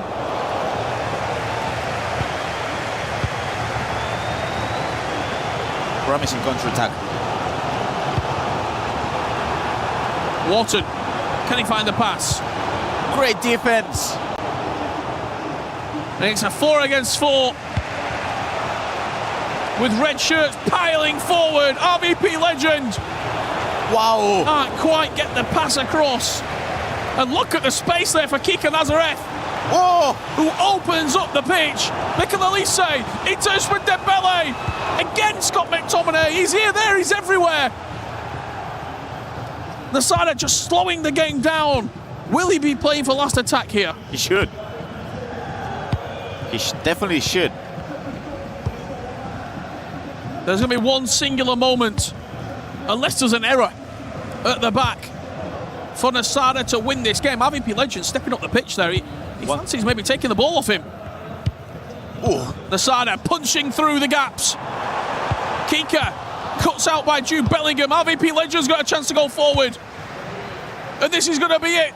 Before extra time, Salma pushes past McTominay. Wow. Can't quite get the pass through, and once again, we go to extra time. RVP Legend relishes the additional minutes. Nasada, the first time he's been here at the World Championships.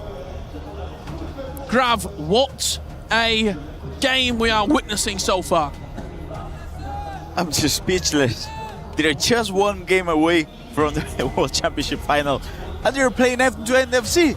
They don't care. They're just going forward. They just want to score goals. They trust in their ability to use the cam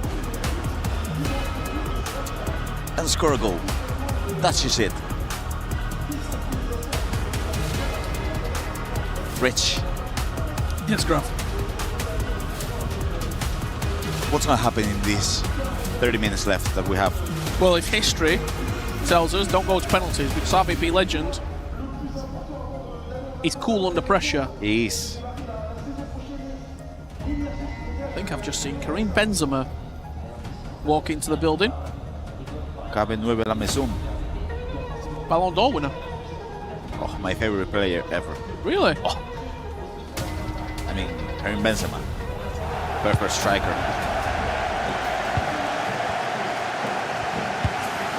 Well, that's to come. But before we get there, we've got to find out who's going to be in our grand final. 7-7. Brandon Smith were close. He said there'd be 15 goals. Yes.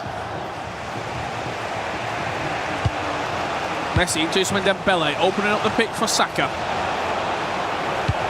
Back inside, Ousmane Dembele, first time low driven.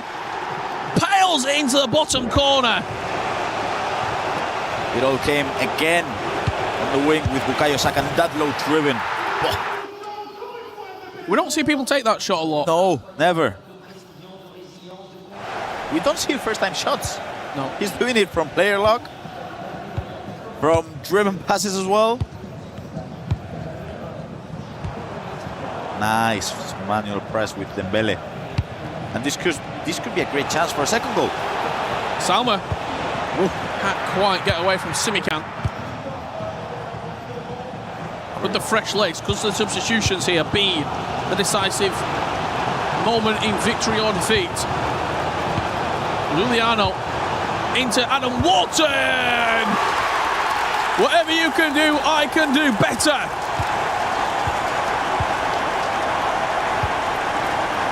One thing that we're seeing here in Paris at the EWC 26, when you get to extra time, you gotta sub some center midfielders on, because the likes of Bellingham, Adam Wharton as well, Scott McTominay, they make huge difference, more than the strikers. Maybe we've seen Elise, Kika as well coming on here for Nasada. Good touch. It's the SBC, I believe, for Elise, out on the right at the moment. Oh. Salma driving forward. He has to commit. Does he go? Does he stand? Position himself perfectly there with Stam to get the block. Team press very quickly activated there from the side to try and get close to the short corner. Limit the options into the middle of the pitch, but it doesn't help because Lionel Messi can go on the left or he can go on the right and tucks it into the bottom corner. There's a hat-trick, and RVP Legend back in front. It was a hat-trick on the quarterfinals and a hat-trick from Lionel Messi on the semi-final as well. Look at that, he was just going with the analog sprinting. At any given moment, I was expecting a Boros Cup turn, I was expecting maybe a Magiri cancel, and Nasada was expecting that as well, but nothing came. He just went with the analog sprinting, low driven with the right foot, 9-8. 9-9. Go on then. Just offside. Just offside. Wow. That'd be good timing though, wouldn't it? Yes.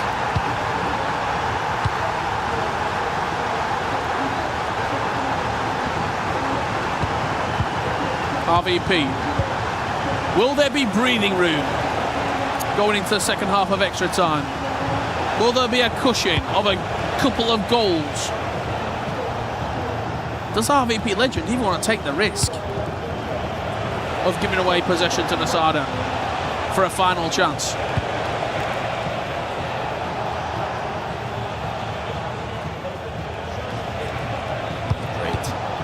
McTominay, Dembele, back to Bellingham.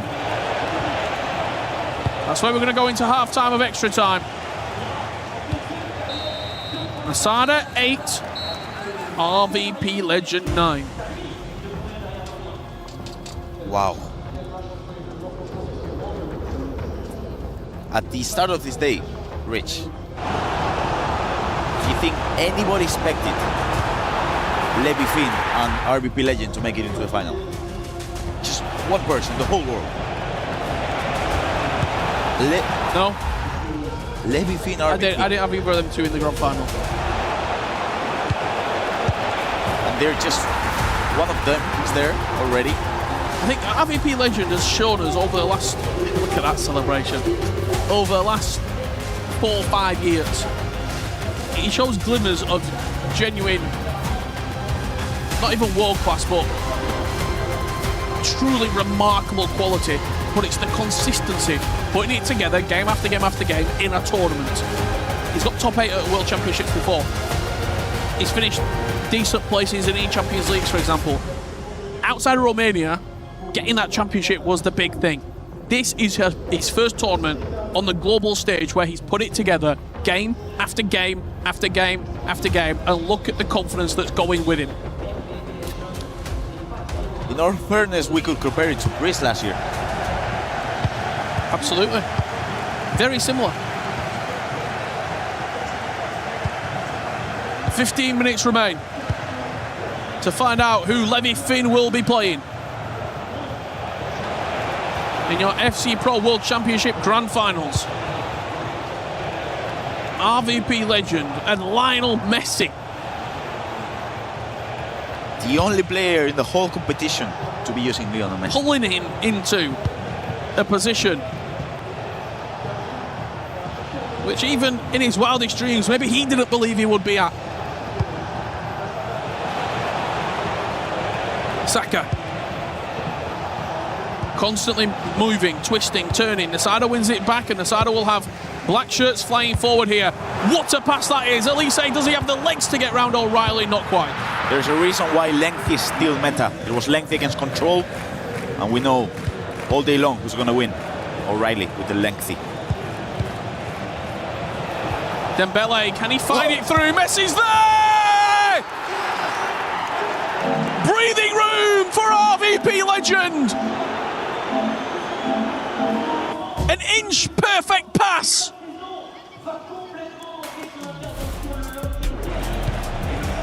Saliba. Oh, what is he doing? This is what I mean, bro. Wow. That's potentially, Gravison, an $80,000 slip. If you win this game, 150. If I'm Nasada, because it looks like he has a long career ahead of him, probably 10 plus years with the way he's playing and how young he is, I'm never starting Saliba ever again. Doesn't matter. He's done. He's done. Even if he's 99 rated. Doesn't matter. 10 minutes left. Nasada have time. He needs a win. But needs to score right now. Kika. Cut out by McTominay. And Scott McTominay gets a toe to the ball to send it RVP Legends' way.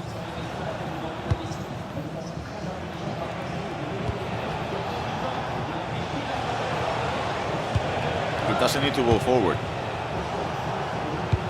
Game management is kicking in.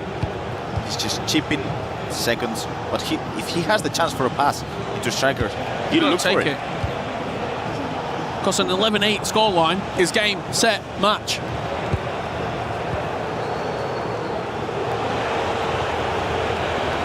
Jude Bellingham finds Saka.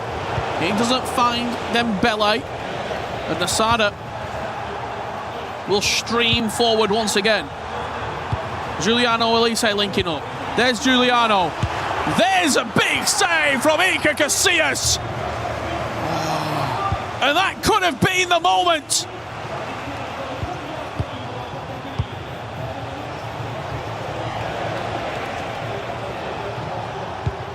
We talked about composure, we talked about confidence, and we expected dribbles, finesses in 1v1s, but he did neither one of them.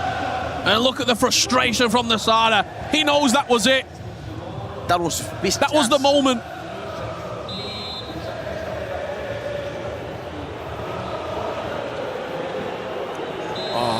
And he's just absolutely killing the clock here. Constantly changing players, constantly wasting the seconds by RVP legend.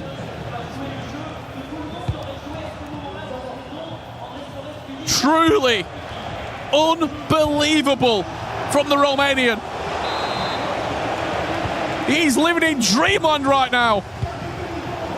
Seconds away from an FC Pro World Championship Grand Final. Look at the smile come across his face.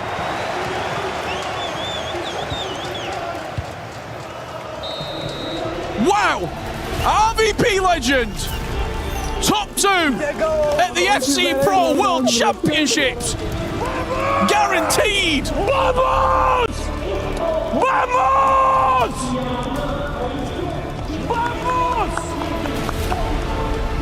Unbelievable.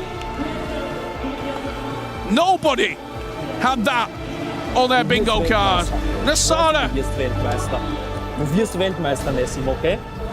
Truly desolate. You can see how much it meant to him.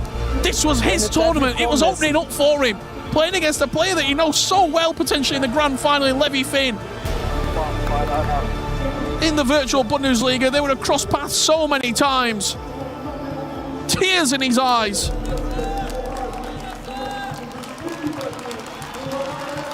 And he gets a huge reception from this crowd. Ian, that is what competitive FC is all about. It is indeed. I mean, first things first, I've got to say, apparently you're the only player in the tournament that played with Lionel Messi. I'm pretty sure you're glad you did.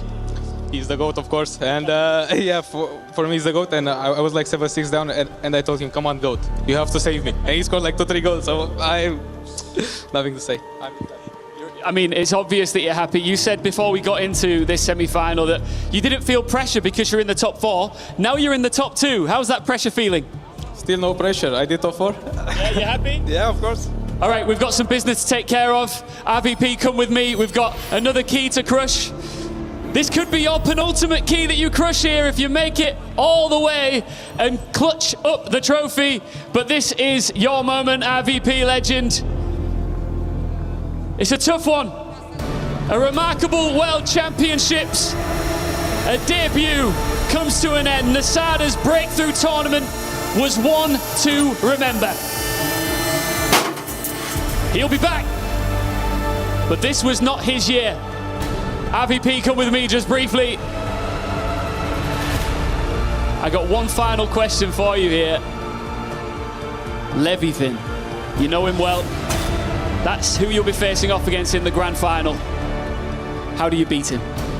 The very interesting thing against me and Levi is because we were in the same playing group, and we played each other, and I won that game like 9-8 in the 90th minute. So I just hope I can replicate that, but I feel confident now. You're going to win this thing? I hope so. Best of luck. Thank you very much. Cheers. All right, we've got still so much to come. A third place matchup, the grand final. But before any of that, I've heard that Benzema's in the building. I've got to go find him.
I think we have time to play other games outside EFC.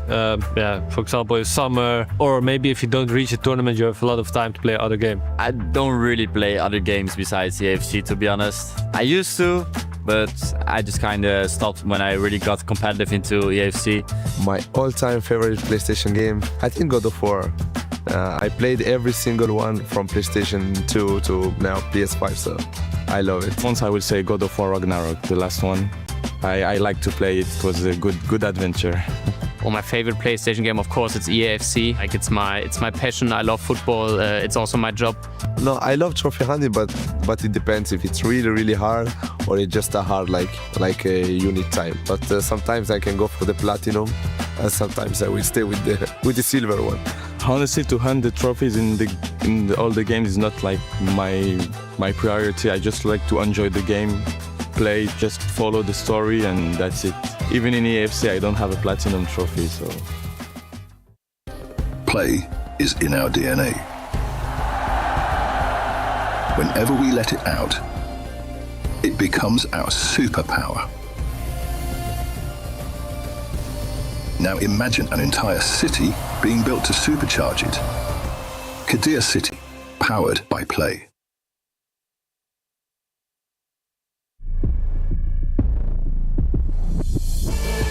Somos do grupo Superfãs, estamos na EWC 2026 e vamos fazer um desafio de dar caneta. Vem com a gente.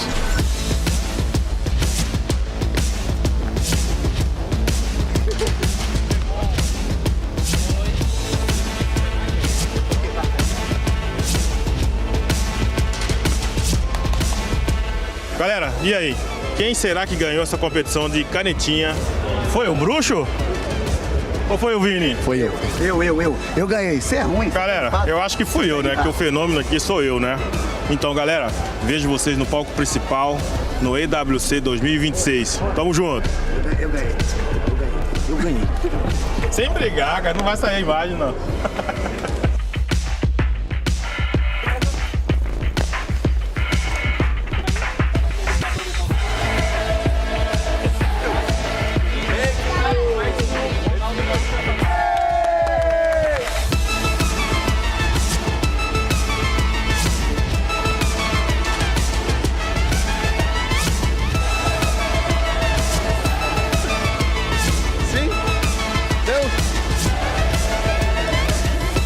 Na Palatina, tem uma decisão do público.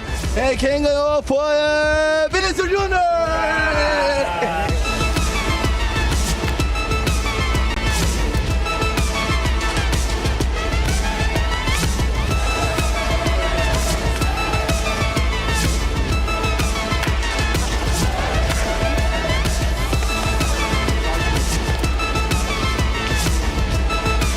Galera, nos encontra aqui na EWC 26, estamos te esperando. Vamos lá.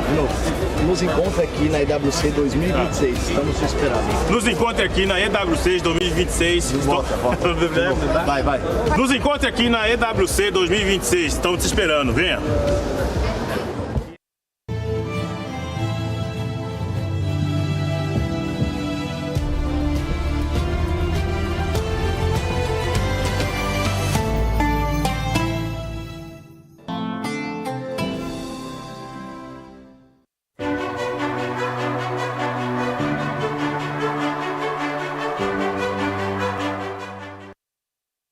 The last game of today wrapped for MLBB here over at the Lenovo Legion Gauntlet. So, of course, Chris is joining me to give us the update because I heard Falcons won? Yeah, Falcons got a win against Falcons. So, I mean, look, it was a positive for the organization either way. They were going to have one team going through. There was one team who came through the wildcard stage. They managed to make it to the tournament. Did quite well, in fairness. You know, unfortunately for them, they got in the same group as the PH team. So the team from the Philippines was always going to be one of the favorites. They're going to advance on through, which was the expectation to a certain degree.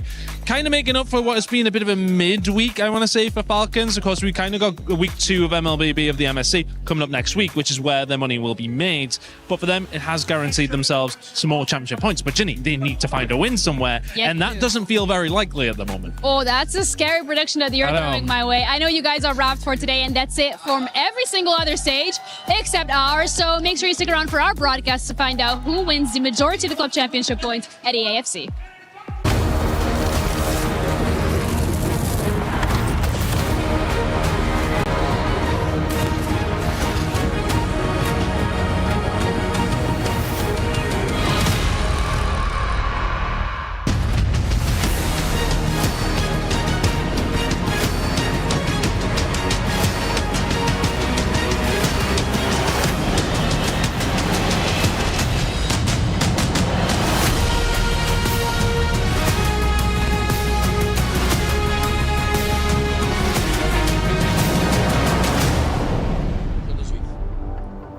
Mesdames et messieurs, quel plaisir, quel honneur pour moi d'être accompagné par l'un des monuments du football ici à Paris, à la STC Arena. Omar, quel plaisir de t'avoir ici. Alors aujourd'hui, c'est pas pour commenter du football à l'ancienne, mais pour commenter du EWC de l'e-sport. Tu te sens comment? Bonsoir à tous et merci d'être avec nous. Exactement, on va vivre un grand moment de notre existence, parce que d'abord, évidemment, il y aura le jeu, mais là, on a les stars, les étoiles. Et dis-toi que c'est toi la star, mais on va encore réussir à faire mieux. On va aller au milieu de cette scène, Omar, puisqu'on a deux invités en grande pompe également avec leur coéquipier, un showmatch au sommet. Et j'ai l'honneur d'introduire le premier participant à ce showmatch. Vous le connaissez tous, le grand, l'immense, le Cabenouébé Omar. Karim Benzema.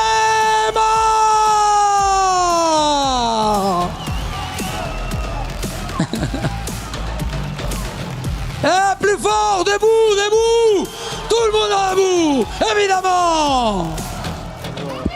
Karim, quel plaisir de t'avoir ici à Paris, je peux te le dire, tu manques énormément aux Français, donc on est très content de t'avoir là. Forcément, je voulais savoir un petit peu comment tu te sens, ce retour, en plus sur une scène e-sport. Non, bien, franchement, déjà bonsoir à tout le monde, merci d'être là. En tout cas, ça fait plaisir de vous voir. Et non, content d'être avec eux, et merci pour tout. Ouais, effectivement. Alors moi, je crois qu'en plus, tu as un micro, que tu es équipé, à moins que je me trompe. C'est vrai que, oui, effectivement, il y a un micro ici. Je voulais aussi te demander, parce que vous allez jouer à un showmatch, je connais pas tes compétences de gamer sur EWC. Tu te sens confiant? Ça va.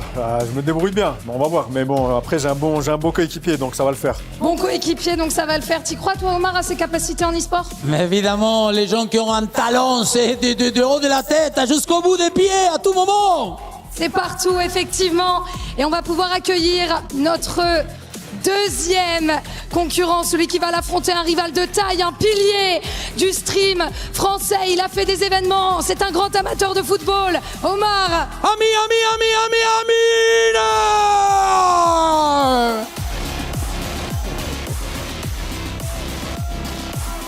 Non mais pas, lève les mains de tes poches, voilà, là d'accord. Allô? Karim. Et il est trop grand en tout, hein, aussi, il est grand. Détail, avec une beauté intérieure très bonne, c'est vrai. Tous les deux. Non, intérieur et l'extérieur, je veux pas, mais l'intérieur, très bonne.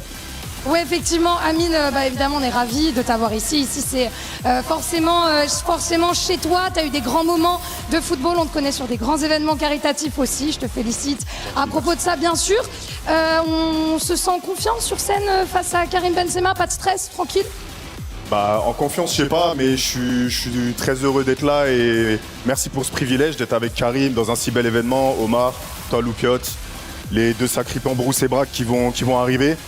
J'espère qu'on va donner un bon petit divertissement, mais je pense que ça va être dur. Karim, le football, c'est le football, et Bruce, c'est un champion sur le jeu, donc... Fais timide, attention. Ouais, attention, tu confirmes, Karim, le football, c'est le football, que ça soit à la manette ou au pied? Je pense qu'il a tout dit. Maintenant, on va voir ce qui se passe.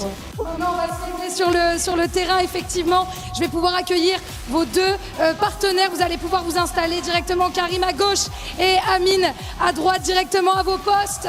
Pendant qu'on accueille Bruce et Braque qui vont vous rejoindre sur scène pour vous accompagner, vous aider à vous mettre en position. Bon, Omar, moi j'ai hâte de commenter un match de EWC avec toi. Parfait. Nous, on s'installe là. Bon, brièvement, Bruce, tu joues quand même avec un pilier du football français. T'es confiant comment? Je suis très confiant. Parce qu'on sait qu'il a beaucoup d'intelligence de jeu. J'ai eu la chance de jouer contre lui il y a de ça de nombreuses années et j'avais vu qu'il jouait très bien à FC, donc j'ai confiance. Eh bien, on espère que ça vous mènera au sommet. En tout cas, Omar, tu veux prendre la température là-bas, côté Amine et Braque, ça se sent comment? Absolument, parce qu'on va demander comment on s'échauffe. Moi, je ne suis pas très expert. On fait comment? C'est les poignets, c'est... Voilà, la photo d'abord, mets-toi, voilà. On s'échauffe comment? On se chauffe Bah, c'est Braque qui doit me dire, c'est l'expert. Pas, hein. En vrai, on s'échauffe pas, on y va et puis c'est terminé. Hein. Tu veux échauffer comment? C'est quoi? On doit faire une séance de kiné? C'est quoi? Non, Il y a un petit massage avant peut-être. Non, tu joues. Là, faudra se chauffer surtout le mental parce que en face, c'est fort. Mais s'il te plaît, Braque, t'as des comptes à régler avec ce mec. Oui, avec Bruce Granek, j'ai pas mal de comptes à régler, évidemment. Il me rend fou toute l'année, donc déjà juste dans la tête, ça va déjà être un gros match, déjà. Non, parce que ça joue la gagne, hein. Attention, il y a du caractère, motivation, inspiration. On y va, un grand moment.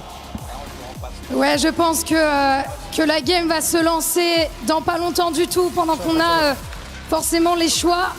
Alors moi, Karim, je te redemande brièvement, parce que je t'ai vu parler des touches juste avant d'arriver sur scène. Donc c'était quand ton dernier match de EFC? Il y a longtemps. Faut juste que je change les touches et c'est bon. En fait. Allez, on change les touches et c'est parti. Omar, j'ai de la confiance de mon côté aussi, hein, apparemment. Ça y est, ils ont pas fait des changements de manette, ça y est. Hein. Et ils s'échangent sur quelques consignes, hein, attention. Hein. Ouais, on sent qu'il y a des instructions qui sont transmises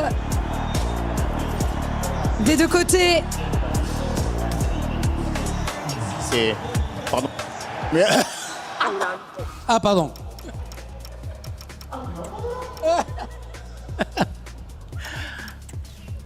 On y va. Ouais, puis Omar, je sais pas si t'as remarqué, mais je sais pas si t'as vu ces deux clés qu'il y a sur scène. On a d'un côté la team Benzema et de l'autre côté la team Amine, qui ont chacun leur petit trophée de l'EWC. Et à la fin, ce qui est grave, génial, le gagnant, voilà, le gagnant explose la clé. Bien joué, à un autre moment. Je pense qu'on devrait avoir ça dans le football aussi, mais c'est un autre débat. Exact. Hein? Ah bon? Ah, vous avez changé les touches?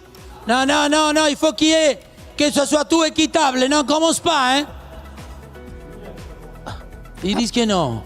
Non, les garçons, là, c'est le côté éthique, mais... Ah bah on est d'accord, on joue sur un pied d'égalité. Évidemment, ça c'est la base. Il y a quand même le Kabenwebe et Bruce d'un côté, il faut respecter bon, aussi. Il faut envoyer le. Ça y est, vous l'avez ou pas? Et là, ils font du... Ouais. Karim, je veux pas te... Mais Omar, je sens que tu t'impatientes. Oui, parce que, c'est pas, regarde, ils font beaucoup de mystères. Ils se bouchent la bouche aussi. Ils veulent pas qu'on entende. Je crois que ça y est, Omar. On arrive. Ça y est, c'est parti. Dans ce show match entre la team Benzema et la team Amine. Team Benzema, vous êtes les blancs? And we're underway with the show match between Team Benzema and Team Amine. I will say, Ryan, he's my favorite player ever. Yeah, I heard you saying that. I know you're a big fan, taking the photos and the videos already. Oh, I mean, I just the amount of times that I've seen him at the Santiago Bernabeu, he's just something else. But it is Team Benzema against Team Amine. And as you can expect, this is Thierry Henry for the first chance. No! Precision shooting son. This is going to be a disaster, Ryan. Yeah, I don't really know French too well, but I'm pretty sure Benzema was saying he's not the greatest at the game. And if he would, it would be a bit unfair. Bruce Granek is his teammate for Team Benzema. They'll be in that white strip there. That's lovely play. Hold on. Yeah, precision shooting is catching everybody off guard here. So just a show match before we continue, obviously, the FC Pro World Championship action. We'll play this match. As you can see, it's a 2v2. Team Benzema, Karim Benzema and Bruce Granek. I'm sure if you're fans of FC... Oh, they can bring the skills out. Oh, you know who Bruce Granek is, one of the best players in the history of this esport. He won it all back in the days, the FEWC, he won the ECWC as well. He did win it all. Were you playing around those times? Me? Yeah. Oh, but I was watching. Oh, really? Yes. I respect that. I respect, obviously, Team Amin Brack partnered up with the man himself. I remember back in 2013, when Alfonso Ramos was playing and Bruce Granek won the World Championship in Madrid. I was watching that back at home. Yeah, I was To be fair, I was 15, so I was young. Knowledge of the scene for that's over a decade ago. Let us know in the chat as well. See, relating to Karim Benzema's ultimate team items across the years, what are some of your favorites? I've got one in my mind already. Which one? Little tactical. Wait, are we on no rules? I think so. We might be. I was gonna say, let's go for it. How's that not a foul? Which one is yours? Favorite Karim Benzema? Well, hold on a second. Oh, he's in on goal. I'm going to save that. I want to let the chat go. I've written it down already, and I've actually added up all of Benzema's items throughout the years of Ultimate Team. In the chat, take a guess. How many Ultimate Team items do you think Karim Benzema has had since its inception? Any guesses, Graf? Should I guess? It's going to be loads. I would say 30. You're miles off. Miles off? Miles off, Graf. Miles off? I counted it twice just to make sure, because the number was a bit crazy. Just for reference, there was a year where he's had 10 items in 1 year. 10 items in 1 year. Which one was it? Which year? It was 23. So no. No, sorry. It was 22. I take it back. I got it. 22. Currently, having a look at Benzema's item, I will say the one that I used the most, probably, it was on 18. That's Karim Benzema. Yeah. When he was on 99 shooting. Oh. My one is 2022 flashback Benzema. For those that remember, shout. It was about 110k or so. Yeah, that one. Great That's shout. the one there. 86 rated, superstar. Especially for the Road to Glories back then, those will know. Yet to see a goal in this one as well. And I'll give you another guess for the amount of items. I said 30. Yeah. You said I was miles off. Miles off. I'm gonna say now 60. You're still a little way off. Yes. You're still a little way off. As we see this great chance by N'Golo Kante. Bearing in mind, his first item was in 2010. Karim It's this Benzema. man on the ball now, in on goal grab. Beautiful chop, finesse shot wide. The precision shooting. To be fair, they are playing on the settings that the pro players play in, so of course we'll see some big messes. To be fair, I've never played that much during Futis, but I'm watching, at the moment I'm seeing 2023 Karim Benzema Futis 99 rated. He had to be a demon back in the days. You seen any shoutouts at the chat? We're trying to figure out as well, guys, trust me, on who's who. We haven't been told it, so I actually don't know, but I'm going to assume. So the person that's tackling when no one's near them is Karim Benzema. Yeah, blue. probably. It's got to be blue. It's got to be blue. So it's, as you see, Bruce Granek, of course, he plays well. So, Brack. A pass. No! Yeah, he's got to finish it, surely. I'm in. Come on. Okay, as you can see on the top left of your screen, you can see KB9 à la maison with the white t-shirt. So as Ryan was mentioning, someone's actually got it correct. Trade the Train, that is correct on how many items he has. So keep guessing, guys. Let me know if you. I said 60 and you're said still a way off. Just for reference, as the ball's going all over the place in the box, it is including like those years where there were World Cup cards included as well in that. Obviously, you've got the regular gold items, you've got Ultimate Screen, you've got Informs, Team of the Years, Team of the Seasons, anything. But then on 2014, for example, because it had the World Cup, so that's included. Yeah, okay. I'm still thinking 70? It's not 70. Surely, there we go. It's Karim Benzema scores the first goal, as he did at the Champions League final against Liverpool. I know you love that, being a big Real Madrid fan. It is Karim Benzema, the greatest striker of our generation. Let me just say that, Ryan Pessoa.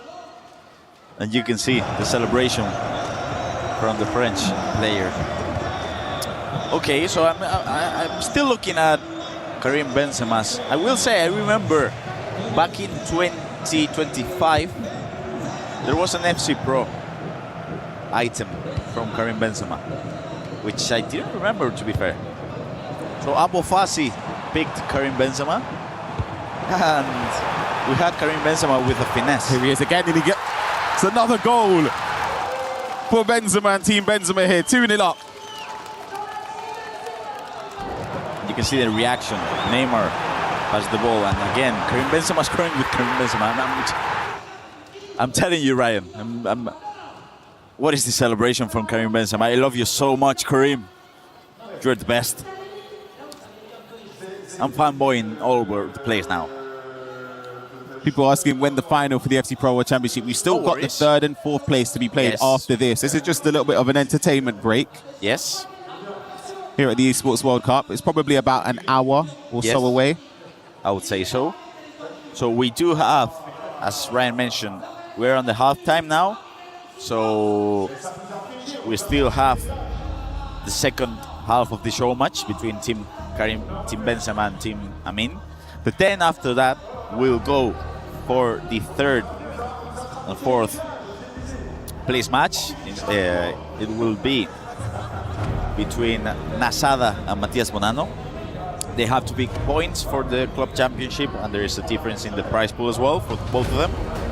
People saying turn of precision for them, it's unfair. To be fair, it's really hard. I don't know if you play with any friends, FC, but I do from time to time. And precision shooting is really hard. Right there, as you can see it clearly. You can see Karim's reaction. This chance by, I'm sure it was Brian. It has to be Bragg, right? He went for the Ronaldo chop, so. There's another chance. It was the same celebration that he used to do at Real Madrid as well. People still asking about the Mystery Nation. I don't know if you haven't given that away, have you? No, it's not been given. Okay, I almost gave it away. I almost gave it, you know.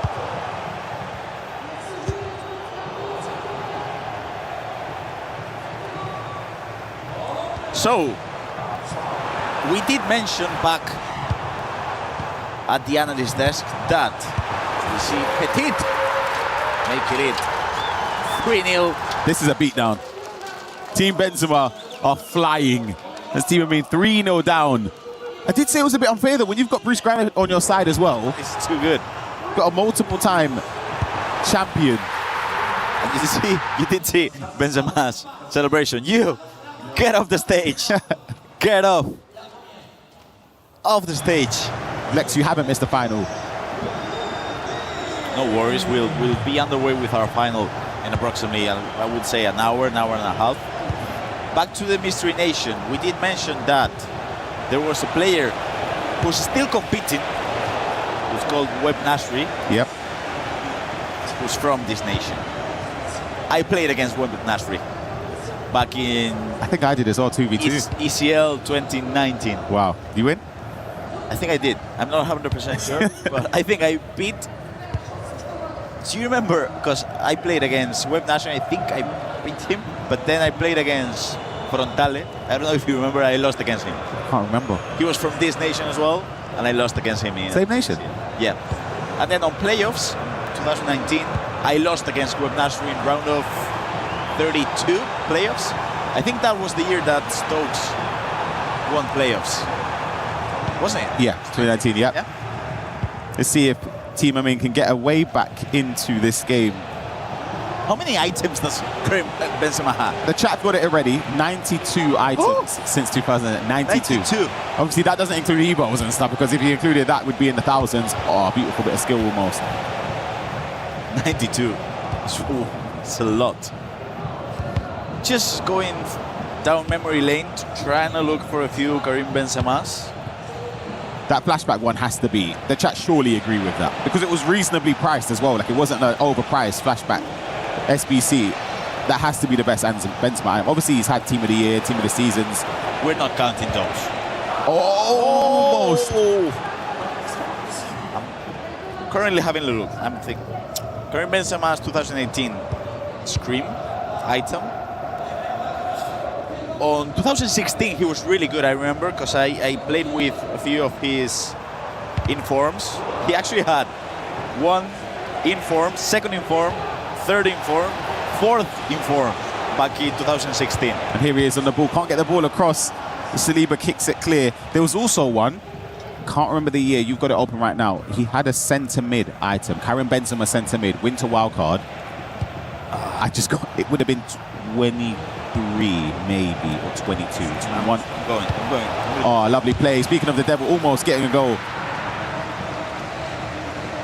The final is between RVP Legend and Levi Finn. That will take place in about an hour or so, maybe a little bit more than that. Third and fourth place match between Banana and Nasada. There was. You are actually right. What year was it? That is 23. Oh, I got it right the first time. That is 23. I remember the centre mid one. Centre mid one. Well, great stats. I mean, it was 80 plus and everything, I think. Yes. Yeah. See. So it's 92 dribbling, 89 shooting, 87 passing, 86 physical. I mean, he's pretty decent. And his best item this year, an 88 rated in form, which the players are using right now. Let Mbappe go. Get the ball to Benzema, maybe Zidane. I'm confident one of those years. I'm talking 21, 22, 23. Oh! 4-0. À la maison, Karim. Oh la la. Look at Amin's face, Ryan. He doesn't know what's happening. I'm telling you, you're playing against Bruce Granek. Yeah, it looks easy. The finish as well, Neymar, wow. Karim, the dream. And you can see the celebration from the people at the stage as well. I'm thinking back in 21, 2 or 3, with the aerial, not the aerial, but the crossing. Yeah. Meta, I think it was a team of the season, team of the year. Someone's found the account. W Benz. I'm thinking we used to use it on comp. I'm talking 2v2 when we were playing with the 4-3-2-1. You might, yeah, you're right. One of the strikers. Yeah, you're right. We'll see, can we get a few more goals in this game? Last 10 minutes of this 2v2. Brack and Amina suffering 4-0 down to Bruce Granek and Benzema.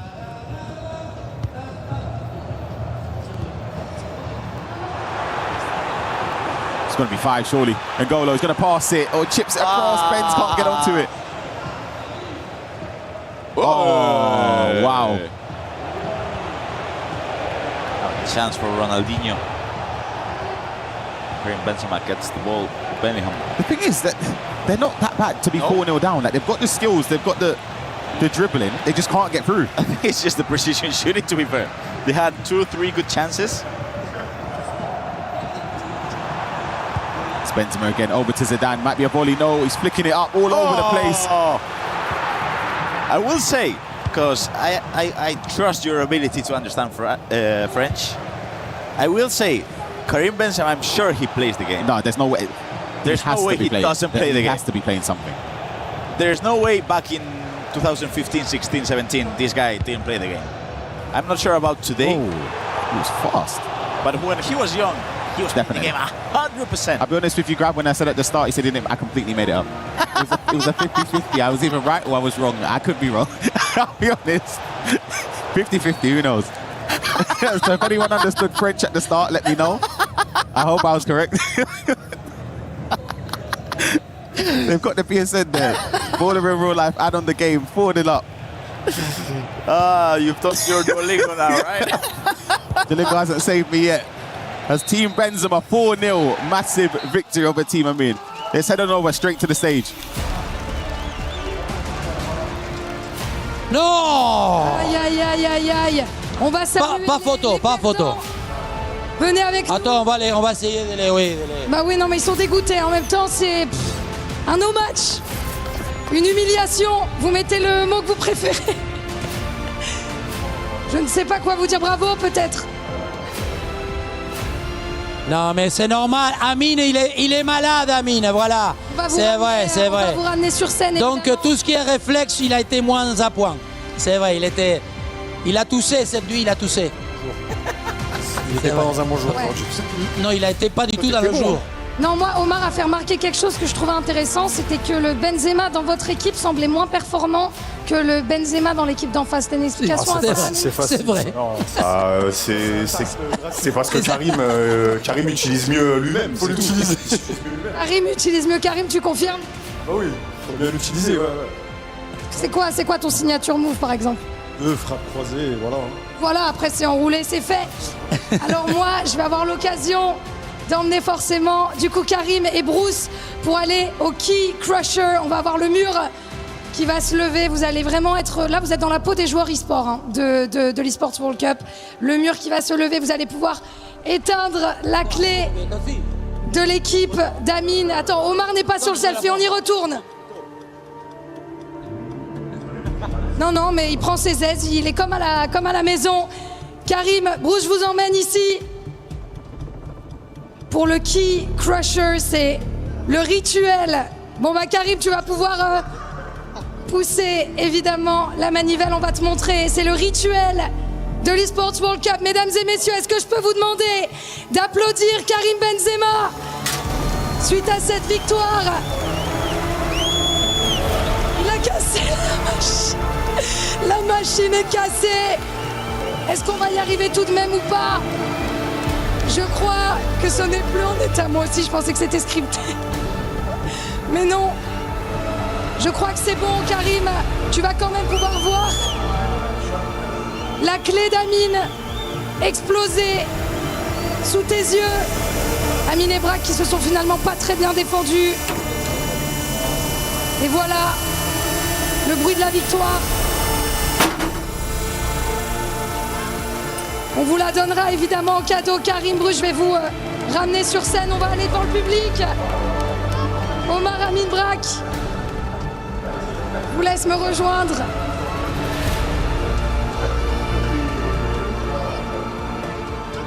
Effectivement, Omar, Amine. Bon, il y a évidemment beaucoup de monde qui est là. Content de vous voir, etc. Alors moi, je voulais vous dire déjà merci de nous avoir rejoints pour ce match d'e-sport. Moi, j'ai adoré. Je voulais savoir un petit peu ton ressenti. Alors, qu'est-ce que ça fait d'être sur scène, dans une chaise gamer avec une manette en main et voir autant de gens qui te regardent? Non, c'est un réel kiff. Je voyais pas comme ça en fait. Donc déjà merci aux personnes qui sont venues, qui sont présentes, ceux qui ont organisé ça. Donc ça fait plaisir de jouer devant des personnes comme ça. Donc merci à tous. On applaudit bien fort. Debout. On applaudit, oui. Voilà, tout le monde. Merci, voilà. Un grand moment. Vécu, passion, plénitude, sensation. Il y a des gagnants, des perdants, mais on est ensemble et le moment a été magnifique. Oh. Allez, on applaudit tous. Bon, Amine, brièvement avant qu'on se quitte, bon, la défaite, mais on a kiffé quand même, on a pris du plaisir aussi. On a passé un bon moment, ils étaient plus forts que nous, c'est tout. Meilleure vision de football, meilleur gameplay, et nous, 2 sgegs, c'est tout, voilà. Il n'y a pas d'autre analyse à faire. Et merci pour le privilège, on a passé un vrai moment, et merci à vous tous d'être venus.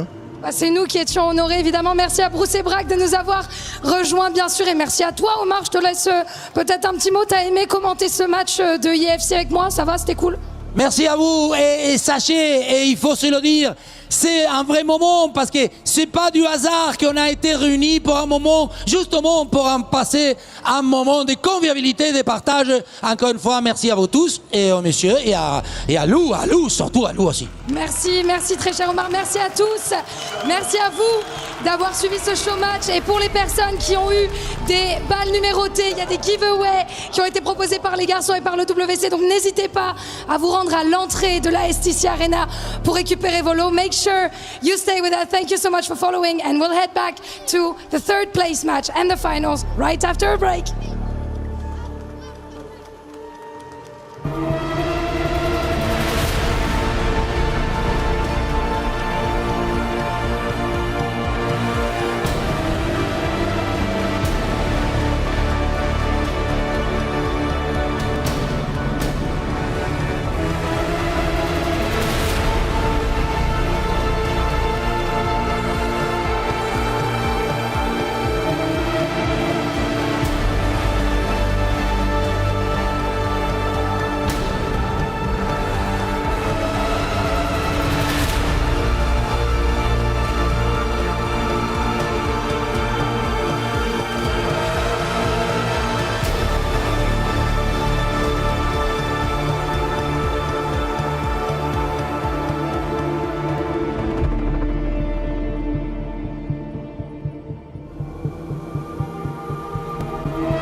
We know that our FC Pro players are brilliant on the virtual pitch, but how good are they really when it comes to real football?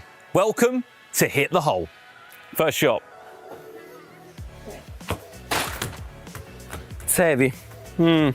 Shot number 3. Okay. Just. He's got himself 20. Okay. Right. Okay. You're on 20. You need a big one. Go for the scoop. I like the technique. I have to try to draw the top. Oh, 20. Was not the crossbar the challenge, right? And there wasn't the crossbar challenge. There are no bonus points for the crossbar. That is it. You get 20 overall. No. Doesn't count. Sorry, mate. No. Again? No. 0. You're on 0.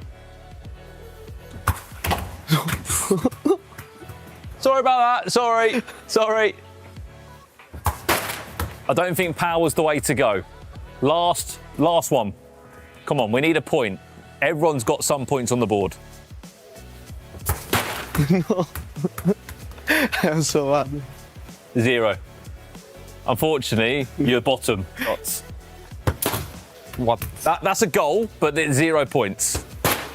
Nah, I'm overrated. Shot number 3 coming up.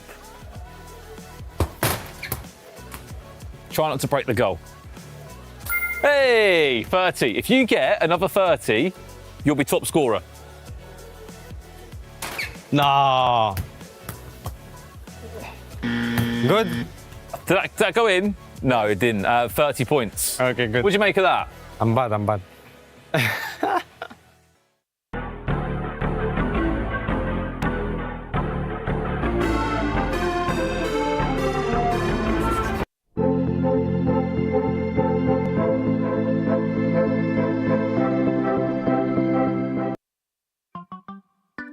Hello. Deacon, What's up, girl? welcome in. Thank you. Look at us reuniting at the bottom like this. I know. We're in an elevator. We are. This is actually my office. Okay, perfect. I think it's a pretty good setup. Well, nowhere to go but up when you're at the bottom. Exactly. See, I feel like we've got this all figured out. Yeah, girl, how you been? I've been doing... Let's jump into this. Listen, you started your esports career in LCS before eventually moving to the LCK. What's it like to do esports backwards? Pretty fascinating to go from worst to first. It gets you really grizzled, right? You learn a lot about yourself. But do you miss the money? Money's pretty good. We all want those 6 mil contracts, don't we? I wish. You know, I work with Hooney, who was also here for EWC. He single-handedly tanked LCS. That is my new theory. Okay, you say that, I say he carried it because he was the only player who rolled up to the LCS in a bright orange convertible Range Rover. He refused to give me a ride in that thing. I felt pretty rejected. Why? He said I wasn't cool enough. Every single time I walked up, he locked the doors. Yeah, and look where we're at now. I think we figured it out. One thing, I know that you studied opera in college. Do you still got it? I still got it. Vegyatsmara sentior salpiantur scendere sacromantior devi le mie grazie ricevi.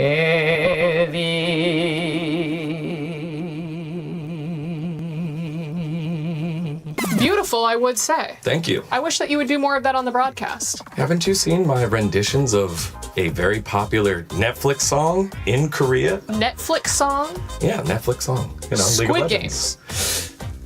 That song too. That song too? Yeah. The na na na na. Do you actually know the words? No, I don't know those words. And you live in Korea. Yeah, It's pretty racist. You got to work with Snoop Dogg. I have. Is that hard to remember because of how short it lasted, or because it was Snoop Dogg? Snoop Dogg. Every day. What have you changed more, your hair color or your career? Ooh, that's a good one. That's a good one. I think it's barely hair color, but there's been a lot of career in there. But hair color, I've done red, I've done purple, I've done blue, I've done silver. I did neon green. That leaked onto the pillow. So that only lasted about 2 weeks. It was the last time I was on the LCS, actually. It was neon green. How do you feel about when people say that there are studies done when women or men have brightly colored hair, it usually means run away? think it's pretty accurate. It's the first time I've seen you in a while, Ray. This is my most neutral color here that I've had in a while. All right, well, the final thing that I kind of have for you, just a quick resume review. Yeah. Cybersecurity, 1 year. Yep. LCS, Yep. 1 year. Yep. Golden State Warriors, 1 year. 1 year. I hear you just got married. I did. So I'm still within that 1 year.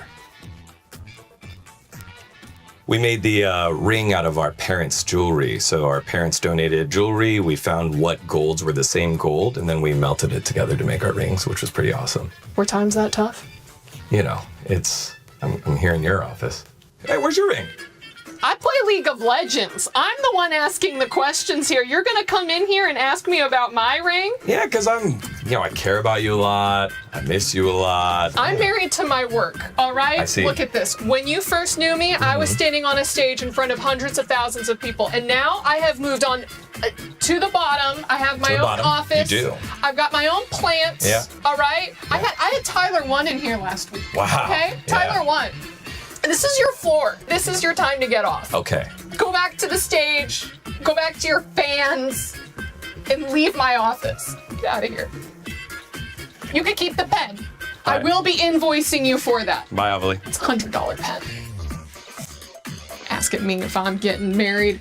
Oh, where's your boyfriend? I have a body pillow. I know. Play is in our DNA. Whenever we let it out, it becomes our superpower. Now imagine an entire city being built to supercharge it. Kadir City, powered by Play.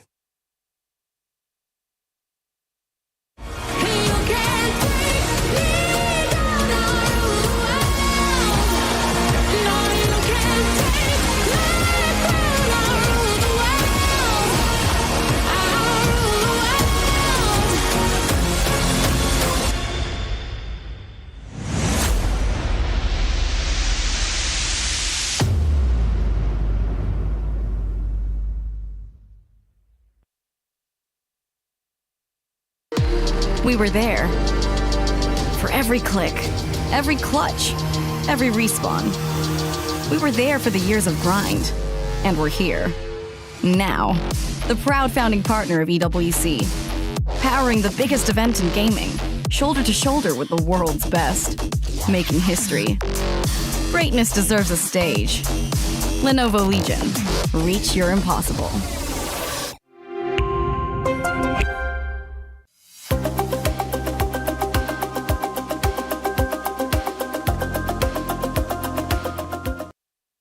We know that our FC Pro players are brilliant on the virtual pitch, but how good are they really when it comes to real football? Welcome to Hit the Hole. This is Hit the Hole. Go on. Up first. What's he gone for? Oh, Got 20 off the bat. Good start. Right, 20 so far. Second shot. I go for the 30, then I'm done with the 50. No. No points on that one. No. Come on, Levy. He asked for 50, he got 50. Levy Finn, that's not a bad score. I've seen you play football. Yeah. You should be quite good at this. No, I'm not that good. How many points are we expecting? 10 maybe. 10? Maybe. Well, good news. I think you'll get more than 10. Right, here we go. 5 shots, let's go for it. First up. He's already got 10. He's nearly broke the goal, but he's got 10. There is no space. I don't have space. Right, you've missed that one. Yeah. Missed that one. You joked about getting 10, but you've currently got 10 so far. 30! Go on! He's on 40 now, he's flying. Right, Dave Wood had a go, now it's my go. Levy Finn, I'm coming for your 50 points. Here we go, 5 shots. I'll take a 10. I'll take a 10. We're on the board. Just stay there. Stay there. 20. Right, in the middle. 30! There's 50! I aimed for 20, but I got 30. Right, I'm on 50. Oh. Yes, 80 points.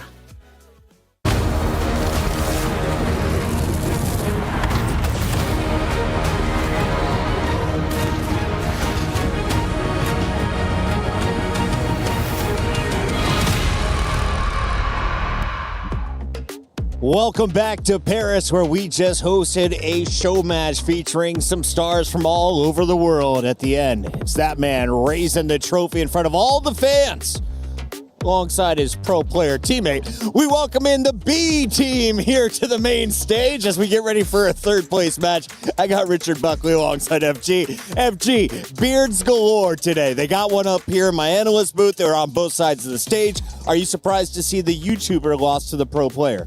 I mean, listen, Benzema's a serial winner. I tried to get a photo with him, but I had to come back here for the third and fourth playoff. But yeah, good to see. I mean, nice for him to come all the way out. His fans really appreciated it. Just shows how big the Esports World Cup is. Mate, Karim Benzema was just on that stage behind us. That is crazy. Speaking of big, did you see how this man just big-timed his way past the security guards? Benzema's security guard was like, excuse me, sir. He's like, excuse me, I'm FG.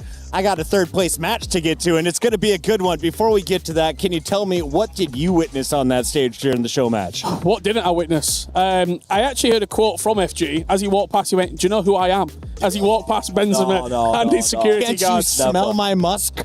Never in a million years. What I did say was bonjour, ça va, because I'm learning my French now. Look, great to see Benzema here. I'm loving Paris. I'm excited for this as well. Excusez-moi is what we're learning next. Let's take a look back at the highlights. Some big goals galore, and it's all from one side of the ball. Let's take a look at this. Buckley, walk me through the highlights and the face palms. Yeah, it'd be an absolute pleasure of mine to walk you through what we've seen here. Some great moments, good saves. Benzema looked like he might have touched the controller before. Twice.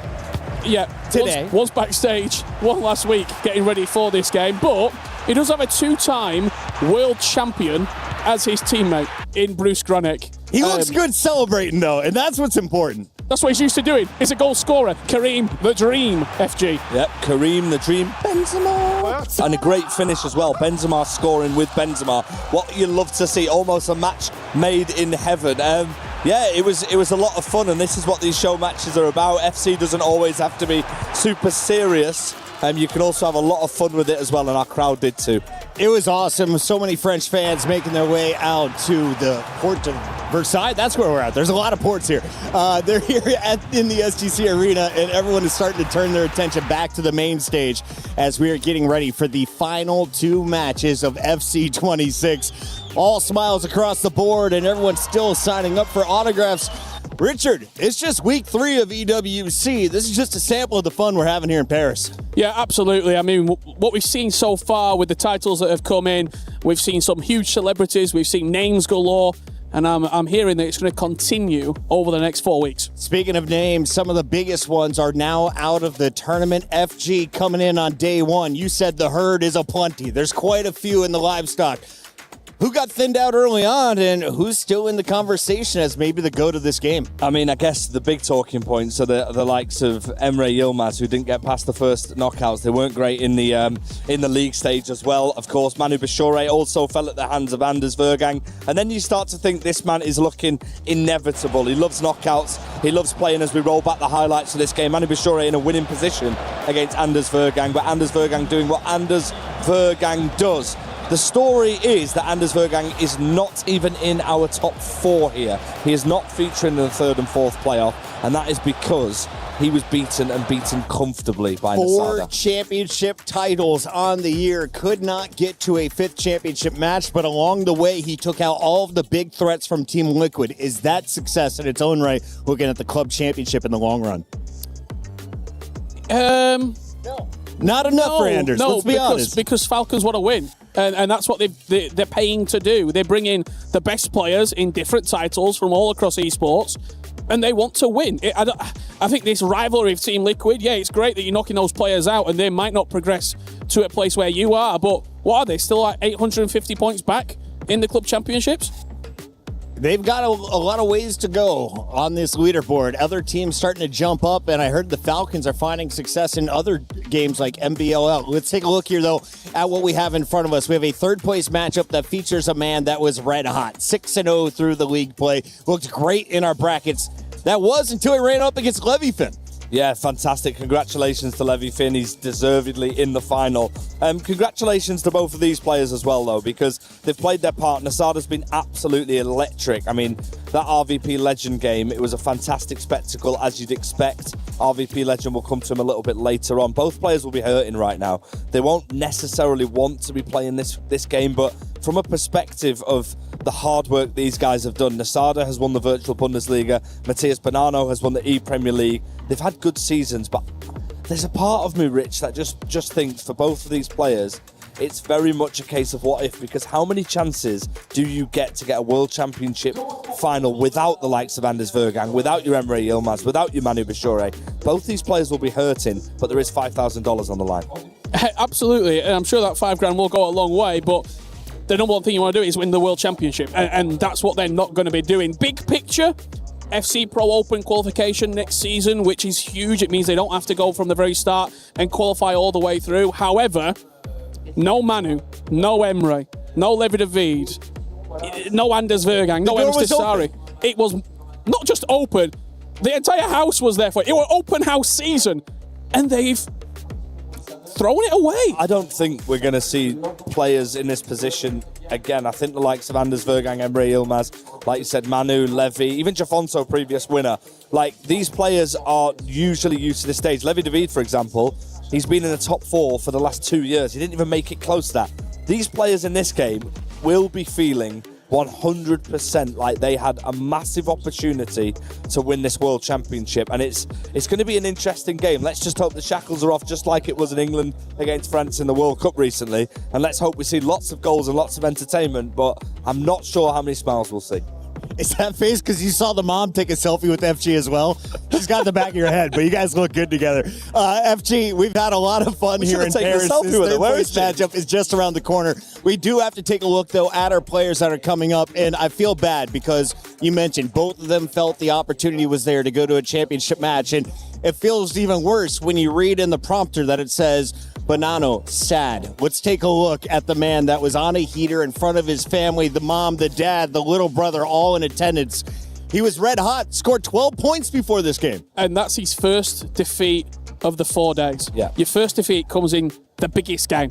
The chance, not only, we talk a lot about the FC Pro World Championships, but that's from 70k to 150k. That's an $80,000 game of FC. Knowing what Manchester City esports are like, he's got a very, very good support network around him. But knowing what Matthias is like, he will be feeling it not just for himself, but for all the people that put the hard work in at Man City. Congratulations to them, by the way. Another E-Premier League title, but it would have been so nice for them to win a World Championship, of course. And it's just one of those things, unfortunately. But like I said, Rich, I can't get past the fact that these players in this bracket had a real opportunity. And to be quite honest with you, I would have thought potentially both of them would have been in the World Championship final. Can I ask you, though, you made it to the top 4. So what does this mean for your world record? Because unlike a lot of other titles, you guys aren't basing it off of just this year alone. So talk me through that process and how these players will be ranked moving forward. Absolutely. So Bonanno coming into it, I believe he was 19th. Hezes was 11th. It was a straight playoff for the E-Nations Cup as well, the Esports Nations Cup. Right. With that spot, Bonanno will go above him going into next season. So he will get the fast track for Italy.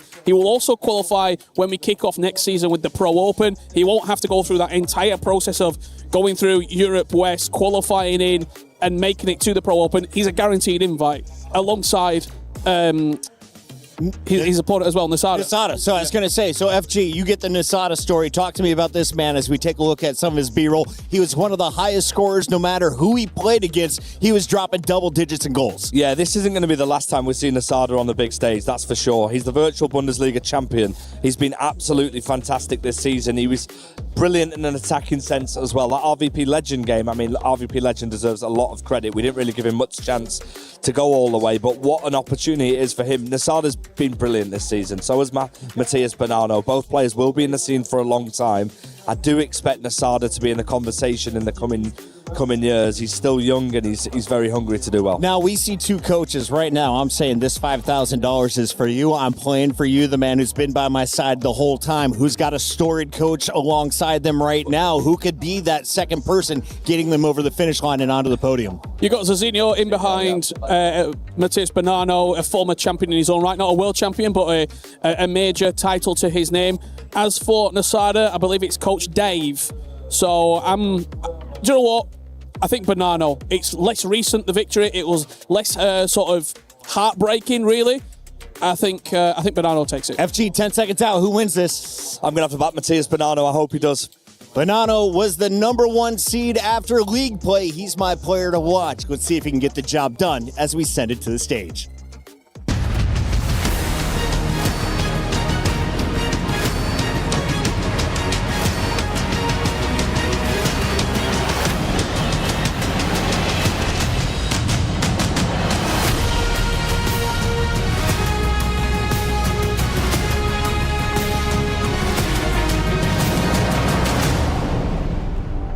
Eh bien, il était pas mal ce show match. That was a nice show match with some French legendary figures of football. Yeah, true legends. Who was the guy in all blue, like really charismatic French guy? Oh, do you mean the guy that replaced you on stage with me? Yeah, he was great. That's Omar da Fonseca. He's like one of the most legendary sports commentators. He's got some pipes on him. He does. Anyway, listen, look, we've got one more piece of serious business to get to before we get to the grand final. Of course, both of the players that are about to grace this stage didn't want to be here. It's time for the third place match. Yeah, it is indeed, and it's a privilege to be able to leave Paris on a win, of course. Quitter Paris sur une victoire, gagner encore un plus gros chèque. Donc, mesdames et messieurs, je vais tout de même vous demander de faire du bruit pour nos deux derniers joueurs. I think it's time to bring them on. One of these players wants to leave Paris with a bronze medal. Who's it going to be? Let's welcome first onto the stage, Matías Bonanno.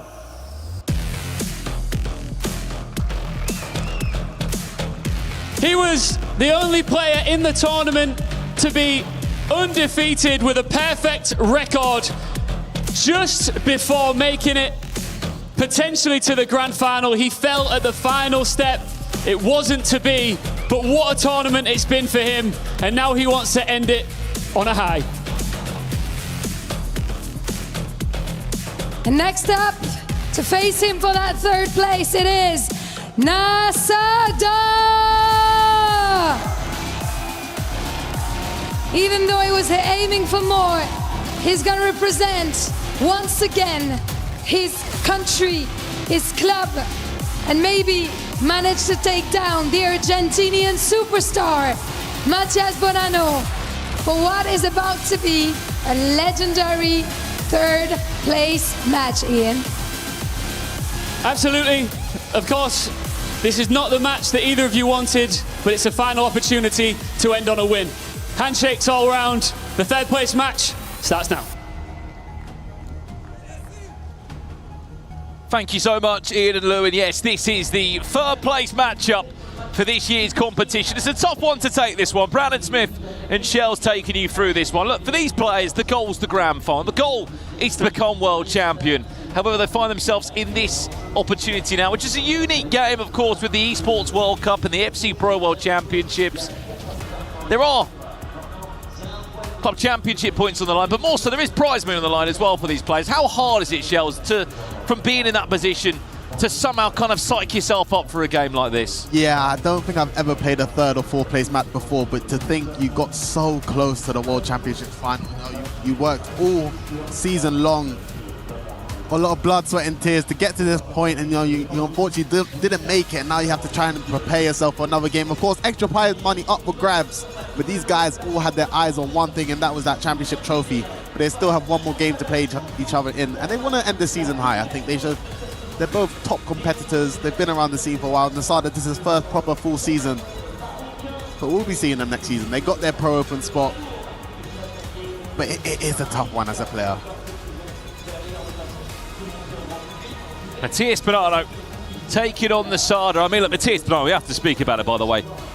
And I think everyone was in agreement to this. We have never seen Matías Bonanno that good outside of the Premier League since the E-Champions League in 2022 when he played against Nicholas in the final. the time that he was dominant online. He won everything in South America. I remember the late nights that me and Richie used to have commentating online broadcasts when he was here, there and everywhere. Con the ball Libertadores online. You know him better than most of Manchester City. I mean, I don't think you've seen him that good for a while. I have not seen Banana at this level. Like I said before, it just shows, I think, the hard work he has put in, not only by himself, but with the team at Manchester City and his teammates, Jafonso, but all the coaches. They've worked so hard, and I think this level or type of Banana we've seen today, and even throughout this whole tournament, is the Banana that we've been waiting to see. And I think, of course, he was so close to becoming a champion or even being in the final, but we'll be seeing him next season back for sure, because he's looking the best he's ever been. Here we go, the last time we'll get to see these two, of course, in this year's competition.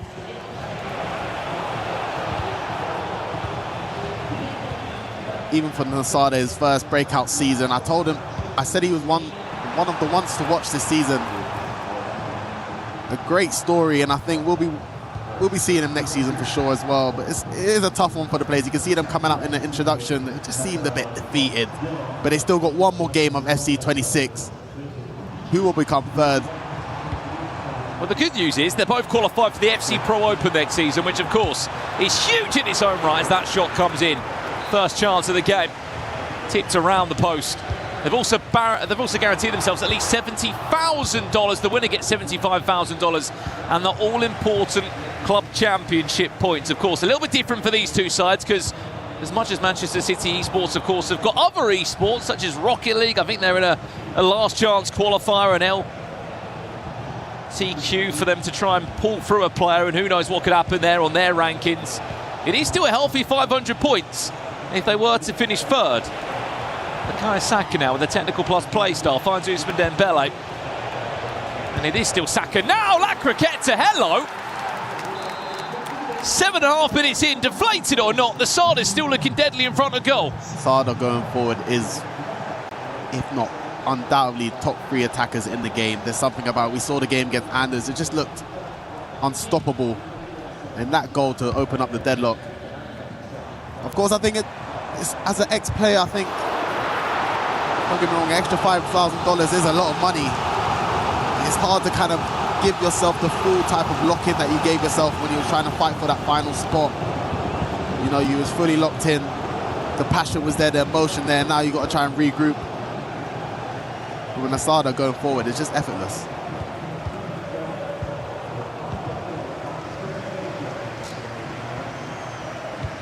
T.S. Banana. I mean, he's not been at an FC Pro for a little while, has he? So the fact that he's there already, Shells, for FC 27 has already come out in itself is a huge bonus from Finesse comes in. That's tipped around the post from Ika, you can see as he has been superb.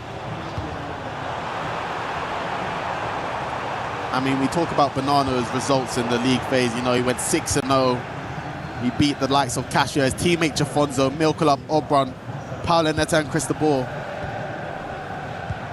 And his level, I actually thought he could do it. I think his level today and throughout the tournament, he looked like a champion. Of course, he already has been, but he looked like a world champion. But unfortunately, he couldn't do it. Chance now, Frankie de Jong. Looking for that second from the Sada. Saka will fall back to Jadon Sancho. I mean, an interesting one there. Jadon Sancho, the only player that was started and drafted by the Sada. There's been a few interesting picks, hasn't there, across this last week? I mean, it's hard to read into some of them. They get 50 million coins. I know budget might not be there for everybody, but there's still the odd pick, which it just adds to the conversation, doesn't it? Musiala, finesse! 2-0 to Sada. We've been seeing a lot of them finesse shots around the edge of the box, a lot of near posts. Plays a little play lock into Jamal Musiala and just a finesse shot straight away. Enough bars of power, sorry. And yeah, I think when you get a coin budget and with the play styles in the game and the items that's in the game at this stage, you're going to see a bit of, I guess, rogue choices, but you got to build a team that you're comfortable with. Of course, you see Granit Xhaka for Levy Finn earlier on. He was just winning the ball back non-stop. They have played once this season. They played in the Champions League phase of the competition. Well, if it's anything to go by, this game might give us goals. That was 8-7 in the end. In the hands of Masada, but there was 15 goals in the game. There's one back for Bonanno. Once again, you see how overpowered the finesse shots just around outside the edge of the box with precision shooting, with the goal play style. You know, you get enough power and goes past the keeper. If not, it'll make a most likely a corner, and that's what you want. You keep on putting the pressure on your opponent with the finesse shot play style. It's so important in scoring goals in FC 26. 21 minutes played here again. I mean, this is a good opportunity as well to speak about the upcoming game in the grand final. The big one, RVP Legends up against Levi Finn. One of those two players will be crowned as FC Pro champion. There's guaranteed a new name on the trophy. That's a brilliant ball. What a pass. Salma Pereira is on her way through. What a pass. Pereira makes it 2-2, and we send the big goals. This might be a third place game, but these two are going at it, aren't they?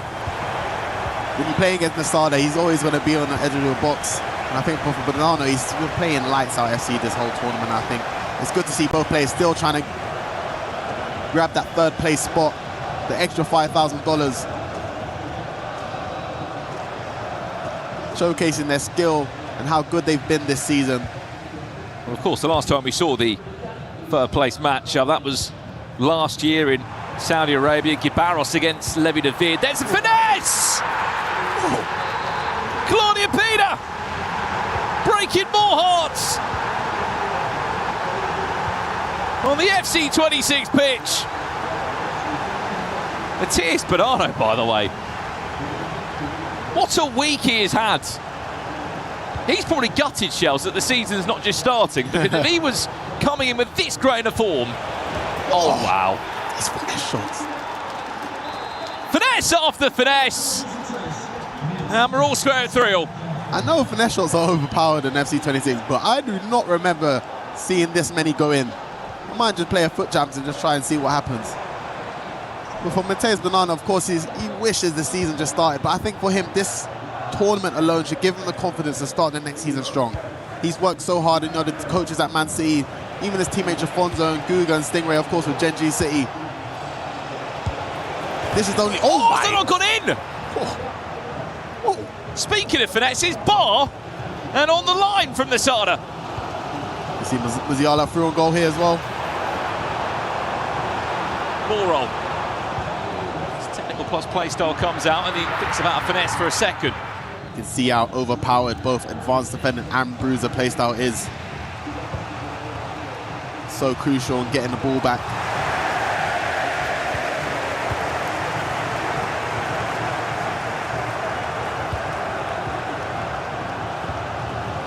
I feel like the more power you put on these finesse shots as well, you just get a better animation. Most likely you're going to beat the keeper, and you can see it just how it just hit off the crossbar and post from the Sada.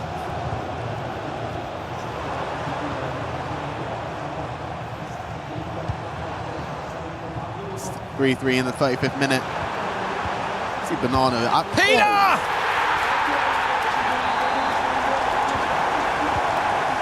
You blink and you miss the goal, Chels. One thing I like to say about Bonanno this whole tournament, of course he's out the tournament now, but his attacking has really impressed me this tournament.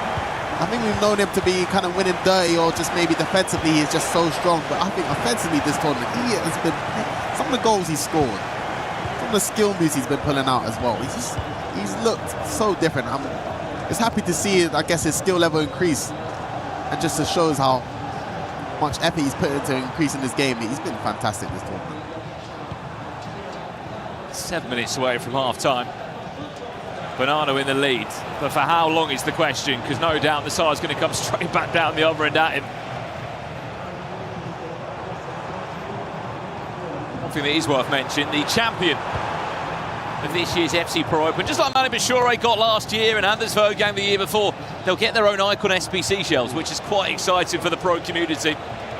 An SPC that no doubt you'll be able to complete at home and use in your squad. We teased earlier the player selection. I'll give you some more names in there, but it is quite the stack of players. Eusebio could be one of the options, by the way. Wayne Rooney. Ooh. Kaka. Can you guess the last one? See if the chat can guess the last one. It's a French icon. Again, remember the winner will get to choose one of those players to be a custom champion Icon SPC on FC 26. What a cool reward that is. I wish I won an event and just to make my own play in the game. De Jong. McTominay. Just look how frantic the player switch. Oh, he's the double pressing. Jadon Sancho! 4-4. You would not believe this is the third place game. These guys, this could have been a final matchup. To be honest, look at if you told me the final four before they played and it was these guys, I would have probably said Nasada and Matheus Bonanno was probably going to be in the final. But it just goes to show the level of SC we've seen today from both players and all players. These are the very best players in the world.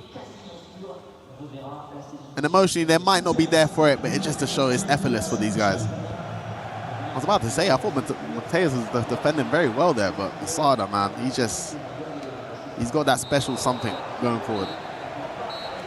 Half time, believe it or not. Take a breather. We're not even at the grand final yet. But there is nothing to separate these two, as expected. They're both going to pick up some really healthy world ranking points here. They're going to, of course, be back for the E-Nations Cup, hopefully, as well, to represent their nations too. Matheus Bonanno making the shift over to representing Italy. With the world ranking points that he has accumulated from this, he will have a chance.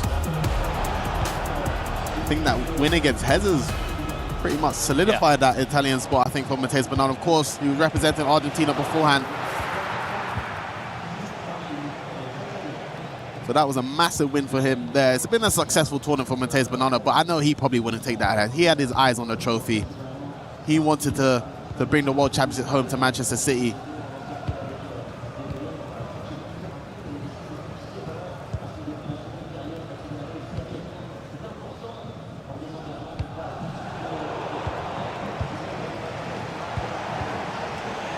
De Jong.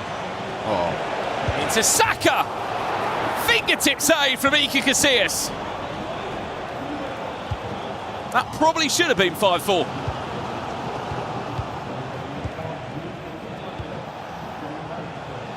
In a way, I know, of course. Ooh, hold on. Sancho, ball roll. He can't find a way past Iker Casillas either. Don't mind it though in the final third.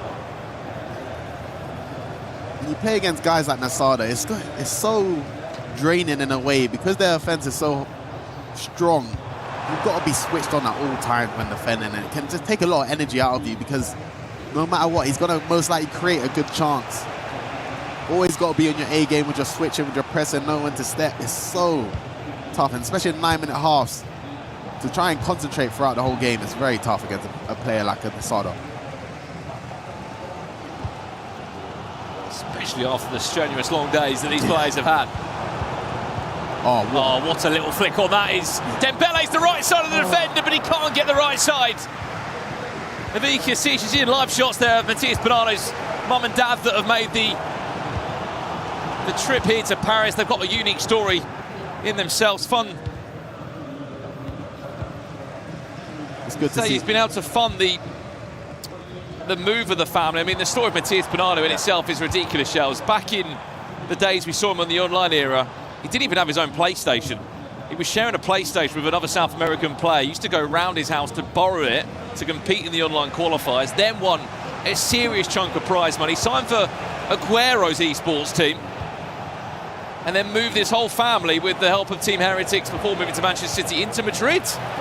Miss Musiala squeezing through the legs of Casillas. I mean, what a story, Matheus Bonanno. It's like to be able to change your family's life pretty much. From, of course, playing this game that we love, SC. And to bring them here, I mean, I was always terrified when my parents or my family was watching the game. I was more scared of losing in front of them. But it's just to show what it means to him, and not only to himself, but his family as well. And it shows, I don't think, he's not really fazed by anything mentally, Matheus Bonanno. In a way, even this game, I know both players are knocked out, but they're probably playing with not really any nerves, and this is why they're playing with so much freedom. He's 23 years of age, and with the prize money he would have earned today, regardless of the result, there's a $5,000 gap between third and fourth, 75k or 70k. At 23 years of age, he would have earned over $600,000 in prize earnings. It's not bad, is it? Life-changing. And this result here would be his second biggest payday, following the Team of the Season Cup that he won in the previous 2v2 format. Just to mind back to there, his teammates with Hidalgo. Coach Edu, of course, past of Manchester City Esports, was the coach back then as well. Speaking of Matthias Banana now, he's looking to build an attack here. He's got a pause cued. He's not happy about something on the pitch, potentially looking to make a tactical change. Saka. Musiala. Araujo. Right place, right time. Just gets in the way. That dribbling there from Lasada. The very best players in the world know how to manipulate those small, tight areas in the game. When you got to deal with, intercept, pass, anticipate, bruise, it's so hard to drive forward, especially when you're playing against the best FC players in the world. You see how Lasada just slowly going towards goal. I was just about to say, the game kind of died down the first time when Lasada wins the ball back.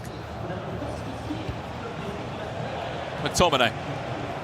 22 minutes left on the clock here. Remember, our grand final, the $250,000 grand final, follows after this one. RVP legend against Levi Finn, who will be crowned FC Pro World Champion. Stay with us. Dembele finds Saka, who's just about onside. I think you can see us. Can get down. It feels weird. We haven't seen a goal since the first half, Shells. I thought it was about to be a repeat of a goal that Lasada scored earlier this game, where Matheus Banana looks so comfortable defending, but he does an offside trap and he manages to find an R1X pass. But now it's Matheus Banana's turn. This from Ousmane Dembele just taking matters into his own hands. The finesse goes around the post and away. And a chance for us to have a pause here between the two. It's kind of nice to see, I guess, a pause being taken, because it shows, I think, they want to get the third place spot. And I think most players, I guess, wouldn't maybe care as much or maybe seem to take it as that seriously, of course, just getting knocked out. But it shows they want to still end the season on a high. Third place at the World Championship. What an achievement it is. Well, it's normally in the social media post top 4, True. but you can actually be top 3. That's You true. can be That's third. very true, yeah. Good point. Which rarely happens in FC. Across the multiple tournaments, we're back underway here. Last 18 minutes of this one. I mean, we talk about Nasada's results in the group stage. Of course, he won 5-1. But his only loss has come against the two. His only losses of the tournament has come against the two finalists. Oh, what a pass! Great time. Losing the chat asking for Nasada's tactics. I'm sure you'll see them. Sorry, Shells, on social media in the next couple of days.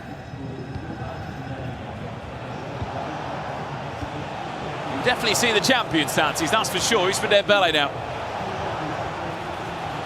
Elise, Wharton, all in the mix there of the perfect attack for Nasada. It's Scott McTominay that, again, chooses to recycle well. If you've got the chance, just take a moment to appreciate how quick this is. I want to praise both players. I mean, Matheus Banana defending there is fantastic. But Nasada just keeping the ball and trying to wait for the perfect attack. It's just great defending from Banana. I don't know how he manages to hang on that long. See there, Levi Finn against RVP legend. That is your grand final. Oh, good step. Follows this one. Ousmane Dembele now. Musiala. There's a charge of SC Freiburg shirts run forward. Scott McTominay now. Didn't fancy the effort of goal as Musiala's trying to unlock the door, isn't he, of Matheus Banana's defence, but there's still no way through. Even when Nasada's build-up, it's so good to watch. Dembele, I love the turn. Oh, he cuts back inside. Dembele can't get past Casillas. For some reason, Casillas just got into his prime in this second half. Porte driven all the way over.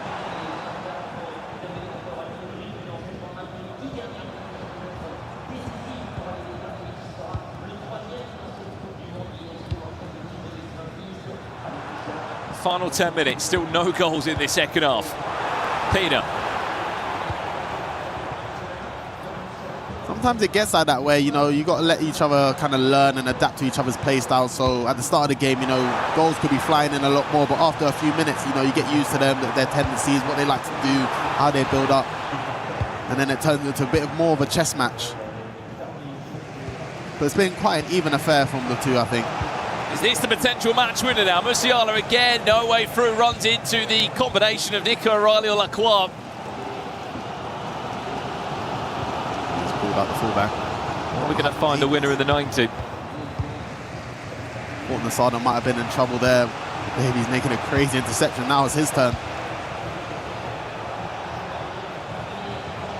McTominay.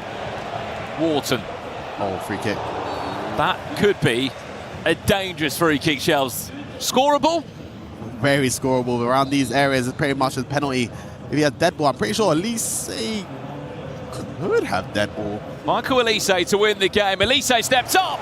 Goes to the opposite side. Yeah, I'm not too happy with that choice. If you want to shoot that side, I'd rather do it outside the foot with a right footer.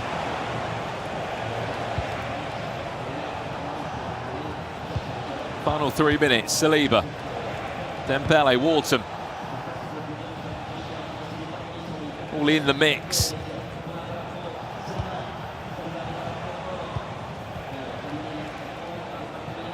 Are we off to extra time? You can just see the patience, though, from Nasada's build-up. He's been trying to do this all half, but also how comfortable Bonanno is just kind of sitting back, waiting for him and defending around the box. I know a lot of the players kind of panic, tried to get the team press activated as early as possible. Bonanno just looks so comfortable.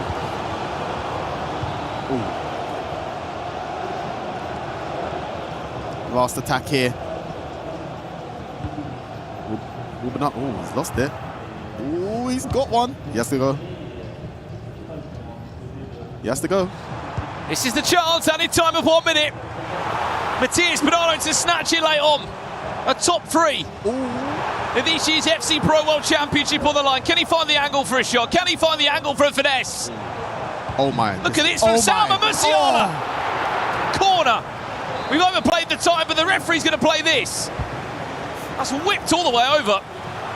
To Mark Pupil, look to twist and turn. Can he get the shot in? Extra pass? No. Extra time will be needed to decide who finishes third. That was unlucky. I think that if he scored that goal before the corner, that could have been a crazy goal to make it third place. And even at the end there, the extra pass, bit unfortunate not to get the shot. But we're going to extra time for that third place spot. Both players not giving up.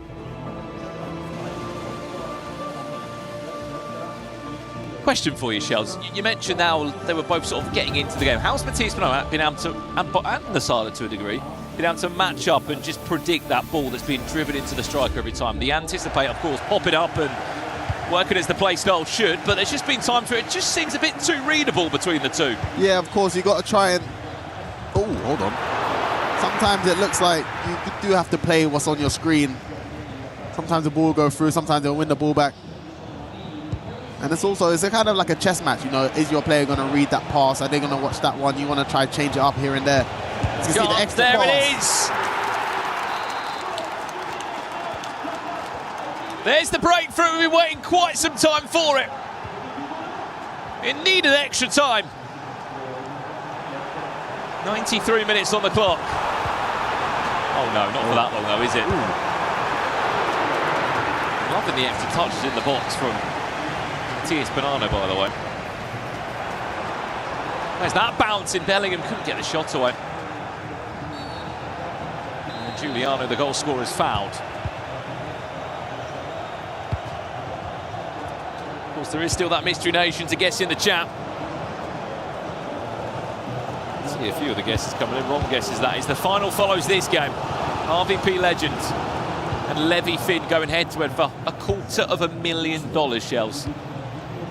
I would love to be in that grand final, man. Even just making to this event, you get $10,000, but $250,000. Oh my, oh sorry. And the chance to become the FC Pro World Championship. You have been in the final $160,000. Back in Berlin, right? Oh, yeah. I mean, I guaranteed 80K. I mean, you still got $80,000, which doesn't look bad, but of course the double would have been... But you play for that kind of sum of money. In that moment, are you even thinking about the cash? When I won my console final and realised how much I won, I fell into tears. So in a way, I kind of wasn't really prepared for the final. I guess I never really thought I could get that far at the time. But I think when you start off, you just forget everything. You want to win that trophy, and I think at the time, it was life-changing money. Even that sort of money is life-changing money for anyone. And I was in tears. How old were you at the time? 18, just turned 18. 18 so, years, mate. Free agent as well. Yeah, free agent. It literally changed my life in a way. So I think I knew the achievement I've done. I think I knew it kind of changed my life forever, but it broke my heart even more to lose the final as well. Here's Bonanno now looking for the equaliser. How about that for a goal? Bonanno on the ball with this whole tournament. I know I say it, both players. I think just the tricks I've seen him pull out and the composure I've seen him on the ball, left stick turning. I think it shows how far his game has come. And I'm excited to see him next season already. I know this season's just about to conclude, but I can't wait to see Matheus Bonanno and Nassar in action next season.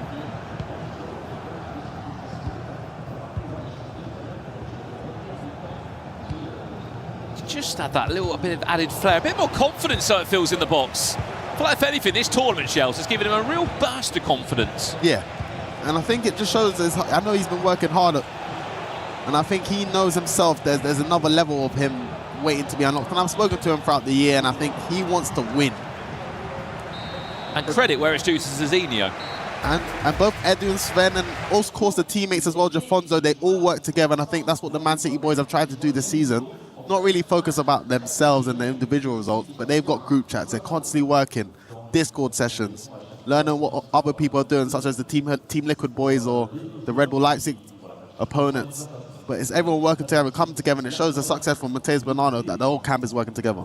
Well, 50 minutes away from a winner here, or are we going to go to penalties? I mean, that would be a first, wouldn't it, to decide a third-place game on a penalty shootout. Wouldn't be the first time, though, that we've been to penalties or extra time on Championship Sunday here in Paris. Of course, we're only on the early stages of the Esports World Cup, which will be home here, of course, until the middle of August. 105 minutes played, 10 goals, and still there is nothing to separate the two. Elise.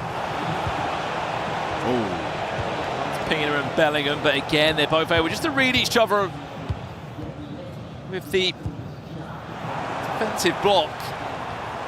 Oh, he's on. Great pass. Lovely lofted pass. Bellingham! Off target. Crazy bit of build-up there from Bonanno, but I think the wrong choice there, trying to hit the volley with Jude. Maybe if it wasn't for a third-place match, he might have tried to take a touch and just maybe get more of a composed finish, but nearly took the lead here in the second half of extra time.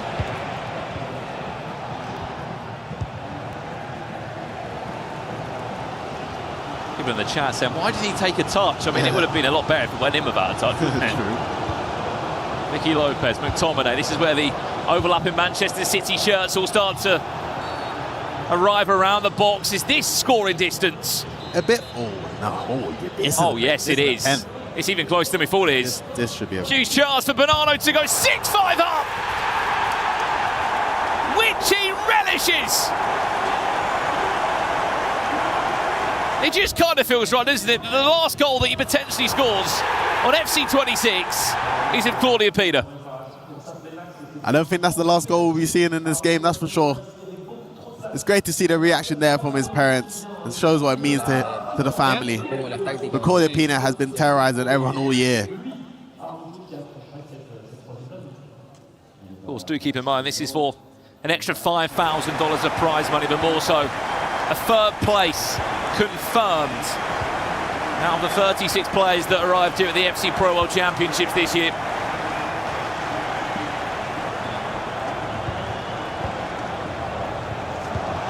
It was a bit of fear who got third. Oh, we're going to penalties, aren't we? We just to go to penalties. Into the pause we go. It's if Kika Nazarev down one end or Claudia Pina down the other. Listen, we're watching the best FC players in the world. Of course, they're not our finalists, but Nasada going forward. Like I said, in my opinion, him and Anders are the best attackers on the game. I think Anders will make you feel like there's nothing, whatever decision you do, he does the other, but Nasada just makes you feel hopeless at times, I think. And this is his first full season, and we've seen him shine like the wonder kid he is. And I think I mean, if he nearly came out with a World Championship here, I think he could have took over the scene. Same with Adrian Lyon, but Nasada, can he get the lead? What a save from Casillas. At least he's got a smile on his face.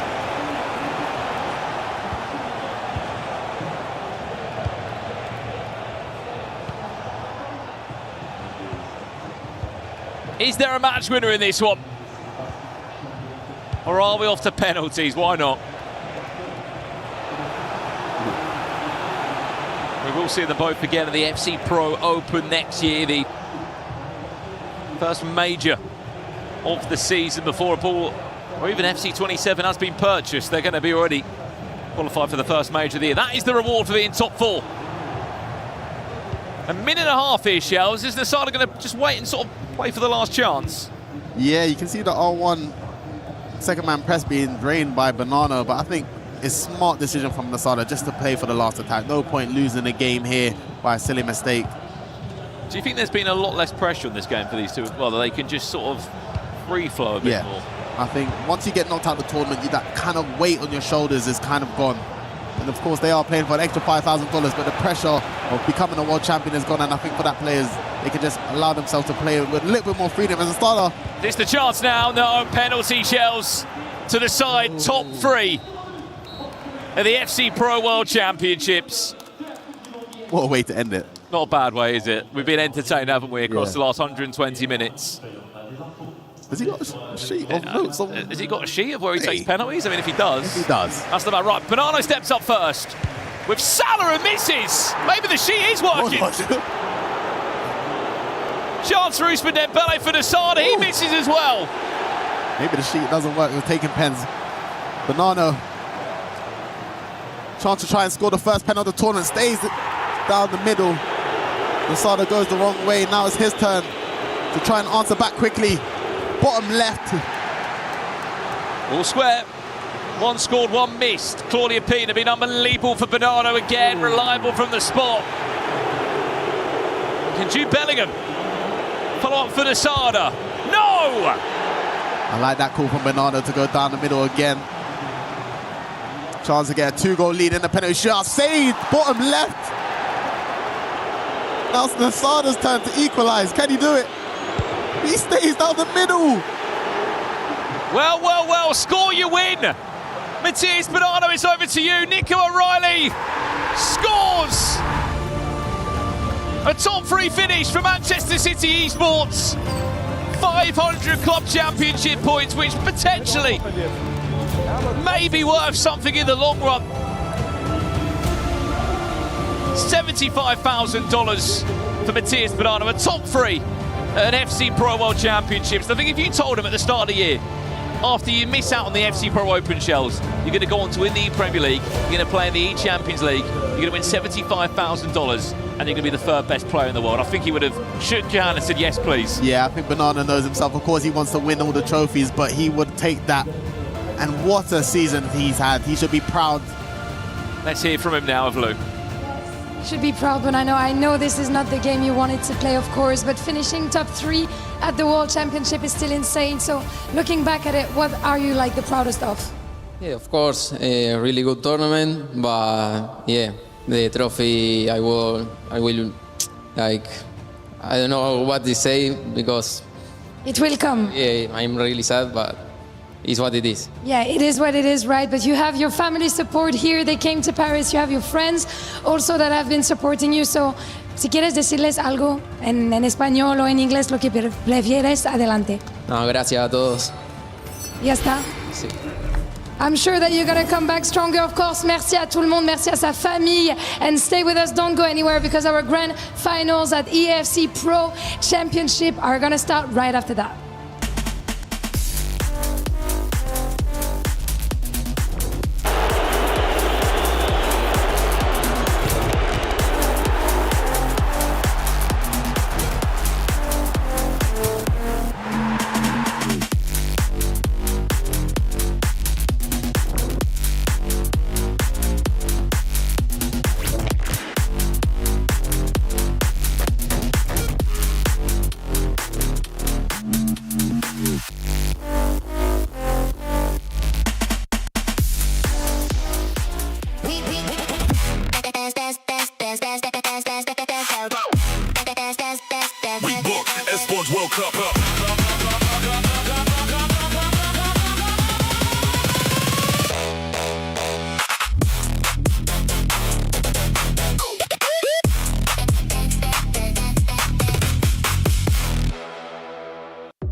We know that our FC Pro players are brilliant on the virtual pitch, but how good are they really when it comes to real football? Welcome to Hit the Hole. This is Hit the Hole. Go on. Up first. What's he gone for? Oh, got 20 off the bat. Good start. Right, 20 so far. Second shot. I go for the 30, then I'm done with the 50. No. No points on that one. No. Come on, Levy. He asked for 50, he got 50. Levy Finn, that's not a bad score. I've seen you play football. Yeah. You should be quite good at this. No, I'm not that good. How many points are we expecting? 10 maybe. 10? Maybe. Well, good news. I think you'll get more than 10. Right, here we go. 5 shots, let's go for it. First up. He's already got 10. He's nearly broke the goal, but he's got 10. There is no space. I don't have space. Right, you've missed that one. Yeah. Missed that one. You joked about getting 10, but you've currently got 10 so far. 30! Go on! He's on 40 now, he's flying. Right, they've all had a go. Now it's my go. Levy Finn, I'm coming for your 50 points. Here we go, 5 shots. I'll take a 10. I'll take a 10. We're on the board. Just stay there. Stay there. 20. Right, in the middle. 30! There's 50! I aimed for 20, but I got 30. Right, I'm on 50. Oh. Yes, 80 points.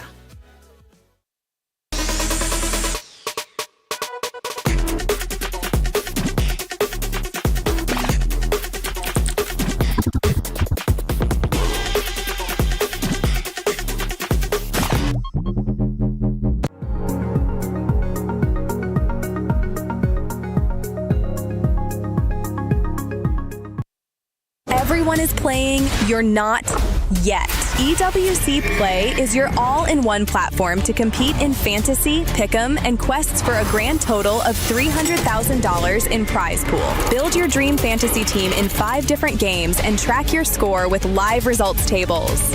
Predict the winner of every game, every group stage, and every tournament.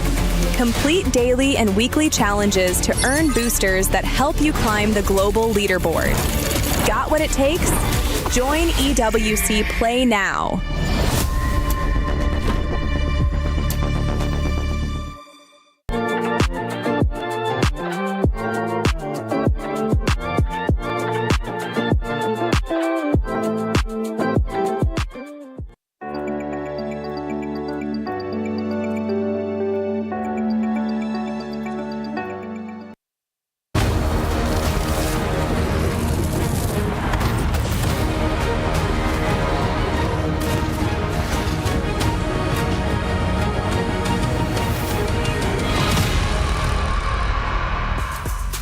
Ladies and gentlemen, we are back, and it is time for the final match of FC 26 here at the Esports World Cup. I've got the full desk with me. We got FG at the end, my man who was just on the mic. Mr. Sean, how are we feeling?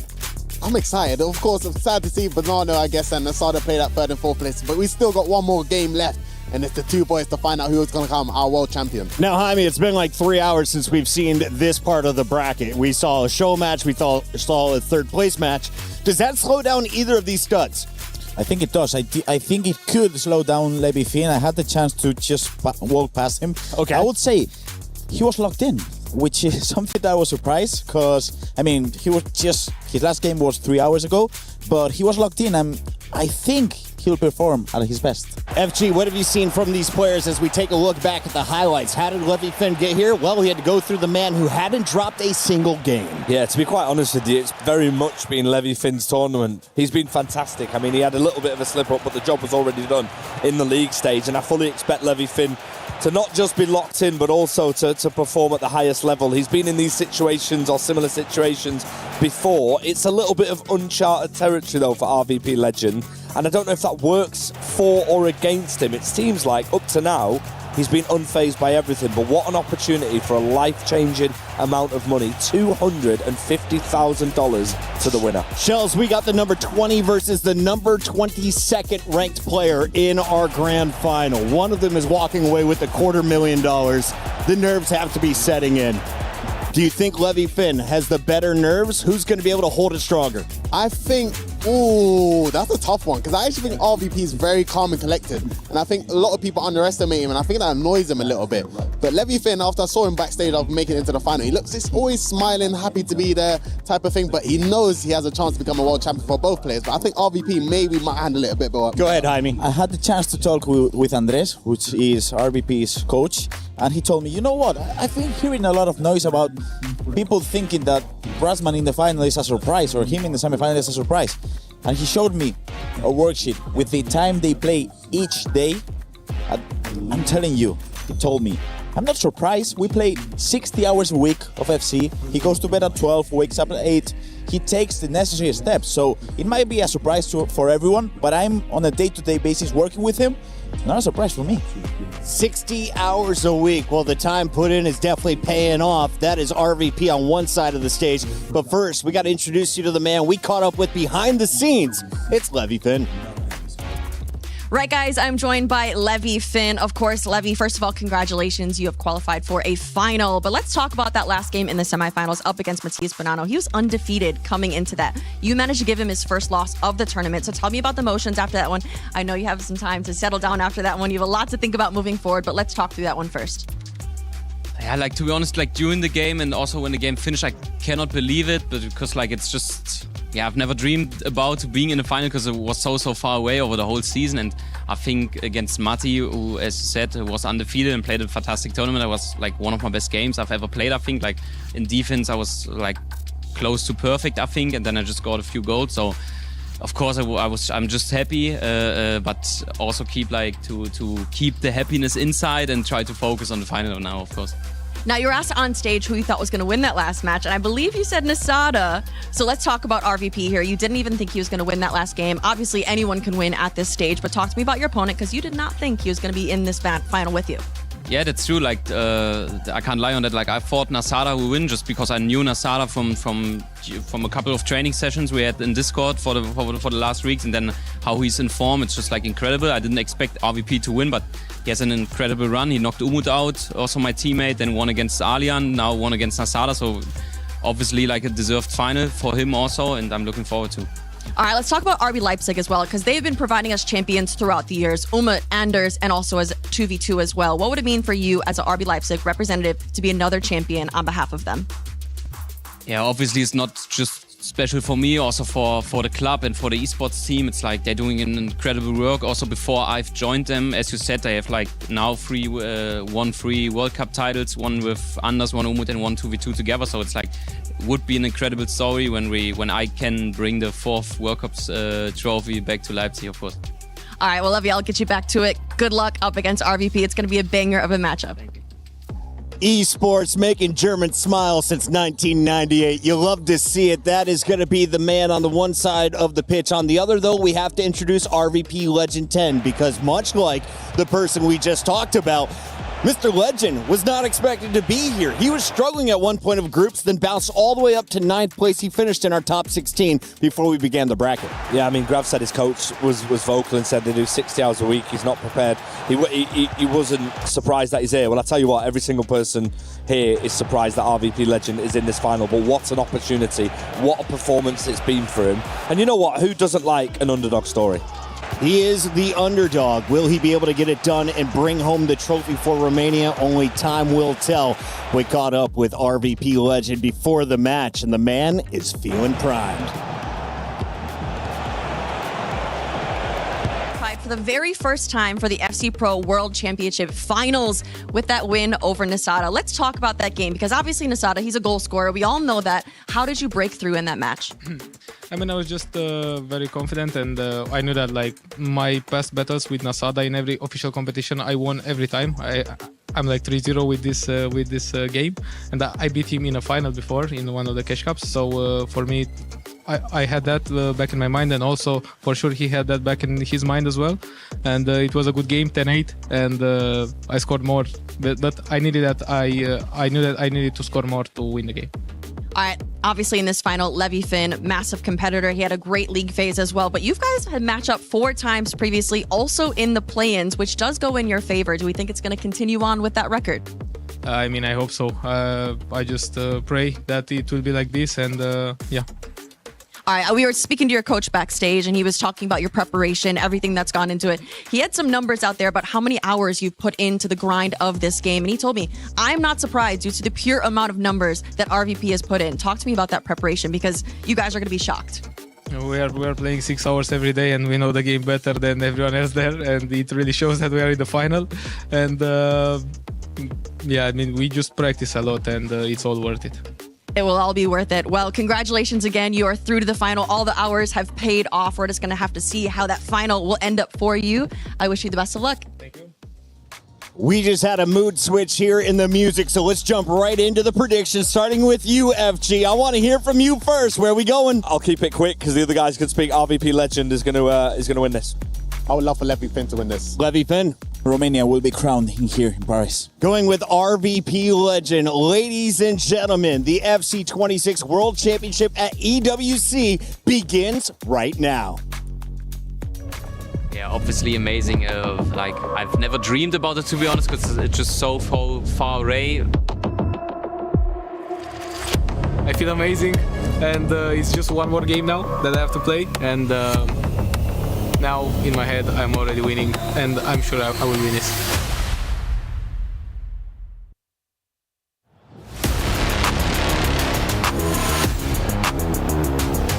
Of course I am stressed because I know what's on the line, and of course there are some situations where you think, will I ever be in a World Cup final, World Championship final again? Yeah, of course, this is great to be here. This is not just a game for me, this is my career, and this is what I've been dreaming of since I started to compete.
Start.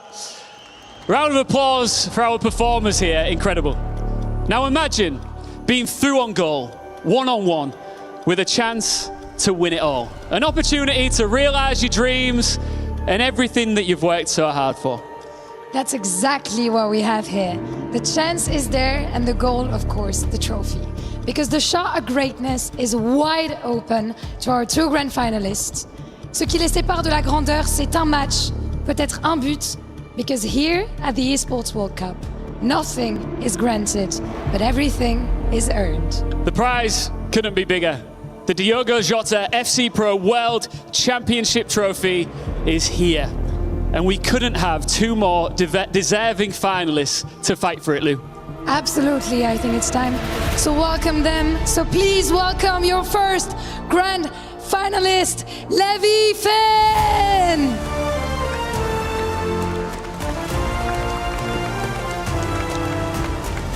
The Red Bull Leipzig legend.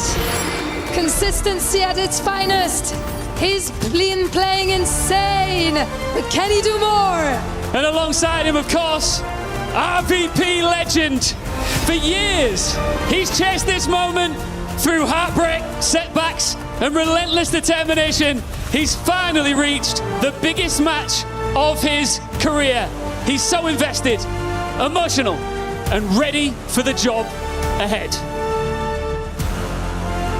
Of course, we want to have your first thoughts before that grand finals. First, Levi, you told us it was a dream for you to be here, to reach that finals, but it seems very real now. So why are you going to be RVP's nightmare in the finals? I don't know, I don't know why I be his nightmare. Hopefully I am. Of course I want to win. Like, as you said, it was a dream, now it became real. And I just want to win the trophy now, to be honest. Of course, beautiful words from you, of course. RVP, you've worked so hard for this opportunity. You've been in the game so many years. You have to take this, right? I mean, I hope I will take it, and I will give my best, and I will try to give my best, and this is the most important thing, I feel. Incredible. Humility at its finest. We're gonna let you guys handshake and get ready for the grand finals. This is it. The FC Pro World Championship Grand Final is calling, and it starts now. Well, the stage is set. From Atlanta to London, Manchester, and even Budapest on the way.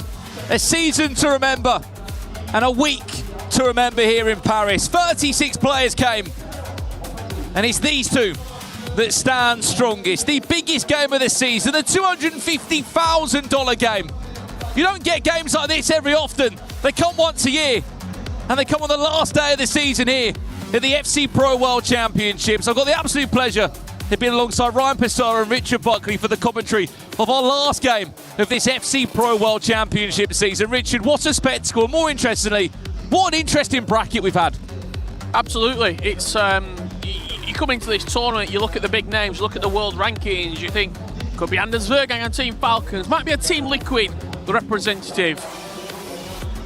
But RB Leipzig always seem to find a way to these grand finals. That's 3 grand finals in the last 6 years. Umit 2022, Anders Vergang under RB Leipzig in 2024, and now Levi Finn in 2026. Preparation really is the perfect recipe, Ryan Pessoa. It's the least they deserve, in my opinion, for what they've invested in the scene, the trust that they put into the players, the coaches, everyone around them. They deserve this moment, and so does this man right here, RVP legend. We speak about a German club. He's taken out some huge German players and virtual Bundesliga players along the way to get here in the knockouts. Umut, Alehan Lyon, Nasada, and now RB Leipzig's Levi Finn in front of him. Well, let's have a quick look at that individual head-to-head record as well. Obviously, the play-ins only a couple of weeks ago. 9-8 victory for RVP legend. This season, in qualifying matches, Europe East, RVP legend 4-2 win. E-Champions League last year, 6-6 draw. Levi Finn has never registered a win against RVP legend. 1 draw, 3 defeats for the German. Is this a conversation that we need to start having, though, guys, about the players that come through the play-ins? Manu Bishore last year came through the play-ins and became world champion. These two weren't actually at the FC Pro World Championships until a week before the competition, Ryan. It's insane to think that this moment has stemmed from that. Obviously, they've had great moments throughout the season to get to the play-ins, but it could have been a completely different story if results didn't go in their way. And again, it's a massive, I'm going to say an opportunity, because you mentioned Ritz, the likes of Anders, etc. aren't here. Well, here we go then. The biggest game of the season. $250,000 on the line. Levi Finn v RVP legends. They may have come through the play-ins. They may have left it late. They may be the 2 lowest ranked players that came through in the final 8. But they don't care. They ripped up the script if there was one here in Paris, because nothing has got according to plan. When you look at the world rankings, you look at previous world champions, Richard, you can throw that out the window. We're guaranteed a new champion tonight. Yeah, whoever wrote the script loves a thriller because it's been turn after turn after turn here in Paris. Speaking of turns, Levi Finn looking to get us underway here. Of course, Levi Finn kicking from left to right in the RB Leipzig kit, leading on from what you said, Richard. They had been incredible when it comes to scouting talent, finding talent, more importantly, finding world champions. They've done it before on the big stage. That penalty! Hey! Hang on a second, 5 minutes in. And Bukayo Saka has got an absolute gift for RVP legends. Up he steps, scores. And 5.5 minutes in, RVP legend has just been given a goal. I don't know where to start. I've got questions.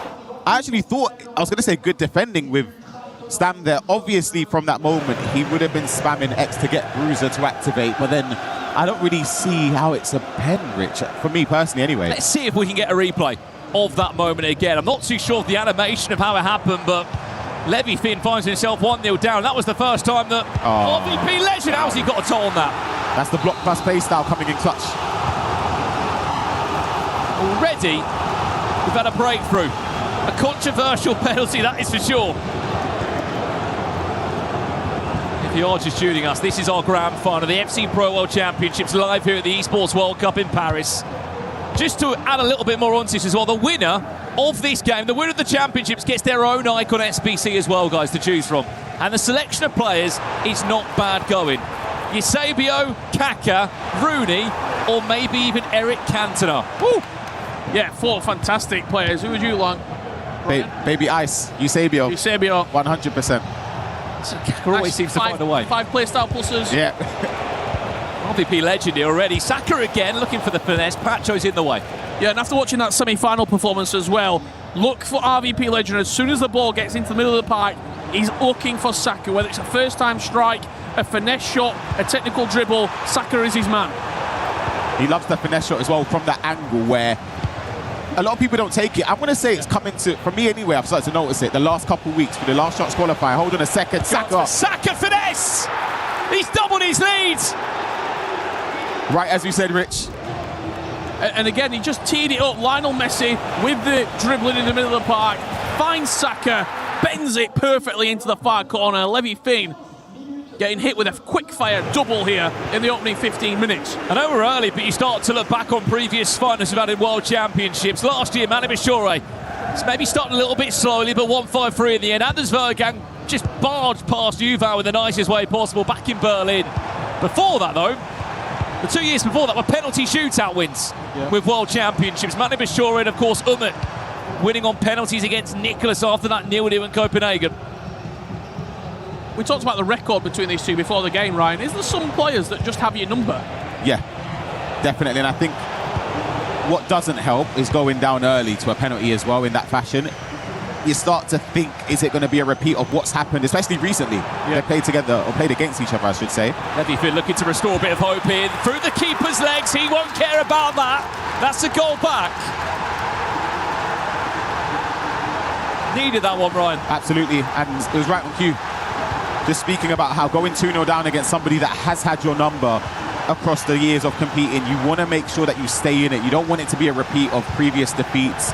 And Levi Finn, he'll be expecting more from the start of the game, especially with the recent performances, especially in those last couple rounds. I think he's been incredible going forward. Oh, absolutely. His attacking play has been the real benefit of what he's been offering for us. Messi once again. You heard in the interview after the game, he said, he's the goal.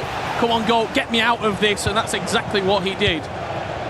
2 extra times needed for RVP legend. He's played more minutes than anyone else today.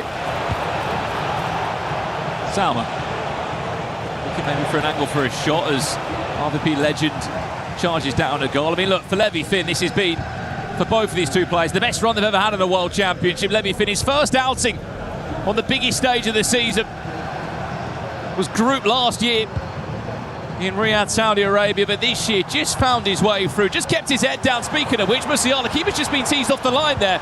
If Dembele can get past Maldini, no he can't. Once again, he proves why He's worth every penny in these teams, Ryan. Yeah, and just speaking on that World Championship last year, the fact that obviously different format, but he went out of that competition on a whimper. He didn't win a game. So for him to come in this year, again, he's come on leaps and bounds throughout the season. It's a testament to how much work him and Dr. Nightwish have put in. After last year winning a championship. Exactly. As well, the virtual Bundesliga title.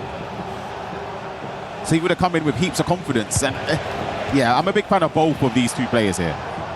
Speaking of virtual Bundesliga, of course, if Nasada was able to get past RVP Legend, we could have had an all-virtual Bundesliga FC Pro World Championship final as Saka finds a hat-trick in less than 30 minutes. It's been all about Lionel Messi, Richard, up to this point, but nowhere to be seen. Some players just have a connection with in-game items. You can see as soon as the ball gets into Saka, he's got so much confidence in everything he can do, whether it's dribble, pass, finesse it in the far corner, first time shot. He's so comfortable with Saka. Saka had that impact as well, if you remember. Anders Vergang 2024. Same thing, obviously, late in the game cycle, a Saka item came out, and he's running riot here for RVP. Saka again, cuts it back off the post. That could be a big moment in the tie. That could have been 4-1. It's so early, but 4-1 feels like a statement. And this doesn't look like the Levy Finn from the semi-finals against Matías Bonanno. It looks a bit different when he's been giving possession away in his own half. He's not as composed in the area around it. It's difficult, though, to replicate performance after performance after performance. After you've just won 150k guaranteed, you're in the Pro Open next year. Maybe the motivation. So this is what I want to touch on. As a player or previous player, right? Those 3 games, let's say the game to make Pro Open, the quarterfinal game, right? To get into the top 4. That is important. So is this one. The semi-final game, yes, it's important, but it's not as important as those other 2.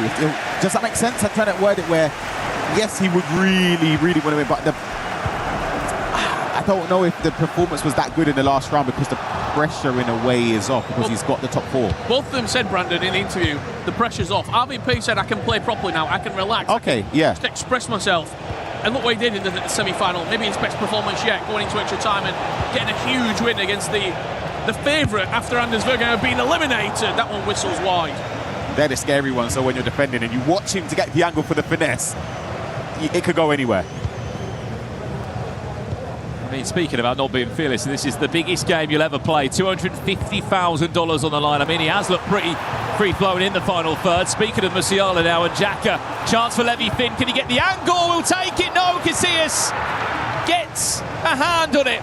That's the extra pass and composure I'm relating to. Didn't lead to a goal, which is unlucky for Levy Finn, but more of the same would help him go and try and get back into this game. Xhaka punches it into Ousmane Dembele. Where's the angle? There it is. Casillas again coming up clutch. There's a corner for RB Leipzig to Levy Finn.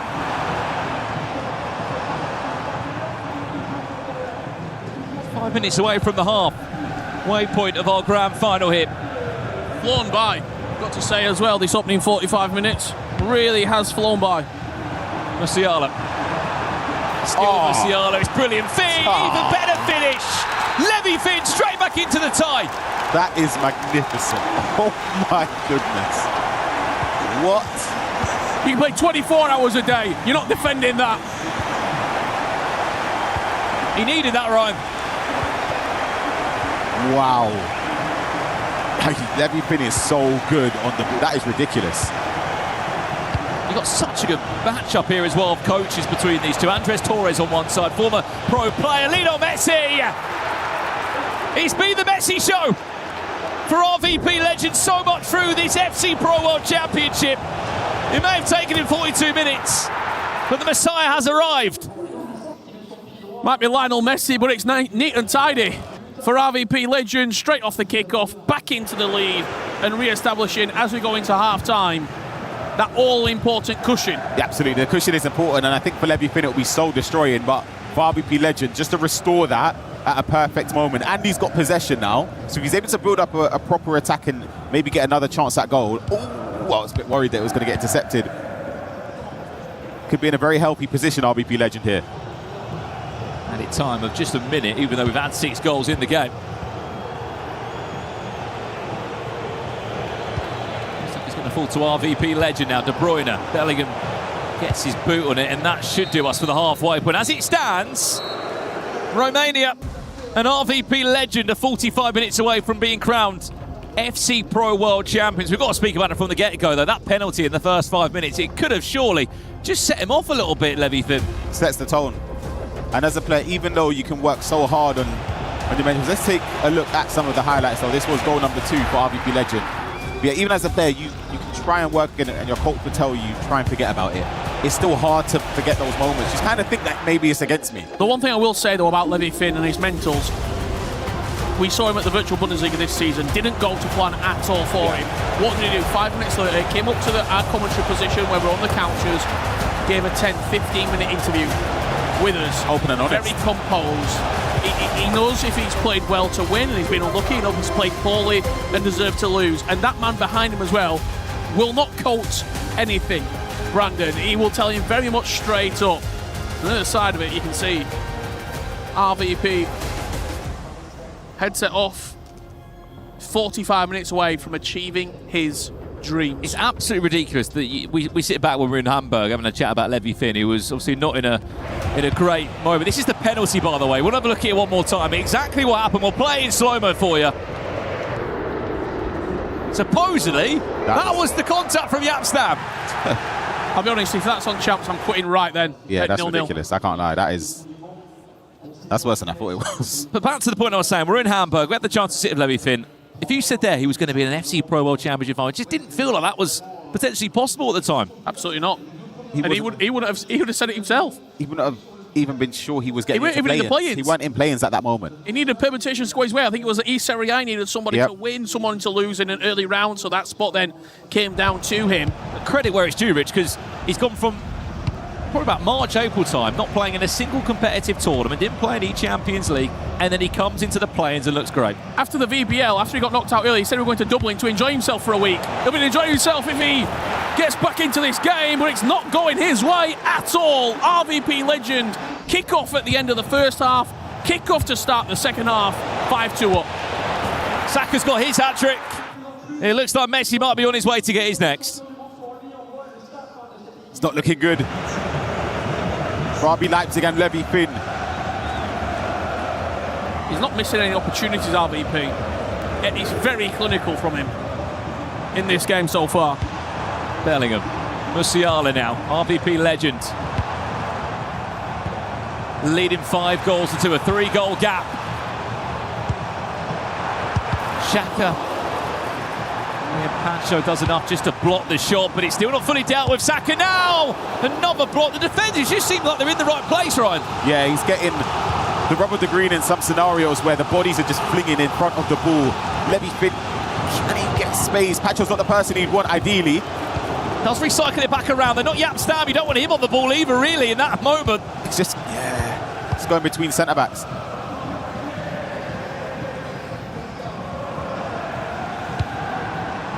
Xhaka. Giuliano, Bellingham, Dembele, there's the extra pass. Has he overworked it? Again, Maldini's just in the way. It's like a backup for the goalkeeper. That's where block plus as a play style comes in clutch so many times. Doesn't need to be the play style plus.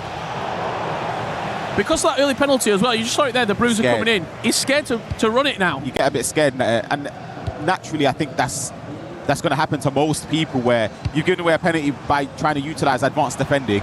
Now anytime you get in that scenario, let's keep it clear, advanced defending is the best way to defend. So now you've given away a penalty, you start to second guess, do you step in, do you be a bit more passive? Dembele, there's the angle for finesse, surely there. Doesn't go into it though, just trying to take his time and be a little bit unpredictable. By the way, so much love for RVP Legend in the chat right now. So many Romanians have turned up in their numbers. Can Lionel Messi, Dembele, Salma find the 6th goal in the game? It'll be a 4-goal gap. The next goal is everything. Everything in this game. If RVP gets it, start engraving the trophy. If Levy Finn gets it, we might see the nerves starting to creep in for RVP, and Levy Finn just putting his foot on the gas. Oh, wow. Bellingham, extra pass, Dembele gets 6. It's a 4-goal lead. It's lovely. I agree with Rich. Bit of composure there, just to play it across to Dembele, low-driven finish, which remember yesterday, he scored a ridiculous low-driven, a bit further out with Messi, I believe it was. Scored one earlier today as well. Exactly, and it's becoming a common theme with RVP Legends gameplay where he'll play that pass across, whether it's from a ball roll or a skill move, to get the extra pass, to get the space, and that low-driven finish is so consistent. For me, game over. Game over.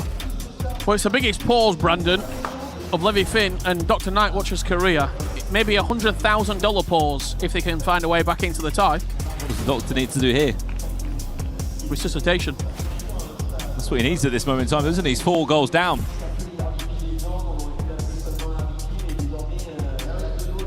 Levy Finn, an RVP legend, the lowest world ranking players. Out the top 8 that made it through.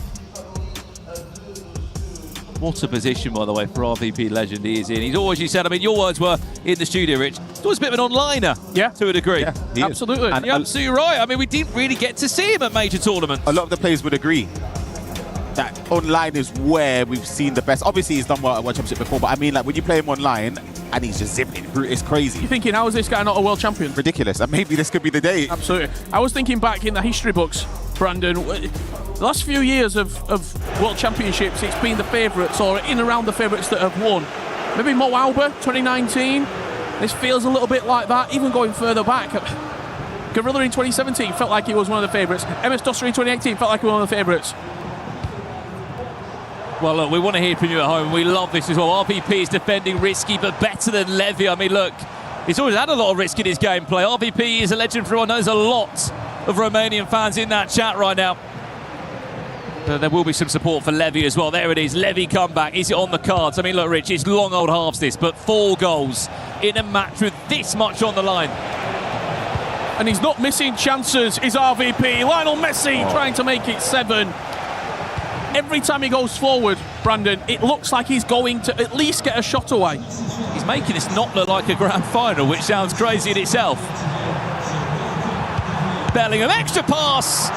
Casillas. When Casillas is doing that for you as well, you feel like, just give me the trophy now, Ryan. That's got to find its way in somehow if you're Levy Finn. He knew nothing about that, Casillas, but did enough. Last 25 minutes, what a ball that is over the top. But Pacho does enough. Dumfries diving, headers it away for possession that goes the hands of Raz van Puit.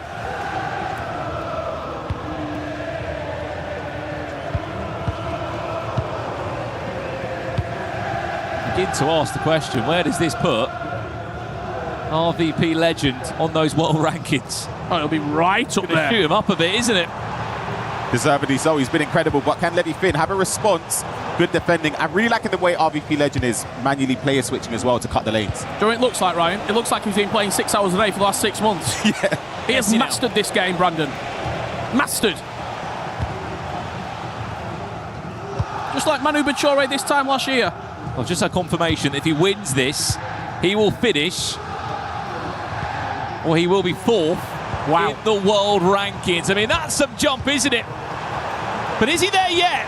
Good defending. Maybe so, defending like that. I mean, coming into this, I think he was 30th. 30th on the dot in the world rankings, up 26 spots. 20 minutes away now, Ryan. You've been in situations, maybe not $250,000 not as big a game as this. What's the mindset now? You're in such a healthy position. If you're RVP Legend, I always say in FC26, try not to slow the game down too early. But when it's 20 minutes left, you kind of want to be a bit more responsible in possession and force your opponent to make mistakes. Because you know that Levy Finn's going to have to commit bodies forward. He's going to trigger more runs, step out more aggressively. Dembele has to score. Simply has to score, it does! And that came from a gift of possession as well from RVP Legend. It was unnecessary to give possession away. Maybe a bit of complacency, as he thought maybe it could be over, but there's still time. Yeah, let's have another look at it. It was Musiala. Little player lock fake, then goes back to the player lock. Ousmane Dembele with the finish. That was one of the first times he actually got past the back four. He's not playing in front of the back four. He's able to go in behind. And you see the finish with the reaction from both players. 72 minutes on the clock. 3 goals needed for extra time. Get a goal before the 80th. Anything can happen, but I still feel like the issue isn't scoring the 3 goals when you're pushing bodies, it's also worrying about conceding, especially when RVP Legend is that proficient in front of goals. So it's scary. The one thing that maybe could be a factor here, the experience on that stage. Neither player really has been relishing the moment for the last 5-10 years. Levy Finn gets one back here, counter kickoff. You start looking at RVP and going, shaky. You've been in extra time a few times. Are we going there again? Yeah. He's had quite a run through RVP Legend in these last 5 days being in Paris. He's gone through quite a few RB Leipzig players as well. Played him, it beat him in the first knockout round. Won on penalties earlier today against another RB Leipzig player in. And he's given the ball away, Brandon, straight away. Is this the turning point in the game? Levy Finn scores again now. And who knows what is possible. Pacho is just around the right side of Claudia Pina there. It wasn't even on. I think he thought RVP Legend would manually switch over and step away. Kind of think he was bull roll, scoot backwards as he's been doing, but that pass wasn't even there for me. De Bruyne. That ball goes through. That could be curtains. Back again it goes. Keegan Nazareth, I should say, sorry. Claudia Pina not on the pitch for Levy Finn. That felt like a big attack. I'll be completely honest. He had numbers going forward there, Levy Finn. It's this point now where we start kind of go for the game, doesn't he? He's got to take risks, Ryan. And you can see he's leaving 4 players up there. Trigger run was on, the pass wasn't. That were it. It wasn't played properly, I agree with it. That was a big opportunity. If he was able to get that pass off, just the animation when he released the ball. It's tough. Doesn't need to go forward again. I think I saw his last game, which tells you we need to know against the Sada right in the closing stages. Just took about 4 kick takers on a free kick just to take more time out the game, which I'm sure he probably will do now. Yeah, this will be short, recycled around the pitch. Maybe go back to the halfway line and go out the other side.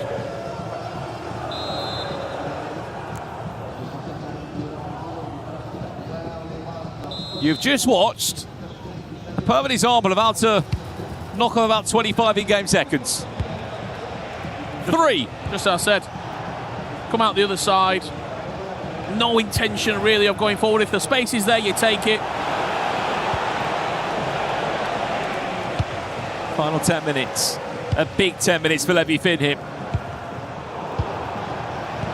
As long as RVP Legend's in possession, he's got no problem whatsoever. 10 minutes, less than that away from being crowned a world champion. An FC Pro world champion. The first in Romania's history within this esport. This is a masterclass in game management. As soon as I say that, he gives the ball away. But I still think he's taken so many minutes off the clock now. It would have to be a crazy capitulation here from RVP to give this game away. Adam Walton now. Extra pass there. There's one. A great attack, you know. 6-4. Surely not, right? Surely not.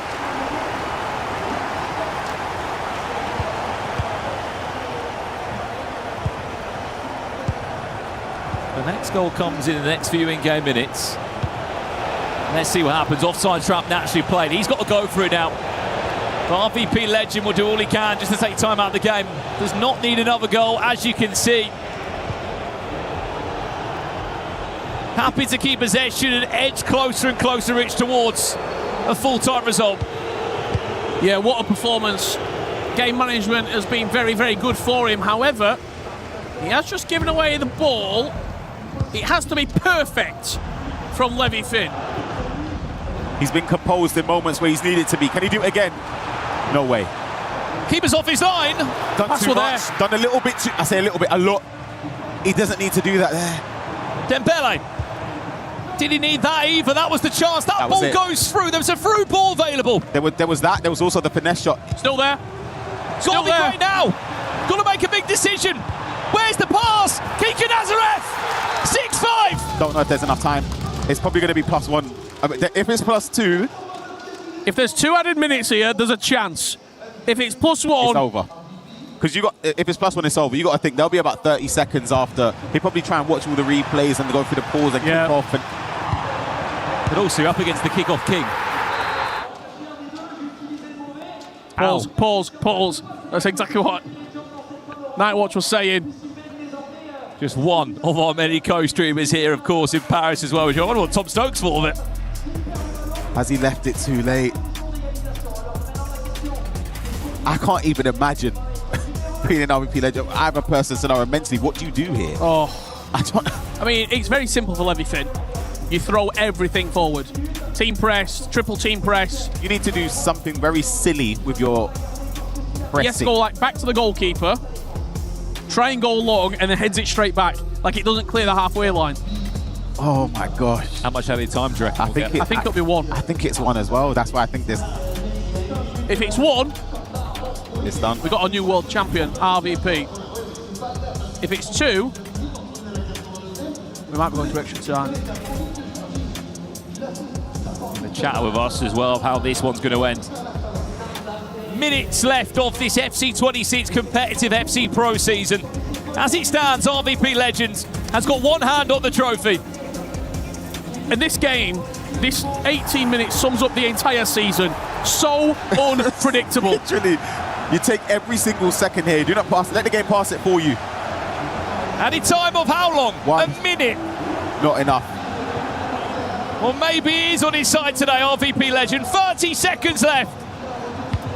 Who would have predicted this? Wow. On Tuesday, no one. RVP Legends is a world champion. An FC Pro world champion. Romania have their hero. And he will write himself into the history books. I cannot believe it. And if there's a child out there who's playing FC, if there's a grizzled old veteran that thinks maybe I should give it up, that shows that practice, practice, practice can be perfection. World champion, RVP Legend. Incredible, Rich and Brandon. You can see how much it means to him as well. Huge congratulations to RVP Legend and everyone involved to make this a reality. Incredible moment. Wow. He has put Romania well and truly back on the map. Years of graft have gone into that right there. Years of people like us saying, I don't know if we can do it at the biggest stage. Because he just hasn't. There's no bigger stage than that. No one predicted this before a ball was kicked. You look to the 36 players, you naturally go towards Manu, Anders, Emre. Commiserations, Levy Finn. That must be so difficult to take. But what a season, what an ending to the season you have had. But from the millions that played online and the thousands that compete in the FC Pro Open, he is your champion. RVP Legend is indeed a worldwide legend. Your new EAFC King. You're gonna get to crush the key of the prince that you've just beaten, Levy Finn. I'm not gonna ask you how you feel because I imagine you feel amazing, real quick. I cannot even speak. You're gonna get to crush the key of your last opponent. RVP Legend, the CFR Clutch Hyper Spirit representative, 22 years old, and such a bright future ahead.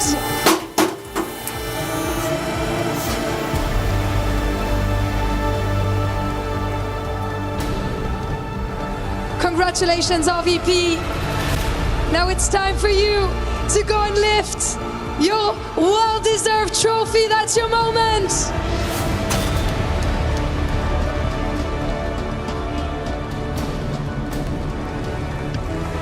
Ladies and gentlemen, your FC Pro 26 World Champion, RVP Legend!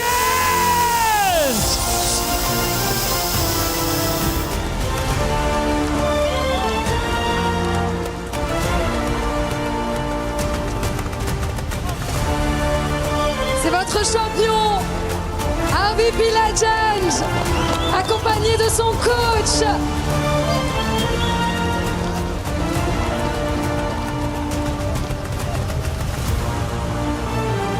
This is incredible to see and witness. Congratulations, RVP.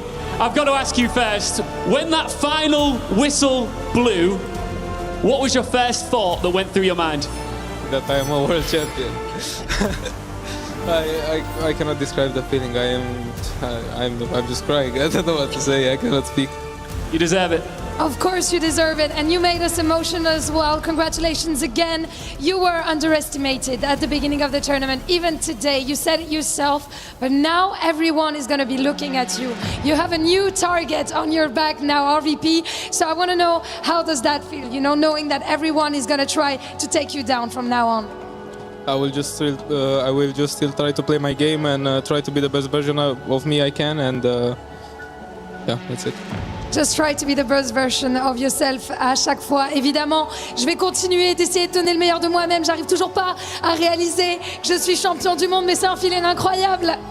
When you dropped to your knees, it was obvious why. You've dreamt of this for so long. It's your life. What would you say to anybody watching that has dreams that they want to achieve? Don't be afraid, first of all, and follow your dreams, and one day they will become true.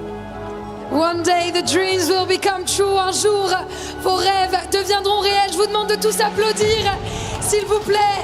RVP Legend, one more time. There's only one thing left to do, RVP. You need to make your way off stage here and go to the totem. Yes, just straight off. This is your final crowning moment. Paris, one more time for a world champion, RVP Legend. And fans, please follow him along to witness the next piece of history. Vous pouvez le suivre jusqu'au totem où il va aller placer sa clé, son trophée. RVP Legend!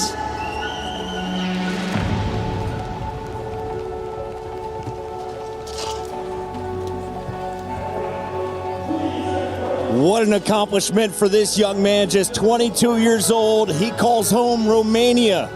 I just did a quick Google search. Medium income, $12,000 annually. He just banked $250,000 FG at 22. This is a life-changing experience right now in this moment. Yeah, I mean, financially a life-changing moment, but probably a career-changing moment. RVP Legend, you are a world champion. Congratulations. You can see how much it meant to him in the interview before. Shells, what's he feeling right now? It feels like it's not even sunk in for him. I mean, he's just cemented himself into the history books.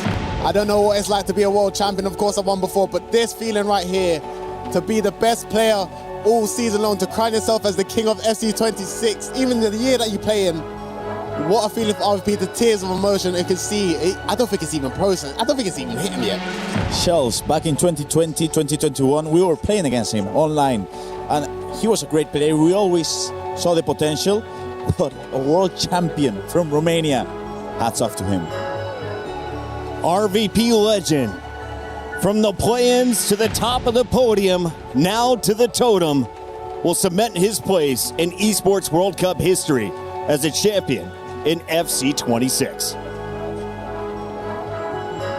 Please welcome your FC Pro World Champion 2026, RVP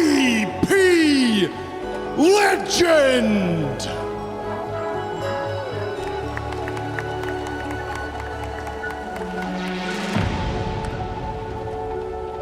Congratulations, RVP, on a monumental victory in the FC Pro World Championship. We've got to get it out of the way first. What three names are you wanting to be placed in your trophy? Hello, thank you. First key, Levi Finn. Second key, Nasada. And third key, Alihan Lane. So with that out of the way, what kind of drove you to make those decisions, firstly? Is it long-term rivals, stories through this competition? It's story through the competition because I beat Alihan in the quarterfinals, Nasada semis, and Levi Finn finals. So for these three, I want them to be my trickies. It started to get a little bit hairy there towards the end. Obviously, you started really strong in the grand finals, kind of came very close, making it a 6-5. Did you feel like you had it locked down all the way, or did it start to feel a bit sketchy towards the end? Towards the end, yes, of course, but I was defending quite well in all the game, I'd say, so yeah, I'm just happy. Yeah. Well, with that out of the way, please take to the stage, collect your frame, place it in the totem, and engrave your name in Esports World Cup legacy.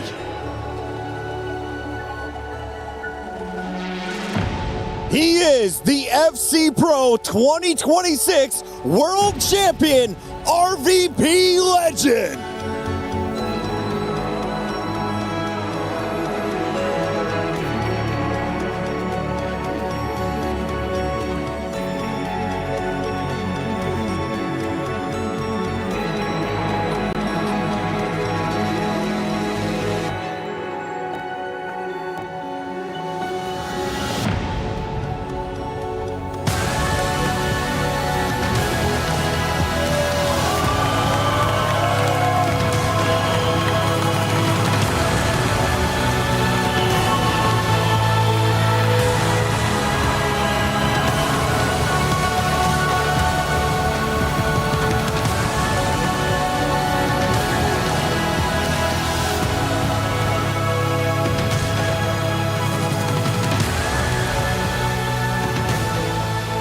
What a moment, what a tournament, what a year for RVP Legend. Gentlemen, he did it when no one thought he could. From the play-ins to the top, he is the best player in FC Pro 2026. Tears of joy or tears of disbelief, one thing's for certain. RVP Legend, you are a world champion. And I think this shows to everyone back at home. You gotta have the talent, but if you push forward, you train 8 hours a day, and you take necessary steps, you can be the FC Pro World Champion. Like you said, don't be afraid of your dreams. And you one day become a world champion just like him. Well done, RVP, you deserve it. Incredible performance, incredible run. He gets the job done for Romania, taking out the German and Levi Finn, his first world title, and on the biggest stage at the Esports World Cup. FG, this isn't the end of this man's career. I have a feeling this is definitely the high point, but won't be the last. 22 years of age, this is just the beginning. The confidence boost, the title of world champion, the target on his back. It's the start of a new journey here in Paris. Congratulations, RVP Legend. You were flawless. On behalf of all the competitors, all the tournament staff, the replay ops, the graphics operators, the cameramen, the producers, the directors, and everyone who poured their passion into this event, into this tournament, congratulations to RVP Legend. Thank you for tuning in, and we'll see you next time. Enjoy our STC recap of the final championship day.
the thing, I came for the ring, you know what I mean.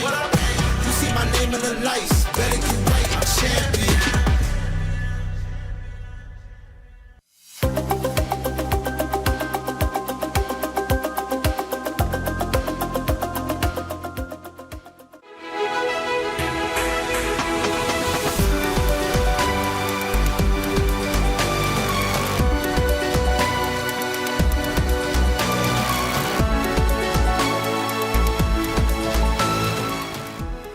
The human body was built to move, not trapped at a desk in one singular posture for 12 hours a day. It's time your chair evolved. This is Secret Lab Titan Evo. Ergonomically engineered for you, gamers, hybrid workers, artists, backing your every move.